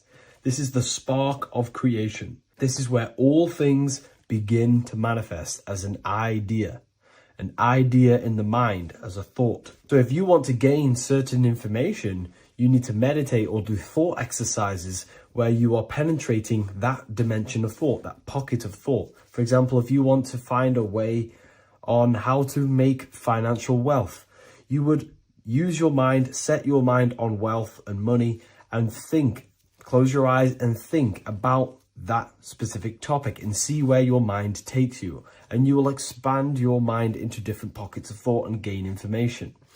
So this is the mental plane. This is how you can use the mental plane. You can use the mental plane to do this. Then we have the astral plane. We have higher, middle, and lower astral plane. The astral plane is the body for thought. So every dimension, physical, etheric, astral, mental, Buddhic, is a body for a dimension above. Each dimension below is a product of the dimension above. So for example, the astral plane is imagination. This is the lucidic realm of imagination. This is where thoughts begin to manifest into some sort of form. It's not a physical form because this is physical, but imagination is a lucidic form. It's not really physical, but it's there. It's a projection of light. It's astral matter condensed by the willpower of the mind. So depending on the vibration of that thought will depend whether it manifests in the higher astral plane, middle astral plane, and lower astral plane. If you think about more material things and visualize material things, this will manifest on the lower astral plane because material matter is low vibration. Now, that does not mean it's evil. That does not mean it's bad. Okay? It just means low vibration just means more material. But if you think and imagine more spiritual things, this manifests on the higher astral plane. So the astral plane is the screen in your mind that allows you to vision an apple, that allows you to vision anything. It's that mental projection that's inside of your mind. Now, this is what we call the third eye. It's an eye because the eye is the mind, and the mind can see into the astral plane. It perceives this spiritual world, this lucidic realm that we have access to. This is where also infinite potential takes place. This is the realm of spirits, demons, jinns, whatever you want to call them. Spiritual entities exist in this. Because this is where thought forms manifest into form. This is where thoughts create bodies. Think of it like this. The mental plane is a thought of a chair. The astral plane is the imagination of that chair and all of the different possible chairs that could possibly be. The etheric plane is the energy double of that chair. And the physical plane is the physical chair. So as you can see, the higher we go up, the more formless and lucidic it is. The lower we go down planes, the more dense it becomes. This is formless and this is form. Everything manifests through this process. This highlighter is down here in the physical plane, but the idea began in the mental plane. Everything begins in consciousness before it creates a physical body. It goes through this process. Therefore, if you want to start to mold and create your own reality and create things in your world, you can use these planes to your advantage. You can use your mind to do mental thinking exercises by closing your eyes and expanding your mind into a different pocket of thought to gain wisdom, gain information, gain downloads. The way you do that is simply get into a meditative state, close your eyes, pick a topic that you want to think about, and see where your mind takes you, but always remain centered on that topic. And You can do this for maybe an hour or two or half an hour, and your mind will take you places where you will unlock information. You can even use this to make decisions in your life. Think of the topic and see where your mind takes you. You'll gain information. This is how you use the mental plane for ideas. The astral plane is imagination.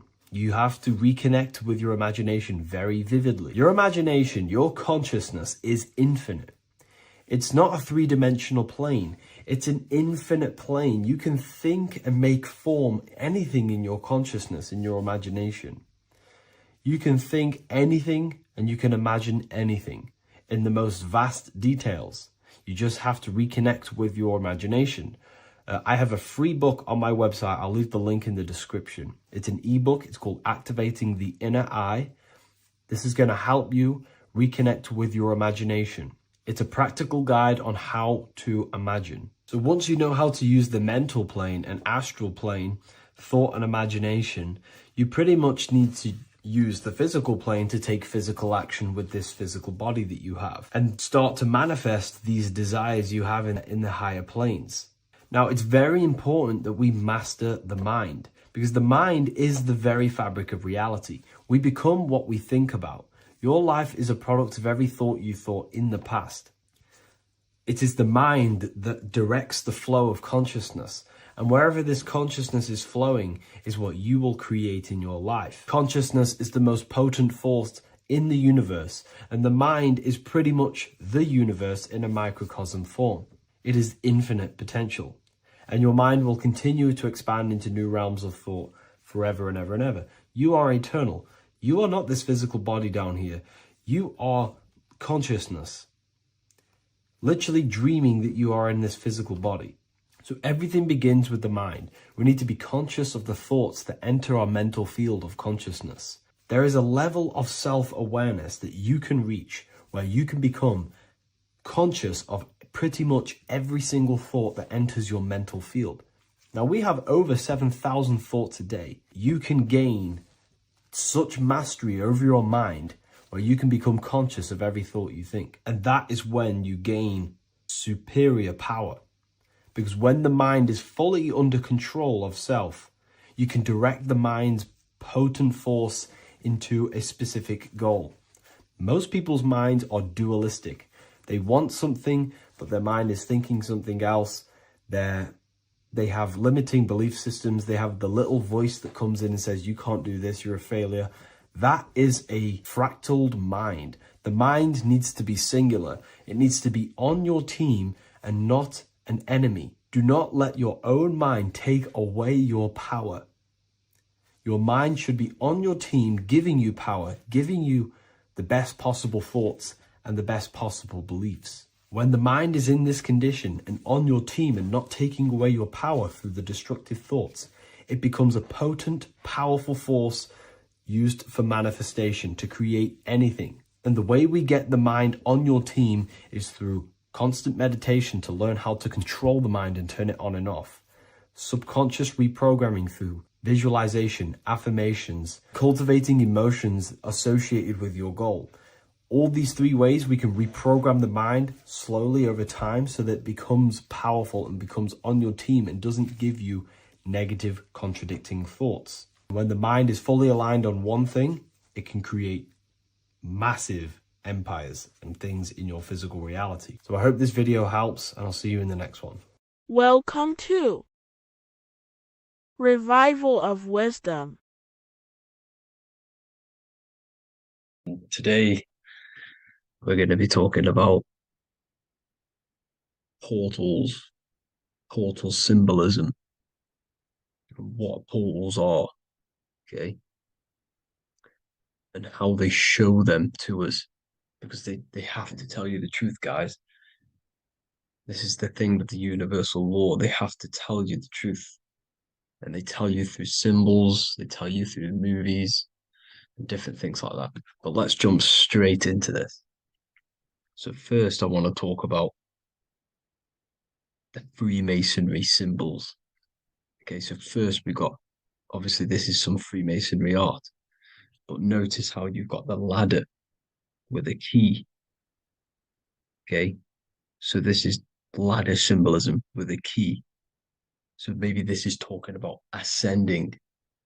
Okay, because look, because this is ascending into the heavens, because it's a ladder with humans going up it with a key. In order to ascend, you must have the key. Okay, so what else do we have with a key? Well, the Netflix show Lock and Key, which is all about portals and keys. Because what the keys do, they open doors, gateways. Okay.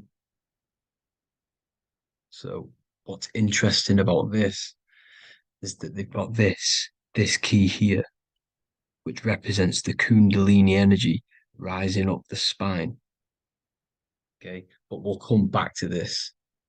But it's that same portal key symbolism. We've also got the Vatican. The Vatican is in the shape of a key. Okay, so you can see the start of it here and the end. So this is key symbolisms. Keys open doors. And notice how it's got the 8-pointed star. Okay, what is the 8-pointed star? Okay, we'll come back to this. This all ties in, guys. I'll break it all down for you. But then you've also got the god Janus. Janus, okay, is known as the god of the doorways. He's an ancient god of Rome, and they worshipped him. However, he's not a god, he's more like a high-level ranked demon. Because he is the god of the doorways. And notice how he's got two faces. Because doorways always have two sides. You're going into somewhere, there's always two sides of a door. And he's always depicted with two sides of a face and a key, because he holds the key to the doorways, to the portals, to other worlds and realms. Okay, as you can see, he's always got two faces and a key. Okay, so now we have the Sumerians, the Anunnaki, and they are always depicted with the two faces. Why do they have the two faces? Because they're symbolizing doorways, and the Anunnaki come to Earth through doorways and portals. So these are what these gods are symbolizing in their artwork. But they always have the 8-pointed star. Okay, what is the 8-pointed star? You see how they always have. Look, let me try to find another one. It's the 8-pointed star. This 8-pointed star is Polaris. Okay, Polaris, just like the Vatican has the 8-pointed star with a key. Polaris is the center star. Polaris is a fixed star, it doesn't move. Okay, so the Anunnaki symbol is also the 8-pointed star. So this is symbolizing the portals and doorways that they come through in order to get to the earth. But Polaris is that center star which does not move. It's always symbolized with the 8-pointed star, just like a compass. Why is a compass the 8-pointed star? Because at the center of our realm is where the most electromagnetic energy is stored. As you can see, we have an aura field, an electromagnetic aura field. So does the earth. And in the center, so like our heart, for example, is where the most energy is stored. And like the center of the earth, this is why all compasses point to the center, because this is where the most electromagnetic energy is stored. It's at the center of our realm. Okay. So like I was saying with the lock and key series, See this here? The Kundalini energy rising up the spine, just like your Kundalini energy rising up the spine. Let me try. I can't zoom in. But you know what I'm trying to say here. Let's go back to Polaris. Because at the center is where pole. Can you see the pole of electromagnetic energy? Polaris, the North Pole. It's symbolized. The truth is in the words. It's like a pole of electromagnetic energy. And this is where the aurora borealis comes from. Notice how it's got the word aura in it, because it's the Earth's aura, electromagnetic field. Just like you have an aura, also known as the northern lights, because it's coming out of this center hole in the center of our realm, where the black sun is. And this is where the electromagnetic energy is coming up from. And this is what the aurora borealis is, or the northern lights. It's just electromagnetic energy. And it's symbolized through our symbols, the original O. Okay, because it's like a hole through the middle. Polaris. So this Polaris is the sky vault. It's the portal into this realm, because this is what the Anunnaki are always talking about, always symbolize it with the 8-pointed star. And just like a compass, it's the 8-pointed star pointed to the center, to Polaris. Okay. See here on the Sumerian tablets with the 8-pointed star again. And how we know it's talking about portals with this 8-pointed star is because CERN 666 are opening up portals to the underworld, letting in demonic entities into this realm. How do we know it's a portal? Because their Hydro Collider has 8 points, just like the 8-pointed star.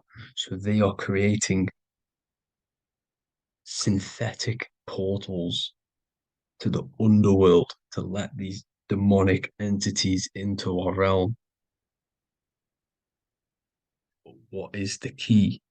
Because if we're talking about ascending through Polaris, notice how here on the masonry art, this luminary here, so this is the sun, that's the moon, this is Polaris, because it's a luminary with what?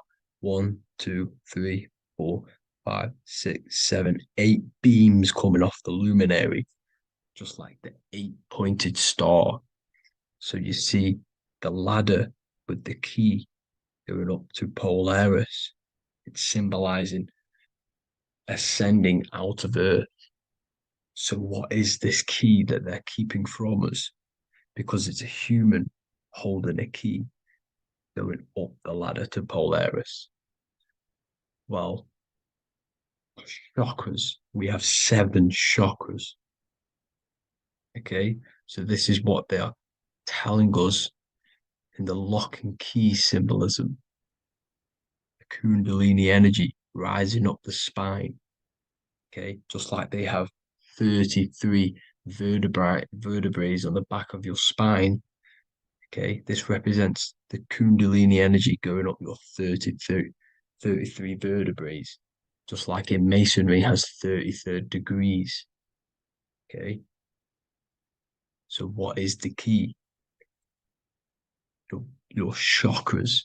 Your chakras have to be unlocked. Okay, you have to unlock your chakras, and you can't unlock this one without going through this one. You have to go through them all.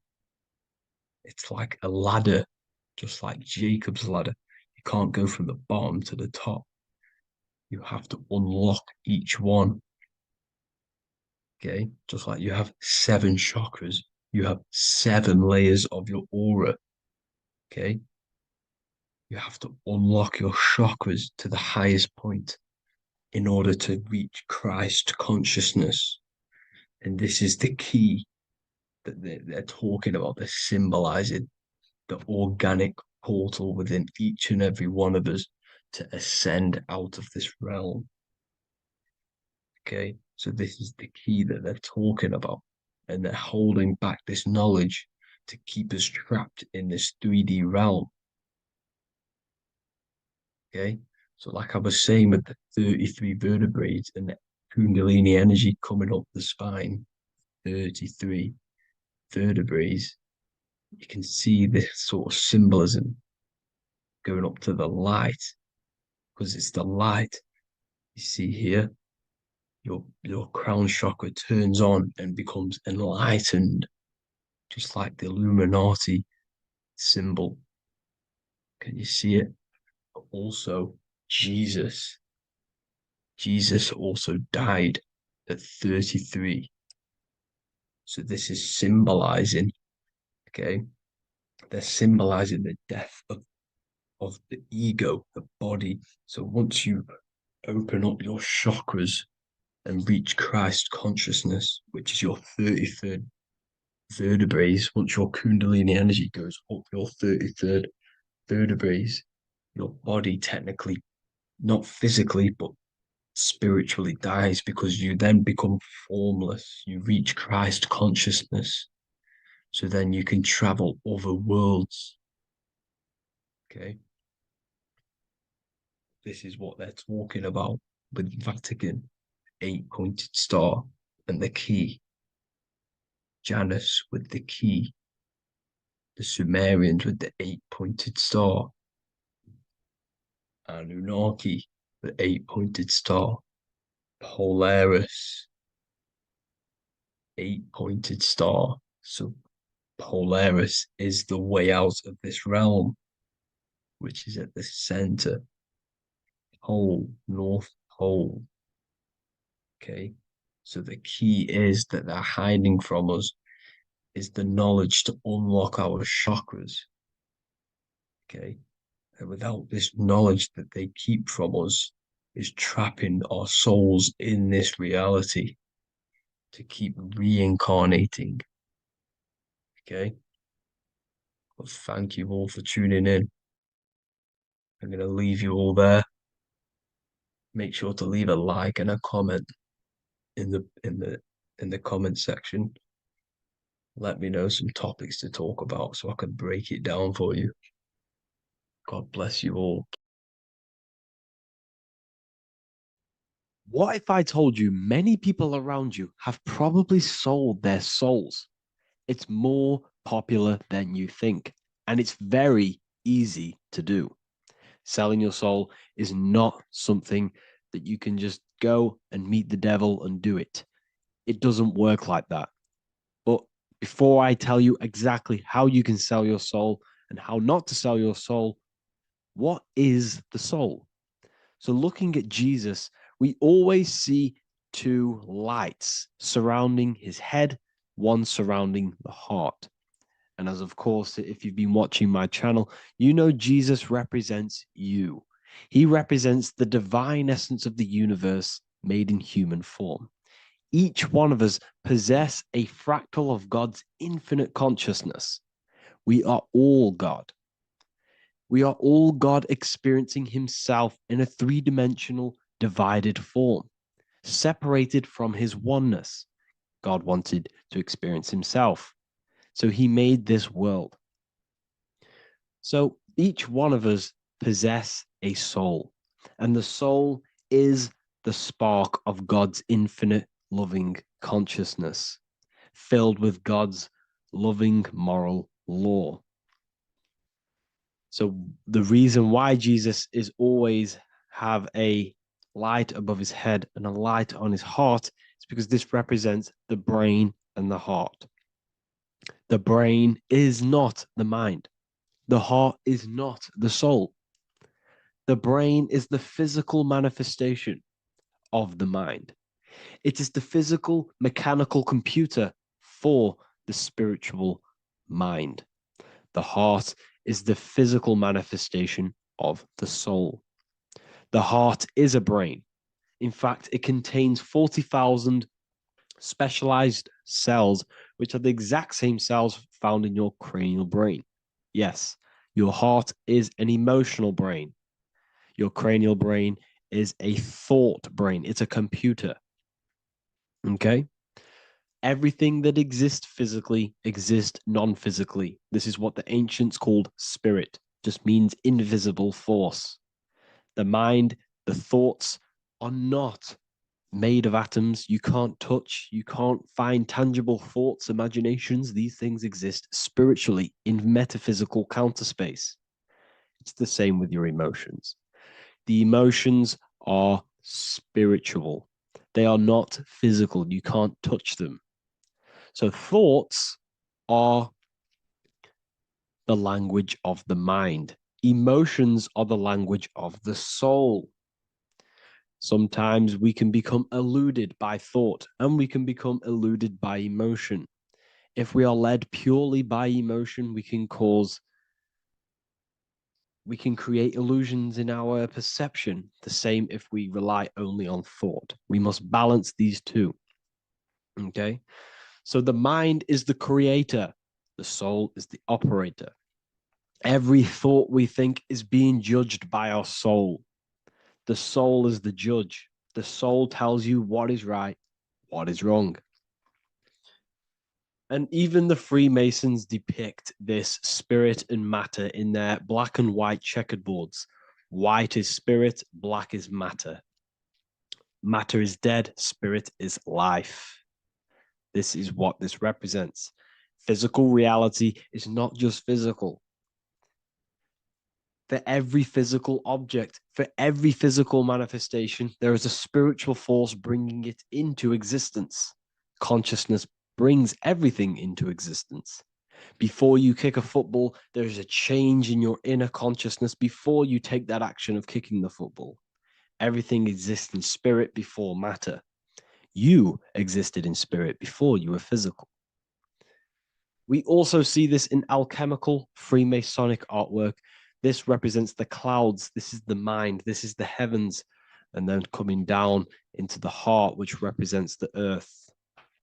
The light entering the mind into the heart, because every thought we think is being judged by the heart. The heart speaks to you through emotion. The soul speaks to you through emotion. Every thought you think, your heart is telling you that is right, or it's telling you that is wrong. Why? Why is this? Emotions can guide us, okay? Emotions are the language of our soul. Our soul guides us to our soul purpose. Each one of us contains a purpose in this physical life. There is a reason you are alive. There is a reason why you came from spirit into a material reality. Your jealousy reveals where you need to be in life. If you are jealous of someone, this is your soul saying you need to be there. That's where you need to be. Your fear reveals your greatest growth in order for you to reach your life's purpose. If you fear something, this is your soul telling you you need to overcome this in order to reach your life purpose. This is the next obstacle. The soul, your life purpose is not found in your passion. It's found on the other side of your greatest fear. The soul's always seeking, it's always seeking truth. It's always seeking to expand, to learn. The soul must go through pain in order to overcome, in order to grow. That's why we are here, to grow and expand and create. We also see this in alchemical artwork. Again, the mind in the clouds, the heart and the soul. They must work in unity. Each one of us contains the spark of the divine, which is the soul. Okay? Which is the soul. This is the operator. G-O-D, generator, operator, destroyer. The generator is the mind. The operator is the soul. The destroyer is the body. Everything will generate, everything will operate, and everything will die. That's the Trinity, the Father, the Son, the Holy Spirit. There's always a Trinity, Brahma, Vishnu, Shiva. Okay, so each one of us contains God's law, and it's encoded within our consciousness, within our soul, within our heart. That is what's judging everything you do. Every time you hurt someone, you can feel it. If you've ever punched someone, you can feel it. You know it's wrong. If you've ever stole something from someone, it doesn't matter what you've learned in the past. If you steal something, you know deep down within your soul is wrong. This is because each one of us are encoded with God's law of love and integrity. I don't care how tough you think you are and how hard you think you are and what you've done in your life. I don't care. You know what is right, what is wrong, because you are encoded with love. Does not matter how far your mind can take you away, how corrupt your mind can become. There is always a spark of love and empathy in your heart, in your soul. You know this when a child. When you're a child, you're not racist. You don't want to hurt anyone. You don't want to steal. As a child, you're pure love, you're pure awareness, you're pure. You would never think about being racist. It's the corruption of the mind that leads us to corruption. Our soul always wants to do good. So the soul is encoded with God's law. And when we go against this law, this destroys our body. Yes, because your body is electromagnetic, and that's being casted from your heart. So every time you go against the heart's guidance in moral law, we weaken our electromagnetic field, which weakens our body. If you've ever looked at someone who's very negative, you can see them. You can see that they are aging quicker. You look at Scrooge, for example. If you ever watched Scrooge, look at how corrupt he looks. That's his heart. You can see the people's hearts on their face. People who do negative things and have negative thoughts, negative emotions, you can see it in their eyes and their face. It's because it corrupts you. It corrupts the body. It ages the body. Goodness is life. Okay? So can you sell your soul? You cannot sell your soul physically. But what you can sell is your conscience. What you can go against is that moral law. And you can exchange physical material things such as money, fame, cars, houses, business, in order for you can exchange that to go against your inner dialogue. For example, these rappers, celebrities, what are they doing? They're not selling their soul. You can't sell your soul to some entity on the astral plane. But what you can do, you can take money to say, I'm going to go against my heart. I'm going to go against my inner moral law. I'm going to take that money and I'm going to do something wrong. It's basically going against your soul. It's selling your soul's guidance of moral law. That's what selling your soul is. And that's what these rappers are doing. That's why they're so sad. You know, this is why all these rappers are on drugs, doing all sorts of things to escape, to short-term escape what they've done. They're going against their inner guidance for money. And yes, short-term pleasure may be happy for now, but in the long run, it will leave you feeling voidless because nothing material can ever satisfy your soul. Nothing. You could gain £1 million tomorrow, guaranteed within 2 weeks, you'll be back to the exact same position mentally, emotionally as before, because nothing physical can ever satisfy you. Guaranteed, if you received $1 million yes, if you received $1 million now, in a week's time, you'd be hunting for the next million because it does not satisfy you.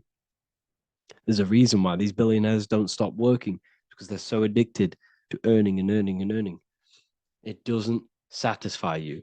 The only way you can satisfy yourself is through Christ consciousness, is through self-love, is through loving thyself, knowing thyself, and becoming balanced internally in consciousness instead of seeking external validation through material things, which end up leaving you feeling voidless, empty inside, and sad and depressed and anxiety.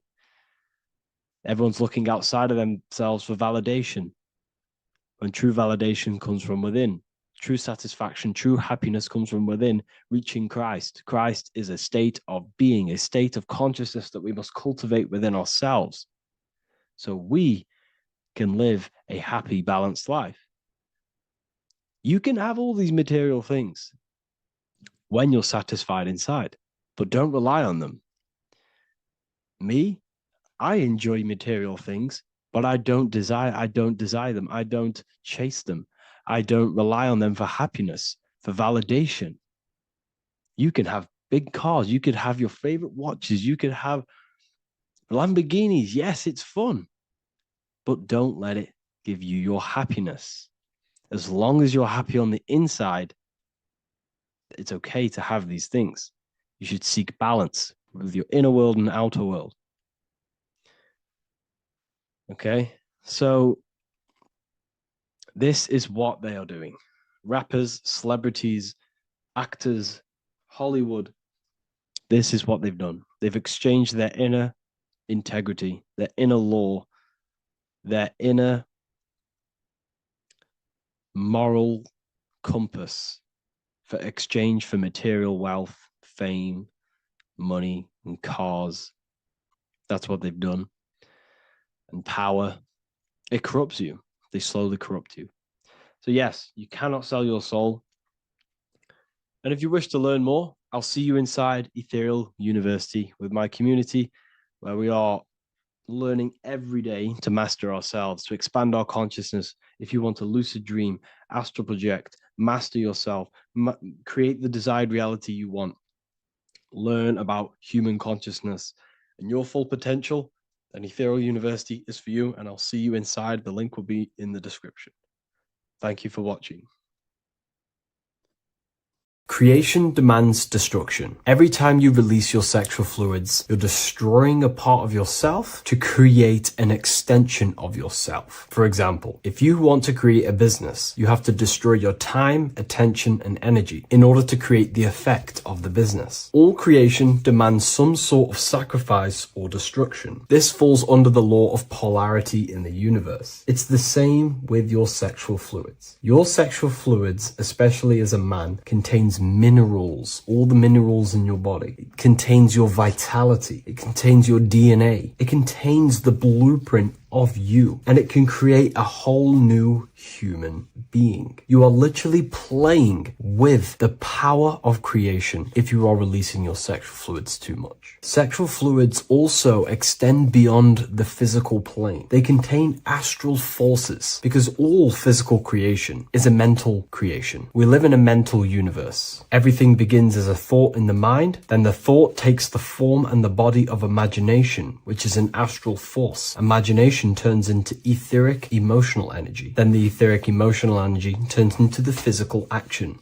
and the physical manifestation. We live in a mental universe. Therefore, these dimensions do not exist separately. They are permeating and mixing in with all. Your physical body has an astral body. Everything physical has astral forces behind it. Semen is known as the astral fluid of the soul. It feeds nerves, the channels of life force and consciousness within the body. And every time you release it, you're destroying a part of your vitality, your brain, your nerves, your energy levels, your creativity, and your DNA to create an extension of you. Therefore, it is a sacred fluid within your body and not something to be played with and to be released too much. Think about it. This is a very creative energy, your sexual fluids. It can create a whole new human being. This is how powerful it actually is. It is the power of creation, and the misuse of this power can destroy your own vitality and your life of your body, because that life you are giving in order to create an extension or a child is the same life you could keep inside of you and not waste to recycle and regenerate the body. Sexual energy has been for thousands of years associated with regenerating the body, longevity of life, and maintaining youth. Not only that, every time you release your sexual energy, it floods the brain with dopamine. Dopamine is the brain's reward system, created within the middle of the brain. It releases every time you've achieved something. However, sex or an orgasm is the most powerful feeling you can feel. It's the most amazing, intense feeling and release of dopamine you can possibly feel as a human. Therefore, if you flood your brain with this high amount of dopamine every single day, you are getting the epitome of human feelings every single day. Therefore, you will become numb to everything else in reality. You won't be able to enjoy the small things in life. And I know this firsthand because I experienced this myself. As soon as I stopped, this is when I started to enjoy the little things in life, seeing family, and I actually gained more energy, more ideas. We'll get into this a bit later. It is a creative energy. It creates a whole new human being. Therefore, if we maintain this energy, we can maintain our creative power within us, because that's what we are. We are all creative beings, moving energy from higher dimensions of consciousness, the mind, into lower dimensions of consciousness, the physical world. You hold the power to create. You are not in a world. The world is working through you. You do not possess a life. Life is working through you. You are not in a universe. You are the universe. It's moving through you. There is no past, present, and future. The present moment is you. When we release every single day or frequently throughout the week, like I said, we're triggering the brain's reward system, dopamine, which makes you feel as if you have already achieved something. And if your brain is telling you you have already achieved something by overusing your sexual fluids, then you will not have the motivation to achieve other things in your life. I know this firsthand. I became very lazy. I didn't want to work. I didn't want to do anything because subconsciously my brain felt as if I've already achieved. If we look at the symbol of the Baphomet, we notice the Baphomet has horns and a goat head. Now we look at the word horny. When you become sexually aroused, it's known as horny, which is the horns, representing the lower mind. The lower mind is the mind we use for our animal instincts. We have two parts of our mind. A higher mind, which is contained of higher thought, which chases spiritual things such as love, wisdom, knowledge, and God. Then we have a lower mind, which chases the things of the material world closely associated with the ego, chases validation, material gain, status, and physical sensation, physical pleasures. It is these physical pleasures that can keep you in an endless loop, making you feeling empty inside, because nothing material can ever satisfy our internal world. Nothing. You can achieve millions of dollars. You can achieve your dream house, your dream car, your dream watch. And if that is the only thing you are chasing, you will feel empty inside when you achieve it, because nothing of this material plane can satisfy you. Nothing of the lower mind can ever satisfy you. This is why we must sacrifice the lower mind and overcome the lower mind and the lower instincts. One thing I found amazing when I mastered my sexual urges and my lust is that my mind became a lot more clear. The thoughts and the time and the attention that I used in my mind to go towards lust, sex, and chasing these things was taking up a lot of mental space, time, and energy. But as soon as I removed it and mastered it, my mind became an open vessel for higher thoughts to be received from the higher mind. The mind is like a radio antenna. Whatever we attune it with, that's what we receive. If we're constantly thinking about lust and low-level pleasures, we're going to just receive low-level thoughts. But once we remove all of the lower mind and we conquer our physical body and physical urges, our mind becomes an open channel for divine thoughts and spiritual thoughts. This is what most people call today as downloads. You receive wisdom from your higher self. Not only do you receive more wisdom, you just receive more power to create. The male and the female come together to create a child. That's how you were created. Now, the law of correspondence teaches as above, so below. It refers to everything in the universe. Therefore, in order for you to create a reality, to give birth to something, you have to bring together the masculine and the feminine. Your masculine forces are willpower and actions. Your feminine forces are emotions and imagination. When you combine the willpower, action, emotions, and imagination and combine them together, you can give birth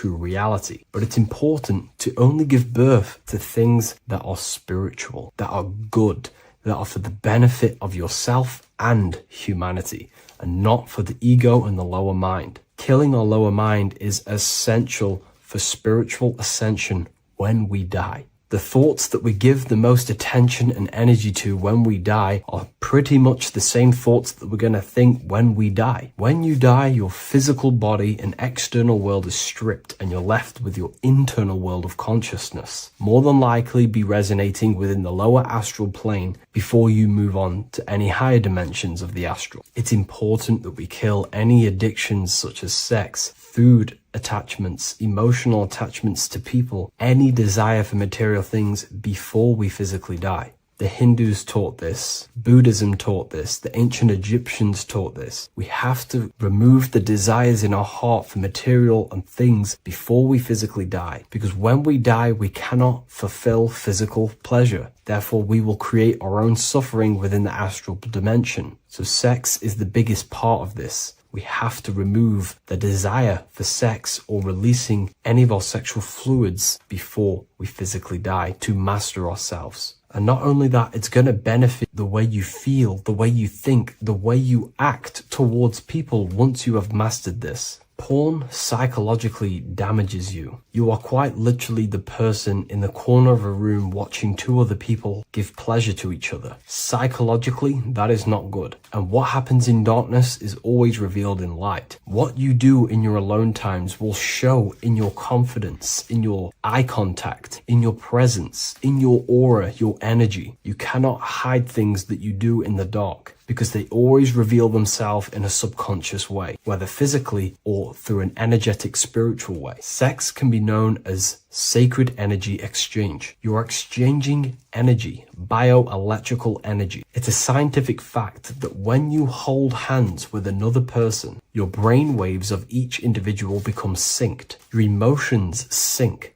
And you exchange electromagnetic energy because you are an electromagnetic being. When you have sex with someone, you are literally exchanging emotional energy. Your aura is not just an electromagnetic field. It is literally a manifestation of your internal consciousness. Your consciousness contains your thoughts, your beliefs, your traumas, your emotional state. And this manifests externally through the vortex of your heart into an energy presence around your body. This is why you can feel sad when someone else is sad next to you, because their energy is merging with yours. When you have sex with someone, you are quite literally exchanging consciousness, beliefs, traumas, emotions, feelings, vibrations, and your consciousness merges with their consciousness. So be careful with just having casual sex. Now, I'm not here trying to say never release, never have sex with your partner. I'm not saying that. I'm saying take caution with these things. Take my teachings with a pinch of salt. If it benefits you, that's great. I'm not here to tell you how to live. I'm simply giving you my research and the things that have helped me in my life on my esoteric research, awakening, or spiritual path. I don't like calling it a spiritual path, because it's not spiritual. It's simply just life, the knowledge of consciousness and the self. So I hope this video helps. If you'd love to read this book, I'll leave a link in the description. This book I wrote myself called The Book of Wisdom, Volume 2.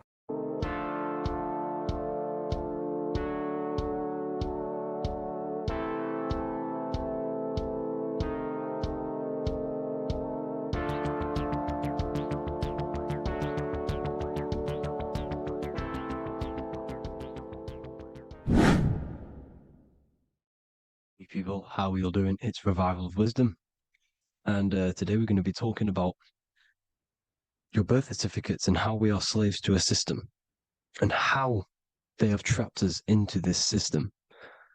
Okay, so the first thing you need to understand about this system is there are two types of laws.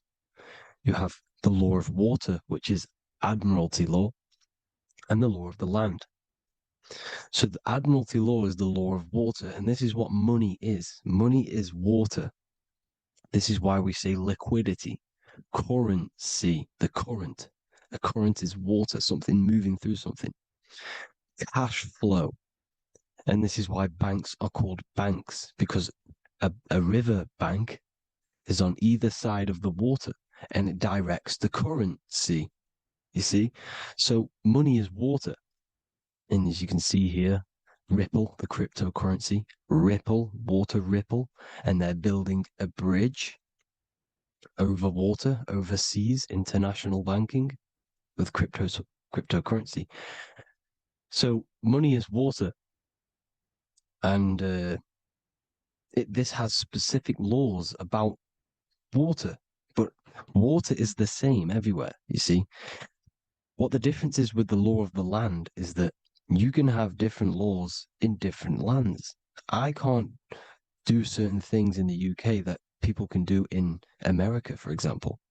You see, that's the law of the land, but the law of water is the same because water is everywhere. Now, this is very important to understand when it comes to, you know, these birth certificates. So, Pope Gregory, this is where we're going to start off. Pope Gregory in 1582 took the Orthodox Eastern sunrise calendar and changed it to his own Gregorian timeline, not a calendar, a timeline. This timeline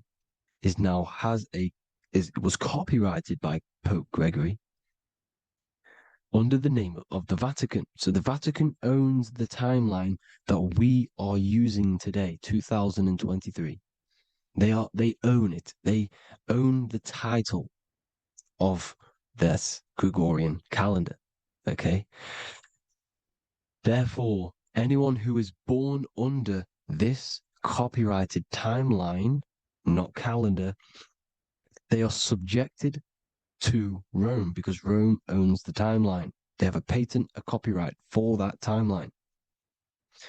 What is on our birth certificates? That timeline. We are born underneath, we are subjected to the Vatican.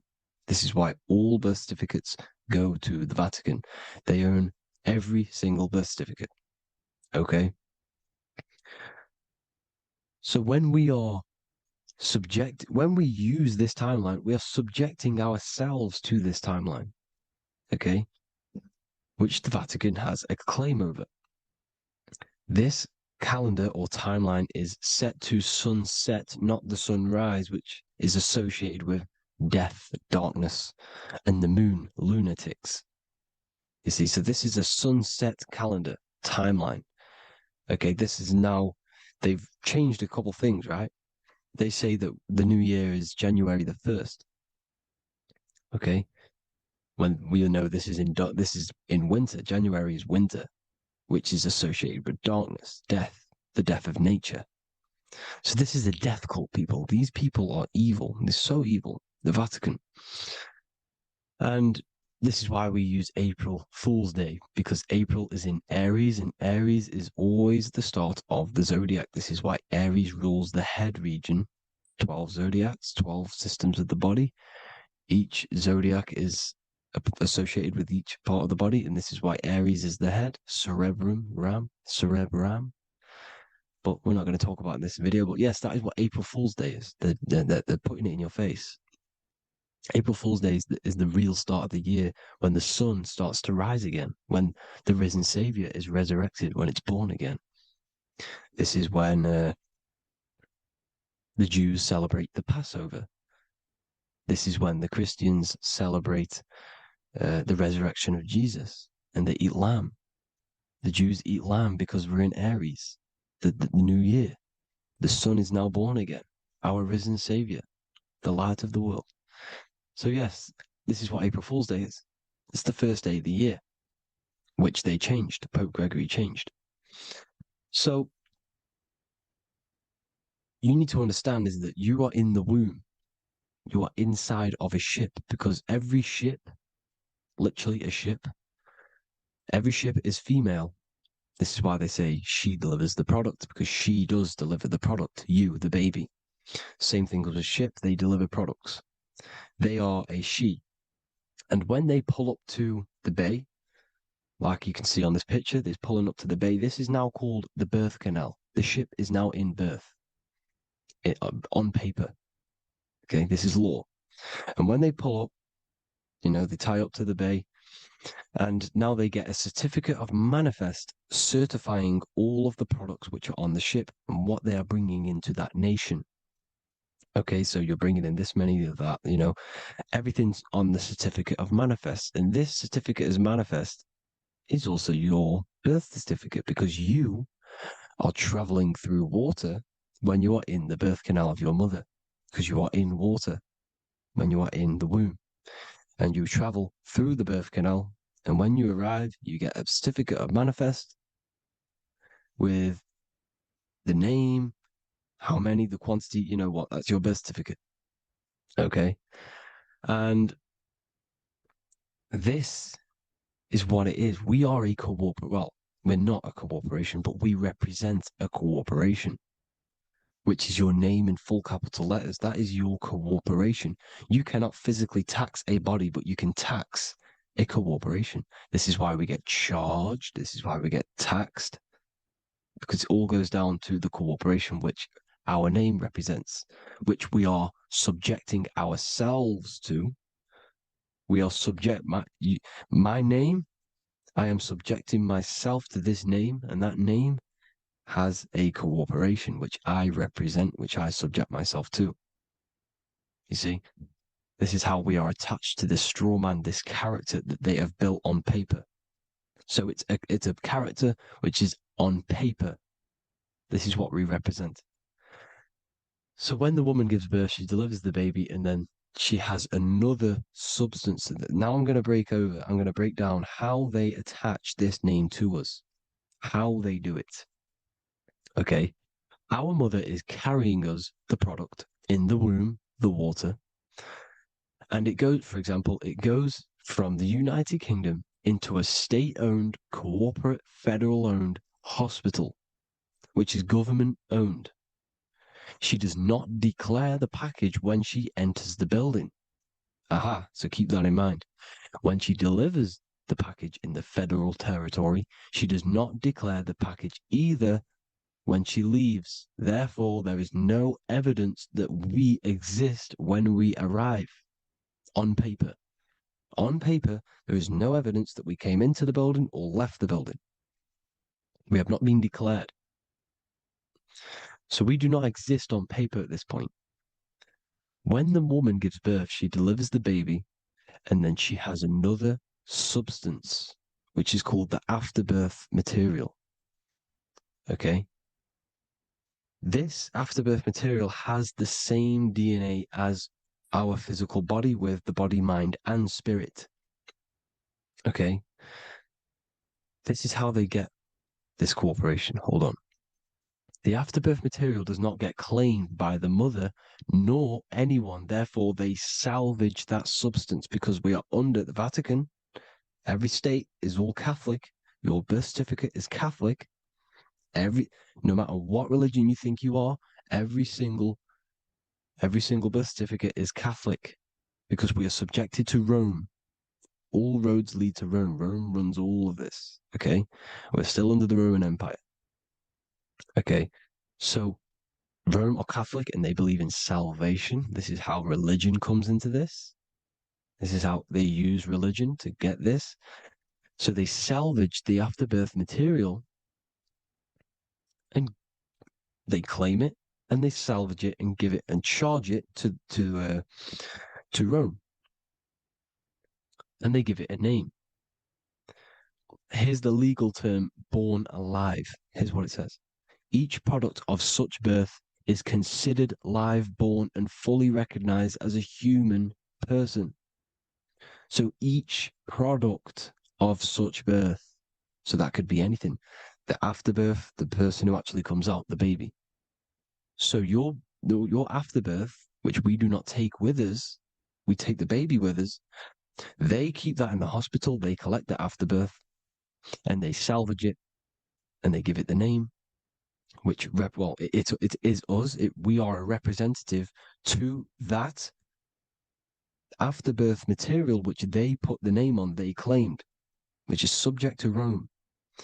So we are walking around our whole lives as a representative to that claimed salvaged afterbirth material.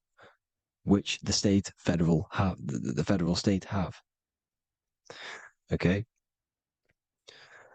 We are under the Catholic Church, Vatican. Therefore, the afterbirth material is a child of God.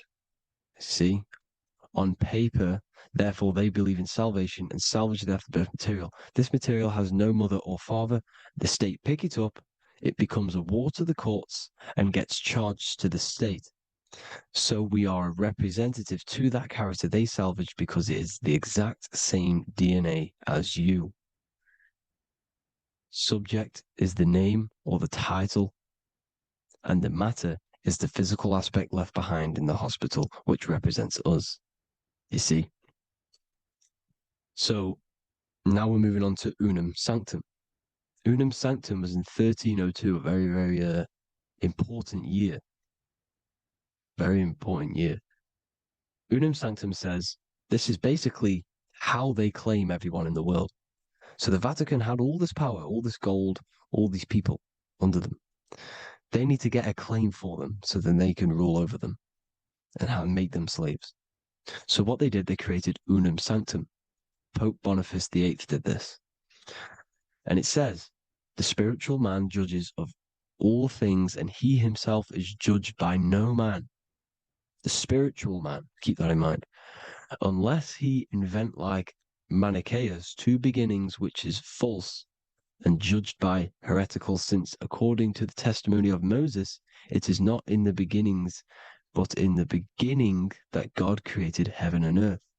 Furthermore, we declare, we proclaim, we define that it is absolutely necessary for salvation that every human creature to be subjected to the Roman pontiff.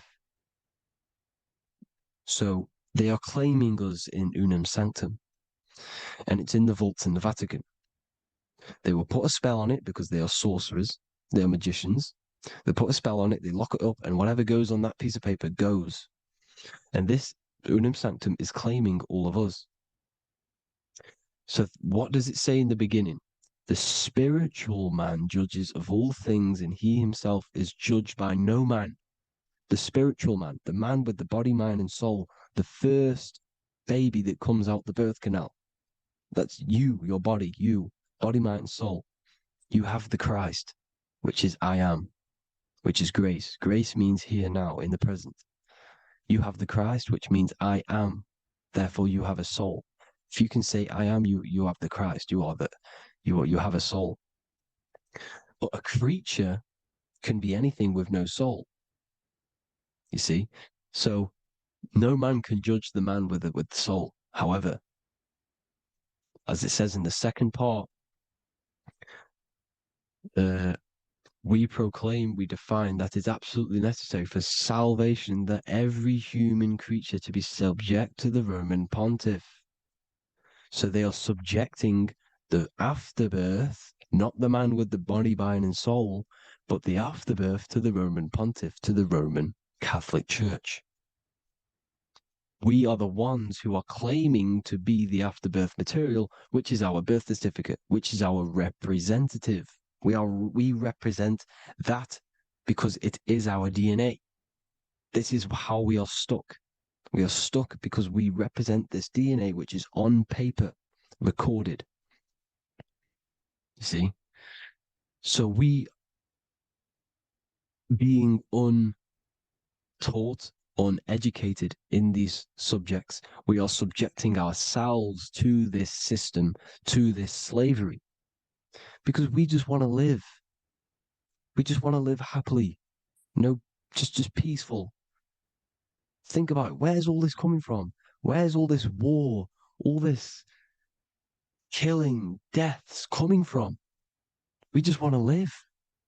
It's coming from the Catholic Church, these evil death cult, which has subjected us, which has used us as slaves, and we are still slaves, and it's just going to get worse and worse and worse. So this is how we have subjected ourselves to be the slaves to this system. It's a lot to take in, and there's a lot more deeper stuff which goes into this. I'm just going over the surface. I'm going quite deep, but there is little details that I still need to learn myself. But this is the general how that we've been stuck to this slave system.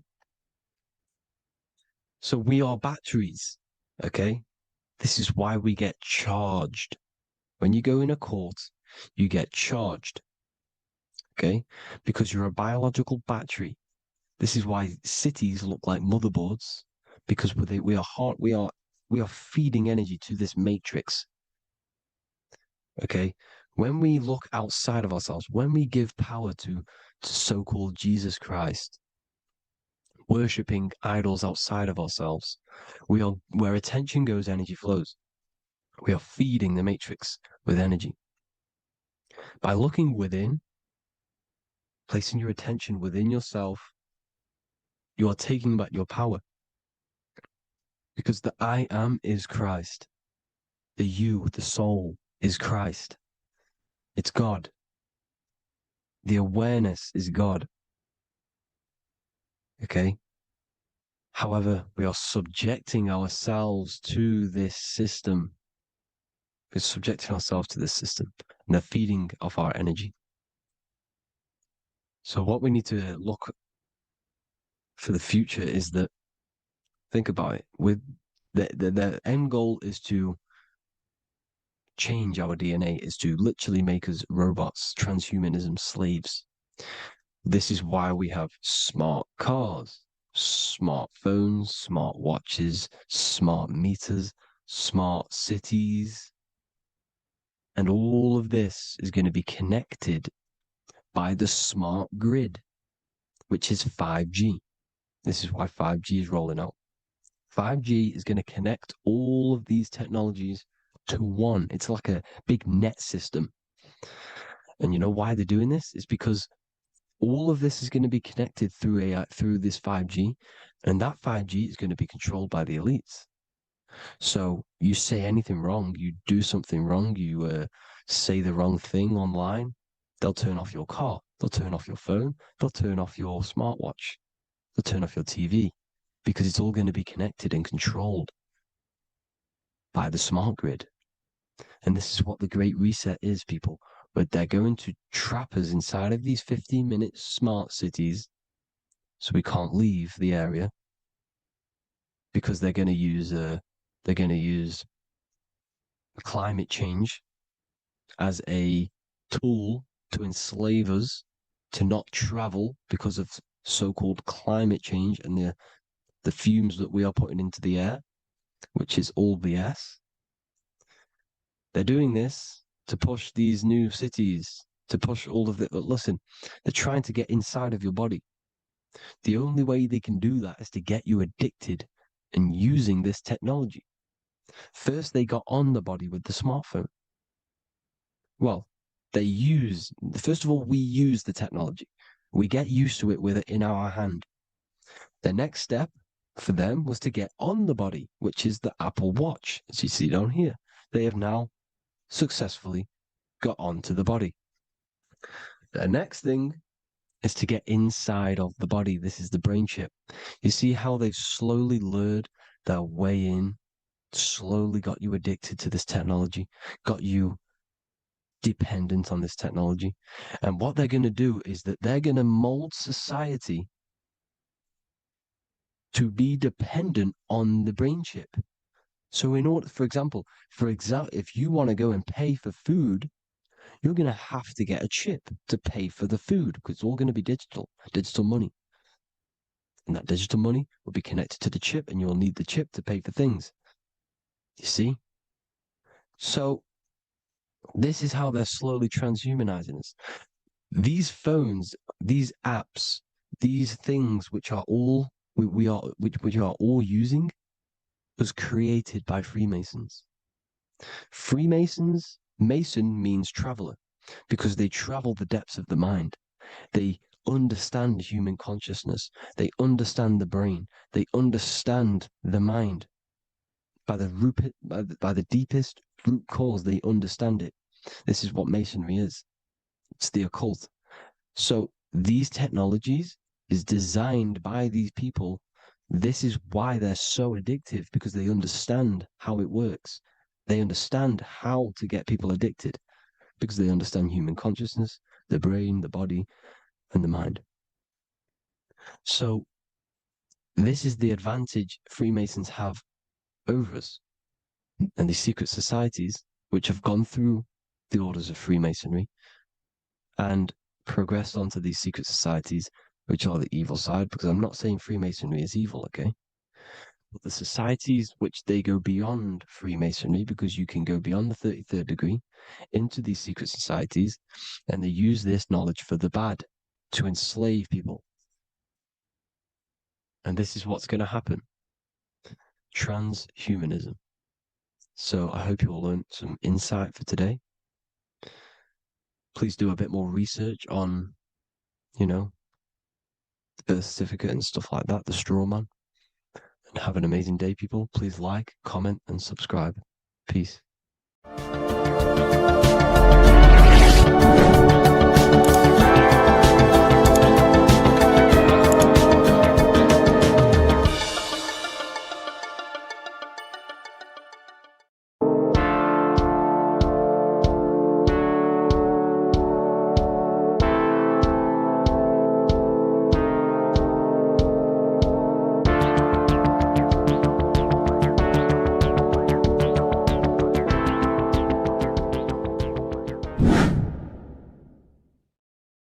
What's good, people? We're back with another video.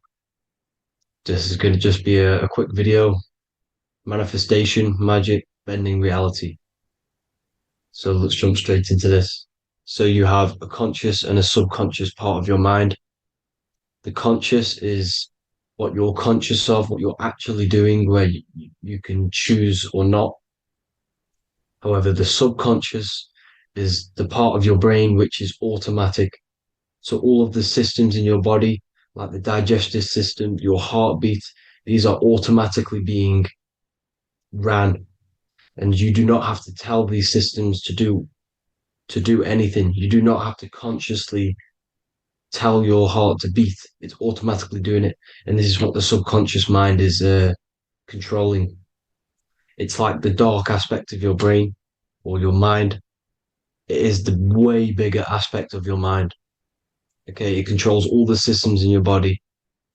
Okay, and this is where all of your programs are. So when you're in it from your childhood, what you've learned in school, all of these things are being kept in your subconscious, maybe traumas and stuff like that. So the subconscious is the female aspect, and the conscious is the male aspect, because the male is all about action and doing, and the female is more about creation, creativity, intuition. So you have a right and a left hemisphere of your brain, and these are obviously male and female. The right side of your brain is your female. It's to do with creativity, imagination, intuition, insight. Okay. And this is one of the most important sides of the brain. This side of the brain is the most attacked by the elites, whatever you want to call them. This side is one of the most important, because obviously your intuition is a massive part of reality.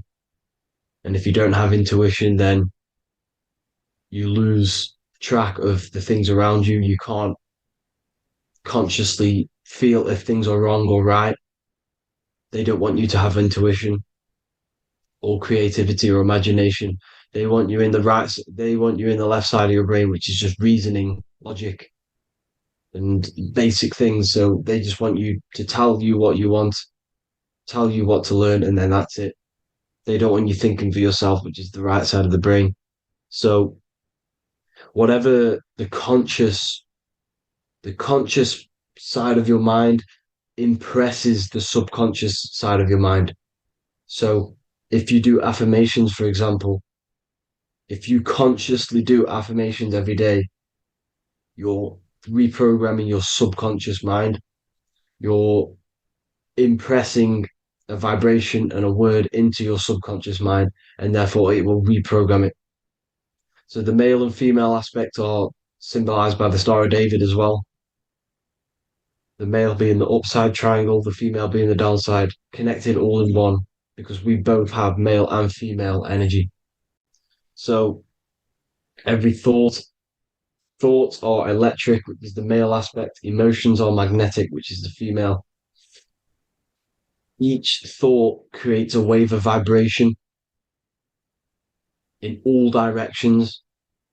So think of it like a water drop in a pool, but it going out in every single direction. It's not just flat. And these thoughts have a certain frequency, well, has a certain vibration. That vibration has a certain frequency. And this affects your aura. Every thought, every emotion directly impacts your aura and the strength of your aura. So if you're angry all the time, your aura in the astral plane will look red. However, if you're happy, it'll be more like blue and green. So it's very important. Your electromagnetic field is created out of your emotions and thoughts, and that affects reality because you're 60% water, and frequency and vibration create certain patterns and has a certain effect on water. We'll get into that after this slide. So each thought that people are thinking around you, you are actually subconsciously picking up these thoughts because it's emitting this vibration in all directions. So this is why you can pick up thoughts of other people on the odd occasion. However, when you're more in tune with your intuition, your right side of your brain, you can start to pick up on vibrations, thoughts, and other people's auras. You can pick up on the energy once your third eye is open, and you know whether you should be in that environment or not. This is what we call an atmosphere when we go into a room and you can feel the tension if someone's been arguing, for example. This is the atmosphere, this is the vibrations, these are people's auras emitting these certain frequencies and vibrations. Okay, so our aura is contained of multiple layers. Obviously, we have the physical body. This is the electromagnetic layer. However, you have the different planes of existence, the spirit, mental, astral, etheric, and then physical. The physical is the lowest plane of existence.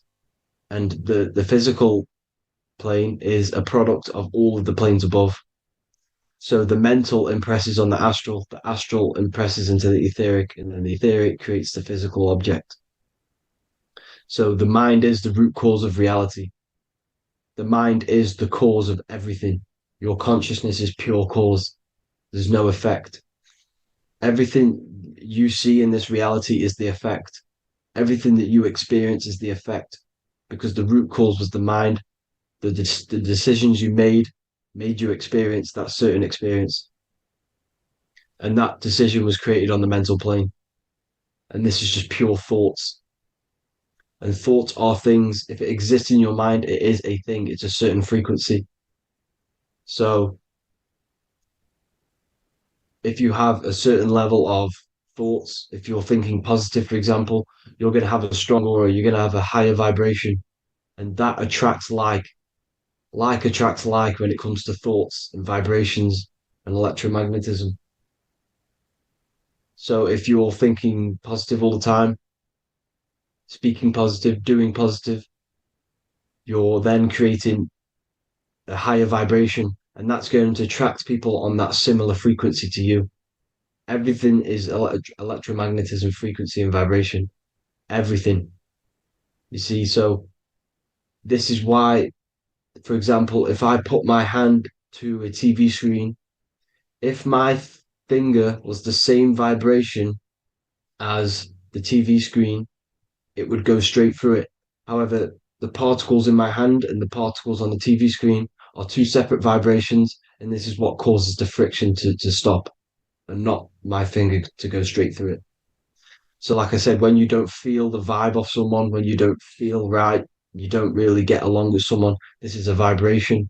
Your vibrations are not matching, they're not similar, they're two complete different vibrations, and they're not aligning properly. So music has a massive part on this. Music is a massive, massive tool for the elites because music is frequency. And in 1975, the musical instrument are all tuned to 440 hertz. So Spotify, Apple Music, most of the music on YouTube is all set to 440 hertz, and 440 hertz is not divisible by 3, 6, or 9. And when you can't divide a frequency by 3, 6, or 9, it's not a natural frequency. As you can see here, this is 432 hertz. This makes a nice geometric pattern. However, 440 hertz is a distorted pattern. So when you listen to this, this actually shuts off the whole right side of your brain. Like I said at the start, this is the most attacked side of your brain. It's to do with creativity, imagination, intuition.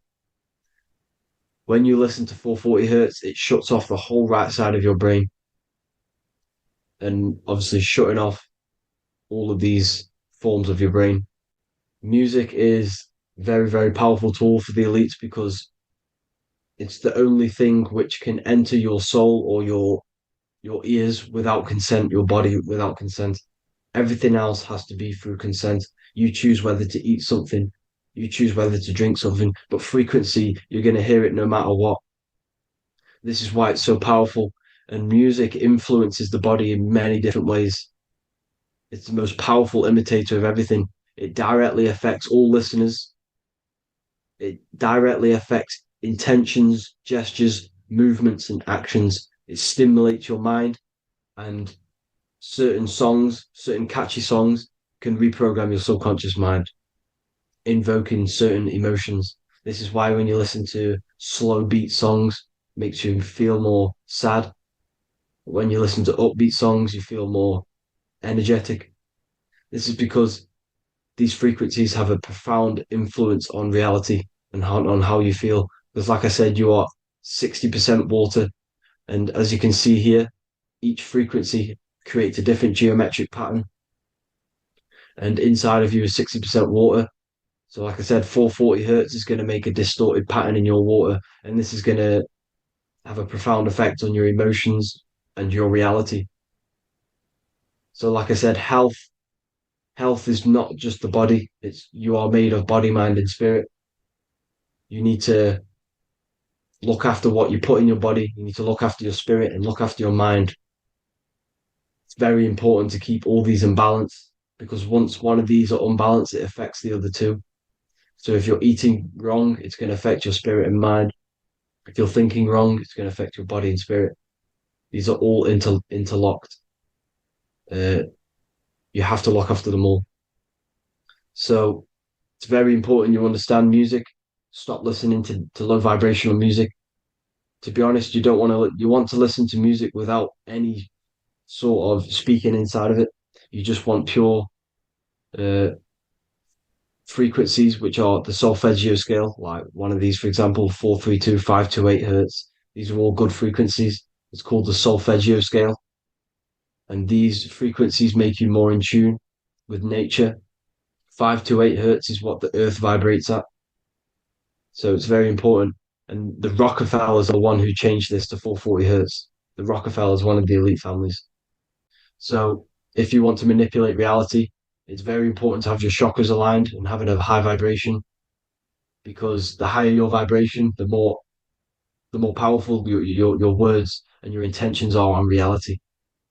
So the lower your vibration, the harder it is to affect reality because you're on a lower state of consciousness.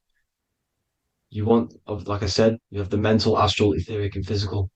Everything is a product of the one above. As above, so below. This is what Hermes Trismegistus was saying in the Egyptian days. This is where it comes from. As above, so below. If you affect above, it directly affects below. So like I said, meditation helps on this, helps align your chakras. Think positive, feel positive. Like I said, your feelings are magnetic, your thoughts are electric. So once you combine these two together, you're then creating an electromagnetic frequency. And that will have profound effect on reality. So the law of cause and effect. The law of cause and effect. Every effect has the root cause. Like I said, your mind is the root cause of everything. Every decision you make is having a different effect on reality. Everything happens for a reason due to the root cause, which is your mind. You choose everything that happens in your life. Okay? So it's very important you understand this and you constantly make the right decisions, the good decisions to have good effects on your reality. You have to be very conscious of this law because nothing escapes this law. This is the law of all consciousness. So think about it. Imagine a massive ball of consciousness. However, off this ball are different sparks, and each one of these sparks are in each and everyone's body. This spark is governed by these laws, the law of cause and effect, the law of correspondence, the 7 Hermetic principles. It's very important you understand this because this mass ball of consciousness is what is obeying these laws. And everyone has this spark of consciousness inside their third eye. And like I said, everyone is the same consciousness. This is why if you do bad unto someone else, that will directly affect your reality. So if you hurt someone, it's going to come back to you in one way or another because you are that same consciousness. This is like a mirror reality. As within, so without. Whatever you feel on the inside, you're gonna see that on the outside. You're gonna experience that reality, whatever you've impressed. So there's different ways to bend reality to your will. This is kind of a sort of magic. So obviously you have black magic, which is manipulating reality to harm and influence others, or to be very selfish. And then you have white magic, which is manipulating reality for the good of humanity. So you do have to be very careful with your intentions, people, when you're trying to manipulate reality, because this is nothing to be played with. If you are manipulating reality for the wrong reason, it's going to come and bite you in the ass in some way or another. Because everything is balanced. Everything balances out in this reality. Nothing escapes the laws. Not one thing escapes the laws. So if you're stealing from yourself because it's just going to come back in one way or another. Inside of everyone's heart, you know whether you're doing good or wrong. You know, you can feel it when you do something wrong. You can feel it when you do something good. The heart is the center of the torus field. It's balance. And this is why you say follow your heart, because it's the center of the torus field. It's very important to listen to this inner voice inside of you, because that is telling you the right things to do, the good decisions to make. And when you keep following that voice, that good voice inside of you, it takes you to your life path. Very important to follow that voice. However, don't let the ego get in the way of it. Don't care what your friends are going to say. It's very important to understand this. So you have different ways of manipulating reality. You have sigil magic. This is where you create your own sigil or symbol. You create your own sigil and symbol, and then you charge it. You behind that symbol, you have an intention. So, for example, if you want to manifest wealth, you create a sigil which represents what you want. You create that sigil, you draw it out, you charge it, because wherever your attention goes, energy flows. So whatever your attention is, you're sending energy that way. So what you do with your eyes and your hands, you place attention on the sigil. Imagine that it's glowing. Imagine that you're sending energy to the sigil. And then you burn the piece of paper once you've done this. And then after this, you meditate on that symbol. You constantly think about that symbol, because that symbol is the frequency, is the thing that you want to manifest. So that's one way. Or you can just meditate on your reality. So imagine yourself having already what you have. This is what they call a mindset. You must set your mind to the frequency what you want to manifest. Okay? So if you want to manifest wealth, for example, imagine yourself being wealthy. What would it feel like? What would you be doing? Imagine a scene in your mind. Constantly do this, and you're putting out that frequency. Like I said, you must think, because the thoughts are electric, and then you must feel, which is magnetic. Together, this creates an electromagnetic frequency, and this is how you attract things to you. You will attract the certain people to come in your life to bend reality to your will. Okay? Or you've got mirror magic. Stare yourself in the mirror, because a mirror reflects light. It also reflects energy. So you've got to be very careful with what you say to a mirror. You've got to be very, very, very careful, because whatever you send into that mirror is directly sent straight back to you. So if you're thinking negative, you're sending negative energy back straight to you, and that's going to have an effect on your reality. Affirmations are very important, because your words are frequency. Your words are vibrations, and each word you say has a certain frequency. If it's if it's positively charged, it's going to affect you positively. If it's negatively charged, because like I say, your brain and your mind is like the director of energy. That's what your brain is. And it directs energy into certain things. You can either positively charge it or negatively charge it. And this brain is creating your reality constantly. It's manifesting your reality constantly in the present moment. So this is what the government knows. The government know your mind is the root cause of reality. This is why they call themselves a government. Government. The New World Order is not being manifested by them. They are controlling the information. They are controlling your perception of this reality. And they know the mind is the root cause of reality. Therefore, if they control your perception of reality and your information, what you believe, you're going to manifest that information, that perception. So we, the people as a collective consciousness, are the ones manifesting this new world order. You see, so this isn't black magic. They're actually tricking us into manifesting their own their plans, this new world order. You see, this is how smart these people are. They know how to get around the laws of reality. They know how to bend reality to their will without facing the consequences. They're getting humanity to do it.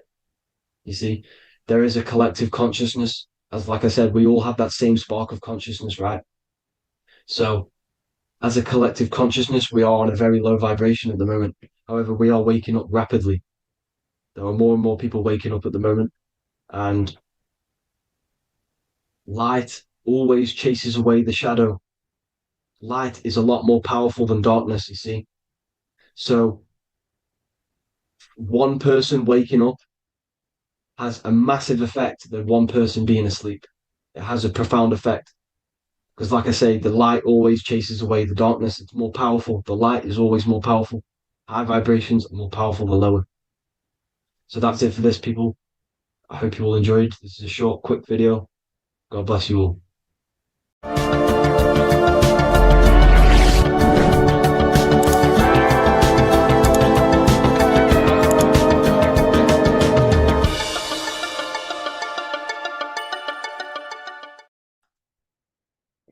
In this video, you're going to learn exactly what Christ consciousness truly is and how to cultivate this into your life so you can live a better life, create the things that benefit yourself and humanity, and ultimately to bring heaven on earth. This is the true way. If you're familiar with my work, you know that, I'm pretty much obsessed with symbolism. Symbolism is such a massive topic, and it unlocks profound ancient wisdom that is hidden behind these layers of symbolism of the ancient paintings, symbols, and texts. So I was going through some Christian artwork and I came across this painting. It's a well-known painting called The Sacred Heart of Jesus. And it just blew my mind what this is revealing about human consciousness and Christ consciousness, which is what Jesus represents. If you're not familiar with Christ consciousness, you should definitely do a bit of research on that. But I'm going to explain it today in detail. So when we look at this painting, we are looking at symbolism. We're looking at consciousness, a state of being, a state of living, a way of thinking, a way of feeling, and a way of acting in the world. As I've said this many times, we're all creators. We all create and generate reality. And you don't just have your personal reality, you have a collective reality. Your reality is affected by the collective consciousness. Depending on the collective consciousness's understanding of reality will also affect your life. We have a collective life and a collective experience. So Jesus in this depiction here is in a way showing us instructions to reach Christ consciousness, whether you see it yet or not. But I'm going to decode this for you. And your mind might be blown after watching this. Okay, so, so what is the meaning of Christ consciousness? What's the whole purpose of this? Very simple. Like I mentioned before, we have a collective experience on this world. And Christ consciousness is the natural consciousness that we all need to be functioning on to generate peace, love, and unity on the earth in this experience we call life. That's what Christ consciousness truly is. It's a state of being that we need to cultivate within our own self, within myself, others, and everyone in this life and experience, so that we can all live in peace and heaven on earth, what they like to call it, so that we can generate the best experience possible together on this thing we call earth, on this material world, this material dimension. The material dimension is simply just a physical dimension of thought. It's a physical outcome of thought, but that's a whole other lecture. So please leave a like, leave a comment if you have any topics to talk about that you wish for me to cover, and definitely leave a subscribe if you like my content and channel. So to go deeper into this, right, we've explained what Christ consciousness is and what it actually, will do to the earth and what it will do to reality in our collective experience. And it's also representing a profound understanding of self, a deep understanding of the true nature of self, the true source of self, what the self is, pure consciousness, pure God. We are all Jesus. Jesus is you, a physical manifestation of the divine made manifested physically. A physical manifestation of consciousness, okay, of spirit descended into matter. However, Jesus is a symbol that should not be worshipped, but something that we need to cultivate, maybe look up to, and cultivate within our own mind and hearts and actions. So he is someone that we should embody into our own very own being. We need to reach a level of intellect, the mind, a level of emotional understanding, and ultimately this creates Christ consciousness. Okay, and now I know that was very, very vague what I just said, but I'm going to explain it a bit more. I don't want to give it fully away yet because you need some more information, more keys. So let's observe the top end of this painting.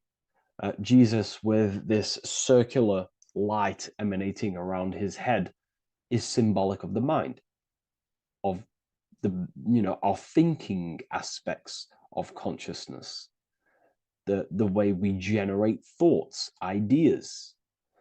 The mind is also good at also ruling communication. It also rules what we give attention to. Okay, so this is symbolizing the mind of every human being. The mind is a very powerful center of consciousness located in the head, of course. This is why Jesus is the head at the top with the circle around it, representing the mind.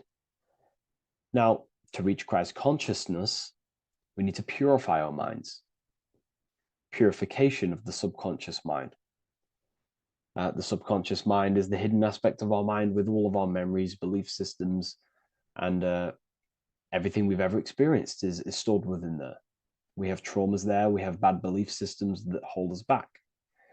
So it's about reprogramming the subconscious and aligning the subconscious with higher consciousness, with higher understanding of self. Removing any mental blockages from the mind. Because in today's world, most people's minds, including myself before I, purified myself, and I'm still continually purifying myself. That's not to say I'm perfect, because I'm definitely not. But what I was saying was purifying the mind, so have a powerful mind. Because like I was saying, most people's minds are not their own friend. They let their mind control them. They let their thoughts create negative influence on them, negative emotions. They let their mind destroy their confidence, destroy themselves. We do not want a mind like this. We need a mind that is our best friend, that receives powerful thoughts, that gives someone power. We do not want our mind taking away our power. Okay, so in this specific image here of Jesus, this represents a light mind, a powerful mind, enlightenment. The word enlightenment means light and ment coming from mental or mind, light in the ment. This means a powerful mind. Light is also symbolic of knowledge, information. When someone's very intelligent, you call them a bright person. It's a bright mind. It's knowledge of self. So the mind is conscious of self. That's another thing. We need to be conscious. A lot of people are not conscious, including myself before I did this, before I woke up. Most people are not conscious of their actions. They're not conscious when they're actually awake in the day. They do things unknowingly. Are we conscious of our thoughts, emotions, and actions, what we're giving attention to in our mind? Because ultimately this shapes our experience. There's a great quote, I think it's Julius Caesar or one of the Roman emperors, who says the quality of your life is dependent on the quality of your thoughts. Something along them lines. I don't know if I'm 100% correct there, but it's very true. Our thoughts dictate our happiness. So to cultivate Christ consciousness, we need to be conscious of our actions, conscious of our thoughts that we're giving attention to. There is a level of mastery that we can achieve within ourselves where we become conscious of every single thought that enters our mind. That sounds easy, but it's definitely not. But that's a high level of mastery that we can achieve and cultivate within ourselves. So we're looking at a powerful mind here from Jesus, a powerful mind, a purified mind. And we purify the mind through, affirmations, meditations, ritual work. Rituals are things we do every single day with an intent in our mind and an emotion in our heart to impress that state of consciousness into our subconscious, so it can slowly rewrite our consciousness and align our consciousness and sync it with higher thoughts and higher emotions, with love. We can sync our consciousness with love, which is ultimately what Christ consciousness truly is. Well, now we're going to go on to that now. So we've gone over the mind. Now we go over the heart. Now notice, before we go into the heart, Jesus is revealing. He's pulling back the robe, symbolizing opening the heart, revealing the heart, revealing the soul, the light of the heart. Our authentic self lies in the heart. Our pure intentions, our love, our soul needs to be shining through our heart. And our soul is unconditional love. Now, that's not to say that we can get corrupted hearts. We surely can have corrupted hearts, for sure. We can love sick and twisted things, and that's evident in today's world. People love killing people. People love hurting people, manipulating people. People love power. Now, that's obviously an inversion of the natural state of consciousness for humans. When we're born with a natural state of love, of unconditional love for the self, for everyone else, for animals, insects, the earth. We love everything as a child. And not only do we love everything, we actually act upon this. As a child, we do not act on anything we know is not good. And I'm talking early stages of being a child, before we're indoctrinated, before the mind and heart become corrupted. We are pure. This is symbolizing this. Light represents also purification and truth, because when you shine light on something, it's the truth. You see it. You shine it through the darkness. It reveals. So light, this is symbolizing revealing the light of the soul, of love consciousness, holding love in the heart, true love, not love for sick and twisted things, but true love for the self, the body, and for everyone else and all things. Holding love in the heart. There's a famous saying of keeping the sun in your heart. Keep the sun in your heart. It's a very famous saying. What the sun is a symbol of love. What does the sun do? It gives abundantly. All it does is give light, give energy, power, light to the earth, and everything is feeding off this source. The sun expects nothing back.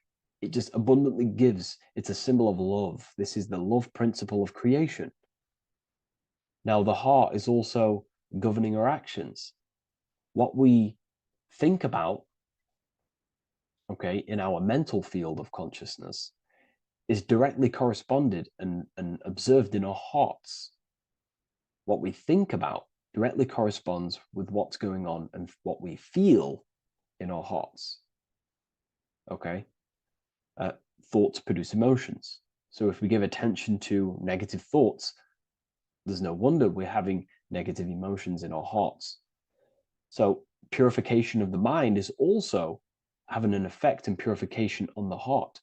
Because when we purify our thoughts and only give attention to powerful thoughts and positive thoughts that uplift yourself and humanity, then we're going to also see this change in the heart, see this emotional change in our consciousness. Okay, so this represents the purification of, a purified heart, the light emanating around the heart. Love for the self, love for one another. And you're revealing this, you're shining the heart on others. This represents, revealing your true self to everyone without suppressing aspects of self. Revealing the light, not holding back the light. Because people in darkness will look at people who are spiritual and say, oh, he's into the woo-woo stuff. It's about revealing that and not caring about others. Because when you shine a light, you're also planting seeds in other people. Now, I'm going to tie this together with the hand gesture. Now, what we're looking at here, we're looking at a hand gesture with two fingers up. We have the middle finger and the index finger upwards. And notice how they're crossed over. They're crossed. They're not separate. They're crossed, representing unification. Unification here. This is a unified two fingers. Two represents division. Crossed over represents oneness. It's the unification of the mind and the heart. A lot of people talk about this, but not many people go into detail about it because, for many reasons. But this is the unification of thought with emotion. This is how we truly reach Christ consciousness. And ultimately, when we do gain the love in our hearts and we do slow, it's a gradual process of cultivating love for the self and everyone else in the world, because we're so programmed to be divided. But it's a slow progress. But when we do cultivate love in our hearts for the self and one another, love is a very, very nurturing and growing force. Like I said, the sun earlier, that is pure love energy. It makes everything grow on the earth. While love in your heart grows connections with people. It grows care. You go out your way to do things to people and give people things.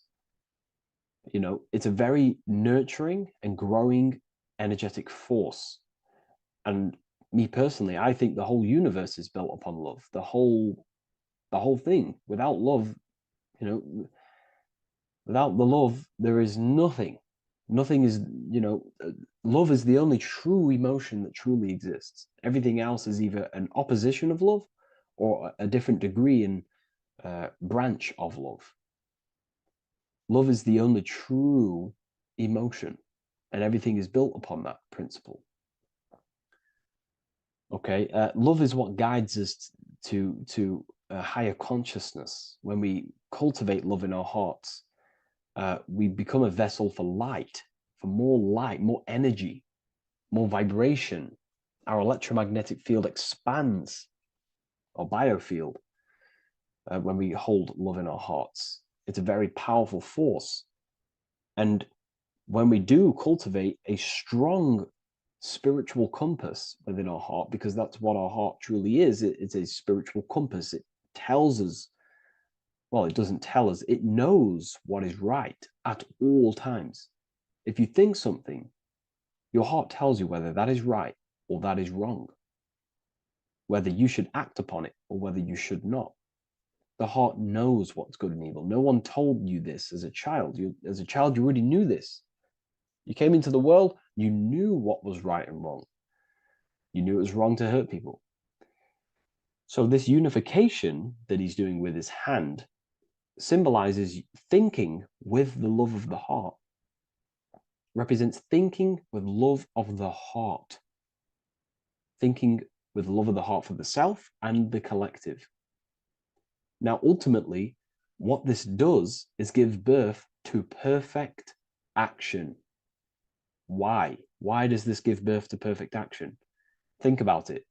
Every time you've taken an action, why did you take the action? You probably, well, you would have thought about it, you had a feeling towards it, a care energy, and you took action.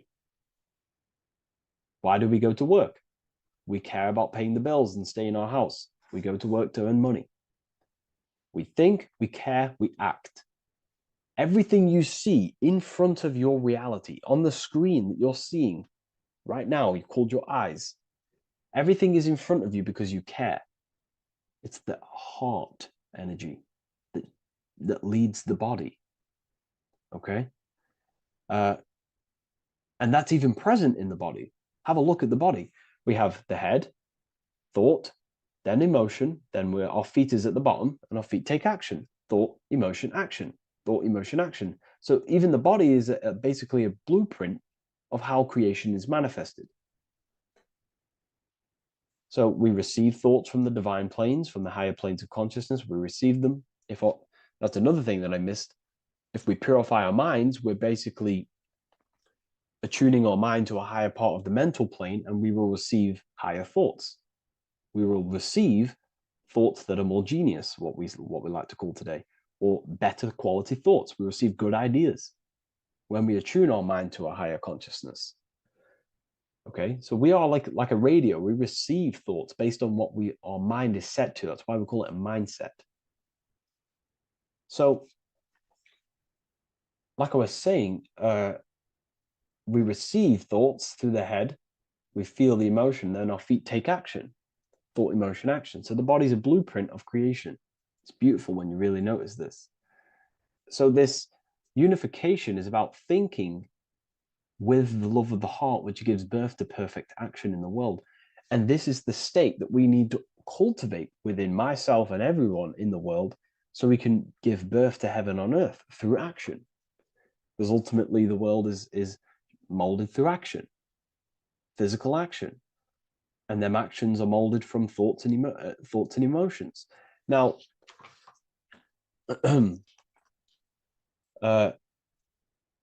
just to have a little announcement, I am now opening 10 more spaces inside my symbolism masterclass.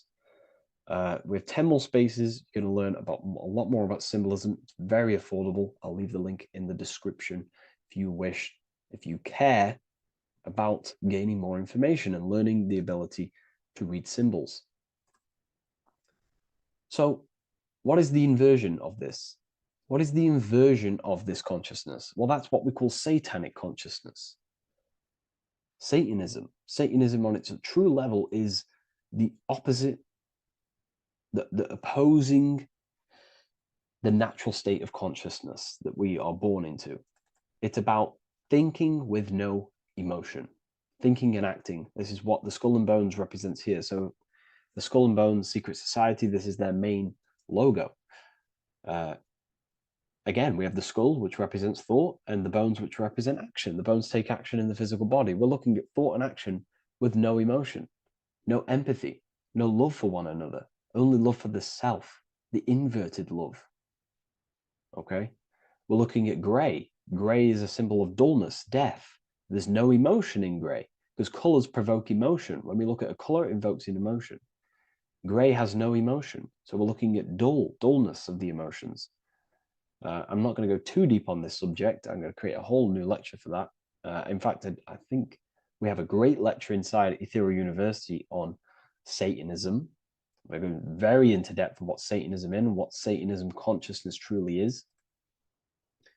And again, it's just the cross inverted. Satanism is just it's the invertation of, I don't know if that's a word, but it's the inverse of natural law, natural consciousness, of love consciousness that we are born into.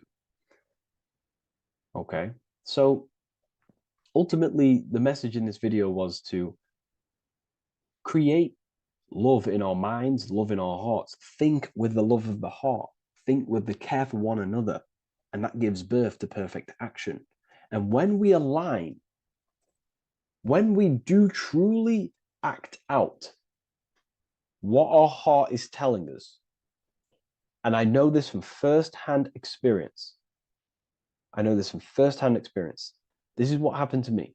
I woke up, I started to follow my inner guidance. I always took action on it. I was saying yes to it every single time. And it led me, this is, I'm getting goosebumps actually saying this. It led me to where I am. Like that action, me saying yes to my heart, to that knowingness of goodness within me, was like a domino effect. And that domino effect, every time I did it, it was just opening more and more doors, not physically, but mentally. I was receiving more information. I was receiving more opportunity physically. My work started to explode on social media. Like, when you follow your heart and truly take action on what you know is good, it's like a domino effect that leads you step by step to where you're meant to be. And it's so profound and it's so, beautiful. And I'm telling you this from firsthand experience. This is ultimately how you kind of unlock your purpose in this physical world as well. So not only is it going to create a better world, it's also unlocking your true soul form and soul purpose why you're here. It's very beautiful. So I thank you, everyone. Please leave a like, comment, and share, and subscribe to the channel. And I'll see you all inside Ethereal University if you decide to take your studies to the next level. Take care. You don't just have a physical body. You have a physical, mental, spiritual, and emotional body. Each one of these aspects are a body of its own. Body does not just refer to a physical substance. You have a mental body for thinking, an emotional body for your emotions, a spiritual body for your energy in your astral form, and a physical body to encapsulate all of these. Each four of these aspects are essential for the human experience and essential to balance. Now, today we're going to be syncing the four aspects of your consciousness with the four seasons and the four elements and how this ties into the Bible. So we have four physical elements. We have 5 elements in total, spirit being the most important, but spirit is pure invisible. We have 4 physical elements. We have air, fire, earth, water. Earth and water are feminine. Air and fire are masculine. Air and fire are active. Water and earth are passive. The air corresponds with the mental body of consciousness. This is where your intellect, this is where your communication, this is where your thoughts, intuition all comes from. This is the mental body of consciousness that allows you to think, allows you to process, figure things out, and have intellect and gain knowledge. This is your intellectual aspect of your consciousness, located in the head region. We have a fire nature, a spiritual nature. This is our astral body. Our astral body is all to do with the subconscious realms, the higher realms of consciousness. This is the body that allows us to be free from the physical body. Our spirit is more of our energy. Water is our emotional body.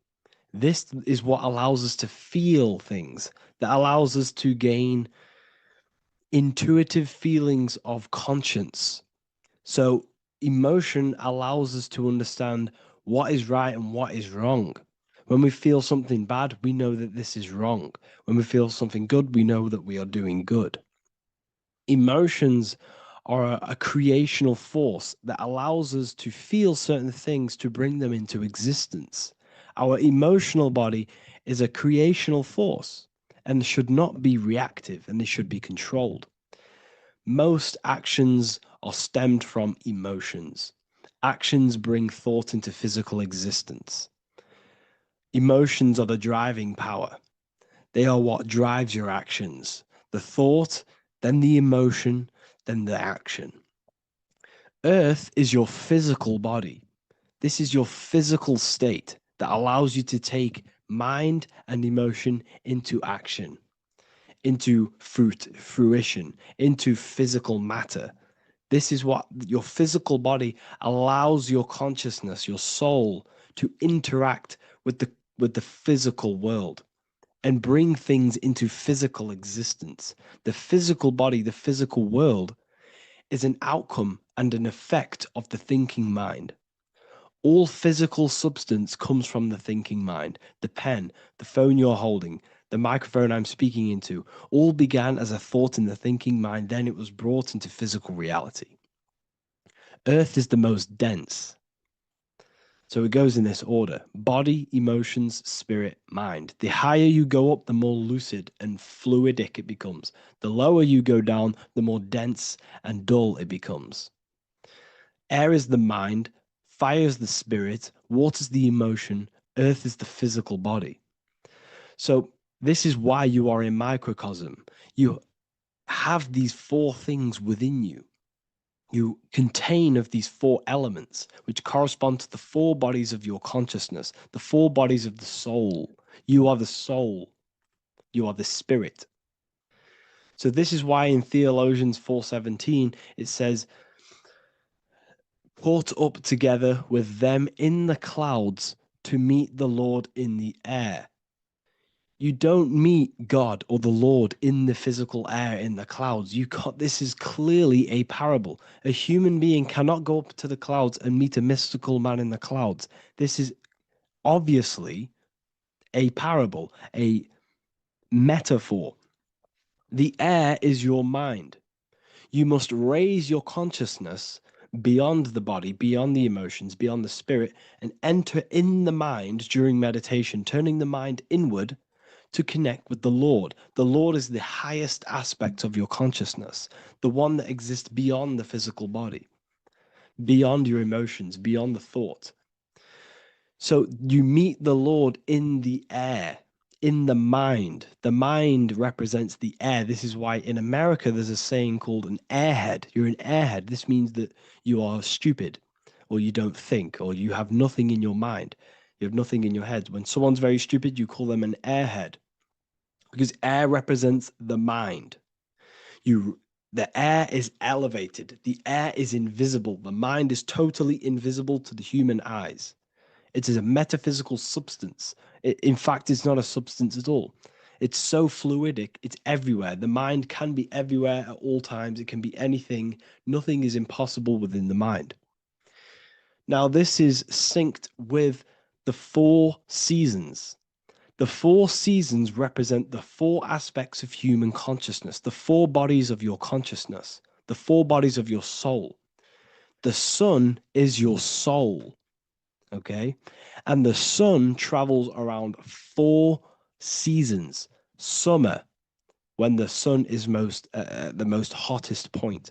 Autumn, when the sun starts to move away from the hottest point. Things start to die.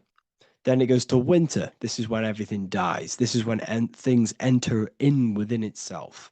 This is when darkness occurs. Then spring. This is the reignition of the sun. This is when the sun starts to bring back the warmth back to the summer. You have 4 seasons, which correspond to the 4 bodies of consciousness. Fire is the spirit. This is when you are passionate. This is when you are taking action. This is when you are fiery. The sun is blazing. You're taking action. You're very passionate. You're very spirit. You're in the spirit. Autumn is water, emotion. This is when you start to become very reflecting. This is when you start to feel emotional. Because in autumn, there's lots of water. This represents the emotional body of consciousness. Winter is the mind. This is air. Winter, what happens in winter? Everything enters within itself. The leaves die. The trees die. Everything dies and goes within. This is the mind. The mind is the darkness, remember. You close your eyes to enter within the mind. The winter represents meditation. In the winter, what do people do? They stay inside of their house. They research more. They read more books. They become more intellectual. They think more in the winter because we are so we're stuck inside. So we're more reflective. We're thinking more. We're more communicative. We're more intellectual. In the spring, this represents the earth, the body. This is when we start to come out of the mind and we awaken to the body. And things start to grow again. The plants start to grow. The earth is growing again and reborn again. This is the body. This is when you become more active in the spring. And then the summer, back to the summer, we then take action on these thoughts and these thoughts that we gained over the winter. Essentially, this is just a massive cycle. And this is a daily cycle also. The nighttime is the winter. The morning is the spring. The midday is the summer. And the evening time is the autumn. This is a microcosm. We have 4 bodies of consciousness. You are the sun, you are the soul, and the soul has 4 bodies: summer, autumn, winter, spring. Emotion, air, body, spirit. Sorry, emotion, mind, body, spirit. So you are the soul. You are the pure essence of consciousness. The sun is your soul in the heart.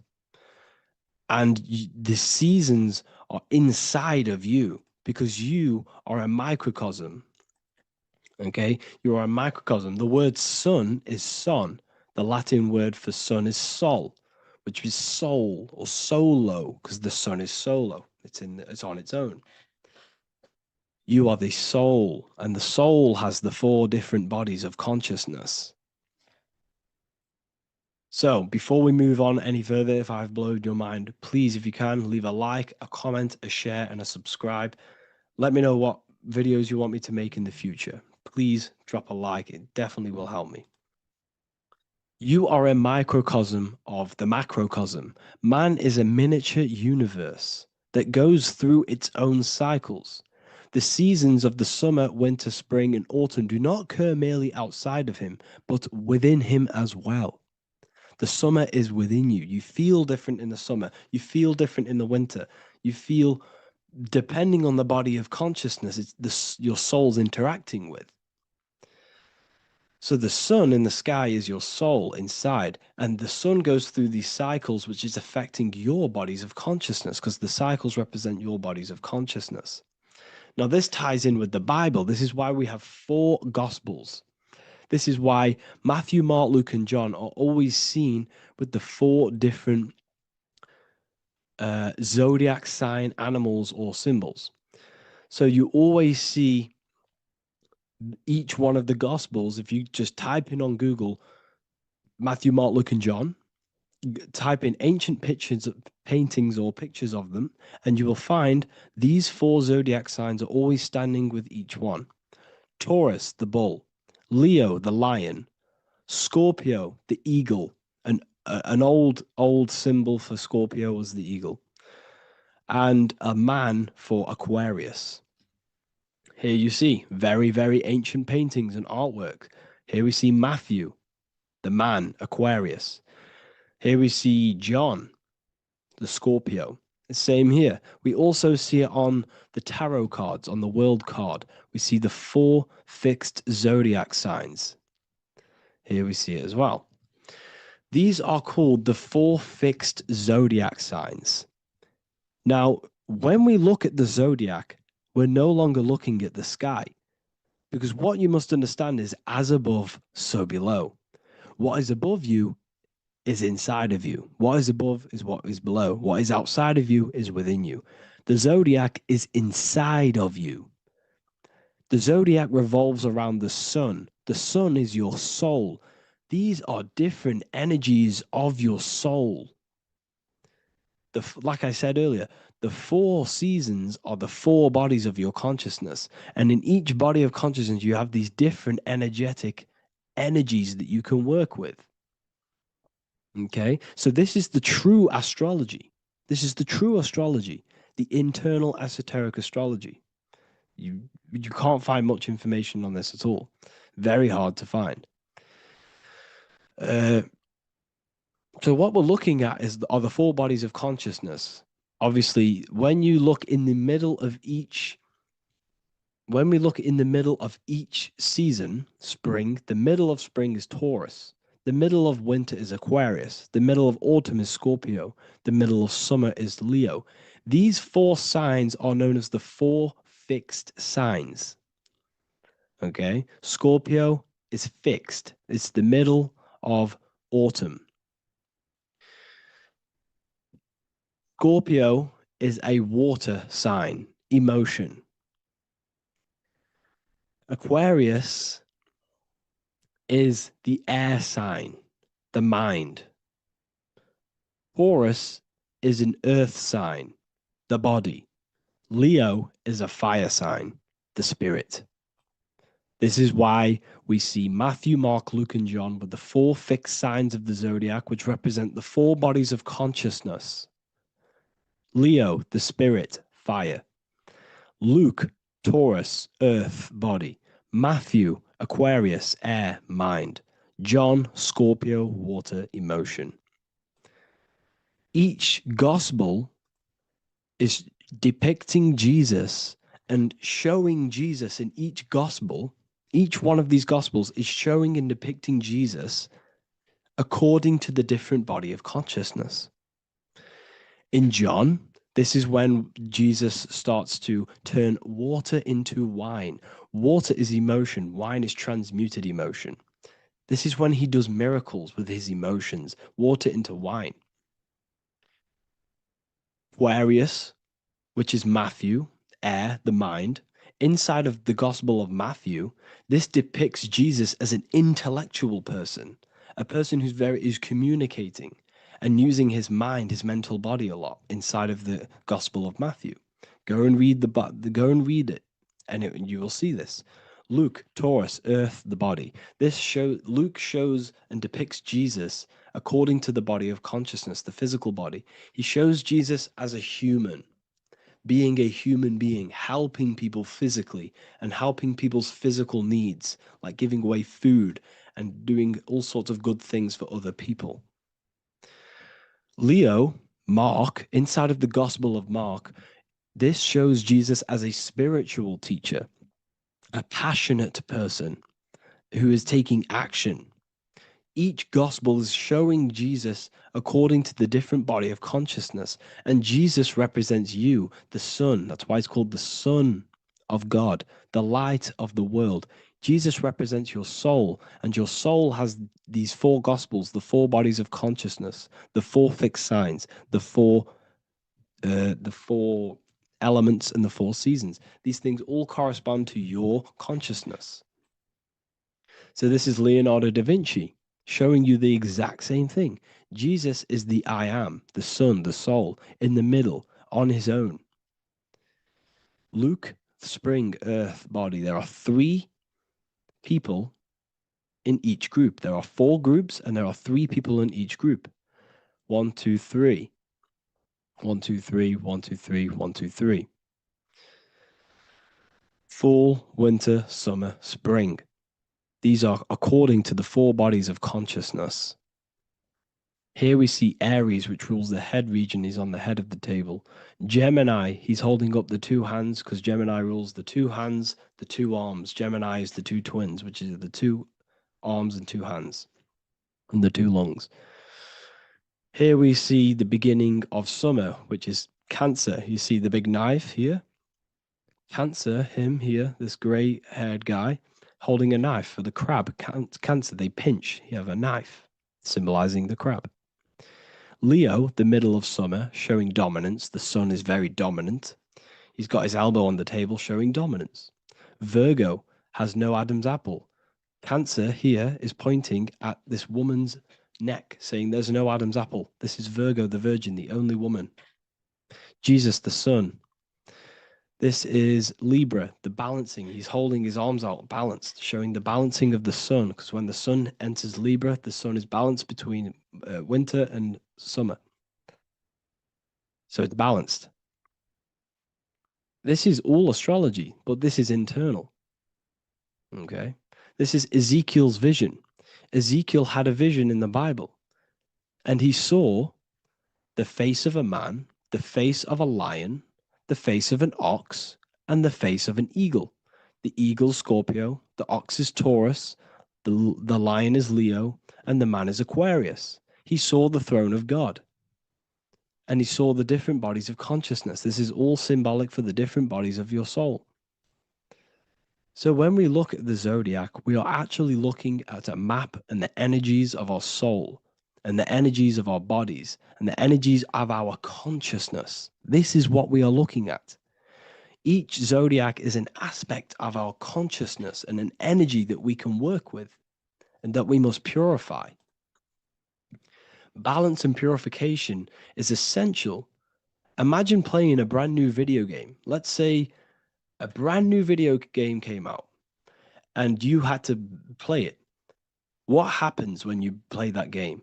You don't know the controls. You cause chaos in that game. You can't really run properly. You can't do anything properly. You're getting destroyed by other people who are playing that game.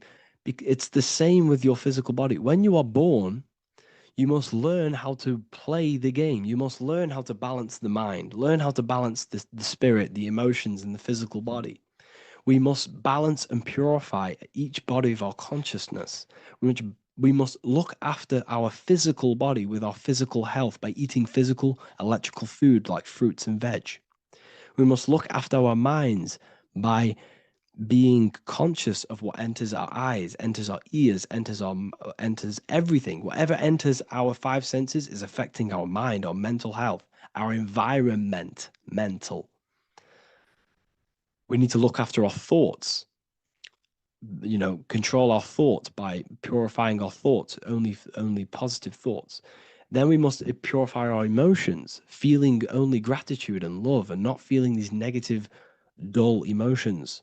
Then we must look after our spiritual body through meditation and looking after our spirit. But remember, when we look after our mind, it all begins in the mind. Each body of consciousness is interlocked with the other. If you have if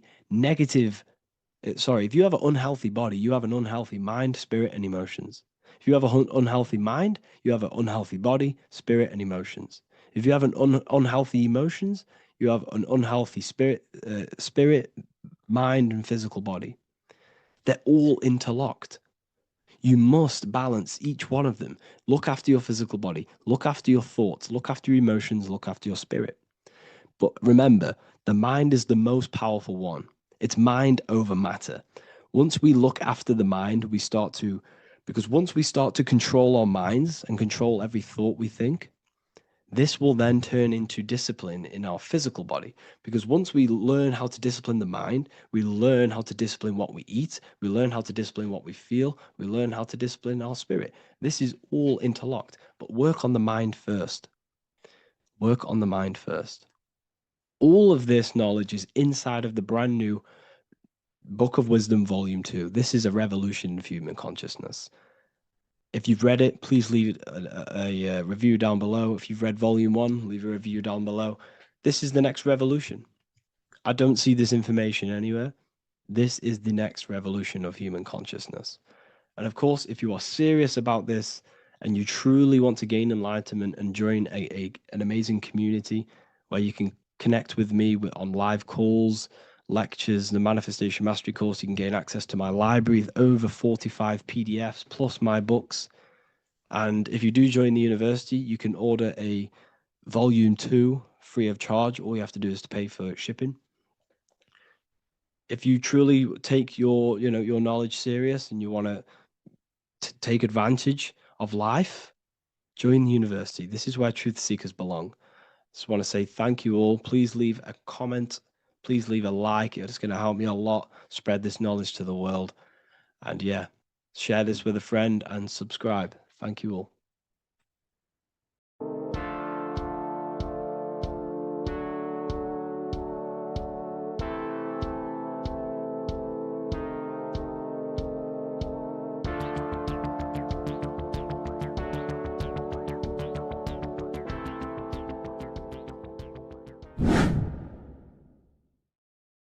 What are we all doing, people? Survival wisdom. Today we're going to be breaking down the Bible and its real, true metaphysical meaning. All of these slides within this video is taken from my book, The Book of Wisdom, so you can get all of these slides. So the Temple of Solomon, you are body, mind, and soul, which is the Holy Trinity, the moon, sun, and earth. The sun is your soul because the sun is its infinite source of energy. It is its own source of energy. And that is what your soul is. It's its own source of energy. The moon is mind. This is why you call people a lunatic. You're a lunatic. Luna means the moon. And inside of your mind, you have a specific mood. Mood is moon. And mind in German is Mond. And the word Mon means moon. And earth is your physical body because your body contains of the 4 elements, the 4 physical elements. Well, the Temple of Solomon is the temple of the soul and the mon, the soul and the mon, the soul and the mind. And it's the temple of the Holy Spirit in the Bible. Everything leads back to one singular point in the center of the brain. The brain is not the mind. It's mind over matter. Okay? The brain is the physical manifestation of the mind. The brain is the electrical computer which decodes the light waves given to it by the mind. This is why everything in the body leads back to one singular point. And we'll go over this in a minute. But this is controlling the physical body. This is the within. If you rearrange within, it spells high twin because within you is your twin, your true self. And it's just an entity in the center of the mind. And if you shut your eyes, you can feel it. Your awareness is in the center of the brain. So there's just an empty chamber in the center of the 2 cherubs, the 2 brains. They are 2 separate brains. They're 2 hemispheres. And the empty chamber, when scientists chop it up and see it's just an empty chamber, well, because you can't see in that plane of reality. You cannot see the mind. You cannot see thoughts. It is invisible to the human eyes, to the visible light spectrum, to the 2 eyes. The reason why we call it the 3rd eye in the center of the brain, it's not the 3rd eye, it's your true self. It's the mind and soul. It's an eye because it does see. It's the all-seeing eye that you always see here. There's some Masonic artwork showing the 2 pillars, the 2 cherubs, the 2 hemispheres of the brain, and the inner eye. This is the eye that sees all things. What do I mean by seeing all things? Not physically. It sees the mind. It's what, because your soul is watching the mind. You can observe the mind. You are not the mind. And if you meditate deeply enough, you can go beyond the mind. It's the all-seeing eye. It sees the mind. It sees what emotions you're feeling.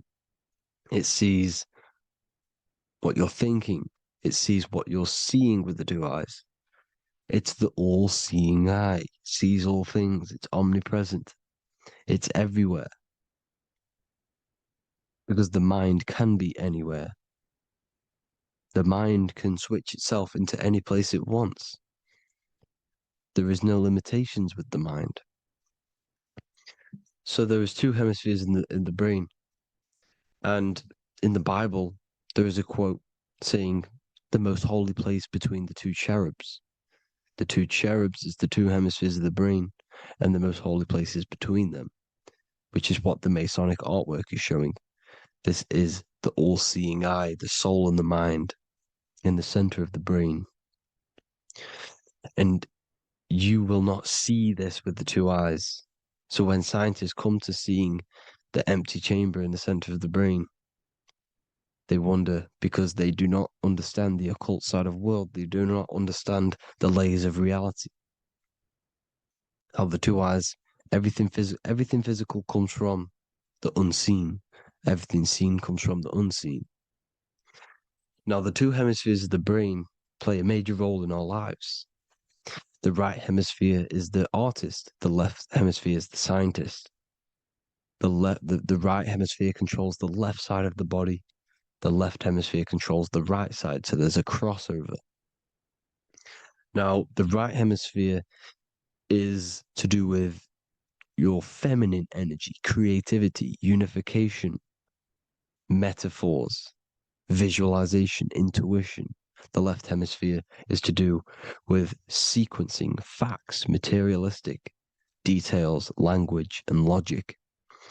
So they keep us normally trapped within the male aspect of our mind, which is the left hemisphere.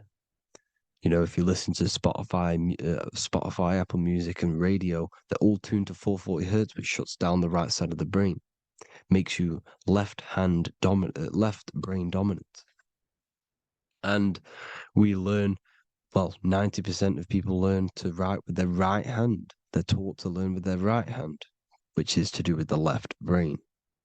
You see, so we are being trapped within this left side of the brain, which is all to do with logic, thinking logical, not creative. You know, very analytic. But the right side of the brain is to do with your creativity. So the right side of the brain is perceiving reality as a holistic perception. Now, what do I mean? If you're riding through a woods, for example, if you're riding through a woods, your right hemisphere is seeing the whole woods as one unified woods. The left hemisphere's job is to break down the perception given to it by the right hemisphere and break it down into individual trees. So what am I saying? The right hemisphere is seeing humans and everything in creation as one unified consciousness. The left hemisphere is seeing individual egos. This is why the left hemisphere is the place of the ego, the right hemisphere is to do with the higher self. They're both needed, though. I'm not saying one's better than the other. It's balance. Now, they don't want you to see the unified picture, perception of creation. They want you to think everything is individual, everything doesn't come from the one, because all things come from the one. And we experience the two in this reality, dualism. In order to understand the one, we have to experience the two to advance. So, anyways, let's get away from the two hemispheres. The right hemisphere, like I said, is to do with the higher self. And this is why in John 21:6, it says, cast the net onto the right-hand side of the boat and you will find fish. Meaning, cast your energy, cast your perception into the right hemisphere of the brain, and you will find God, unification, and higher self.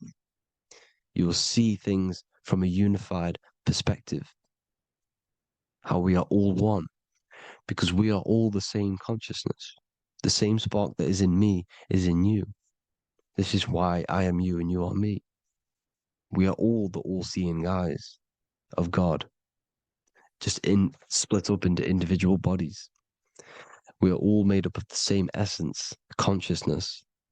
And that consciousness, that mind and soul, is in the center of the brain. You are just in different avatars. And until we see this, we'll forever be divided and conquered. Until we figure this out as a collective consciousness, we will forever be divided and conquered and ruled over. This is why the Bible says, ye are gods. You are the sons of the Most High, because we are.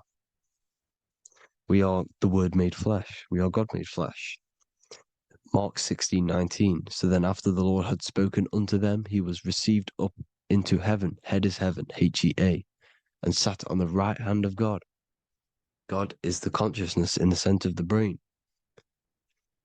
Heaven is the head, and the right hand of God is the right hemisphere of the brain, meaning he sees things in unification, creativity, intuition, the higher mind, the higher brain. When Moses crosses the Red Sea is the corpus callosum, moving from the left to the right hemisphere of the brain to see unified perception of reality. Head, H-E-A, heaven, same root word. This is why the ancients always depict God in the center of the brain. Here you see ancient Christian artwork showing God in the center of the brain, the light. Here you see it here. Here you see Ganesh, an Indian god, which is the brain. Here you see the Father, the Son, and the Holy Spirit in the dome, the brain. This is the brain, because you are God made flesh. That's what consciousness is. The upper room where Jesus meets the 12 disciples. It's the upper brain on the upper room. The upper room is the chamber, the empty chamber in the center of the brain. That's the room. And the 12 disciples are the 12 cranial nerves in the brain, which pretty much rule the body, all the cranial nerves. The tree of life, the cardiovascular system. This is why in Genesis it says the tree of life was in the midst of the garden. Midst meaning middle, because the middle of the body is the cardiovascular system, which is controlling all of the systems in the body. The tree of knowledge of good and evil is the nervous system. It's the spine and brain. This is what's detecting good and evil. The brain is the electrical computer with the left and the right hemisphere, decoding the dualistic world, decoding the light waves given to it by the external world. It is an electromagnetic computer. It is artificial intelligence. It is very intelligent, the brain and the nervous system, the human body as a whole. But the tree of knowledge of good and evil is the nervous system, because it is the tree that detects good and evil, makes you learn good and evil in this dualistic reality. Here you see Adam and Eve around the tree of knowledge of good and evil. Adam and Eve, male and female energies, with the serpent in the tree, and the tree of knowledge of good and evil. Well, this is the spine, the brain, and the serpent is the kundalini up the spine. The serpent is the S. That's why S, serpent, the letter S is the serpent. Sex and serpents make an S noise. You know, the Bible cursed the serpent. So we don't figure out the true religion. The true religion is raising the kundalini and becoming God-man and reaching our higher states, our true God self. Because once the kundalini is saved and hits the pineal gland, it activates 100% of the brain, when we're only using around 20 to 10% as of right now without the kundalini awakening. So when you use it, you're activating 100% of the brain. You're activating all the dormant brain cells. You're regenerating the body. And this is the serpent in the tree of knowledge of good and evil. This is the spine, brain. This is Adam, Eve, the male and female energies. The light of the body is the eye. Therefore, if thine eye be single, thy whole body should be full of light. Matthew 6:22. This is the single eye in the center of the brain. It is not the pineal gland. It is what's inside the pineal gland. You have to go beyond the physical world, and there are no words to describe things that are not physical, metaphysics. And the whole body should be full of light. Well, this light is the same pyramid that you see. You are the pyramid with the all-seeing eye on top. This is why the ancients built the pyramids with the stairs in the middle symbolizing the spine, because once you open all the chakras and balance them and raise the kundalini, you activate all of the brain, which gives enlightenment. The word enlight in ment. Ment means mind, light in the mind. Enlighten the mind. And this is enlightenment. We are the temple. And Jacob called the name of the place Peniel, for I have seen God face to face. Within spells high twin. Within you is the God self, which you need to manifest into the external world. And he's seen God in Peniel, the consciousness. He's seen his true self consciousness in the pineal gland. Genesis 28:10, Jacob's ladder. Jacob, he took a rock there and laid his head on it to sleep. Jacob had a dream. He dreamed there was a ladder that was on the ground and reached up into heaven. Head is heaven. The rock he fell asleep on is the sacrum bone, because he's symbolizing the oil that comes down the spine, hits the sacrum bone and rests there, falls asleep, and it looks up and it sees the ladder to heaven. Because when you raise this oil, you become God man. You become God in heaven. You can leave the body at will. Do you not know that your body is the temple, that your body is the temple of the Holy Spirit? Corinthians 16:19-20. Or do you not know that your body is the temple of the Holy Spirit within you? Your body is the temple of the Holy Spirit, the soul and the mind within the center of the brain, the temple of Solomon, temple of the soul and the mind. Romans 8:10. Christ is in you. It's not external. When you give where attention goes, energy flows. When you give your energy to external things, your attention, your worship to external things, you're giving energy, meaning it's draining you, and you're feeding something within the astral plane, a mental thought within the astral plane. So with you realizing that the Christ is in you, that you don't have to worship anything outside of you, this means that you're internalizing your energy. You're not giving your energy, because where attention goes, energy flows, which means you become more present. You become healthier, because you're not giving off all of your special electromagnetic energy that's charging you. This is why the religions run by the Vatican is all external. They're exoteric. Exoteric means external teachings. The esoteric is the internal, the hidden teachings. In Psalms 82, I have said, ye are gods, and all of you are children of the Most High, because we are the Most High, split up into individual bodies. That's what consciousness is. Consciousness is the Most High, and we have to raise ourselves to the Most High.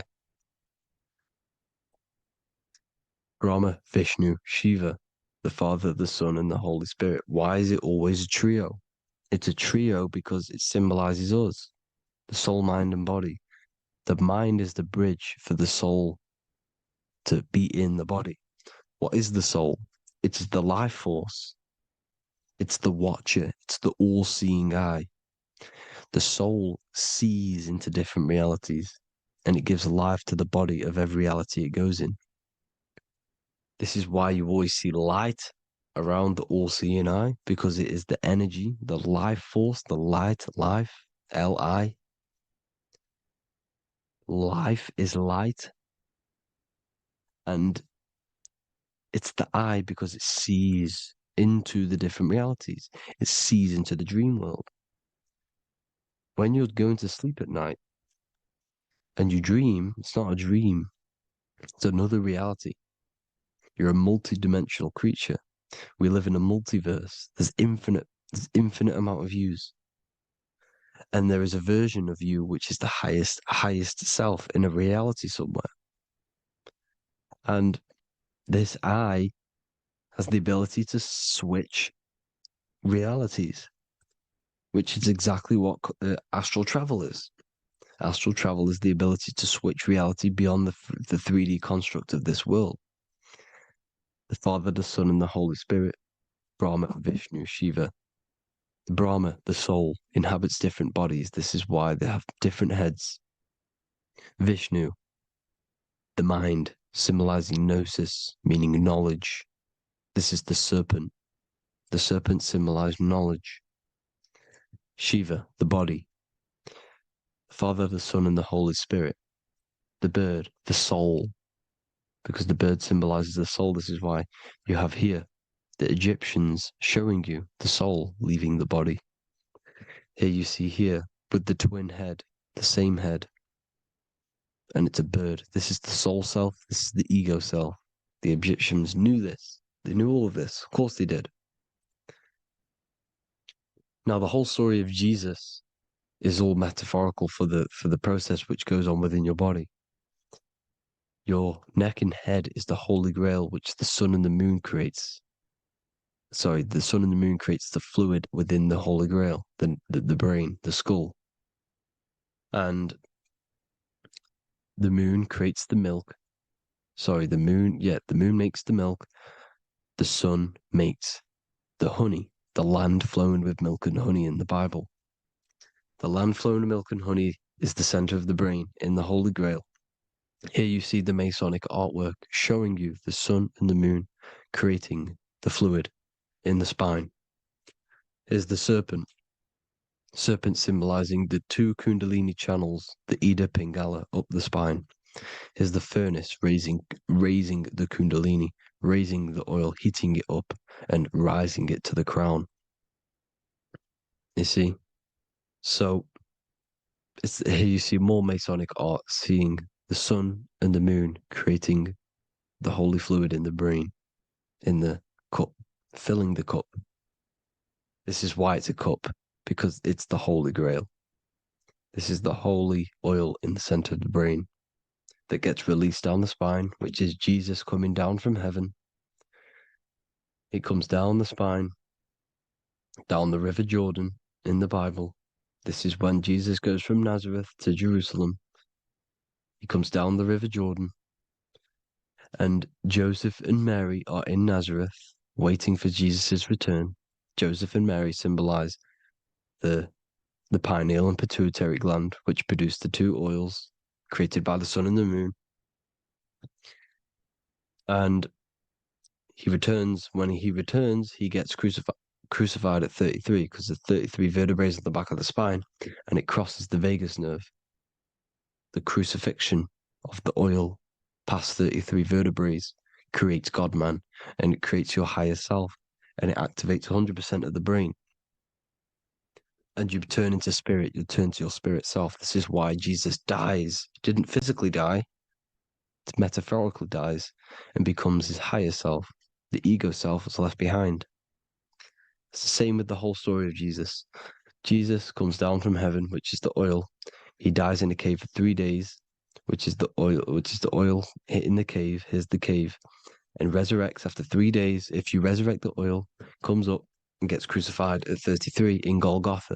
Golgotha translates to a place in the skull. The three wise men from the east. Well, if you look at the Masonic artwork, they'll always show you a ladder up to the east. Okay? Here you see north, south, west. This would be east. Here you see east here. East here. The ladder up to the east. The east is the top, up.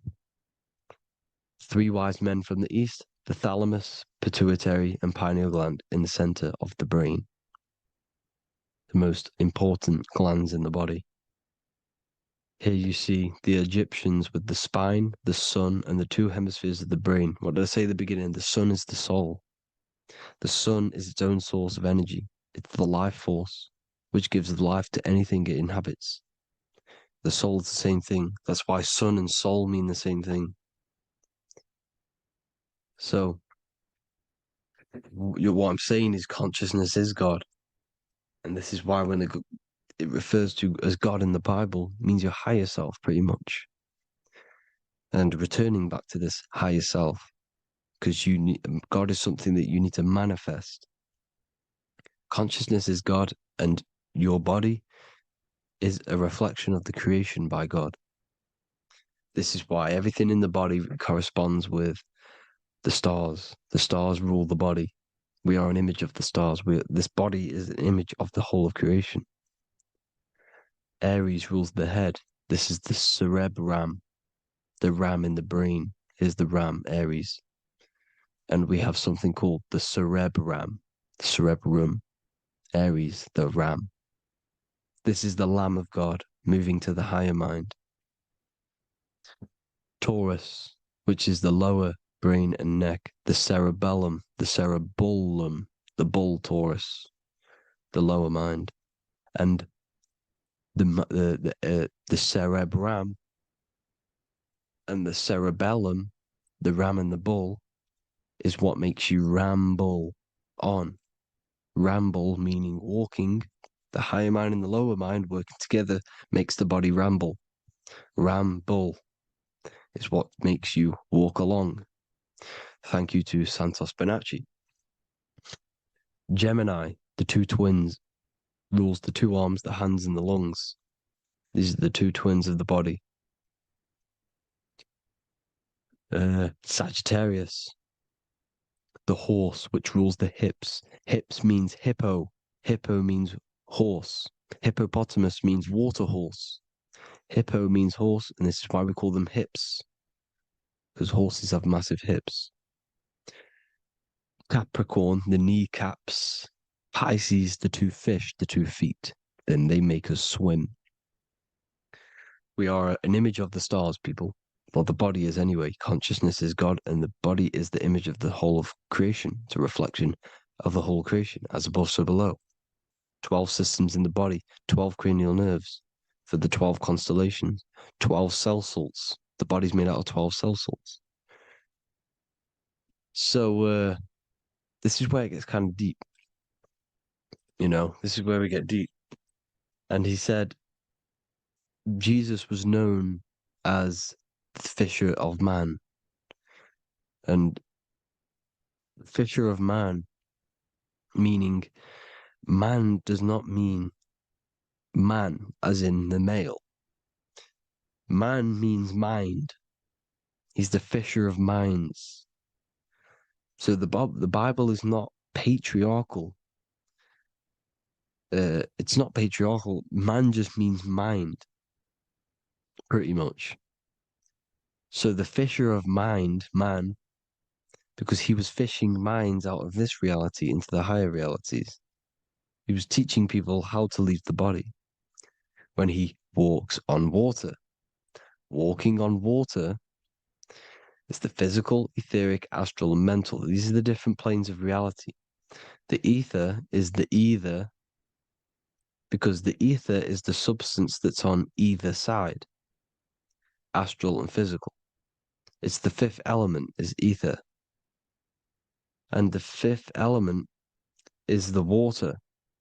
The same water at the beginning of the Bible when it says, let the firmament divide from the waters above from below. The water symbolizes the ether. It's the base of all physical matter. And the ether symbolized is known as the water. So when you're walking on water, you're walking on the ether, meaning you're leaving the physical body. So when Jesus walks on water and he's teaching Paul to walk on water, Paul becomes scared and falls back into the water. Well, when you astral travel and you become scared when you're projecting, you'll fall back into your body. So he's pretty much saying walking on water is leaving the body, and walking on the ether, because the ether is the veil between the astral, and that's what devil means. Devil has the word veil in it, because the devil is trapping you between one veil, which is this world.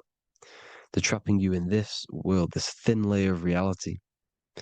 Your dreams are different veils. The ether, the astral, the mental are different veils. Devil is deveil. Deveil.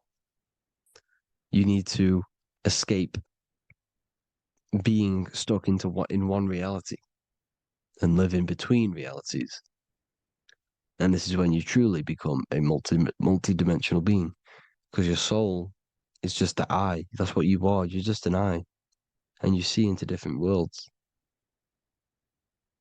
And it also, when Jesus means the fisher of man, the fisher of minds, he is I truly believe, because of my research, that there is other worlds. It's not just this one. There's higher worlds. There's an infinite amount of you, and you've been in them dreams you call dreams. Them dreams are other realities that you are in. That's why when you're there, you don't feel like you're in a dream. You feel like it's 100% real, because it is real. So this is why the ancients always depicted the many different heads, because there's many different versions of you. And this I, the soul, the watcher, is switching itself into different bodies at all times. Well, when you sleep, when you astral project. And this is what the ancients were doing.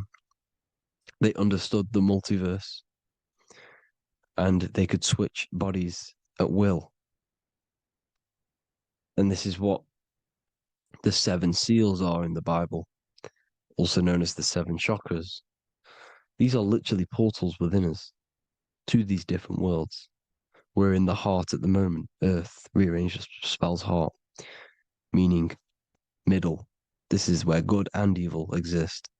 It's the middle point, the midpoint of realities. So I hope you all enjoyed the video. All of this knowledge that I've give you in this video is inside of my book, the Book of Wisdom. The Book of Wisdom gets updated every single month with new pages. It's a one-time payment for a lifetime worth of research and knowledge by me. So if you do want to get it, the link will be in the description. But I hope you will gain some amazing insight. Please like, comment, and share to help the algorithm, and drop a subscription.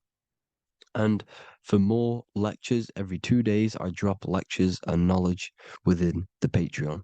If you want to support the channel, join the Patreon. Everything's in the description, because we are not monetized on YouTube. Thank you all. Have an amazing day.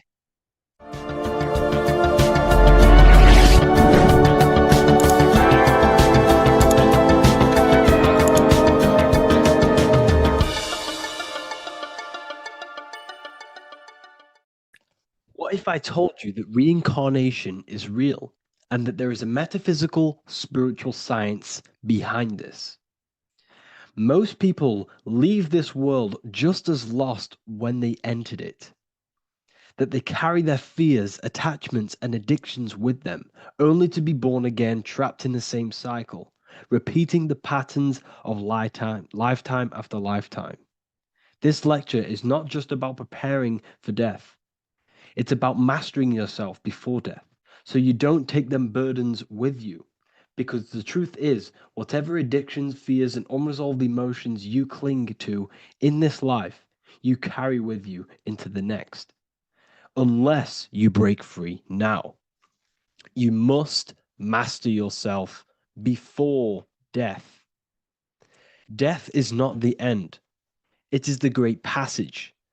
But how we transition depends on our mastery of the self.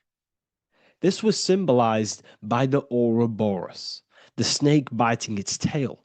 Every ending is a new beginning. It's an infinite cycle of consciousness. Now, your human body is basically an antenna tapped in to a stream of consciousness. Just like a radio is tapped into a specific frequency to play that radio. Your body is basically an antenna, a crystal picking up the consciousness of God. You are on an ever-ending journey, a journey of learning and expansion of the mind into new fields of thought. This was symbolized as the Ouroboros. When you die, it is a new beginning. It's a transitioning, not an ending. Everything is eternal in this universe as consciousness is formless and constantly transforms into new forms of life. Let's break down the word death. Death contains the word ether. Now, the ether can be found in the word heart or earth. Ether. Everything in this plane comes from the etheric plane. The etheric plane is the barrier between the physical plane and the spiritual plane, the astral plane. The astral plane is the screen that you have in your mind that allows you to imagine a red apple, for example. This is the imaginative plane where thought forms start to take form. Everything begins as a thought, then the thought form becomes an imagination, then energy, then physical. Everything in the physical plane is a shadow of thought. All objects manifested as thought. You came from the astral. You came from the stars. This is why we say reach for the stars. Or this is why you say you are a star. Cis star, miss star, fraud star, stir is star. And when you become famous, you become a superstar and you gain a star on the Hollywood floor. You are a star. The ether. The ether is the infinite energy source which all things come out of and return back to. This is the cycle of life and death, summer and winter, day and night, sleep and awake. The ether is the infinite energy source which all things come from and will return back to. Okay, sorry about that little error. The ether is the boundless source of energy from which all things emerge, to which all things return to. We can see this in the cycle of the sun. The sun does this wave of creation. It rises and it falls. We have the day and the night. The daytime represents our conscious mind when we are alert. The nighttime represents our subconscious mind when we are inside the spiritual realms. The nighttime is spirit, the daytime is matter, spirit and matter. Awake and asleep, conscious and subconscious. We see this in the yearly cycle. Summer is life, winter is death. Spring is the morning, summer is midday, autumn is evening, winter is the night. Everything is a macro and a micro cycle of being born out of the ether and returning back from life and death. Life and death is manifested within the cycles of the sun and everything outside of you, as within, so without. This is why we say sleep is the cousin of death. The macrocosm is death, the microcosm is sleep. Every time you go to sleep, you are essentially it's a miniature death. You're entering into spirit and then returning back into matter in the morning when the sun rises. Everything is a reflection of the macrocosm cycles. Preparation for death. The first thing we must do in order to prepare for death, for life after death, in order to stop being reincarnated in this cycle of materialism, in order to progress as a soul, because remember, you are a soul in a body. Just like the sun gives power and life to the earth, your soul gives power and life to your body. When you say I, you're referring to the soul. And your soul can be stuck underneath layers of false identifications. Who you believe yourself to be is merely a collection of subconscious programs running within your mind. Now that's very deep. That is very, very deep. Who you think you are is a part of your thinking mind. Your name, your job, your reputation, your family, your friends. These things are not you. They're all aspects of the thinking mind. What happens if you meditate and you turn off the mind? Then all these things do not exist. You're left with the pure soul, the pure awareness, the pure observation. If you turn off the thinking mind, you're no longer your body. You're no longer your reputation. You're no longer your friends. You're no longer your job and your labels.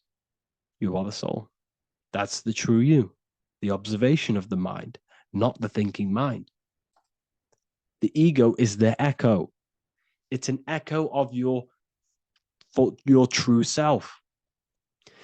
The ego is your mind's perception of itself, shaped by experiences, trauma, emotions, and beliefs. It is merely an echo of your true soul self. The ego is not you. Your mind is not you. You are the soul. And this is the true self that we must express within our life and we must connect with before we die. Because when we die under the echo, under these false layers of the emotions, the traumas, the experiences, the addictions, the emotional attachments, when we die underneath all of this, when we don't know our true self, the soul is still hidden. The true you is hidden underneath these layers of false identification. We must remove these layers of false identifications. We must remove them. We must destroy the echo. Remember, the ego, you never had an ego when you were a child. When you were a child, you were pure. You didn't, you didn't show off things. When you were a child, you were pure. You expressed yourself freely with you didn't hide anything. You didn't hide any aspect of yourself. You didn't suppress any aspect of yourself to fit in as a child, as a baby. Because the ego was not here when you came here. The ego grows with experience. The ego is a false perception of yourself while being incarnated in this material world. It's your mind's perception of itself and it's created through your experience. Remember, you are unconditioned consciousness, and your experiences, thoughts, traumas, emotions, and beliefs have conditioned your consciousness into believing you're only a physical body, but you are the soul.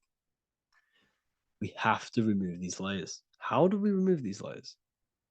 Like I said, the best thing, meditation. Meditation. There is a great meditation that you can do every single morning and every single nighttime. You can sit there and repeat over and over before you meditate. You can repeat that you are not this, you are not that, you are not this. You can label them one by one. Start with, I am not my body, I am not my job, I am not my name. And then detach from absolutely everything until you are left with nothingness. And when you start to meditate, detach from everything. Nothing matters. I am here right now. And what will be left? The only thing that will be left is the language that your mind is using. Now, this is very deep. Not many people will tell you this, but I've lingered in meditation many times. And I can tell you from experience that the only thing left once you detach from everything is the language that your mind is attached to. So whether that's English, Italian, French. Once you detach the language of the mind that that little voice in your head's using, you're left with the soul. Once the mind is switched off, you're left with the soul, and you have detached from all of these external things. You're left with the soul. That's you. That's the power. That's the source of all creation, where everything you've ever done has come from. Every thought, every idea has come from your soul. Number two, that's meant to say number two. Sorry about that. Mental addictions and emotional addictions. Okay. These two are very important. Mental addictions, this could be thought patterns. This could be the labels that we've just been talking about. Then you have emotional attachments, which is maybe you're too attached to an external thing. Maybe you're too attached to your phone. Maybe you're too attached to family. Maybe you're too attached to loved ones. Yes, I'm not saying don't love them, but what I'm saying is do not rely on anything in this world to make you happy, to fulfill your emotional needs. Everything is found within you. You must look within, and if you're looking without, if you're trying to find yourself in the outer world, You'll never find yourself. You'll constantly be looking around in loops. Because nothing, you cannot find yourself in the outer world. Nothing will give you long-term validation. Seeking validation in the outer world will leave you soulless, leave you feeling empty inside and sad and depressed. You have to find yourself within. You have to detach from everything you are relying on to give you emotional stableness. You have to detach from all.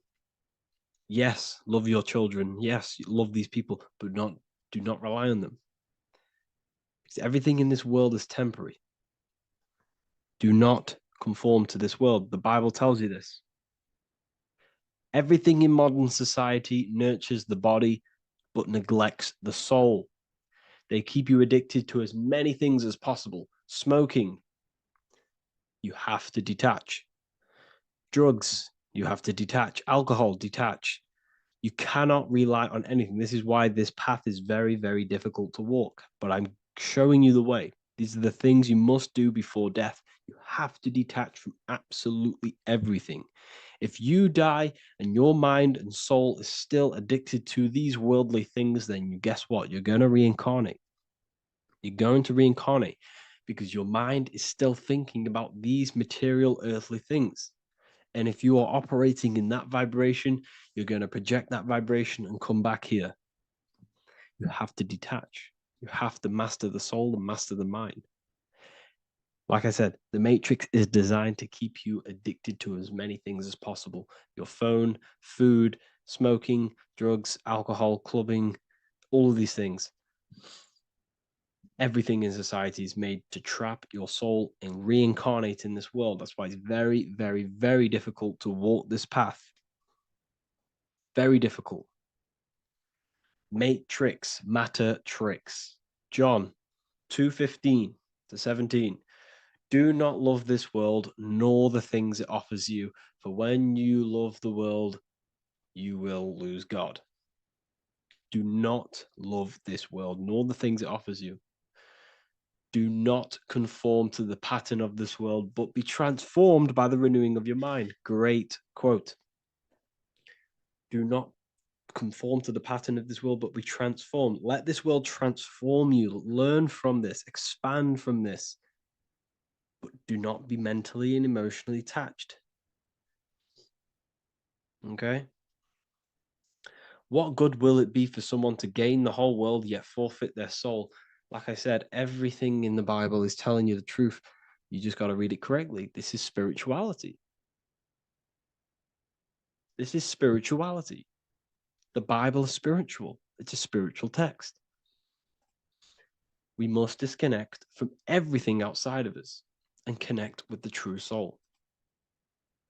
Here we have the Egyptians showing you the soul leaving the body. Here we have the soul here. Here we have the Masons showing you the soul coming out.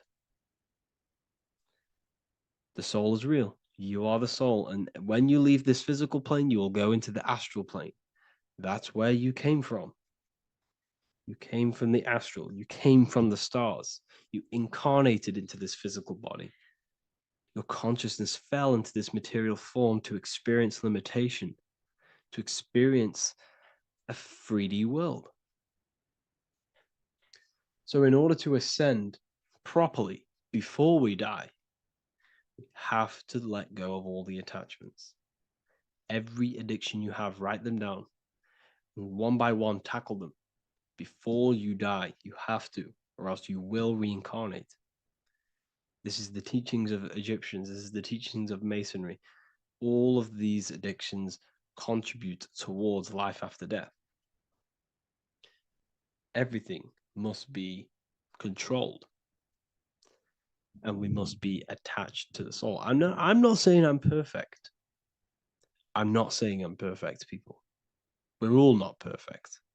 We're all under psychological operation by the government. We're all in a very difficult situation with this awakening. I'm simply pointing out what I know from my journey and what I've been learning through occultism and research and reading lots of books and many different things. I'm on this journey just as you are. Maybe I'm further. Maybe you're ahead of me. We don't know. But this is what I'm sharing with the world. This is what I'm sharing with my research. And this is what makes sense. It's common sense. Look at everything around you. Everything's made to feed the body, not the soul. So, my beautiful watchers and fans and supporters, I appreciate every single one of you, and I hope this video has supported your journey. If you're feeling lost in life, if you're searching for deeper answers, whether you're seeking clarity, looking to expand your studies, or ready for personalized mentoring, this is your chance to connect with me live and receive insights tailored just for you. Start your path to self-mastery and enlightenment inside the world's best esoteric school. Your journey starts now. Tap the link in the description if you want to join Ethereal University, or feel free to check out my books. I thank you all, and I really appreciate for 100,000 subscribers on YouTube. I love every single one of you. Make sure to drop a like, a comment, and subscribe to the channel if you're new. Let me know some ideas for, lectures, anything that you want to know. I can make lectures on them. Just drop it in the comments. I appreciate every single one of you. Take care.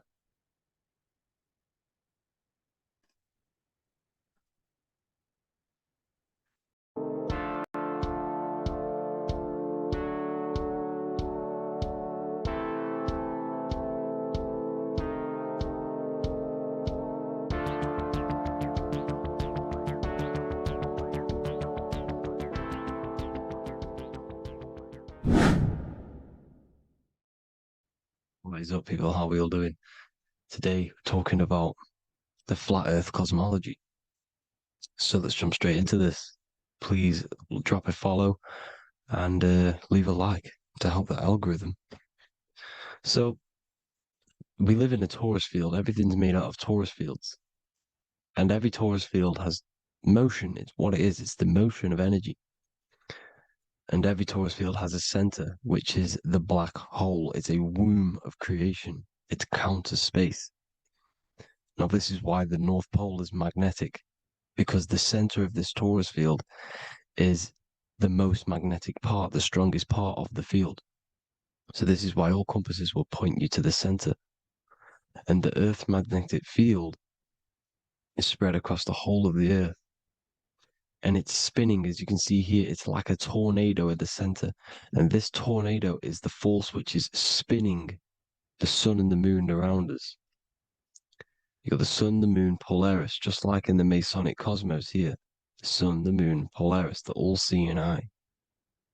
Now we'll get into Polaris a bit later, but the sun is the magnetic force. Sorry, is the electric force, because every field is electromagnetic. Now, the sun is electric. It's positively charged. It's going to give you energy. It's feeding energy. The moon is more magnetic energy, which is taking your energy away from you. And this is why you become sleepy when the moon comes out, because it's taking away your energy. So these two forces is the balance. It's the yin and yang. It's the balance. Everything in this creation is balanced, because the torus field is the Earth is the plane of inertia, the 0 point within the field, because physical matter is a result of two opposing forces equalized on the plane of inertia. And that is where matter crystallizes into physical results. And this physical plane is the plane of inertia, planet Earth. And at the center of this plane is the black hole, the womb of creation. And outside of this black hole gives birth to light. So the torus field is constantly rotating, going into counter space, the black hole, and then out of counter space gives birth to the white hole, white light. You see? So it's going around, black hole, birth again, black hole, birth again. And it just keeps going around. It's an infinite cycle of energy. And this is where the infinity sign comes from. This is the motion, this is the force which is creating everything to spin inside of this circle. Okay? And it's making the stars spin. It's making the sun and moon spin around us, around this center point. Now here you see Horus and Set. Horus and Set putting their feet inside of this dome. This is the royal arch, the arch of the dome above us, which is like you see in the Masonic cosmos, the royal arch of Freemasonry. This is the dome above us, the firmament that the Bible talks about. You see, they're putting their feet in because Set symbolizes the moon and Horus is the sun. Horizon, Horus. Horus is rising, the sun. So they're both putting their feet around the center magnetic pole, which is the pole, North Pole. And above the North Pole, you have Polaris, the pole of electromagnetic energy. You see? And this is how we get the sun and the seasons. Because the sun, for us, when it becomes summer, it's on the Tropic of Cancer. Then it spirals outwards, going out and out and out, then goes to the Tropic of Capricorn. That's winter for us. Then it comes back in and creates summer again. So it's constantly spiraling around this center magnetic North Pole. You see? So this roof above our heads is the firmament, and this is what they've taken off of us. They haven't physically taken it, but mentally they have taken this away from you. It's a female energy, and this is what the Egyptians called Nut, the sky god Nut. And this is the womb. We are inside God's creation, God's womb. And the woman's womb, when she has a baby, is a microcosm of this, because everything inside of this creation is micro, macro. It's a reflection of the bigger things, as above, so below. So the dome above our heads is the dome we are in when we are a baby. And you can see the sacred geometry of it is the exact same. It's the dome. And when we are inside of the womb, the woman, the sacred maker, which is the M, the Masonic M, this is the G male symbol. The Masonic M is maker, mason, matter, male. She delivers the male, you see. She delivers the male because it's the maker, the female, the magnetic. The woman is magnetic in nature. The male is electric in nature. So when we are in this womb, the female, we are being fed by the center umbilical cord, by the center of the mother's stomach. We're connected to the center of the woman's stomach, just like we are when we are in the earth. The center is where the aurora borealis is being emitted from, the electromagnetic aurora borealis, the northern lights. This is our spiritual umbilical cord, connecting us to counter space, connecting us to the realms beyond this world. Because at the center of every torus field is counter space. And at the center of the earth is our spiritual umbilical cord. And this is the earth's belly button, as you see. As above, so below. We had a physical umbilical cord. We have a spiritual umbilical cord. And this gets cut when we die, when we're cut away from the physical reality. You see, here's the ancient Egyptian tablet showing this female. You can see the hair, it's a female above us, because the female energy is nurturing, helping, looking after. And that's exactly what the dome is. It's protecting us. It's the Ark of the Covenant, the Ark covering us, you see? And this is what they've taken away from us. By you believing in space, it completely destroys the idea of this being a sacred creation. They've taken the roof off your head, whether if you believe in space, you believe that there's chaos, there's planets, there's asteroids that could kill us at any moment. But this isn't true. They've made you fear your own creation that you're inside of. They've made you fear what's above you. You see, and it's to hide the power of astrology, the power of the lights in the firmament, which are constantly flowing through the ether.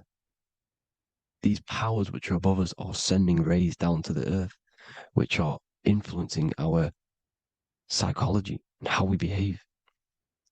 And this is what astrology is. It affects human consciousness. It interacts with our consciousness. And there's a different energy every day because the planets are in different houses, different alignments. And this is, we'll go into this a bit deeper later on. So the world tree, this magnetic North Pole, the pole of electromagnetic energy, was symbolized as a tree, the great tree at the center of the earth. You see? And this tree is symbolized everywhere. You can see here how The center person, this Egyptian person, is holding up the sky. This is the North Pole, the hyperboloid, at the center of every torus field. And this tree was in the Mayan cosmology. This is an ancient depiction. This is the torus field. There's the plane of inertia. Here's the center tree. Here's the tree in the center, the magnetic North Pole, the woman holding the stars.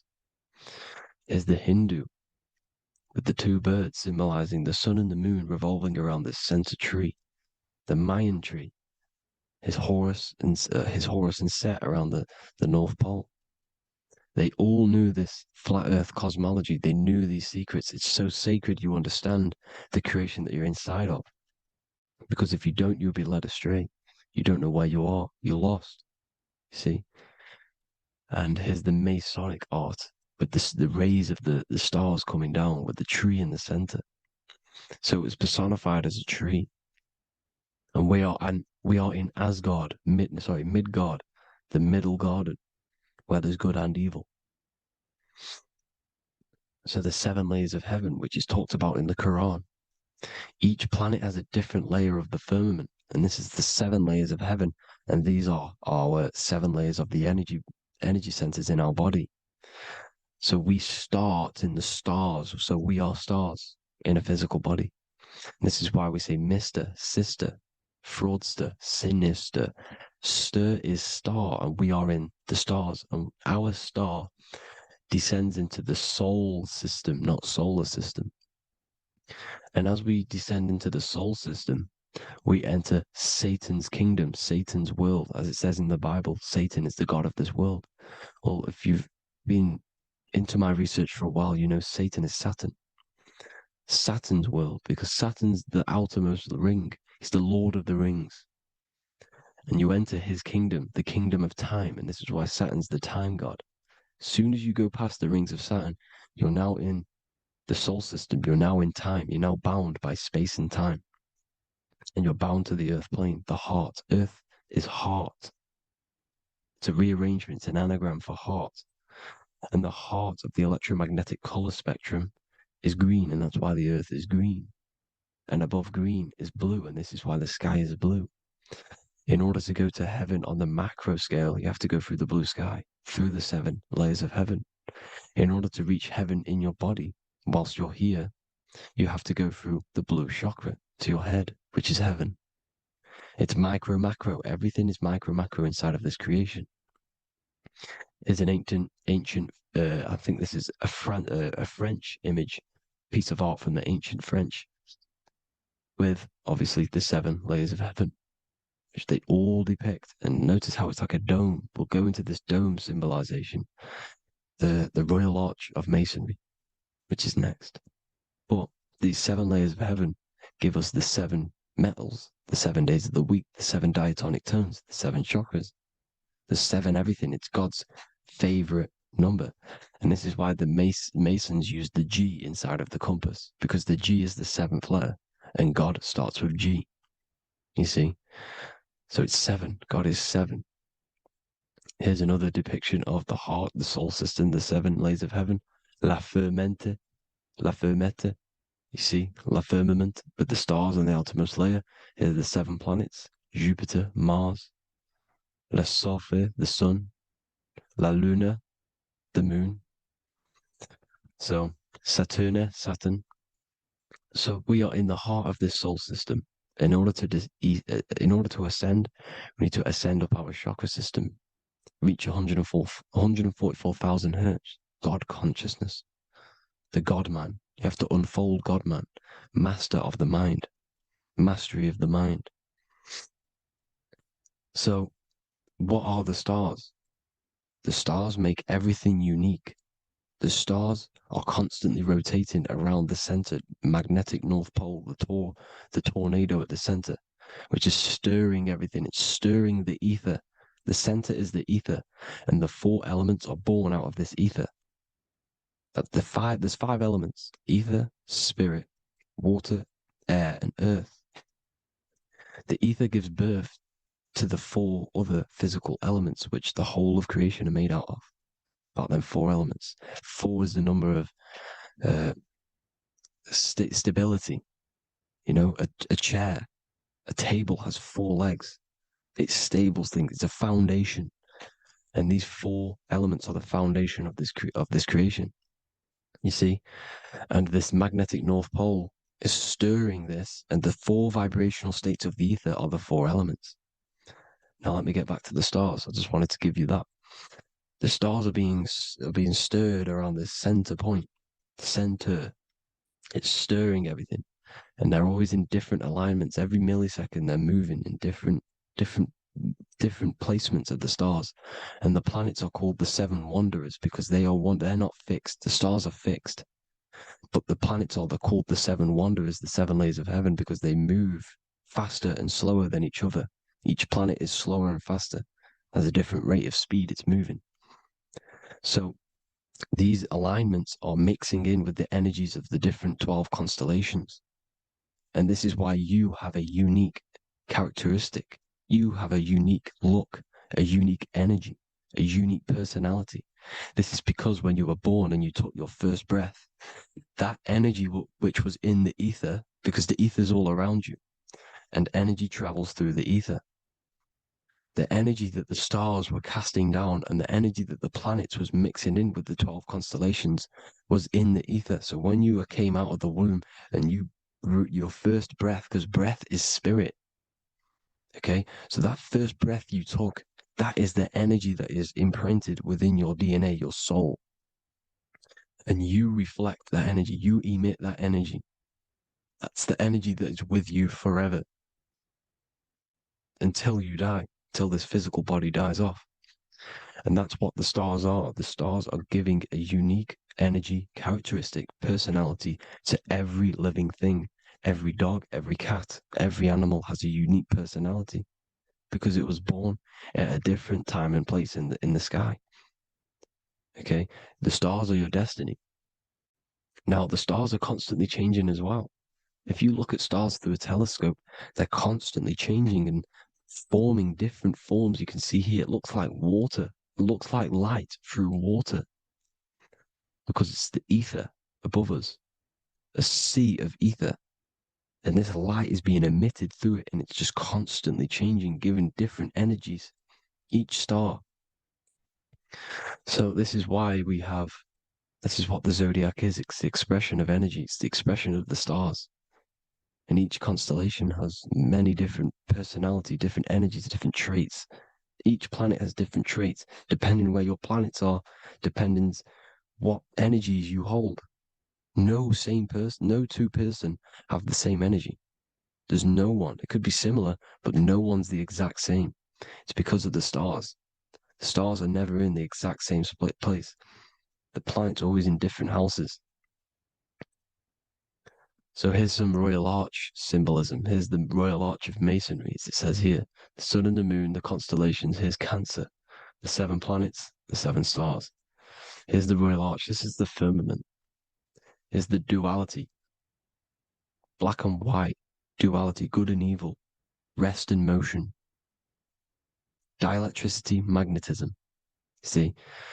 So this is what the Royal Arch is. It's symbolizing the cosmic dome above us. The womb we're in. We're inside God's womb.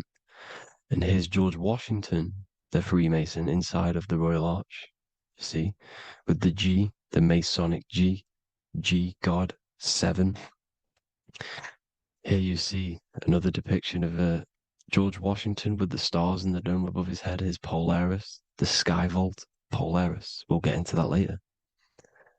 Go inside of all of your ancient churches, you will see the dome. Go to the Vatican, you'll see the dome. All of your ancient churches have this dome because it's the dome above your head. The ancients knew this. This was known. We did not live in space. It was known back then. They all knew. This is Crown Court, which is one of the most important courts in the UK. You can see it's clearly so much Masonic symbolism. You've got the 4 pillars of Masonry. The Royal Arch is like an arrow pointing upwards to Polaris. His Disney World is under a dome. In his Polaris, the sky vault. You see? and also 666 in the symbol. Here's more 7 layers of heaven. Here's an ancient depiction. The firmament. Here's the astral plane outside of the firmament. The royal arch. You see, it's everywhere. Here's Polaris, the 8-pointed star. Polaris is in between the sun and the moon. It's at the center of the Taurus field. And Polaris corresponds with the pineal gland as well because it's the all-seeing eye. See? So, here's Polaris, the 8-pointed star, which is at the very top. It's the very center. It's on top of the North Pole. And it's an 8-pointed star that's always symbolized as an 8-pointed star. Here you see the Vatican. The Vatican is a giant key with an 8-pointed star. See, it's a key. Here's the dome. Here's the Space Delta, the USA Space Delta logos. Here you see the Egyptian god looking from the center of the North Pole, looking upward to an 8-pointed star, Polaris. An arrow pointing up to Polaris. Here's another, the bear holding a key with an arrow up to Polaris. 7 holds the key to Polaris. Here's an eagle holding a key above the North Pole to Polaris. Polaris, and here's another one. There's another bird, like a dragon, holding a key to Polaris. Because Polaris is definitely something to do with leaving this creation. Okay, maybe, I can't say for sure, but maybe it's to do with ascension, and this is why the Vatican hold the key to the 8-pointed star. And this is why the space, well, we all know space is a lie, but they're showing Polaris and its sacred symbology. Maybe it's to do with something leaving this creation, going to another. Here's some North Pole symbolism. As above, so below. You see the four seasons of the Big Dipper constellation going around Polaris. This is Polaris, this is the Big Dipper constellation, and this is the swastika. This image gives us the swastika, because all the symbols we use are created in nature. They're created somehow in nature. This is how we get them. As above, so below. This is the map of the North Pole with the 4 rivers, looking like the Big Dipper constellation. It's the Masonic, here's the ancient cosmology with the 4, you see the 4 islands, Mayan cosmology, 4 islands. This is the alchemical symbol for Earth, 4 sections. The windows, because the center of the North Pole is a window to another dimension. The 4 lucky 4-leaf clover, which is supposed to be lucky. It's just, it's truth in plain sight. And here's Hitler looking at 2 flat Earth maps. So this swastika has been used for thousands of years, thousands and thousands of years. And it's symbolic for the most sacred land on this plane, the North Pole. Shambhala. Do some research on Shambhala, people. It's a it's a Hindu mythology about the sacred lands at the center of the earth. And it's known to be full of enlightened beings. And it's all symbolized at the center. You can see their paintings of Shambhala. It's all at the center, the North Pole. And it's known to be the most godly place ever, because it takes you to a portal to the higher places. And maybe this is something to do with Polaris, connecting you to this sacred land at the very center. But anyways, people, thank you all for tapping in. Hope you all learned something. Have an amazing day. Please follow, subscribe, like, all the links in the description for the courses, the PDF. Please have an amazing day. God bless.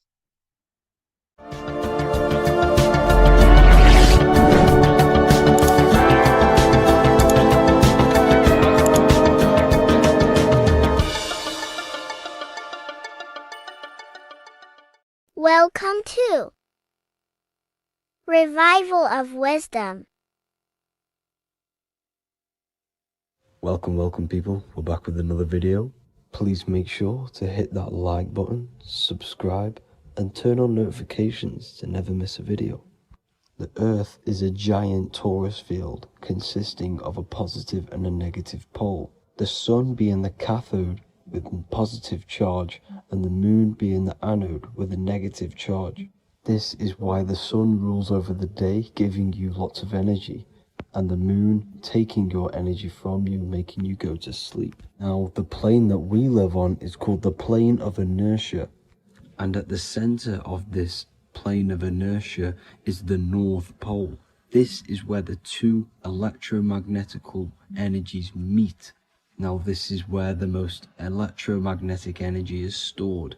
This is why all compasses will point north, because it's the most magnetic place in this reality. So the sun and the moon is spinning around this center point, which is stirring the ether of this reality and making everything move in circles, meaning this is a cycle. Everything's recycling itself. It's an organic simulation. The ancients also knew about this sacred land at the center of this reality, known as the North Pole. As you can see on this map from the 1500s of the North Pole, you can see 4 islands around this center black rock. Ancient civilizations like the Mayans, the Buddhists, and ancient Chinese also depict these 4 islands.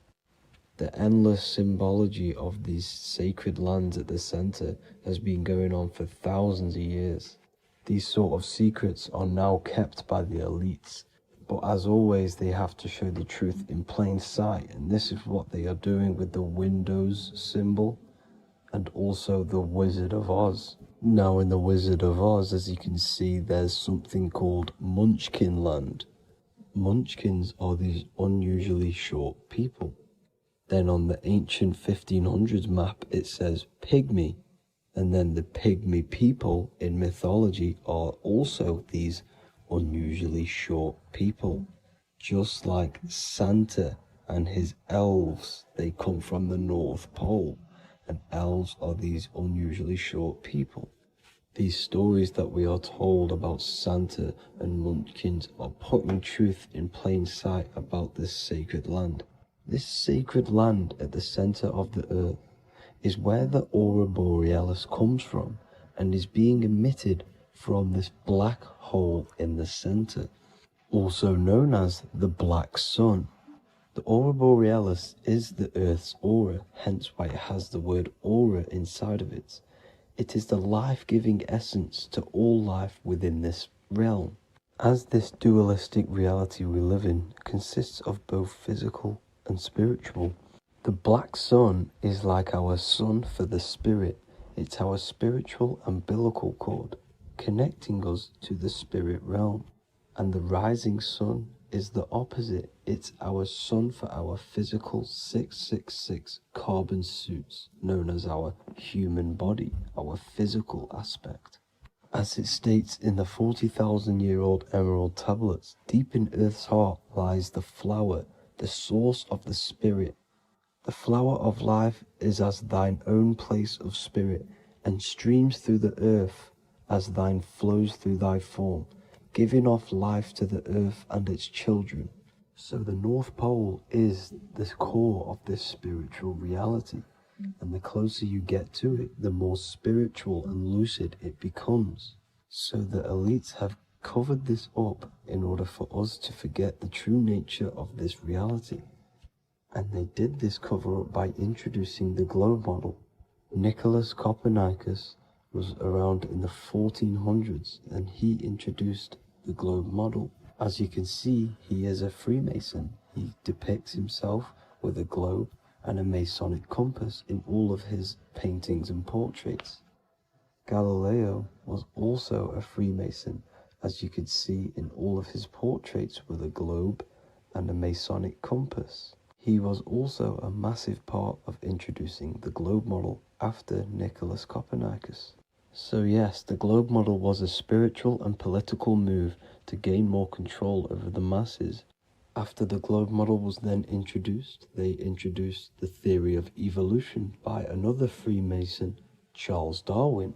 See how these two theories go hand in hand? They both degrade humanity and they make you confused of where we actually came from.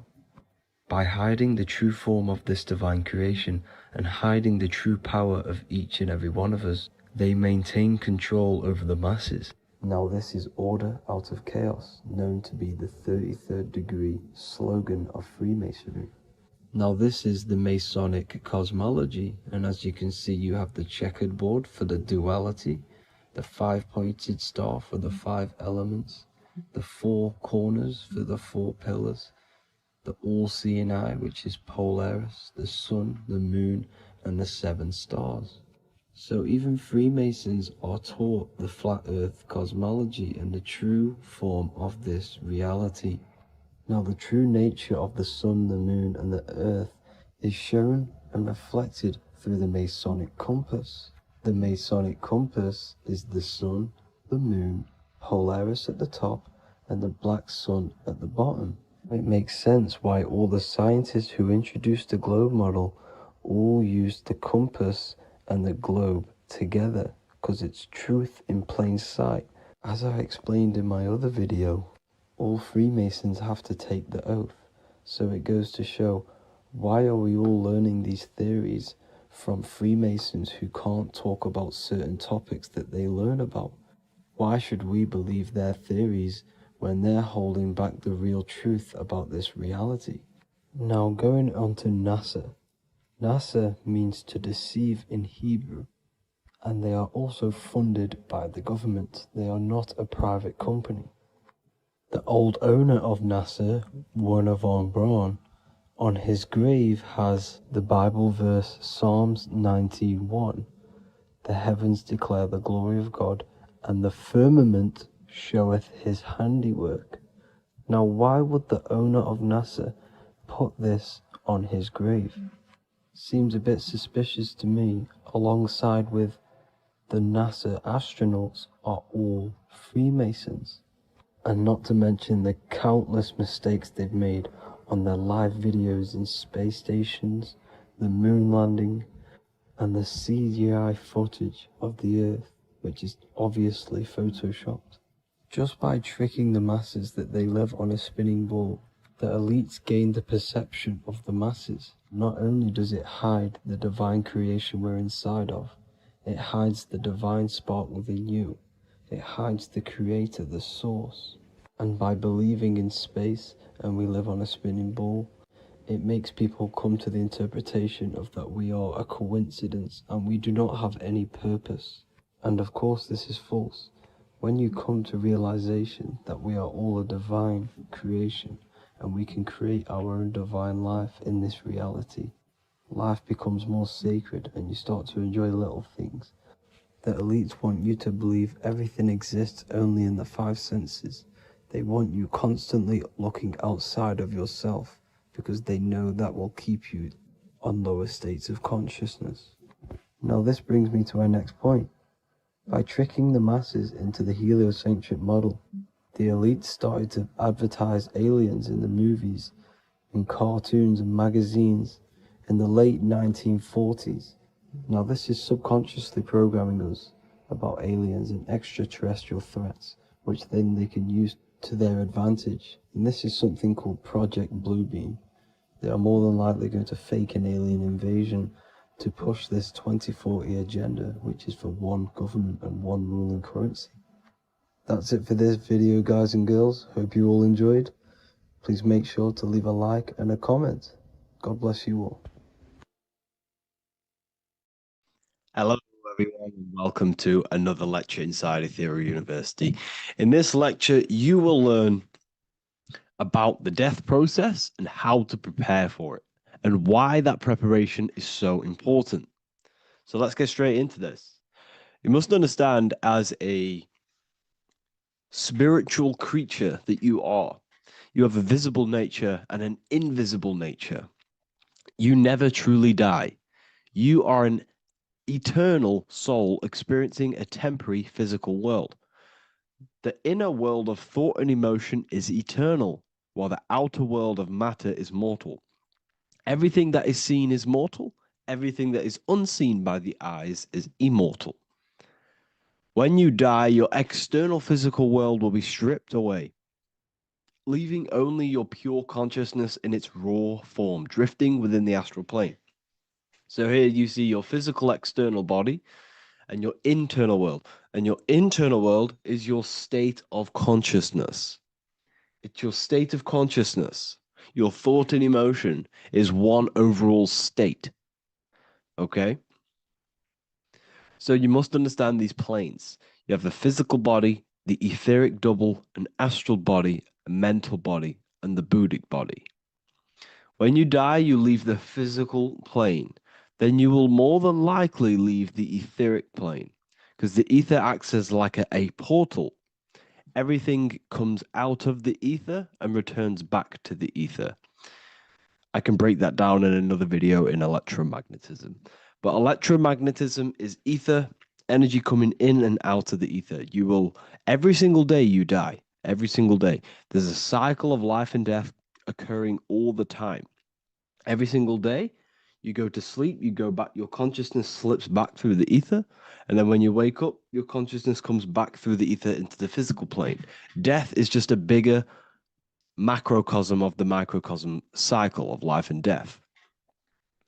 So you will return back to the astral, which is the realm of imagination, infinite possibilities. And this is where thought forms start to manifest.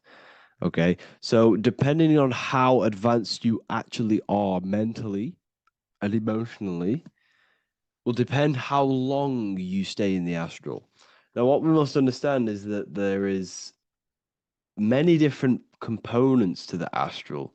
We have the higher astral, the middle astral, and the lower astral. These are all vibrational states. So if your mind and soul is operating in lust, lust, desire, hate, food, physical addiction, smoking addictions, then these are quite heavy. These are quite heavy attachments to your consciousness, and they're quite low level desire, which means they have a low vibration. You will manifest in the lower astral when you're stripped from your physical body. The lower astral is not inherently evil. However, there's just low vibrating things going on there. Low vibration does not mean evil. Okay? So, just like bad doesn't mean evil. Okay?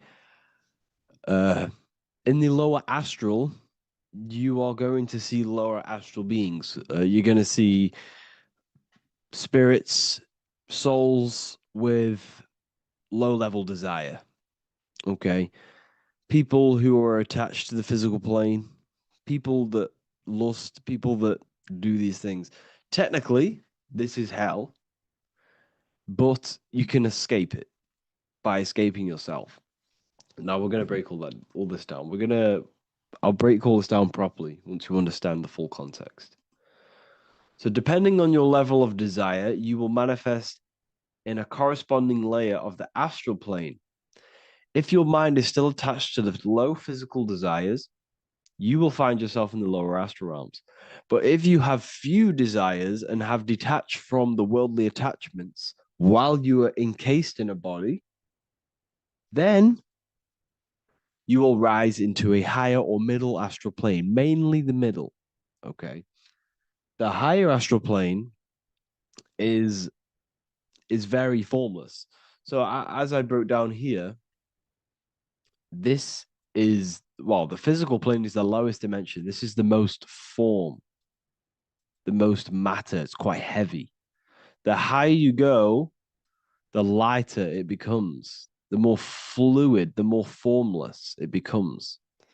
So you see here, it says denser down and lucidic up. So this is more lucidic in these higher realms. This is more dense in the lower realms. So this is why the ancient Egyptians were always talking about, I'll show you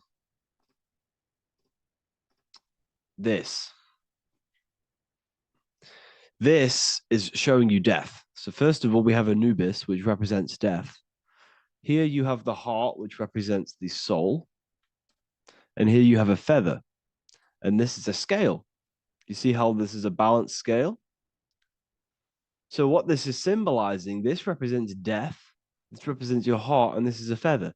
So when you die, your heart must be as light as a feather, which means your emotions Your soul should have no attachments to the world. It should be light. It should be detached. This is why the word light and light are the same. Light is in heavy and light is in very bright. Because when you're less attached to the things, your soul shines. You're authentic. You're light. You're very bright soul. And you have no attachments. Your light is in not heavy. So you must detach from the worldly desires. We have to detach from the smoking, the food. This is why we should fast. Smoking, this is why we should detox. We should also meditate. We should also be able to sit with ourselves for long periods of times. Okay? I'm going to break all this down properly. But that's why the Egyptians show you the symbolism here. Okay? So you're stripped of your material body. So that state of consciousness you're in right now, your inside world, if you shut your eyes, that state you're in, that is what you're going to experience when you die. Okay? And you're going to be manifested into the astral. In the physical plane, you can mask or hide almost anything. But in the spiritual realm, you cannot. The astral body, your thoughts and emotions directly shape your spiritual body, your astral body, revealing your true inner state. So your desires that you can hide in the physical plane, your emotions, your thoughts, you can't hide any of that in the spiritual plane, in the astral plane. That will directly shape who you are, your color of your astral body, and your astral body as a whole. So here we have Kim Kardashian. If you could see this lady's astral body, you would run so far that you would be horrified for the rest of your life. If you could see their spirit, their astral form, it would be horrific, because their mind is so attached to, physical things, so attached to desire, money, fame, worship, power. These people do not want to die. These billionaires and millionaires will never want to die. They will do whatever they can to stay alive, because they understand what when they die, they have to face themselves. They have to face their inner world. And their astral body, their true authentic self on the inside, is horrible and horrific and so low vibration. So this is where it comes in. You must be as light as a feather. This is what the Egyptians are showing you in their artwork. Your soul must be as light as a feather. In order for the soul to ascend to a higher plane and not look at that physical plane and say, I want to go back, or I want to desire things down there, you must detach now and prepare for death. Hell is not a place. It's your own personal suffering born from within. If your mind and soul are deeply attached to mental fixations, emotional wounds, and physical addictions tied to the material world, that pain will follow you into the astral. This is your true judgment day. You judge yourself when you die. You see your authentic self. There's no hiding. Right. Imagine right now that you that everything you cling to was stripped away. No matrix, no electricity, no food, no TikTok, no phone, no possessions, no distractions, no one else. Could you sit alone with yourself for just 1 hour? Could you sit alone with your thought and emotion? That moment of truth is what you must begin to prepare for. Could you sit alone with yourself? Can you sit alone for long periods of time and just think? And if you cannot, then you're running from your internal world. You're running from your thoughts. You're distracting yourself from your thoughts. This is what we must address. Now, don't feel bad if this is you. We've all have problems. We all have internal problems. But this is what we have to face directly in order to prepare for life after death. We must meditate for long periods of time. Not even meditation. We should be able to sit with ourselves with no distractions and just think. This is what the people of the past used to do when we had no technology. People would sit and think for hours. This is what we need. Because if you cannot sit with yourself, imagine sitting with yourself with no physical body. That's the level that's going to happen. And we need to prepare for that. The soul and mind must become as light, as weightless, as radiant as a feather to ascend to a higher plane and move beyond the physical life. To rise, they must release heaviness, attachments, burdens, fears, and desires. The lighter and brighter your inner being becomes, the more freely it can rise into a higher state of existence. Ascension is not about going somewhere, it's about becoming something pure, clear, and luminous. Okay, this is very important. Very, very important. We must detach from the worldly things. So enough of that. How do we do it? How do we attach? How do we prepare? Number one, you must detach from the material things. Start loosening your grip on things, possessions, titles, even identities. They are temporary. Appreciate them, but don't let them define you. Let nothing outside of you define you. Nothing. Your name is not you. Your job is not you. Your reputation is not you. Your bad past is not you. Your good past is not you. Your business is not you. Everything outside of you is not you. Now, what I'm saying is, I'm not saying go full right-hand path and never care about anything physical, never care about your family, don't love your family. I'm not saying that. What I am saying, love these things, love these outside things, but do not become attached and do not let them define you. You must be okay with losing anything that is outside of you. You must be okay with that, because you must understand the physical plane is, it's promised that everything is temporary. Everything is temporary in this plane. So don't ever think it's going to be there forever, because it's not.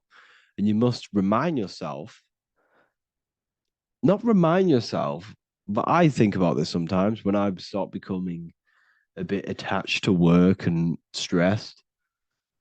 I just remind myself that I'm going to, this is temporary. I'm going to leave this world one day and I'm not going to care. So you must have the balance. Okay. The balance is key. You can go down that right-hand path and just fully cut off from the world like a monk and shave off your hair, and disconnect from the physical world. You can do that. That's not wrong. There's different paths in life. You have the left-hand path, purely physical. You have the middle path, which is balance between the physical and spiritual. Then you have the right-hand path, which is monk mode, where you fully disconnect from the world.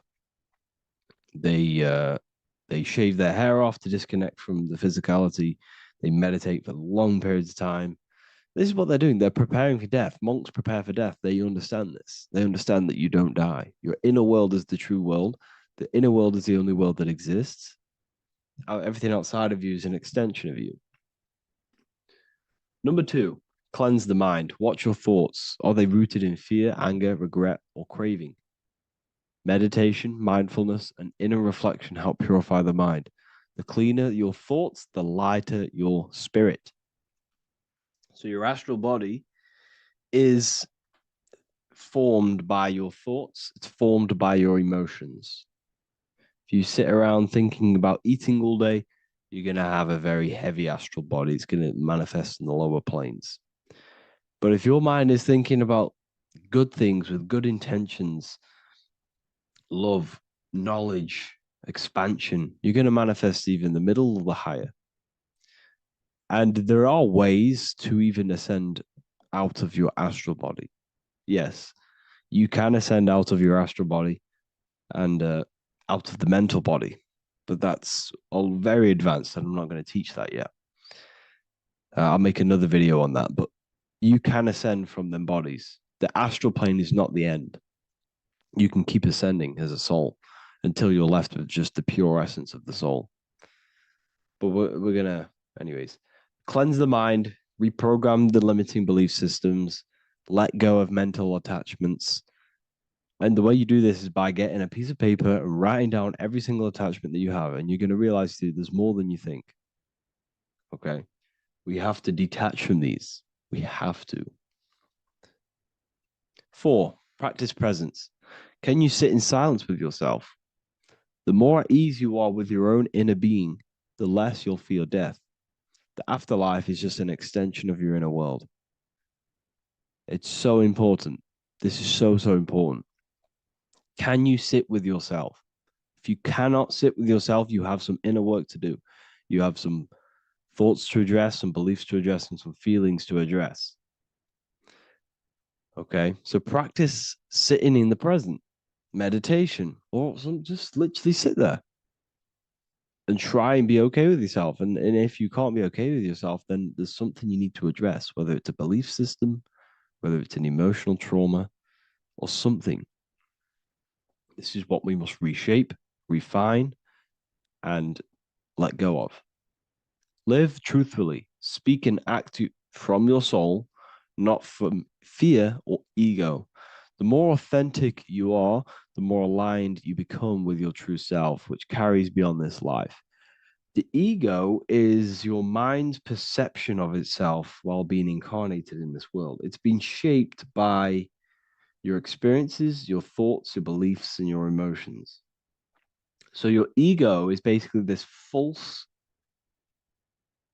thought form that you've created. It's a false layer of yourself that sits on top of your true authentic self. It's basically your physical character. When you were young, you had no ego. You were pure. You had a pure consciousness. But then as you grew older, your ego started to grow, and it still is growing because it was shaped by experiences, things you've gone through, things you said, things you believe, things you think. It's created by you, by your mind. And the ego is close to the word echo. The ego is the echo. It's an echo. It's a layer. It's a false identity. It's a false layer that sits on top of your soul. And if you don't get rid of that ego, if you don't know how, well, not get rid of it, but balance it. If you don't know how to rise above that ego and you die, it's that ego that's going to be pulling down when you die. It's that ego that's going to be your suffering. Okay. 7, connect with the divine, whether through prayer, meditation, tune into something greater than yourself. The connection is the soul's compass beyond this world. If you can meditate and rise above them clouds of thought, that's the soul, that's the observer. We must connect with that. Okay, this will definitely help with just allowing yourself to connect with your true self. Meditation's great because you can just fully detach from the world. And the more you meditate, the more you can prepare for death. A powerful way to cultivate detachment is through daily detachment meditation, done either at night or in the morning or the first breath upon waking. Or do this as many times as possible per day. Start by physically grounding yourself in the present moment. Say out loud, I am here right now, nothing else matters. Let that phrase draw your awareness into the now. Just keep saying it until you're present. Then begin to slowly list everything you identify yourself with, one by one. I am not your body. I am not my body. I am not my name. I am not my possessions. I am not my house. I'm not my children. I'm not my everything. I am not my thoughts. Release each layer gently. Imagine, if you want to, if you have a good imagination, imagine placing these things into a big box. Placing your body, placing your name, placing your possessions, placing your house, your car, your thoughts, your beliefs into a box, and then shut that box. If you have a good imagination, do that. That can help. And you'll be left with yourself. And you're not even that. It goes even deeper. Eventually, you'll reach the mind itself. Detach from the language that the mind is even using. Now, that's very difficult. And not many people have ever thought about that, and they've ever even been there. Detach from the language that the mind is using. Think about that for a second.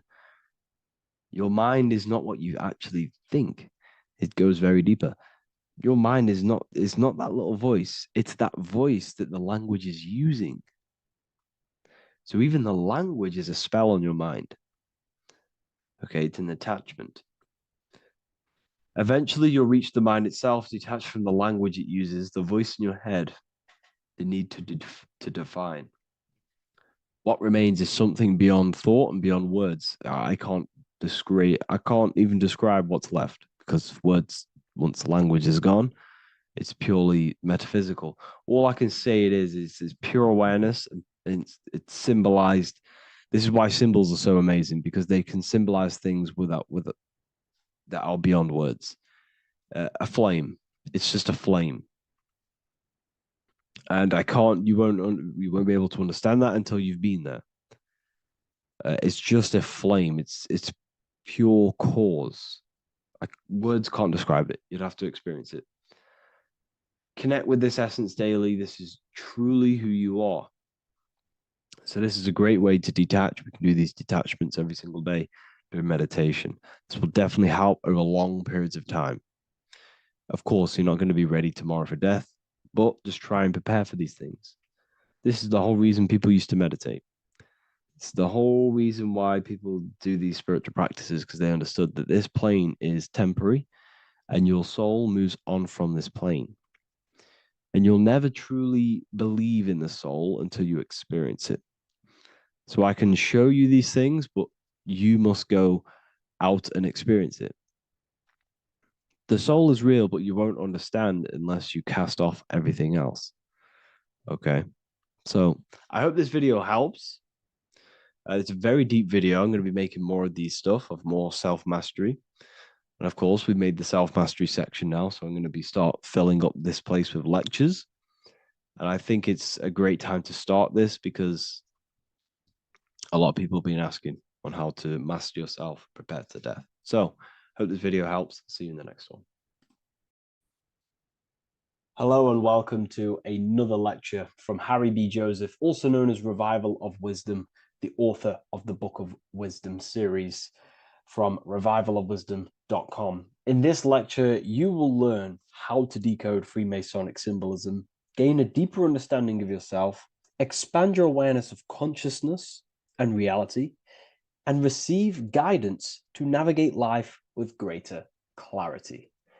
So today we're going to be breaking down this particular piece of artwork, this Freemasonic artwork, and how this relates to you and reaching a higher consciousness. Ultimately, this is what it's about, okay? Freemasonry is considered a craft, and this craft is crafting a better brain and heart, crafting a higher consciousness, crafting a better self. Why? So we can operate in the world at a higher degree, operate in the world more efficiently, live a better experience in the world, and getting to know thyself. Okay? So we're going to start from bottom to top, because this is important. Every placement of this symbolism is on purpose, has meaning, especially the placements of the symbols. Okay? So we're going to start from the very bottom of the artwork, which represents lower down.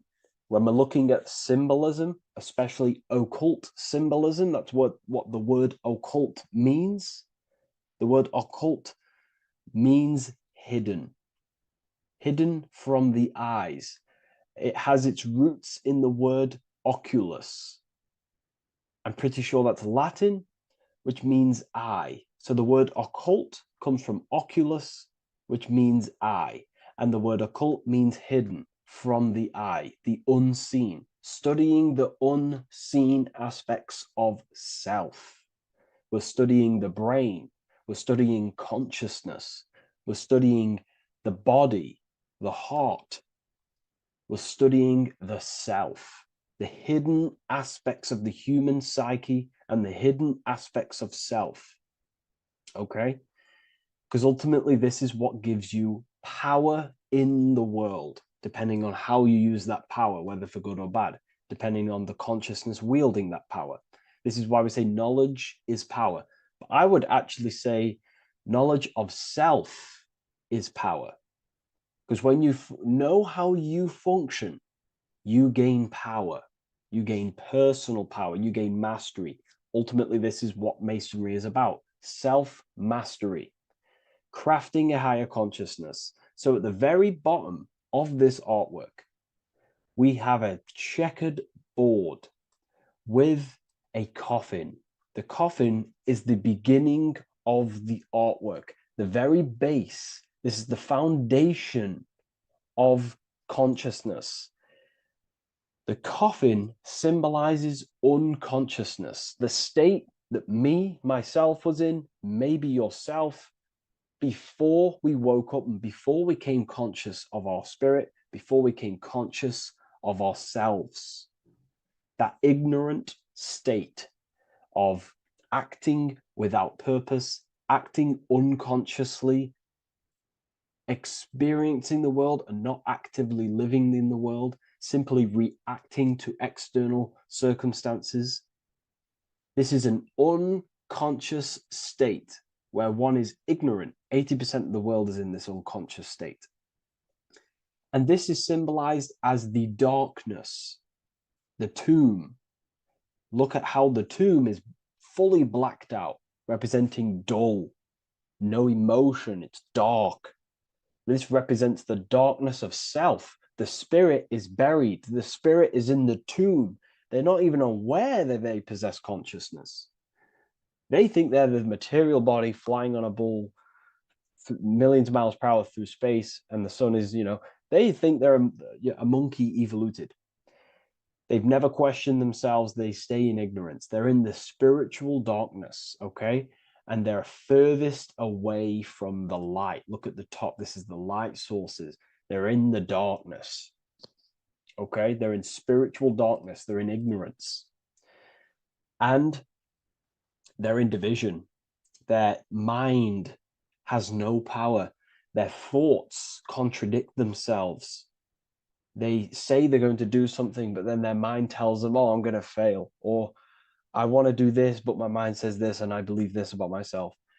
They want to, I don't know, they want to write a book, but their actions are scrolling on TikTok, and their emotions about, feeling about their past person in their life. That's division between the self. That's divided consciousness.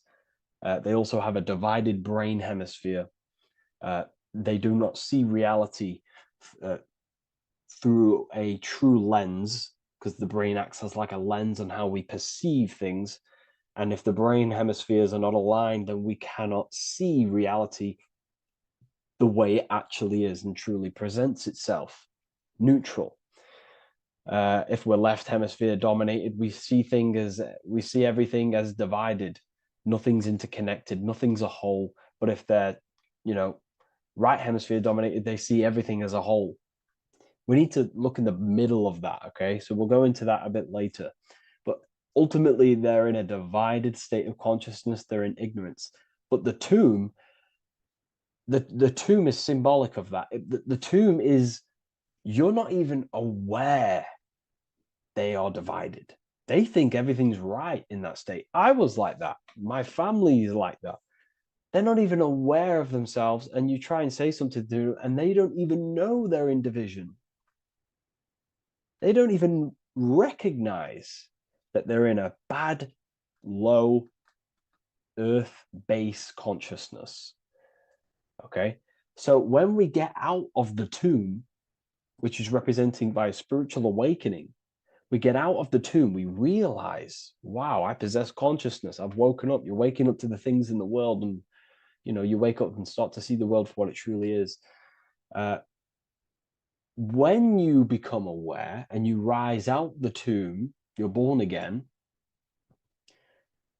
you start looking within. You start to become conscious of your thoughts. You start to become conscious of your actions. You start to become conscious of the evil in the world. You start to become conscious of the things. You rise out the tomb. You start to become conscious of your intuition. You then step on the checkered board. The checkered board is now you realizing you're in a divided state. Okay, so you're now putting down the ego. Because remember, when you're in the tomb, the ego is fully fully in domination over consciousness, over your consciousness, it doesn't allow you to say that you are wrong. It doesn't allow you to think that there's evil in the world. It doesn't allow you to believe you have a spirit. It doesn't allow you to see that there is maniacs running the world and trying to control you. The ego is so stuck. But when we start to realize this is part of our awakening, we start to realize that the ego is trying to keep us safe at all times and keep us locked in that state of thinking and believing that we were in before. It's always seeking safety. Okay? So when we come out the tomb, we start to put down the ego and start to, how do I say this? We start to acknowledge that we were wrong about the world. And that is a lot about awakening. You have to acknowledge that you do not know everything. There are people with such higher knowledge. Okay? So when we come out the tomb, we put down the ego. We start to actually say, I was wrong about the world. I was a victim of mind control. I was in ignorance. I was in darkness. Spiritual, I'm divided. My thoughts, emotions, and actions are not aligned. My intuition and my action are not aligned. I'm not taking action on what I know is good. I'm taking actions against what I know is good. That's a sin. That's a sin against the spirit. Okay? So when you acknowledge this, you acknowledge you're in division, you then take the first 3 steps, which is the Freemasonic Blue Lodge degrees. These 3 steps. Okay? Ultimately, this checkerboard represents illusions as well. You're in an illusion. Okay, this is why we see it heavily used in the music industry. It represents base consciousness, base level awareness, 5 sense thinking. It represents you versus me thinking, walking down the street and thinking everyone's trying to hurt you, and it's always you versus me, judging people in your own mind. That's low thinking, lower thought. And not to notice squares. Squares are an unnatural state. They're an unnatural shape. We do not see squares or 90-degree angles in nature. It's the lower mind. So it represents base consciousness, base level awareness, only aware of the physical body, only aware of the 5 senses, never looked within. That is the base. And this is the foundation we have to rise up to the light from, up to higher consciousness. So this gives us a strong foundation when we realize this about ourselves, that we were in division. Our thoughts, emotions, actions were not aligned. Our brain hemisphere was not aligned. I'm not thinking with love of the heart. Okay? So that is the state we're in. Now, hopefully that's cleared things up about the chessboard. Before we move on, please leave a like, maybe a comment if you wish for me to discuss anything in the further lectures. Please smash the like button, and it would really help me out. And share this with a friend who is interested in the occult. Okay, so the steps are the first steps of the Freemasonic degree, the 3 Blue Lodge degrees. Now, this can be represented as the number 3, a very powerful number, a very symbolic number. Number 3 is the 3 expressions of consciousness. How do we express consciousness? How does consciousness express itself? Well, there are 3 ways. We think, consciousness thinks, consciousness feels, and consciousness acts. They are the 3 expressions that we express our awareness and consciousness. So we're looking at thought, emotion, action. We're also looking at the 3 brains. The reptilian brainstem, the mammal limbic brain, and the neocortex. The reptilian brain governs basic functions of the human body: breathing, surviving, scanning the environment for threats, automatic responses, eating, scanning for food, base consciousness. That's the reptilian brain. That's what most people operate their lives in, including myself before I woke up. I'm not trying to sound big-headed, but this is the truth.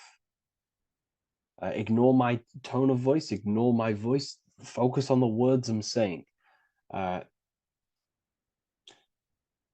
know, if you're judging, that means you have divided thinking. It's always you versus me. So we need to get out of that thinking of you versus me all the time. That's lower consciousness. That's animal thinking. That's earth thinking. We're unified. We need to reach a higher consciousness and do not waste our mind's potential on low-level earth divided thinking. Okay? So we're looking at the reptilian brain, the mammal brain, and the neocortex. Now, the neocortex is ultimately what makes us human. It allows consciousness to operate on a higher degree, okay? This is what makes you human, the neocortex. The neocortex. The reptilian brain, like I just said, governs natural survival instincts and the respiratory system, things along them lines of basic awareness, basic functions to operate and survive in the world, in the physical plane. And the neocortex is what allows us to critically think. Okay, it's what allows us to be human, be aware of ourselves. Okay, not. I don't think animals have neocortexes. Don't quote on me on that, but this is the part of the brain that makes us human. And it allows us to think deeply, to create masterpieces like we can. Humans have massive potential in creation. Look at the world we live in. This is because of the neocortex. It allows us to critically think and self-reflect. Now, when we start to operate from higher thought, we start to think with higher thoughts, the higher parts of the mental dimension, we ultimately start using this brain more. We start functioning from the higher brain. Now, this is why Neo from the Matrix is called Neo, because he uses he was in the reptilian brain. If you watch the film The Matrix, if you notice, he gets plugged out of the Matrix and he's plugged in on the back of his neck into the brainstem. And when he's plugged out, his name's Neo, which is neocortex, using the higher brain. It's what awakens the self. It allows consciousness to function on a higher degree compared to animals. Okay, so we're looking at thought, emotion, action. We're becoming conscious of thought, emotion, action. Becoming conscious, what am I thinking, what am I feeling, and what am I acting in the world? And what can I do to master these, to operate more efficiently in the world? How can I use these towards higher consciousness and use these actions, these thoughts, emotions, actions to reach a higher state of awareness of self? So when you go through the first 3 degrees, you enter the doorway. Now, this is symbolic of a doorway. Now, looking at this with a right hemisphere dominated view, you would see a doorway, right? The right hemisphere sees this as a holistic doorway, right? You see a door, you're gonna, you enter the stairs, you go through the door, right? But at the left hemisphere is now going to dissect and analyze each individual little part of this, right? So the right hemisphere sees the trees, the left hemisphere sees the woods. So to dissect this down on a right hemisphere, sorry, going back to the right hemisphere, we're entering the door. The door is symbolic of entering the unknown. You're entering a higher consciousness. You're entering the door. You're going beyond. See, this is the earth here in the background. This is the darkness. The darkness represents the abyss, the unknown. You're entering in the self. Okay? This door represents entering in the self, questioning internally. Most of us think externally. We have to, obviously, to operate in the world, but we never give time to think and question and reflect internally. What do I mean? Closing the eyes and questioning the self. Who am I? Where am I from? What's the voice in my head? If the voice in my head stopped using the language that I speak, what is it then? It's about going within, into the darkness, what you cannot see, and finding the light. Okay? It's about entering within the self. This is a doorway to higher knowledge, higher consciousness, higher self, and really digging deep for what you truly are beyond your human form. Okay? So we have, most importantly, I'm not going to go over every single one of these symbols here. I'm going to go over this on a basic, well, not a basic level, a very detailed level, but it's not going to go over every single symbol. We have a left pillar and a right pillar. The left pillar has the sun next to it. The sun is more electrical energy. It's very dominant. It's a very powerful masculine force. This represents the masculine quality of consciousness. The masculine qualities. We have many masculine qualities such as actions, physical actions with the body. We have thinking. Thinking is a very masculine force. We have the left brain, analyzing brain, the brain that's very logical, that's trying to figure things out. That's the masculine pillar. Okay. So this is the masculine qualities of consciousness. It also represents what we can see, the sun. The sun allows us to see, to visually see in the world. So the sun represents the external world, the world outside the self. When we close our eyes, we have a self, an internal dialogue, an inner voice. We have an inner world, outer world. This represents the world we take physical action in, the material external world outside you. Okay? The world we can see. And then on the right pillar, we have the moon, which is associated with feminine qualities of consciousness. Now, the moon is in the night, what we cannot see. The moon is the nighttime. The darkness symbolizes what we can't see. So it's representing the internal world, the world of the self, the immortal world. Okay? The self in the mind is immortal. When you close your mind, you go in the mind, that self inside you is immortal. In the mind, you are immortal. Outside the mind, you are mortal. You will die. This body will die. Okay?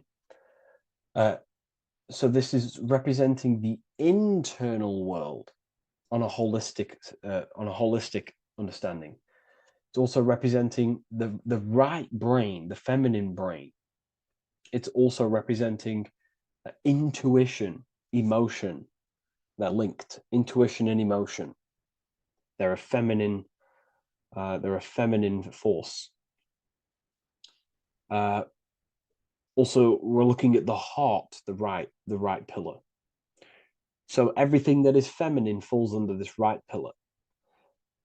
Now, don't get confused. I know a lot of people can get confused about what I've just said. So this represents the inner world, the outer world. It also represents everything masculine and feminine. So thought is, although it's an internal quality, it would fall under the left pillar, because thought is a masculine force. It's a penetrating force. So try not to get misunderstood with that. On a holistic scale, it's also represented inner world, outer world, and how they are reflections of each other. Now, these pillars, they're the same height, they're the same structure, but just different in sun and moon, which represents their reflections of each other. Their reflections, the inner world reflects in my outer world. My external world, what I see outside of me, is a reflection of my thoughts and my internal world. So the inner reflects the outer. The inner reflects the outer. As within, so without. So we're also looking at the right and left brain. I've already gone over that. So What we need to do is build the bridge between the two to reach higher awareness of self. Because ultimately, remember, we're still divided. We came from the checkerboard, we entered up here, we've just entered within the self, we started questioning the self. We're still divided. We need to build the bridge. And this is what they're crafting in Freemasonry. The bridge, the arc, the agreement, the great work. This is the crafting of aligning the left and right brain. We're also aligning intuition, feminine, with the actions. Because ultimately, the higher self is always guiding us. That's our true spirit guide. Our true spirit guide is our higher self. And the higher self ultimately exists in a higher dimension. This is going to sound crazy to some people, okay? But who you are is not your human body. And your higher self does not communicate through the language of the human material world. It doesn't communicate through English, doesn't communicate through thoughts. It communicates through intuition and communicates through dreams and symbolism. So it's all associated with the right pillar. This is the things we can't see. The higher self is always guiding us to awakening and to our purpose on the earth.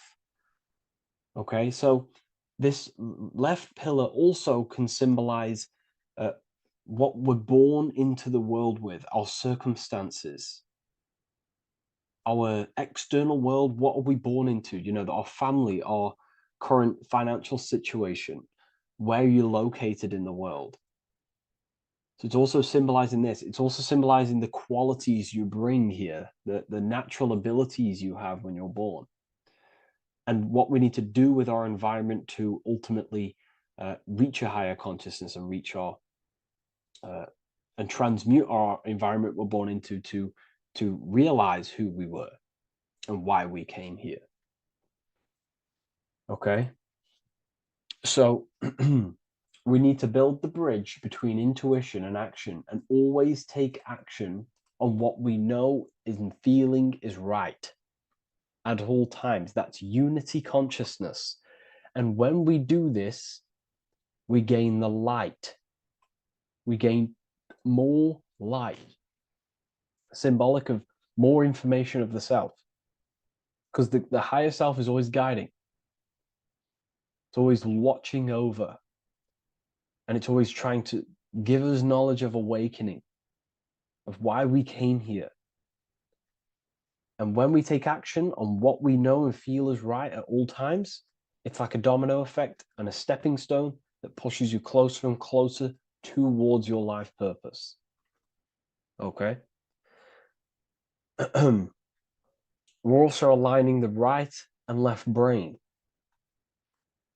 to perceive the world in truth, to see the world in its true form, to see the world in what it actually is, instead of any distorted left or right hemisphere dominated beliefs or thoughts. We ultimately do that by acknowledging that, yes, you have a self, you have, the left brain is more ego, this like divided thinking, everything's separate, and the right hemisphere is more holistic. So we need to see the world in the middle of this, in the middle, acknowledging the self and acknowledging the collective consciousness, and how my thoughts, emotions, actions contributing towards myself and the collective. We always need to keep the collective in mind. Why? Because we are experiencing this world together. It's not just you. And your actions also have a ripple effect on the collective. We're experiencing the world as a whole as well. Yes, there's yourself and there's the collective. We need to think, feel, and act towards the collective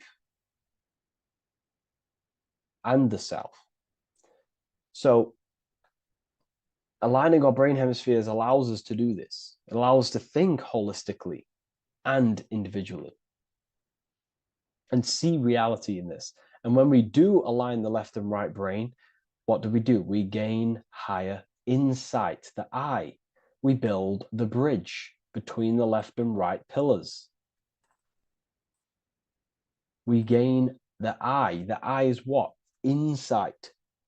The eye requires light to perceive and see the material world. So this is symbolic. This is the inner eye, the inner self, consciousness. And when consciousness has light, which is symbolic of truth, knowledge. Light is a massive symbol in Freemasonry. And light represents knowledge of self, information.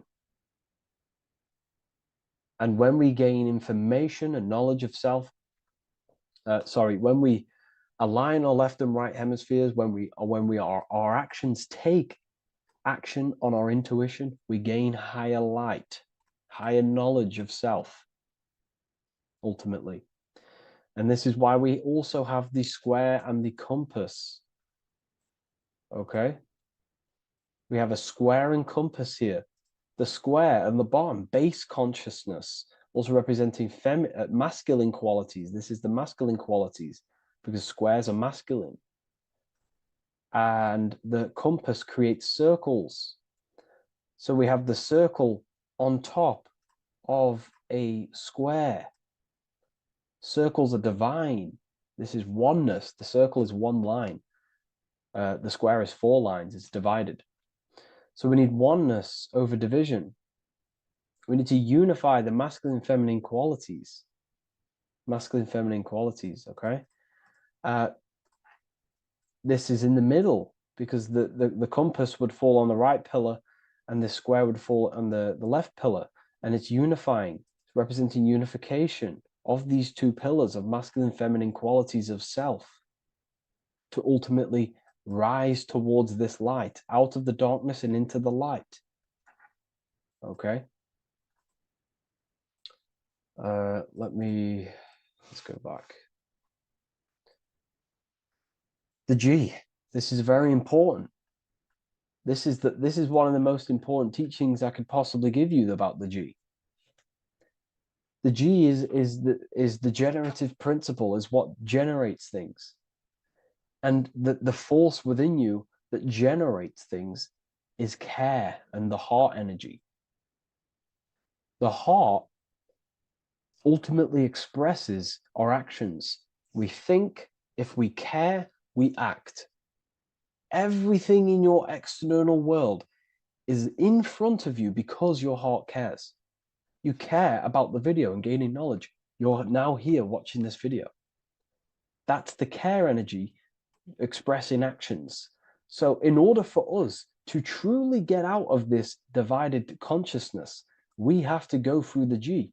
We have to go from base consciousness, the square, divided, we go through the G, because we have to care. And if we care, we'll reach the higher mind and gain higher self-knowledge and master the self. You cannot do this if you do not care. And if you do care, you will take action towards it. If you're watching this and you don't actually truly deeply care, you won't take the action. You'll just gain the knowledge, which is ultimately useless. You have to take action on this knowledge.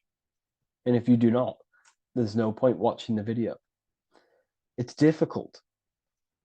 It's difficult. It's not easy. And things, throw us off our path sometimes. I understand. I'm not saying I'm perfect, but we ultimately have to give care towards reaching higher knowledge. Seek and you shall find. If you have the care about reaching higher knowledge of self, you will seek it and you will take actions towards it. Okay. We see this everywhere, and I mean everywhere. The Temple of Solomon has the 2 pillars, Jachin and Boaz pillars, feminine and masculine qualities. Sol, O, Mon. Sol is sun, Mon is moon. It's building the temple, which is, the temple is the inner self, ultimately. It's symbolic. The temple's not a real place. The temple of self building the Temple of Solomon and reconstructing the Temple of Solomon is about reconstructing the self through masculine and feminine qualities. We see it everywhere. And this is very symbolic, you know, like very symbolic. We have the two pillars, we have building the bridge, and we have a stairway that goes to what you can't see because it's going to the unknown. You have to have faith. Okay? What I'm about to say is very important.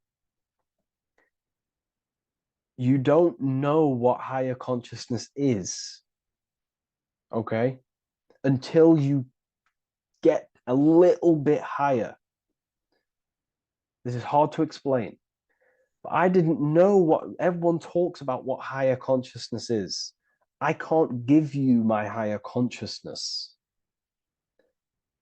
It doesn't work like that.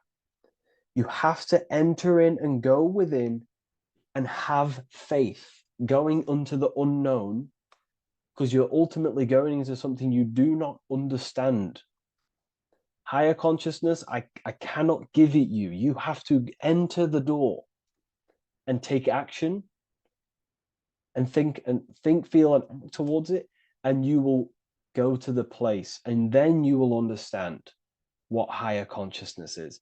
Ultimately, what higher consciousness is higher knowledge and understanding of self, what you actually are. Okay, that is what's being symbolized here. It's again in the Masonic art. We have the darkness. We have to have faith to leap into the darkness, into the unknown. We see this everywhere. Like, you know, you'll see, when I say this everywhere, and I mean everywhere, you'll see this. Every doorway has this symbolism in the ancient world, because ultimately this is what it's about, people. The door represents going within, into a new light, a new room, a new level of understanding of self. Okay? Here we have Astro World. Now, this is obviously a darker aspect of this. But again, we have the two pillars. See you on the other side. That's the doorway. The other side. And I'm not going to break down, you know, this ritual, but you can guess what I'm on about here. That's for the university, of course. I can't break that down on YouTube. It's way too deep. But there's knowledge out there that is so deep you couldn't even comprehend it with the current mind, even for myself. And this is the power of symbolism. The more you learn about yourself, the more these symbols reveal to you. It is a journey of self.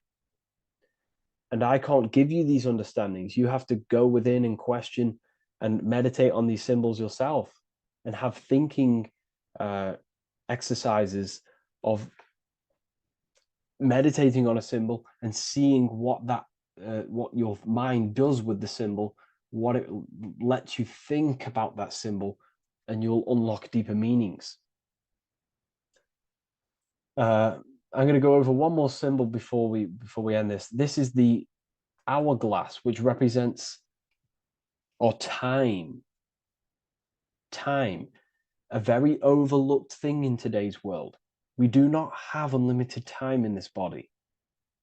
You have limited time. You will die. You will die. You have limited time in the external world. This is why it's on the left pillar, located on the left side, the external world. You are limited. The scythe represents you will be harvested. Your body will die. It'll be harvested. You will die, and you need to fulfill your mission here. You came with a purpose. You have to find that purpose by going within the self and questioning and taking action on what you know and feel is right. Unity consciousness, aligning thought, emotion, action. So if you wish to learn deeper insights, gain exclusive lectures, astral projection, self-mastery, I've just started a new section on mind control methods and how people are using this in society and becoming conscious of it. I've now opened 5 spots at a limited special price for Ethereal University. Use the code MIND, all capital letters. MIND, all capital letters at the checkout. And there's only 5 of these codes. Whoever uses them gets them. It's ultimately going to give you 20% off the university for as long as you're subscribed to the university. We go so much deeper in the university. Remember, social media is just the tip of the iceberg. Tip of the iceberg information. There are certain things I can't talk about, but I'll see you inside, and I hope you enjoyed this video. Please leave a like, comment, and a subscribe.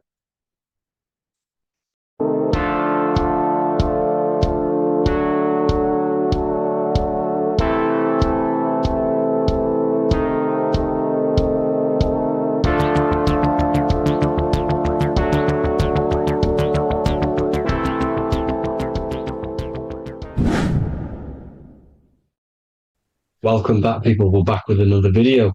Let's jump straight into this. Make sure to tune in till the end, because this has got so much information in this video.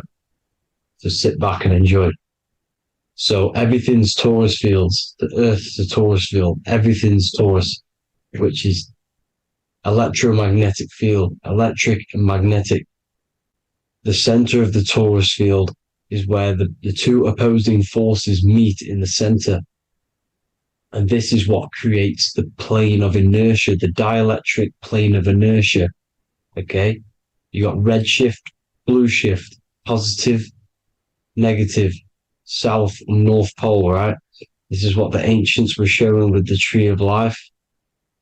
As you can see here, this is the plane of inertia, and this is the torus field. Everything consists of this. Everything is a torus field. A atom is a torus field. Okay, now the inertia is the 0 point. So this plane is a 0 point. It's the balance between two poles. Okay, now this creates matter, because matter is two opposing forces in motion equalized.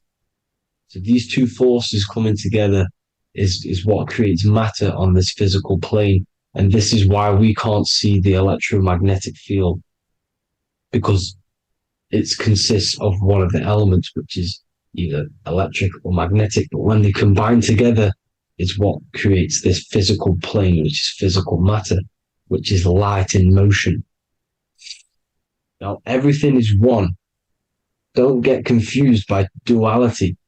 Duality is two opposing forces, but them two opposing forces are created by the same substance. It's two aspects of the same substance. So, for example, water and ice are the same thing. You know what I'm trying to say? But it's two aspects of the same substance, because all is one. The whole universe is one. All goes back to the one, which is God, the creator, or magnetism, whatever you want to call it, because magnetism pulsates. Electricity has two poles, red shift, blue shift. Okay, so red shift, blue shift is electricity, and electricity vibrates, and all vibration always comes back to a standstill point. But magnetism is what pulsates. This is why your heart pulses. You breathe, which is a pulse. This is the breath of the universe, magnetism. Now, this is why the earth is green, okay? Earth can be spelt heart. If you just move the H to the beginning, it spells heart, okay? Because the heart is the center of the torus field, which is the heart chakra for us humans, okay? We consist of the same field, as you already know. Heart being the center, which is green, which is the center of the 7 colors. The center of the 7 colors. This is the most powerful chakra in your body. People think it's the crown chakra, but it's the heart chakra, because it's the center of the torus field. You must align them all and combine them all into one, which is the heart chakra. Now, Earth is green. Nature's green. Okay, this is because we live on heart chakra, the plane of inertia. It's the center of the torus field. Okay, and this is what the Egyptians called Isis, which is nature. Nature is balanced, and nature is female, Mother Nature, because it looks after us with the fruit it grows with abundance and the water. It's a female energy, Mother Nature, and this is the symbolism of an equal, balanced arms. This is the scales, it's balanced. Mother Nature is balanced. This is why the sky is blue, because what comes after the heart chakra? Blue. Sky is blue. We live in Midgard. This is what the ancients called Midgard. You don't have to take this tree literally. It's a metaphor. We live in Midgard, where both positive and negative duality here. Now, Mount Meru. Mount Meru was known as the center of the earth, okay, or known as Hyperborea. And this is the North Pole, the electromagnetic North Pole. But when I say Mount Meru, it's not an actual mountain. They weren't saying there was a real mountain in the center of the earth, a magnetic rock. No. The plane of inertia, okay, there's something called a hyperboloid. That's what it's called, a hyperboloid. And this is the center of the torus field. And this hyperboloid is what is in the shape of a mountain, you see? So if I go to this next one, they say Hyperborea on this map. Why do they call it Hyperborea? Because this is the hyperboloid in the center of the torus field. And this is the electromagnetic mountain, a metaphor. Mountain, what they're metaphorically saying, this is the electromagnetic mountain at the center, the double vortex, the center of the torus field, which is the North Pole. Pole of electromagnetic energy. So this is why they call it Hyperborea. It comes from the word hyperboloid. And the center of the earth is so sacred. And they symbolize this with, obviously, the North Star, which is Polaris. And this is where the swastika comes from, because it's the 4 seasons moving around the North Star. This is the Big Dipper constellation moving around the North Star, which is Polaris. There's that pole again. Pole. Magnetic pole of the torus field. And this is where the green, emerald green, aurora borealis comes from. It comes from this center hyperboloid at the center of the earth, where the most electromagnetic energy is stored. The center of the plane of inertia. The center of the plane of inertia. This is the all-seeing eye as well. As you can see, they got the sun, the moon. This is the Masonic cosmos, the sun, the moon, and the all-seeing eye, because the eye is Polaris, the eye of the stars. It's all a big eye. Now, the eye means a lot more as well. It's not just that. There's different ways you can interpret symbols. Now, this is the emerald tablets. Deep in Earth's heart lies the flower, the source of the spirit that binds all in its form. Okay? The flower of life is thine own place of thine spirit, and stream through the earth as thine flows through thy form, giving off life to the earth and its children, renewing the spirit from form unto form. This is the North Pole. This is what he's talking about. He's talking about the aurora borealis. Aurora borealis. It's the earth's aura. Emerald green. Heart chakra. Plane of inertia. Green. Earth. Heart. You see? All related. Now, there's many symbolism of this. So much symbolism of the ancients. The 7 layers of heaven. 7 layers of heaven, which are the 7 planets. Okay? These planets are the solar system. It's the solar system because we are the soul. We are the sun, the soul. And we're inside of a solar system, which is the 7 planets. That's why there's 7 layers of heaven. Okay? The rings of Saturn, the rings of the planets are moving around us. Okay? So this is what the ancients were depicting in their cosmology. Now this is the Hebrew cosmology of the earth. This is the Mayan cosmology of the earth. You see, it's all an enclosed system. We live inside of a giant torus field. All is atum. It's what the ancients said, ancient Egyptians said. All is atum. Atoms are torus fields.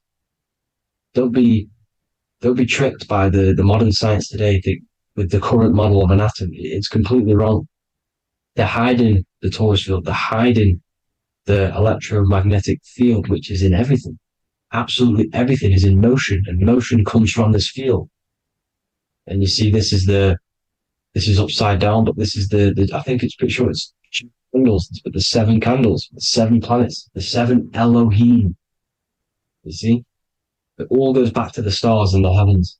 Now, this is how the earth really works, with the stars on the outside of the cosmic egg, and then the torus field spinning around the sun and the moon, the positive and the negative charge. The sun gives you energy, the moon takes your energy. The moon controls monthly cycles. Moon is mon. This is etymology. Mon, month, money, demon, monster. Stir is star, moon star. We are all stars. Youngster, minister, superstar, Hollywood star. We're all stars. We come from the stars, which is heaven. Our soul comes from the stars. You see? We are the universe. The image of man is made in the universe. We are a microcosm of the universe. The universe is a macro. We are micro. We consist of everything. The body, mind, and spirit. The sun, the soul. Moon, the mind. Earth, the body. Body, mind, and spirit. We have 12 systems in the body, which are governed by the 12 zodiac signs. Starting at the Aries, which is the ram of God, all the way down to Pisces and Capricorn, kneecap. It all goes back to the stars. We are the stars. We are the universe. Everything is inside of us. Everything. Like they say, the Temple of Solomon, the Temple of the Soul and Man. The soul, the temple is the body. The soul is the soul. And the man is the mind, the temple of the soul and the mind, body, mind, and spirit. We consist of the 5 elements: air, spirit, water, earth, and fire. We consist of everything. We are the universe. We're made in God's image, which is the universe. You see? Now, everything goes back to the stars. The ancients worked with the stars because the stars govern everything. They govern the systems in the body. They govern your life. This is why your zodiac is so important, your sign. Each zodiac has a specific element associated with it as well. Aries, which is the first sign, the ram of God, the lamb of God, which is a fire sign. Fire, first. Fire, first. F-I-R, this is etymology. The cerebrum, ram, which is in the brain. Aries, the ram, control the head, the face, and the nose upwards. So it controls the cerebrum. The Torah, which is, I'm pretty sure it's a Hebrew Bible, which is the Taurus. Tornado comes from the Taurus field. You see? Everything's inside of you. It all goes back to the Taurus field, and the Taurus field is everything. Now, like I said, 12 zodiac signs, 12 systems, 12 cranial nerves in the brain, the 12 disciples of the Bible. All symbolic. Have to read the Bible properly. Now, this center, at the center of the earth, right? This is what's stirring the ether. And the ether consists of the 4 elements. Because there's 5 elements. Spirit can be called ether. People call it spirit or ether. Ether is pure potential, pure energy. It's what connects the astral to the physical. It's the dimension between the physical realm, which we're on, and the astral. So it has pure potential. It's pure energy. This is why we say either. I either want to go there or there. It's connecting 2 scenarios. That's what the ether is. It's connecting the 2 worlds, the astral and the physical. The center is like the cosmic womb. There's a black hole in the center. This is the center of the Taurus field. This is the womb of creation. This is the womb of creation. And inside of this black womb, there's the 5 elements, and everything's being stirred around. Everything's in motion. Light is motion. Everything's motion. Now, like I said earlier, light crystallizes into physical matter. They are the same substance. Spirit and matter are the same substance, but different variations, different aspects of the same substance. Low vibrational spirit turns into matter. High vibrational matter turns into spirit. Or light, whatever you want to call it. Matter is light crystallized. This is where we get the 7 metals from. The planets. The planets are light. Specific frequencies and vibrations of light. When these lights, or the planets, materialize, material metals, materialize, they turn into the 7 metals. Saturn turns into lead. That's why lead is red. Saturn is red. The sun turns into gold. That's why the gold is yellow and the sun is yellow. You see, Saturn is the time god. What happens in autumn? The leaves turn red and they die. This is why Saturn, Satan, time god, the reaper, everything is crystallized till it's death and then reborn again. You see, rust. When things rust, it turns to red.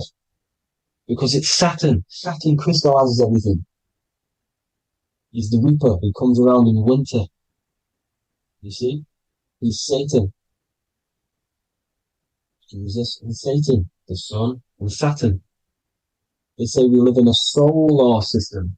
The solar system. I think I've already just broke this down. The 7 planets are the 7 chakras. Everyone already knows this.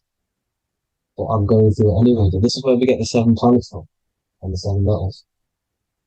You see, all the ancients knew it was an enclosed electromagnetic system. It's not a spinning ball in the middle of space, people. They want you to believe this so you get stuck in this material world. Because if you believe everything's material, you can never affect this plane effectively. You can never create your life effectively if you don't understand the planes of existence. Because the mental plane is a higher plane. And it breaks down and it controls the planes below it. The mental plane, hold on, I've got it here for you. The mental, the astral, etheric, then physical. Etheric connects the physical to the astral, but the mental is what's above them all. You see? Now, it's important to understand this. It's important. However, the ancients always talked about the enclosed system. Only NASA, which is introduced around the Roman times, not NASA, but the globe Earth was introduced around the Roman times. Okay? By these Masons. These Masons introduced this because they wanted to take over the minds of the masses and control them. These people worship the physical realm. They know how it works. They know the ins and outs of it. They know how to do the magic. They know how to do it all. They understand it all. That's why Masonry have to take the oath. The oath of not speaking. You're not allowed to speak about anything you learn about in Masonry. Because they're discovering the truth about your mind and how it creates reality and stuff like that. So, this is the Masonic cosmology. The 5-pointed star, the 5 elements. The checkerboard for duality, positive and negative. The 2 aspects of every substance. This is another ancient painting depicting the firmament. The stars inside the firmament. The sun. You see, the ancients worshipped the sun because it's so important for sustaining our life. It's the only reason we're alive is because of the sun. But then people think it gives you cancer today. They brainwash you to think the sun gives you cancer when it's the #1 source of all life. They want you to believe it's a big, spinning, dangerous ball in space. It's not. It's here to give us life. It's God's son. That's why Jesus is known as God's son. It is the Son of God. God created that to sustain us. You see? So it's important you understand the true cosmology of where you are. Because if you don't know where you are depleted of all of your morals. You're depleted You're demoralized. You're lost. You don't know where you are. You don't know where you exist. Okay? Once you accept the globe model, the heliocentric model, you will subconsciously think that you come from nothing. This is why they implemented the evolution theory just after the globe model was introduced by Charles Darwin. Charles Darwin came in after the globe model. He's a Mason. He was another Freemason, and implemented evolution where we came from monkeys because they want you thinking less of yourself so they can manipulate your mind. You see? They want to manipulate your mind, and they have done since you got here. Since you came through that portal, you were manipulated from that day to believe this, believe that. The true cosmology, the truth will set you free. You will understand things better. You will feel better in yourself when you know the sun is here for you. You'll feel better in yourself that you know that you didn't come from a monkey. You were created as a human, a manifester, a creator. You're so intelligent. Your mind is amazing. You can manipulate matter, mind over matter. See? Thank you all people for tuning in. Tap in with yourself. Love yourself. Find the truth. Spread the truth. Nothing dies. Nothing in this creation dies. Everything's energy. Everything's light. Light can never die. You're a light being. That's why it says Hugh. Hugh man. Hugh is light in Hebrew. Or Latin. You're one of the two. You are light. You're a light being. You never die. Ever, ever, ever die. Ever.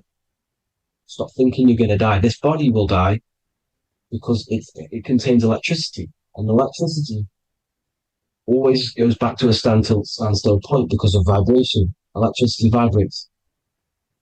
You are pure light. You will never ever die. Thank you all people. God bless. Make sure to like, subscribe and share.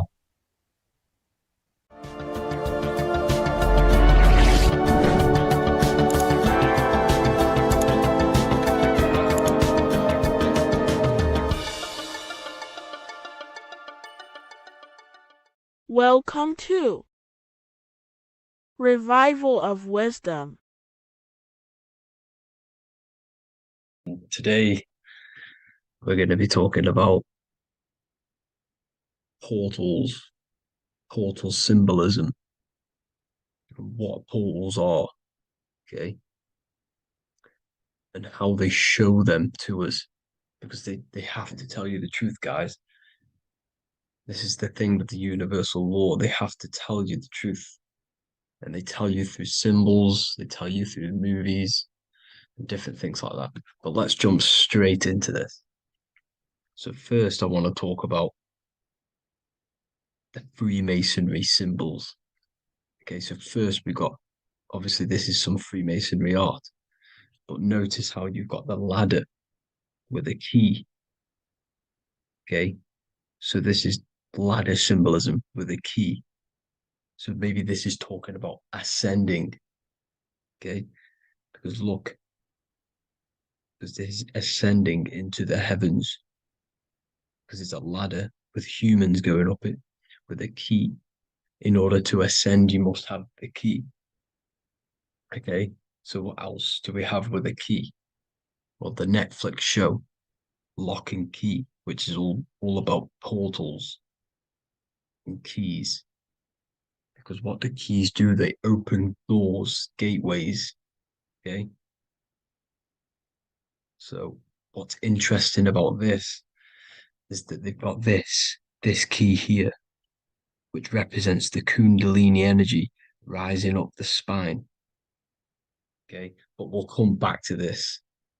But it's that same portal key symbolism. We've also got the Vatican.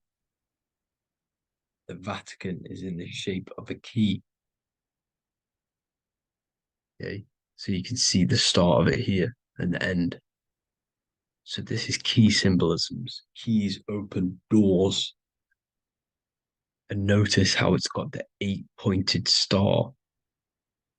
Okay, what is the 8-pointed star? Okay, we'll come back to this. this all ties in, guys. I'll break it all down for you. But then you've also got the god Janus.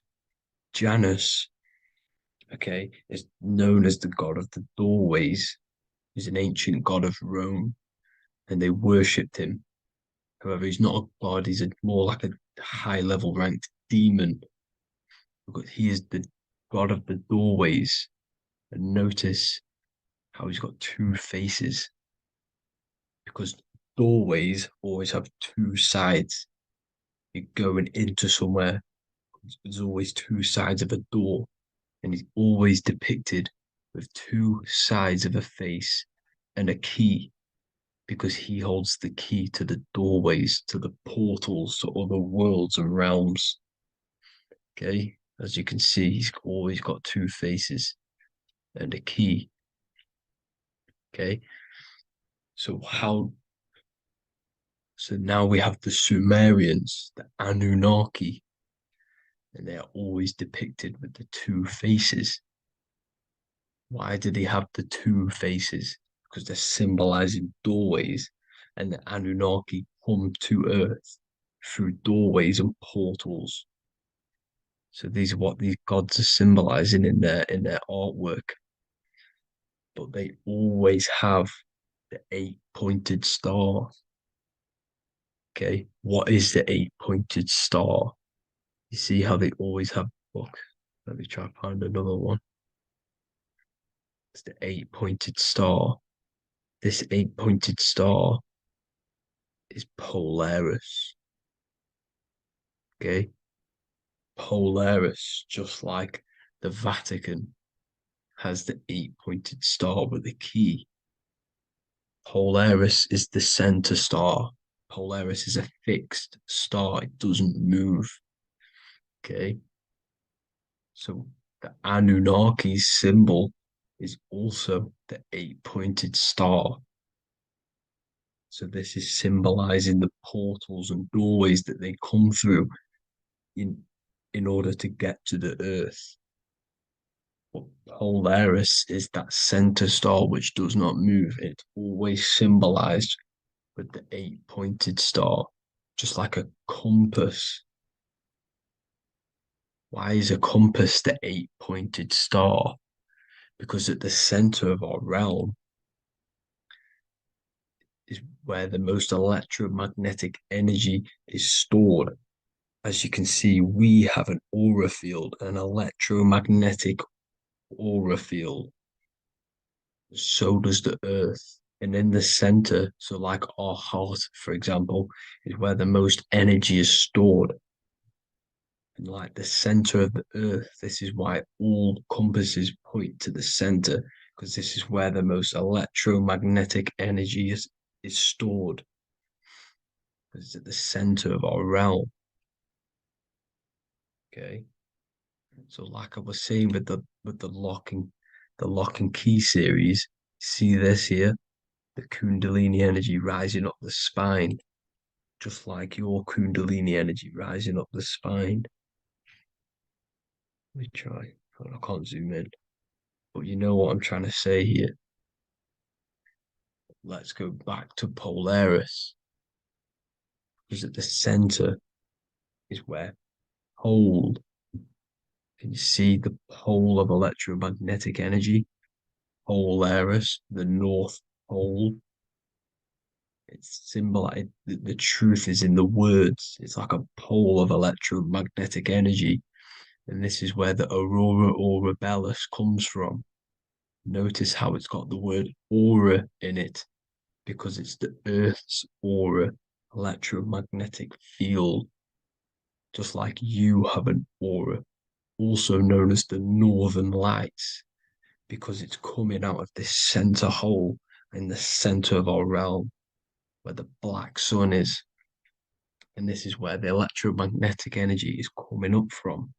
And this is what the aurora borealis is, or the northern lights. It's just electromagnetic energy. And it's symbolized through our symbols, the original O. Okay, because it's like a pole through the middle. Polaris. So this Polaris is the sky vault. It's the portal into this realm, because this is what the Anunnaki are always talking about, always symbolize it with the 8-pointed star. And just like a compass, it's the 8-pointed star pointed to the center, to Polaris. Okay. See here on the Sumerian tablets with the 8-pointed star again. And how we know it's talking about portals with this 8-pointed star is because CERN 666 are opening up portals to the underworld, letting in demonic entities into this realm. How do we know it's a portal? Because their Hydro Collider has 8 points, just like the 8-pointed star. So they are creating synthetic portals to the underworld to let these demonic entities into our realm. But what is the key? Because if we're talking about ascending through Polaris, notice how here on the masonry art, this luminary here, so this is the sun, that's the moon, this is Polaris, because it's a luminary with what? 1, 2, 3, 4, 5, 6, 7, 8 beams coming off the luminary, just like the 8-pointed star. So you see the ladder with the key going up to Polaris. It's symbolizing ascending out of Earth. So what is this key that they're keeping from us? Because it's a human holding a key going up the ladder to Polaris. Well, chakras. We have 7 chakras. Okay, so this is what they are telling us in the lock and key symbolism. The Kundalini energy rising up the spine. Okay, just like they have 33 vertebrae on the back of your spine. Okay, this represents the Kundalini energy going up your 33 vertebrae, just like in masonry has 33rd degrees. Okay, so what is the key? Your chakras. Your chakras have to be unlocked. Okay, you have to unlock your chakras, and you can't unlock this one without going through this one. You have to go through them all. It's like a ladder, just like Jacob's ladder. You can't go from the bottom to the top. You have to unlock each one. Okay, just like you have 7 chakras, you have 7 layers of your aura. Okay, you have to unlock your chakras to the highest point in order to reach Christ consciousness. And this is the key that they're talking about. They're symbolizing the organic portal within each and every one of us to ascend out of this realm. Okay, so this is the key that they're talking about, and they're holding back this knowledge to keep us trapped in this 3D realm. Okay, so like I was saying with the 33 vertebrae and the Kundalini energy coming up the spine, 33 vertebrae, you can see this sort of symbolism going up to the light, because it's the light. You see here, your crown chakra turns on and becomes enlightened, just like the Illuminati symbol. Can you see it? But also, Jesus also died at 33. So this is symbolizing, okay, they're symbolizing the death of the ego, the body. So once you open up your chakras and reach Christ consciousness, which is your 33rd vertebrae, once your Kundalini energy goes up your 33rd vertebrae, your body technically, not physically, but spiritually dies because you then become formless. You reach Christ consciousness. So then you can travel other worlds. Okay. This is what they're talking about with Vatican, 8-pointed star, and the key. Janus with the key. The Sumerians with the 8-pointed star. Anunnaki, the 8-pointed star. Polaris, 8-pointed star. So Polaris is the way out of this realm, which is at the center. Pole, North Pole. Okay.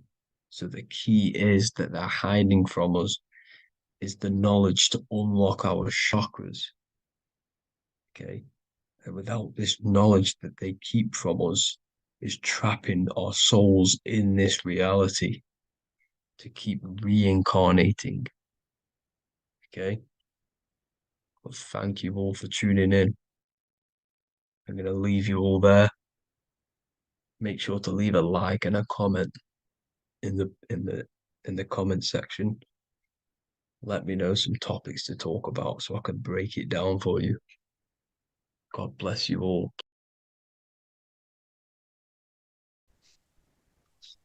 Matthew 21:1, Jesus went into the temple of God. Corinthians 3:16, do you not know that you are the temple of God? Now, what is this telling you? That God is within you. Hence why in Luke 21:12 it tells you the kingdom of God is within you. And the side of your head region is called a temple for a reason. Because the brain encapsulates the mind. The brain is a physical manifestation of the mind. The heart is a physical manifestation of emotion. So we have these different layers of our consciousness. We have an intellectual, communicative aspect of our consciousness, which we would call the mind. We have an emotional aspect of our consciousness, which is the heart.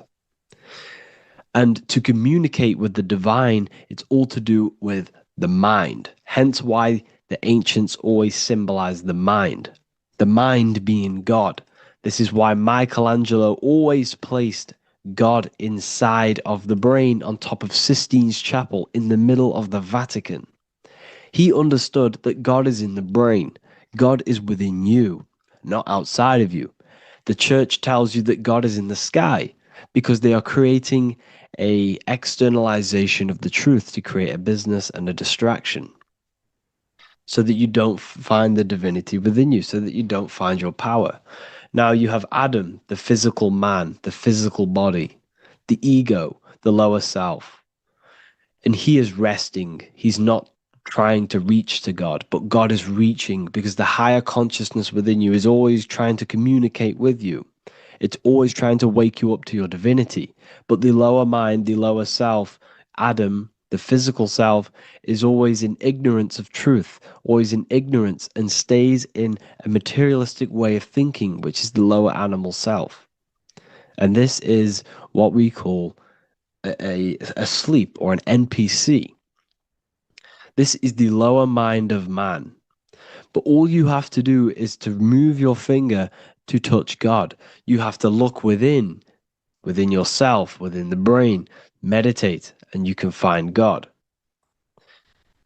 This is why in the Bible we see many references to the human body and anatomy to truly connect with God.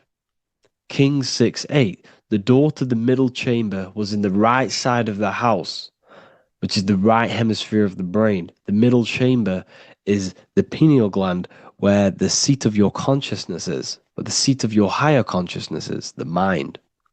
And they went up the winding stairs, which is your spinal column, into the middle chamber, and out of the middle chamber into the third. So they went up the winding stairs. This represents raising your consciousness up the winding stairs. Your spinal column acts as a stairway of consciousness. Depending on what sort of consciousness you are operating in, depends on what part of the spinal column you are using. Because the spinal column ascends and descends consciousness. What do I mean? If you are in a reproductive way of thinking and you're always thinking about sex, you're jerking off all the time and you're always eating, all of your brain's power and your mind's power is being descended into the lower aspects of the spinal column, which represents hell, the physical state of man, Adam, the ignorant state. We're basically living off low-level pleasures like an animal. And the stairway to heaven is your spinal column. They went up the winding stairs into the middle chamber, which is your mind, your pineal gland, and out of the middle into the third stage of consciousness, physical, etheric, astral.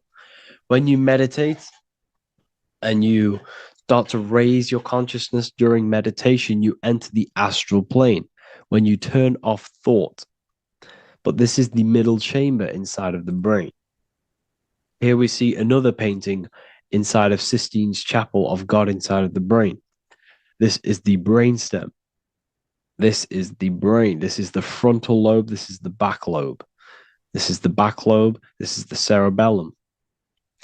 Here's the reptilian brainstem. Here's the claustrum. This is what we are seeing here. Anatomy. Here is another one in Sistine's chapel in the middle of the Vatican. This is depicting the brainstem. God's neck looks exactly like the brainstem. Here we see a real brain compared to God's neck, because the neck is just below the brainstem. And this is what they are symbolizing, because they knew that God is within you. God is a part of the human body. God is inside of the body, because the body is a vessel for consciousness, for universal consciousness. Inside of you, inside of me, is the same spark of consciousness. And this same consciousness is spread out into every living essence, because everything comes from the one source, the one God, the one consciousness. Matthew 6:22-23. The light of the body is the eye. If therefore thine eye be single, thy whole body shall be full of light.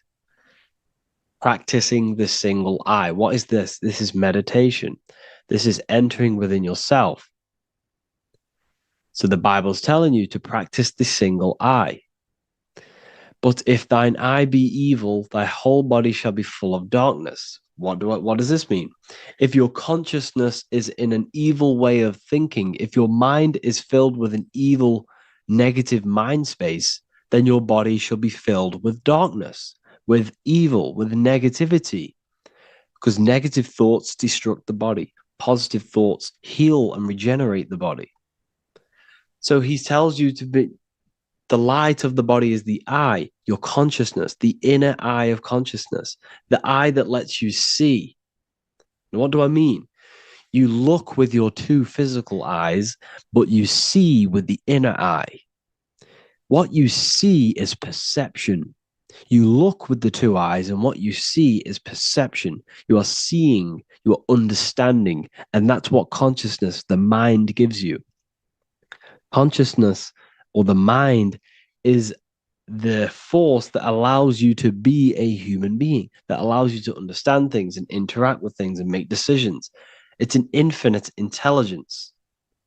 See, the mind is not the brain. This is a big confusion with people. Hence why the eye on top of the pyramid is separate from the bottom half of the pyramid, because the consciousness is separate from the body, the eye, the all-seeing eye. It represents the observer, the eye that sees into this body, into this world, into this. You are the perceiver. You are the invisible spirit within the body.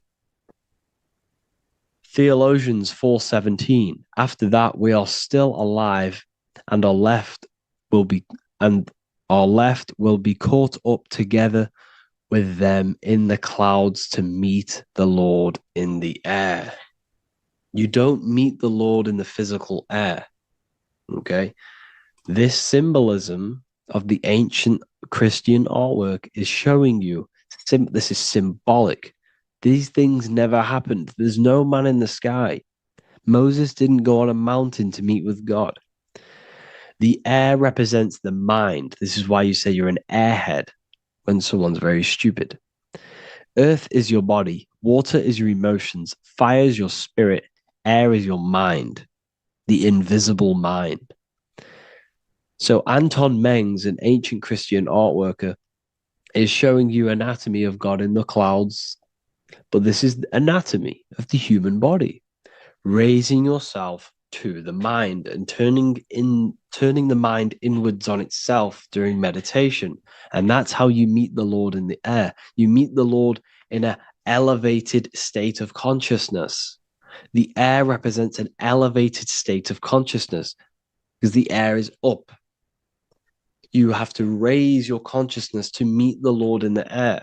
This is why Moses went on a mountain to meet with God. The mountain represents elevation of consciousness, raising the mind up the spinal column, taking all of the mind's attention away from the reproduction and the physical aspects of self and raising it to the brain and turning off the brain and going inward into the air. It's talking about raising consciousness. It's allegorical. It's a spiritual, metaphorical text. The side of your head's called a temple because inside that where that temple is, right in the middle of where you call the temple, is the inner chamber, the open room, the holies of holies in the Bible, or the land flowing with milk and honey, or Mount Zion. There's so many different names for the brain, or the upper room where Jesus meets his 12 disciples, the 12 cranial nerves in your brain. This is the temple of God. Your body is a temple of consciousness. It encapsulates the consciousness. It encapsulates the mind and soul. John 10:30, Jesus states, I and the Father are one.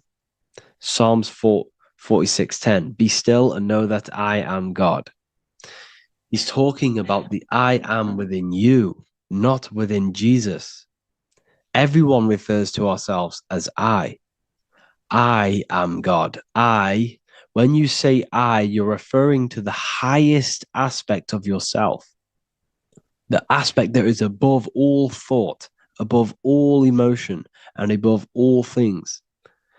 When you say I, you're referring to your pure awareness, your pure consciousness, the highest aspect of yourself. And anything after I is egotistical. I is God. The letter I is the Roman numerals for one, because there is one God, one consciousness. The letter I is one line, just like the number one. Matthew 6:3-4, take no thought. Therefore, take no thought. Take no thought. He says this 5 times because you must turn off the 5 senses and take no thought to connect with God. Be still. This is telling you to meditate and know that I am God. The I am within you. I and the Father are one. I and God are one. You, who you think you are, is a completely wrong. The body is matter. Your name isn't you. Your job isn't you. Your reputation, your trauma, your memories, your friends, family, worries, bills, interests, dislikes, goals, passions. Anything to do with the thinking mind is not you. Who you think you are is a part of your thinking aspect of consciousness. But once you remove thought, you are no longer your name. You are no longer your body. You're no longer your reputation. You are the I. You are pure awareness, pure consciousness. Pure consciousness. And this pure consciousness has latched on to this name, this job, the body, and your traumas. Your pure consciousness has attached itself to this character who you're playing in the physical world. And this is essentially who you think you are, but you are not. You are the I, you are the self, you are pure awareness. So in order for you to detach from these things, you must learn how to detach from your name, your job, your reputation. And you do this through meditation by turning off the thinking mind. Turning off the thinking mind allows other aspects of your consciousness to open up. What do I mean? Your whole life you've been thinking, and all of these thoughts has attached you to this physical body. You haven't allowed your consciousness to open up. And you can only do this by taking no thought. That's why Jesus tells you, take no thought. When you turn off the thinking mind, other aspects of your consciousness starts to open up. Other aspects of your being can open up. And this is how you astral project. This is how you do all these mystical things and things to do with consciousness. It's taking no thought. Imagination, emotions, thought, and memory are all to do with consciousness. These things are not physical. You can't touch thought. You can't touch emotions. You can't touch these things because they are not a physical thing. So you must turn off these things for other aspects of your consciousness to open up. Okay? So essentially, the Bible is a metaphorical, astrological, numerological, metaphysical, spiritual, encoded text that talks about human anatomy, spirituality, and the true nature of the human experience.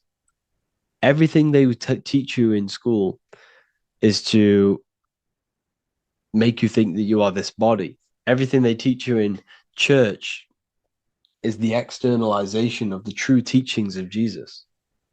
Jesus was telling you to meditate. Jesus was telling you to practice the single eye.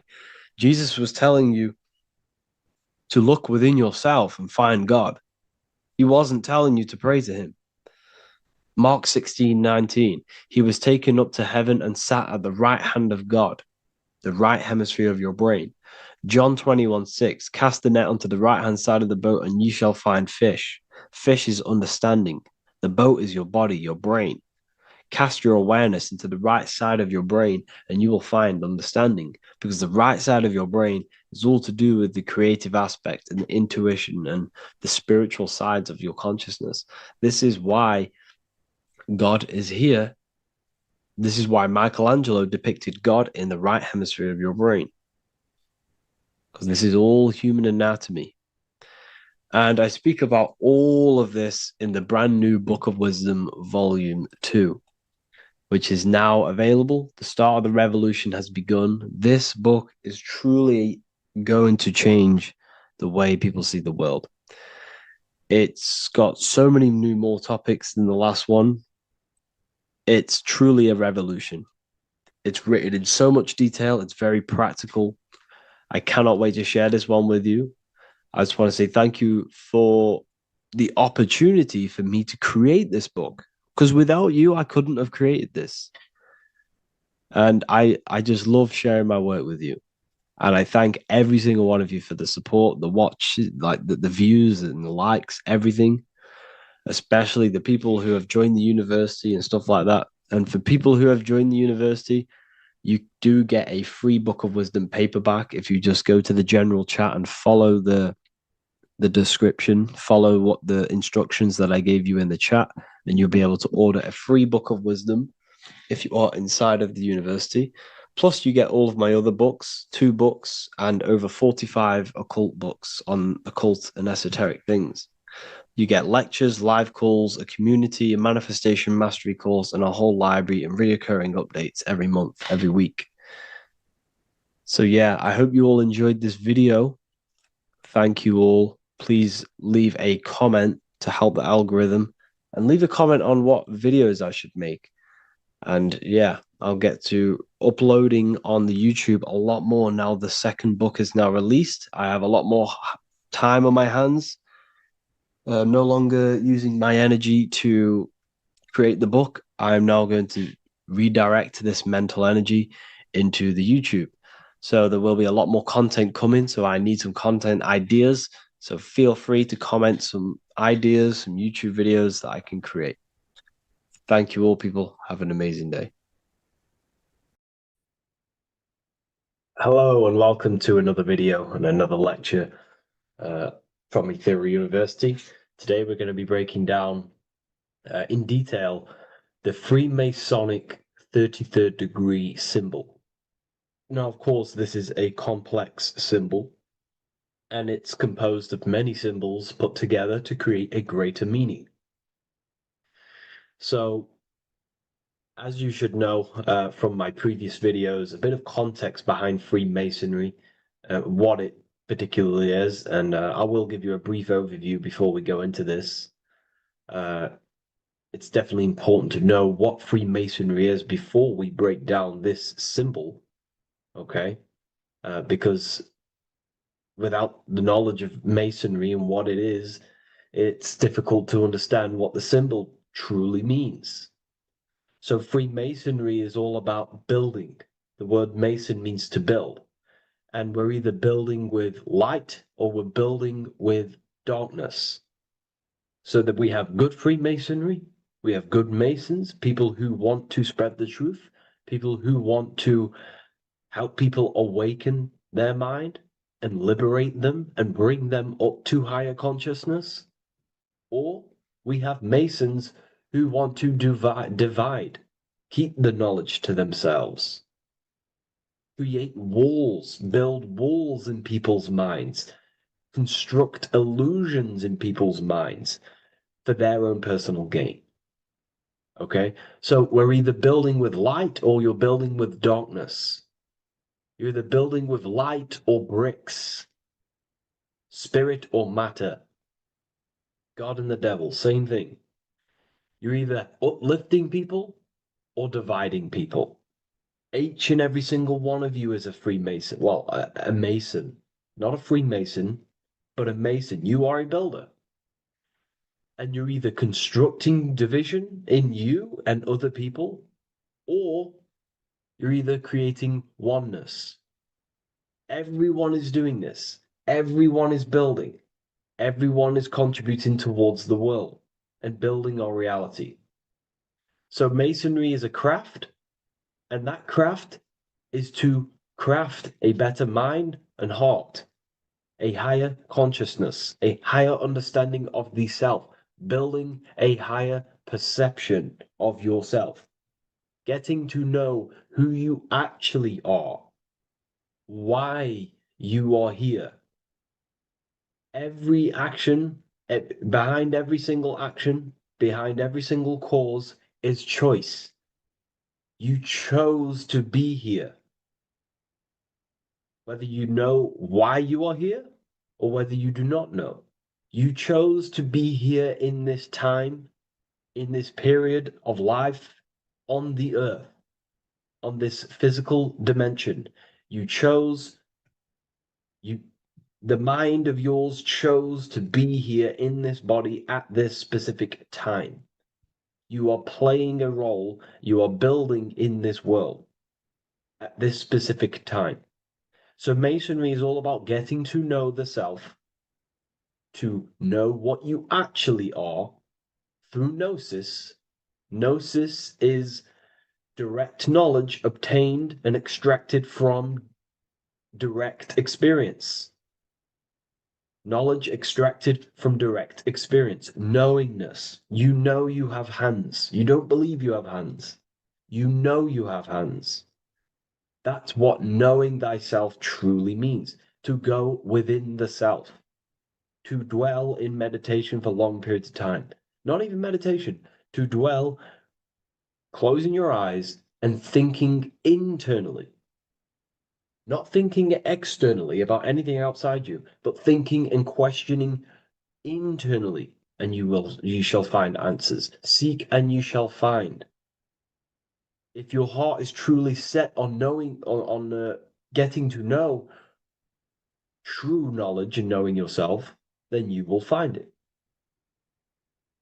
Okay, so because that's what the heart is. The heart is where we find our treasure. It's why it's inside of our chest. Our chest holds the treasure. What is your treasure? Your treasure is your physical manifestation. And whatever you act, whatever your heart cares about, your body follows. Your body takes action towards what you care about in life.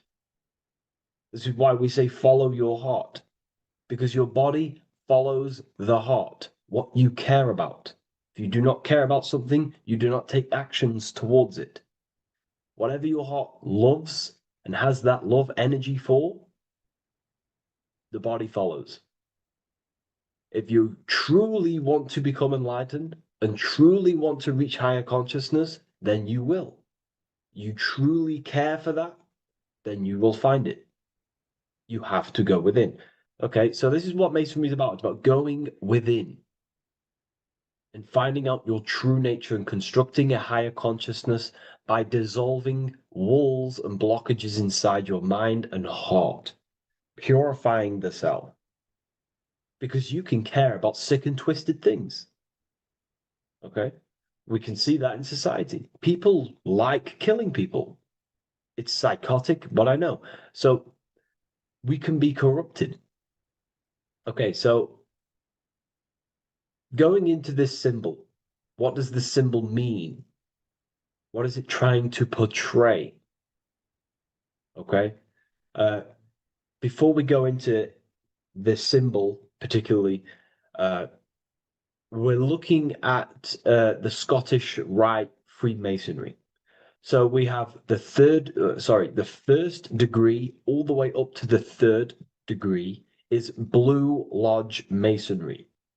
Then from the fourth degree of Freemasonry to the 32nd degree is what we call Red Lodge Freemasonry, the Red Lodge degrees. So again, that is that symbolism of that red and blue, the left and right, masculine, feminine, water, fire. It's that symbolism again of the two polar opposites of reality, of masculine and feminine qualities, solar and lunar, the left and right hemispheres of the brain, the inner and out world, inner and outer world, the brain and the heart. These are all polarities, okay? Spirit and matter. We have to unify these. But we're looking at the 33rd degree. This is the end of the Scottish Rite of Freemasonry, and it's considered the illuminated degrees. Illuminated. This is when one gets to know the true self, the true knowledge, when one has gone within, mastered the self, got rid of mental blockages, blockages in the heart, purified the self, and they know who they are. They have higher consciousness. And in this breakdown today, I'm going to show you how they have higher consciousness through this symbolism. Okay, so I was going to say something, but I totally forgot what it was. But anyways, we'll move forward with this symbol. Oh, that's what it was. Water melts, well, ice melts at 33 degrees, symbolizing ice represents solid matter, ego, the physical body, left brain thinking, physical reality identification, identifying self with the ego, the name, the job, the reputation. That's the ice, that's solid, that's ego thinking, left brain thinking. When we identify ourselves with the body, our ego, our name, our job, our reputation, our family, that is ego. That is pure earthly survival base level consciousness. This is the degree, this is the level of state of mind that we need to rise out from and figure out what we are, what you actually are inside you. When you turn off your thoughts, what are you then? If you do not think, you are not your name, your job, your reputation, your family, your beliefs. Because when the mind is turned off, there is still something left. That is you. And that is the substance that we have to get to know through gnosis, through going within and thinking internally and dwelling within. Okay. So Freemasonry is all about learning about the psyche, the true nature of consciousness, how it functions, the mechanics of consciousness, how we can integrate universal law with consciousness. We're going to be going into that. Natural law. how we can become one with God's law. We can become one with the universe and integrate universal consciousness into yourself. Okay, so the first thing I'm going to say about this symbol, straight away, the first thing you probably notice about the symbol is the eagle. The eagle is a bird. Okay, what do birds do? They are high in the air. They are above the earth, which represents rising, rising consciousness, rising the mind out of the lower mind, earth-based survival, impulsive, reactive, egotistical mind. And we're pulling us up, we're rising from that. The earth represents that lower base survival consciousness, ego-driven thoughts. And we're rising up. The bird is free. It's free from the earth. Okay? It's free. It's elevated. It looks down upon the earth.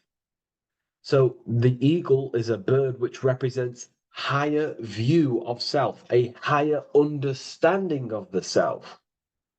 It's elevated. We have a higher view of myself when I reach the 33rd degree. That is what it's showing you. That is what it's symbolizing. Okay? It's above the earth. It is free. It looks down. When you have higher consciousness, you become enlightened. It's impossible not to look down. You do look down on people, but not in a bad way. Not in a bad way. That sounds bad. I understand that sounds bad, but that's not a bad way. I don't mean that in a bad way or a bad-hearted way. I mean that as when you have higher consciousness, you can see people who are living and dwelling in zombie mode, low-level earth-based consciousness. They think they're the body, they think they're their name, their job, their reputation, their family. So it represents looking down because I have higher awareness of myself. I know what I truly am. The water is flowing at the 33rd degree. The water melts at the 33rd degree, representing the flowing of consciousness, the flowing of the mind, flowing of light energy entering the body. Because when we reach higher consciousness, when you raise your consciousness, which is just an easier way of saying mastering thoughts, mastering yourself, we no longer give attention to negative thoughts because we understand what thoughts are.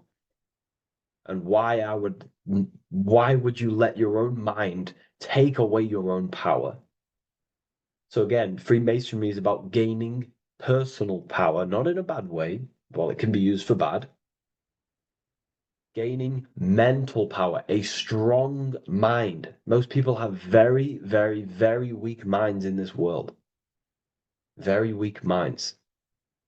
This world is a mental world. We have to gain strength in the mind.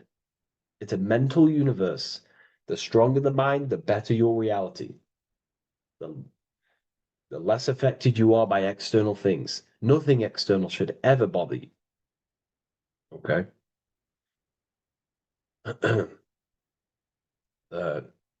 So it's about gaining mental strength, mental clarity. So again, the bird is elevated, it looks down, it has a higher awareness, it sees things from above, it sees the world for what it truly is. That's the eagle. Okay? It's the higher view. This is the illuminated degrees. So we're looking at now the sword. The bird, the eagle, the double-headed eagle is standing on the sword. Very symbolic. The sword is not above the eagle. The sword is below the eagle. The sword moves through the air. On a basic breakdown of the sword, it represents power. Power. Because if I have a sword, I hold the power over you. That's what it symbolizes. In war, you have a weapon bigger than someone else and more destructive than someone else, you hold the power. So it's a power symbol.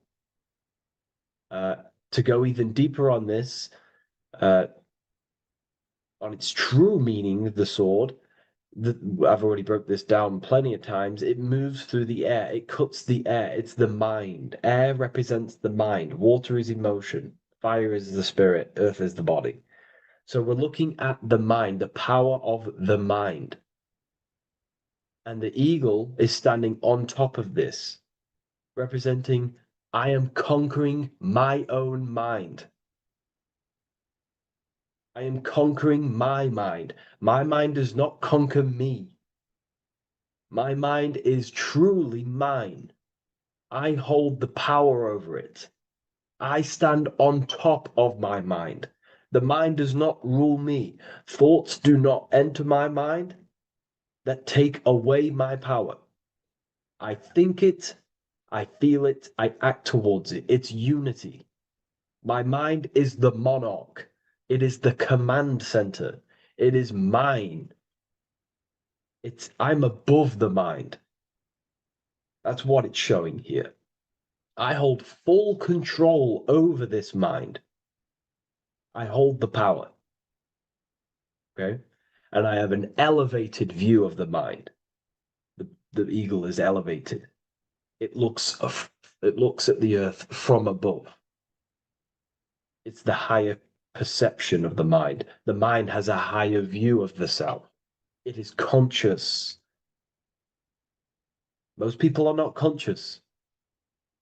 Okay? Most people walk around, they act unknowingly, they don't even know they exist. They don't realize they have consciousness. They think they grew from a monkey. They're born on a spinning ball in the middle of space, and they think they're the body. That is the level of earth-based consciousness. And it's saying, I hold the power. I hold my mind to what I want to direct the mind's forces to. I create with my mind. I carve reality. I shape my reality with my mind and thoughts and my intellect, my communication. Okay? That is what we're looking at here with the sword. It's on top, meaning I control it. When you stand on top of something, you are the top. You are on top of it. You hold the power. You rule over it. When you are the boss of your business, you rule the business. That's what we're looking at here. The sword needs sharpening. It always needs sharpening. You can't use a sword forever. You need to sharpen it.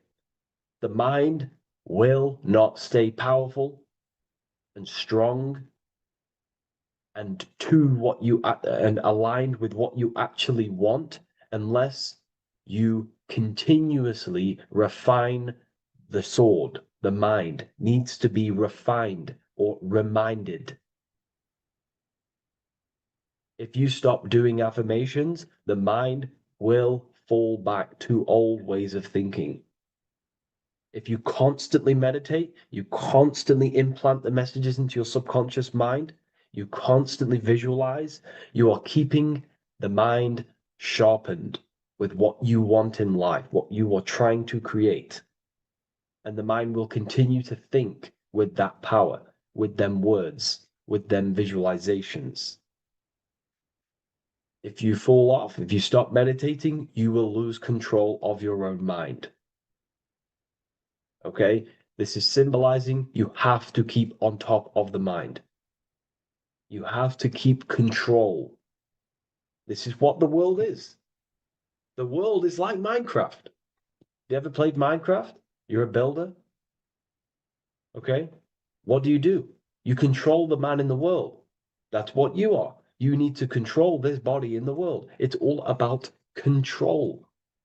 You are in a game. It's like Grand Theft Auto. You don't know how to use the buttons. You're going to create chaos, and you're not going to have that much fun in the world in GTA if you don't know how to work the buttons. Same with this world. You are in a world and you need to learn the buttons of the body, the mind, the soul, the heart. How will these things function so you can actually live a better life and create what you want in the world, aligned with natural law, of course, unless you want to walk down the path of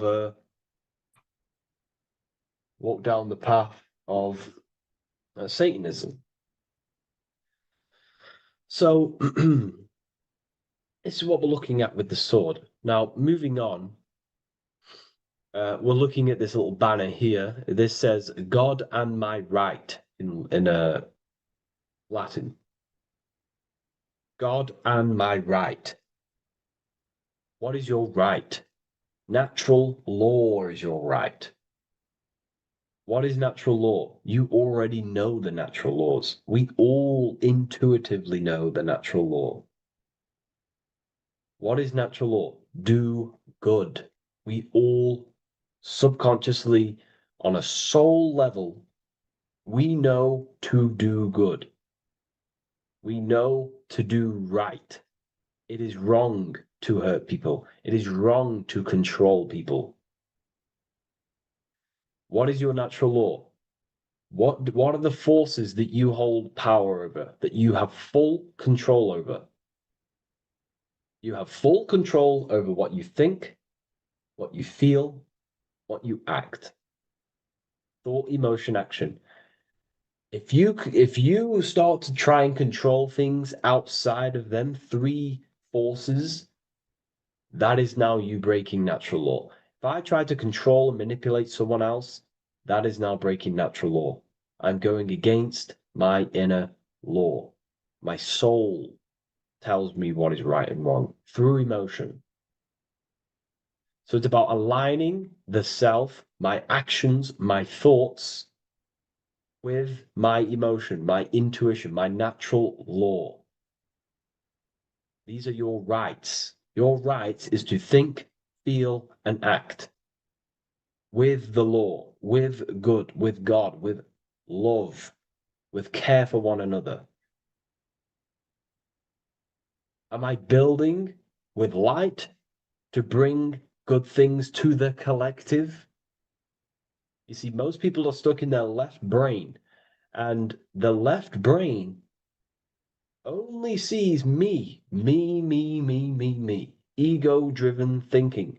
That's why they trap us in our left brain. They train us to be left brain. They tell us to write with our right hand to strengthen the left brain. They call it writing. Everything in this matrix is to activate your your left brain. Why? They need you in ego consciousness so you can be controlled and manipulated. So you do not recognize patterns. That's the right brain. The right brain recognizes patterns, symbolism, metaphors. They don't want you reading between the lines. They want you logical. They want you divided, because the right brain sees the whole. The right brain sees the woods. The left brain sees the trees. And that tree is your ego. And the woods is the collective consciousness. They want you only thinking about you, because that way you are divided.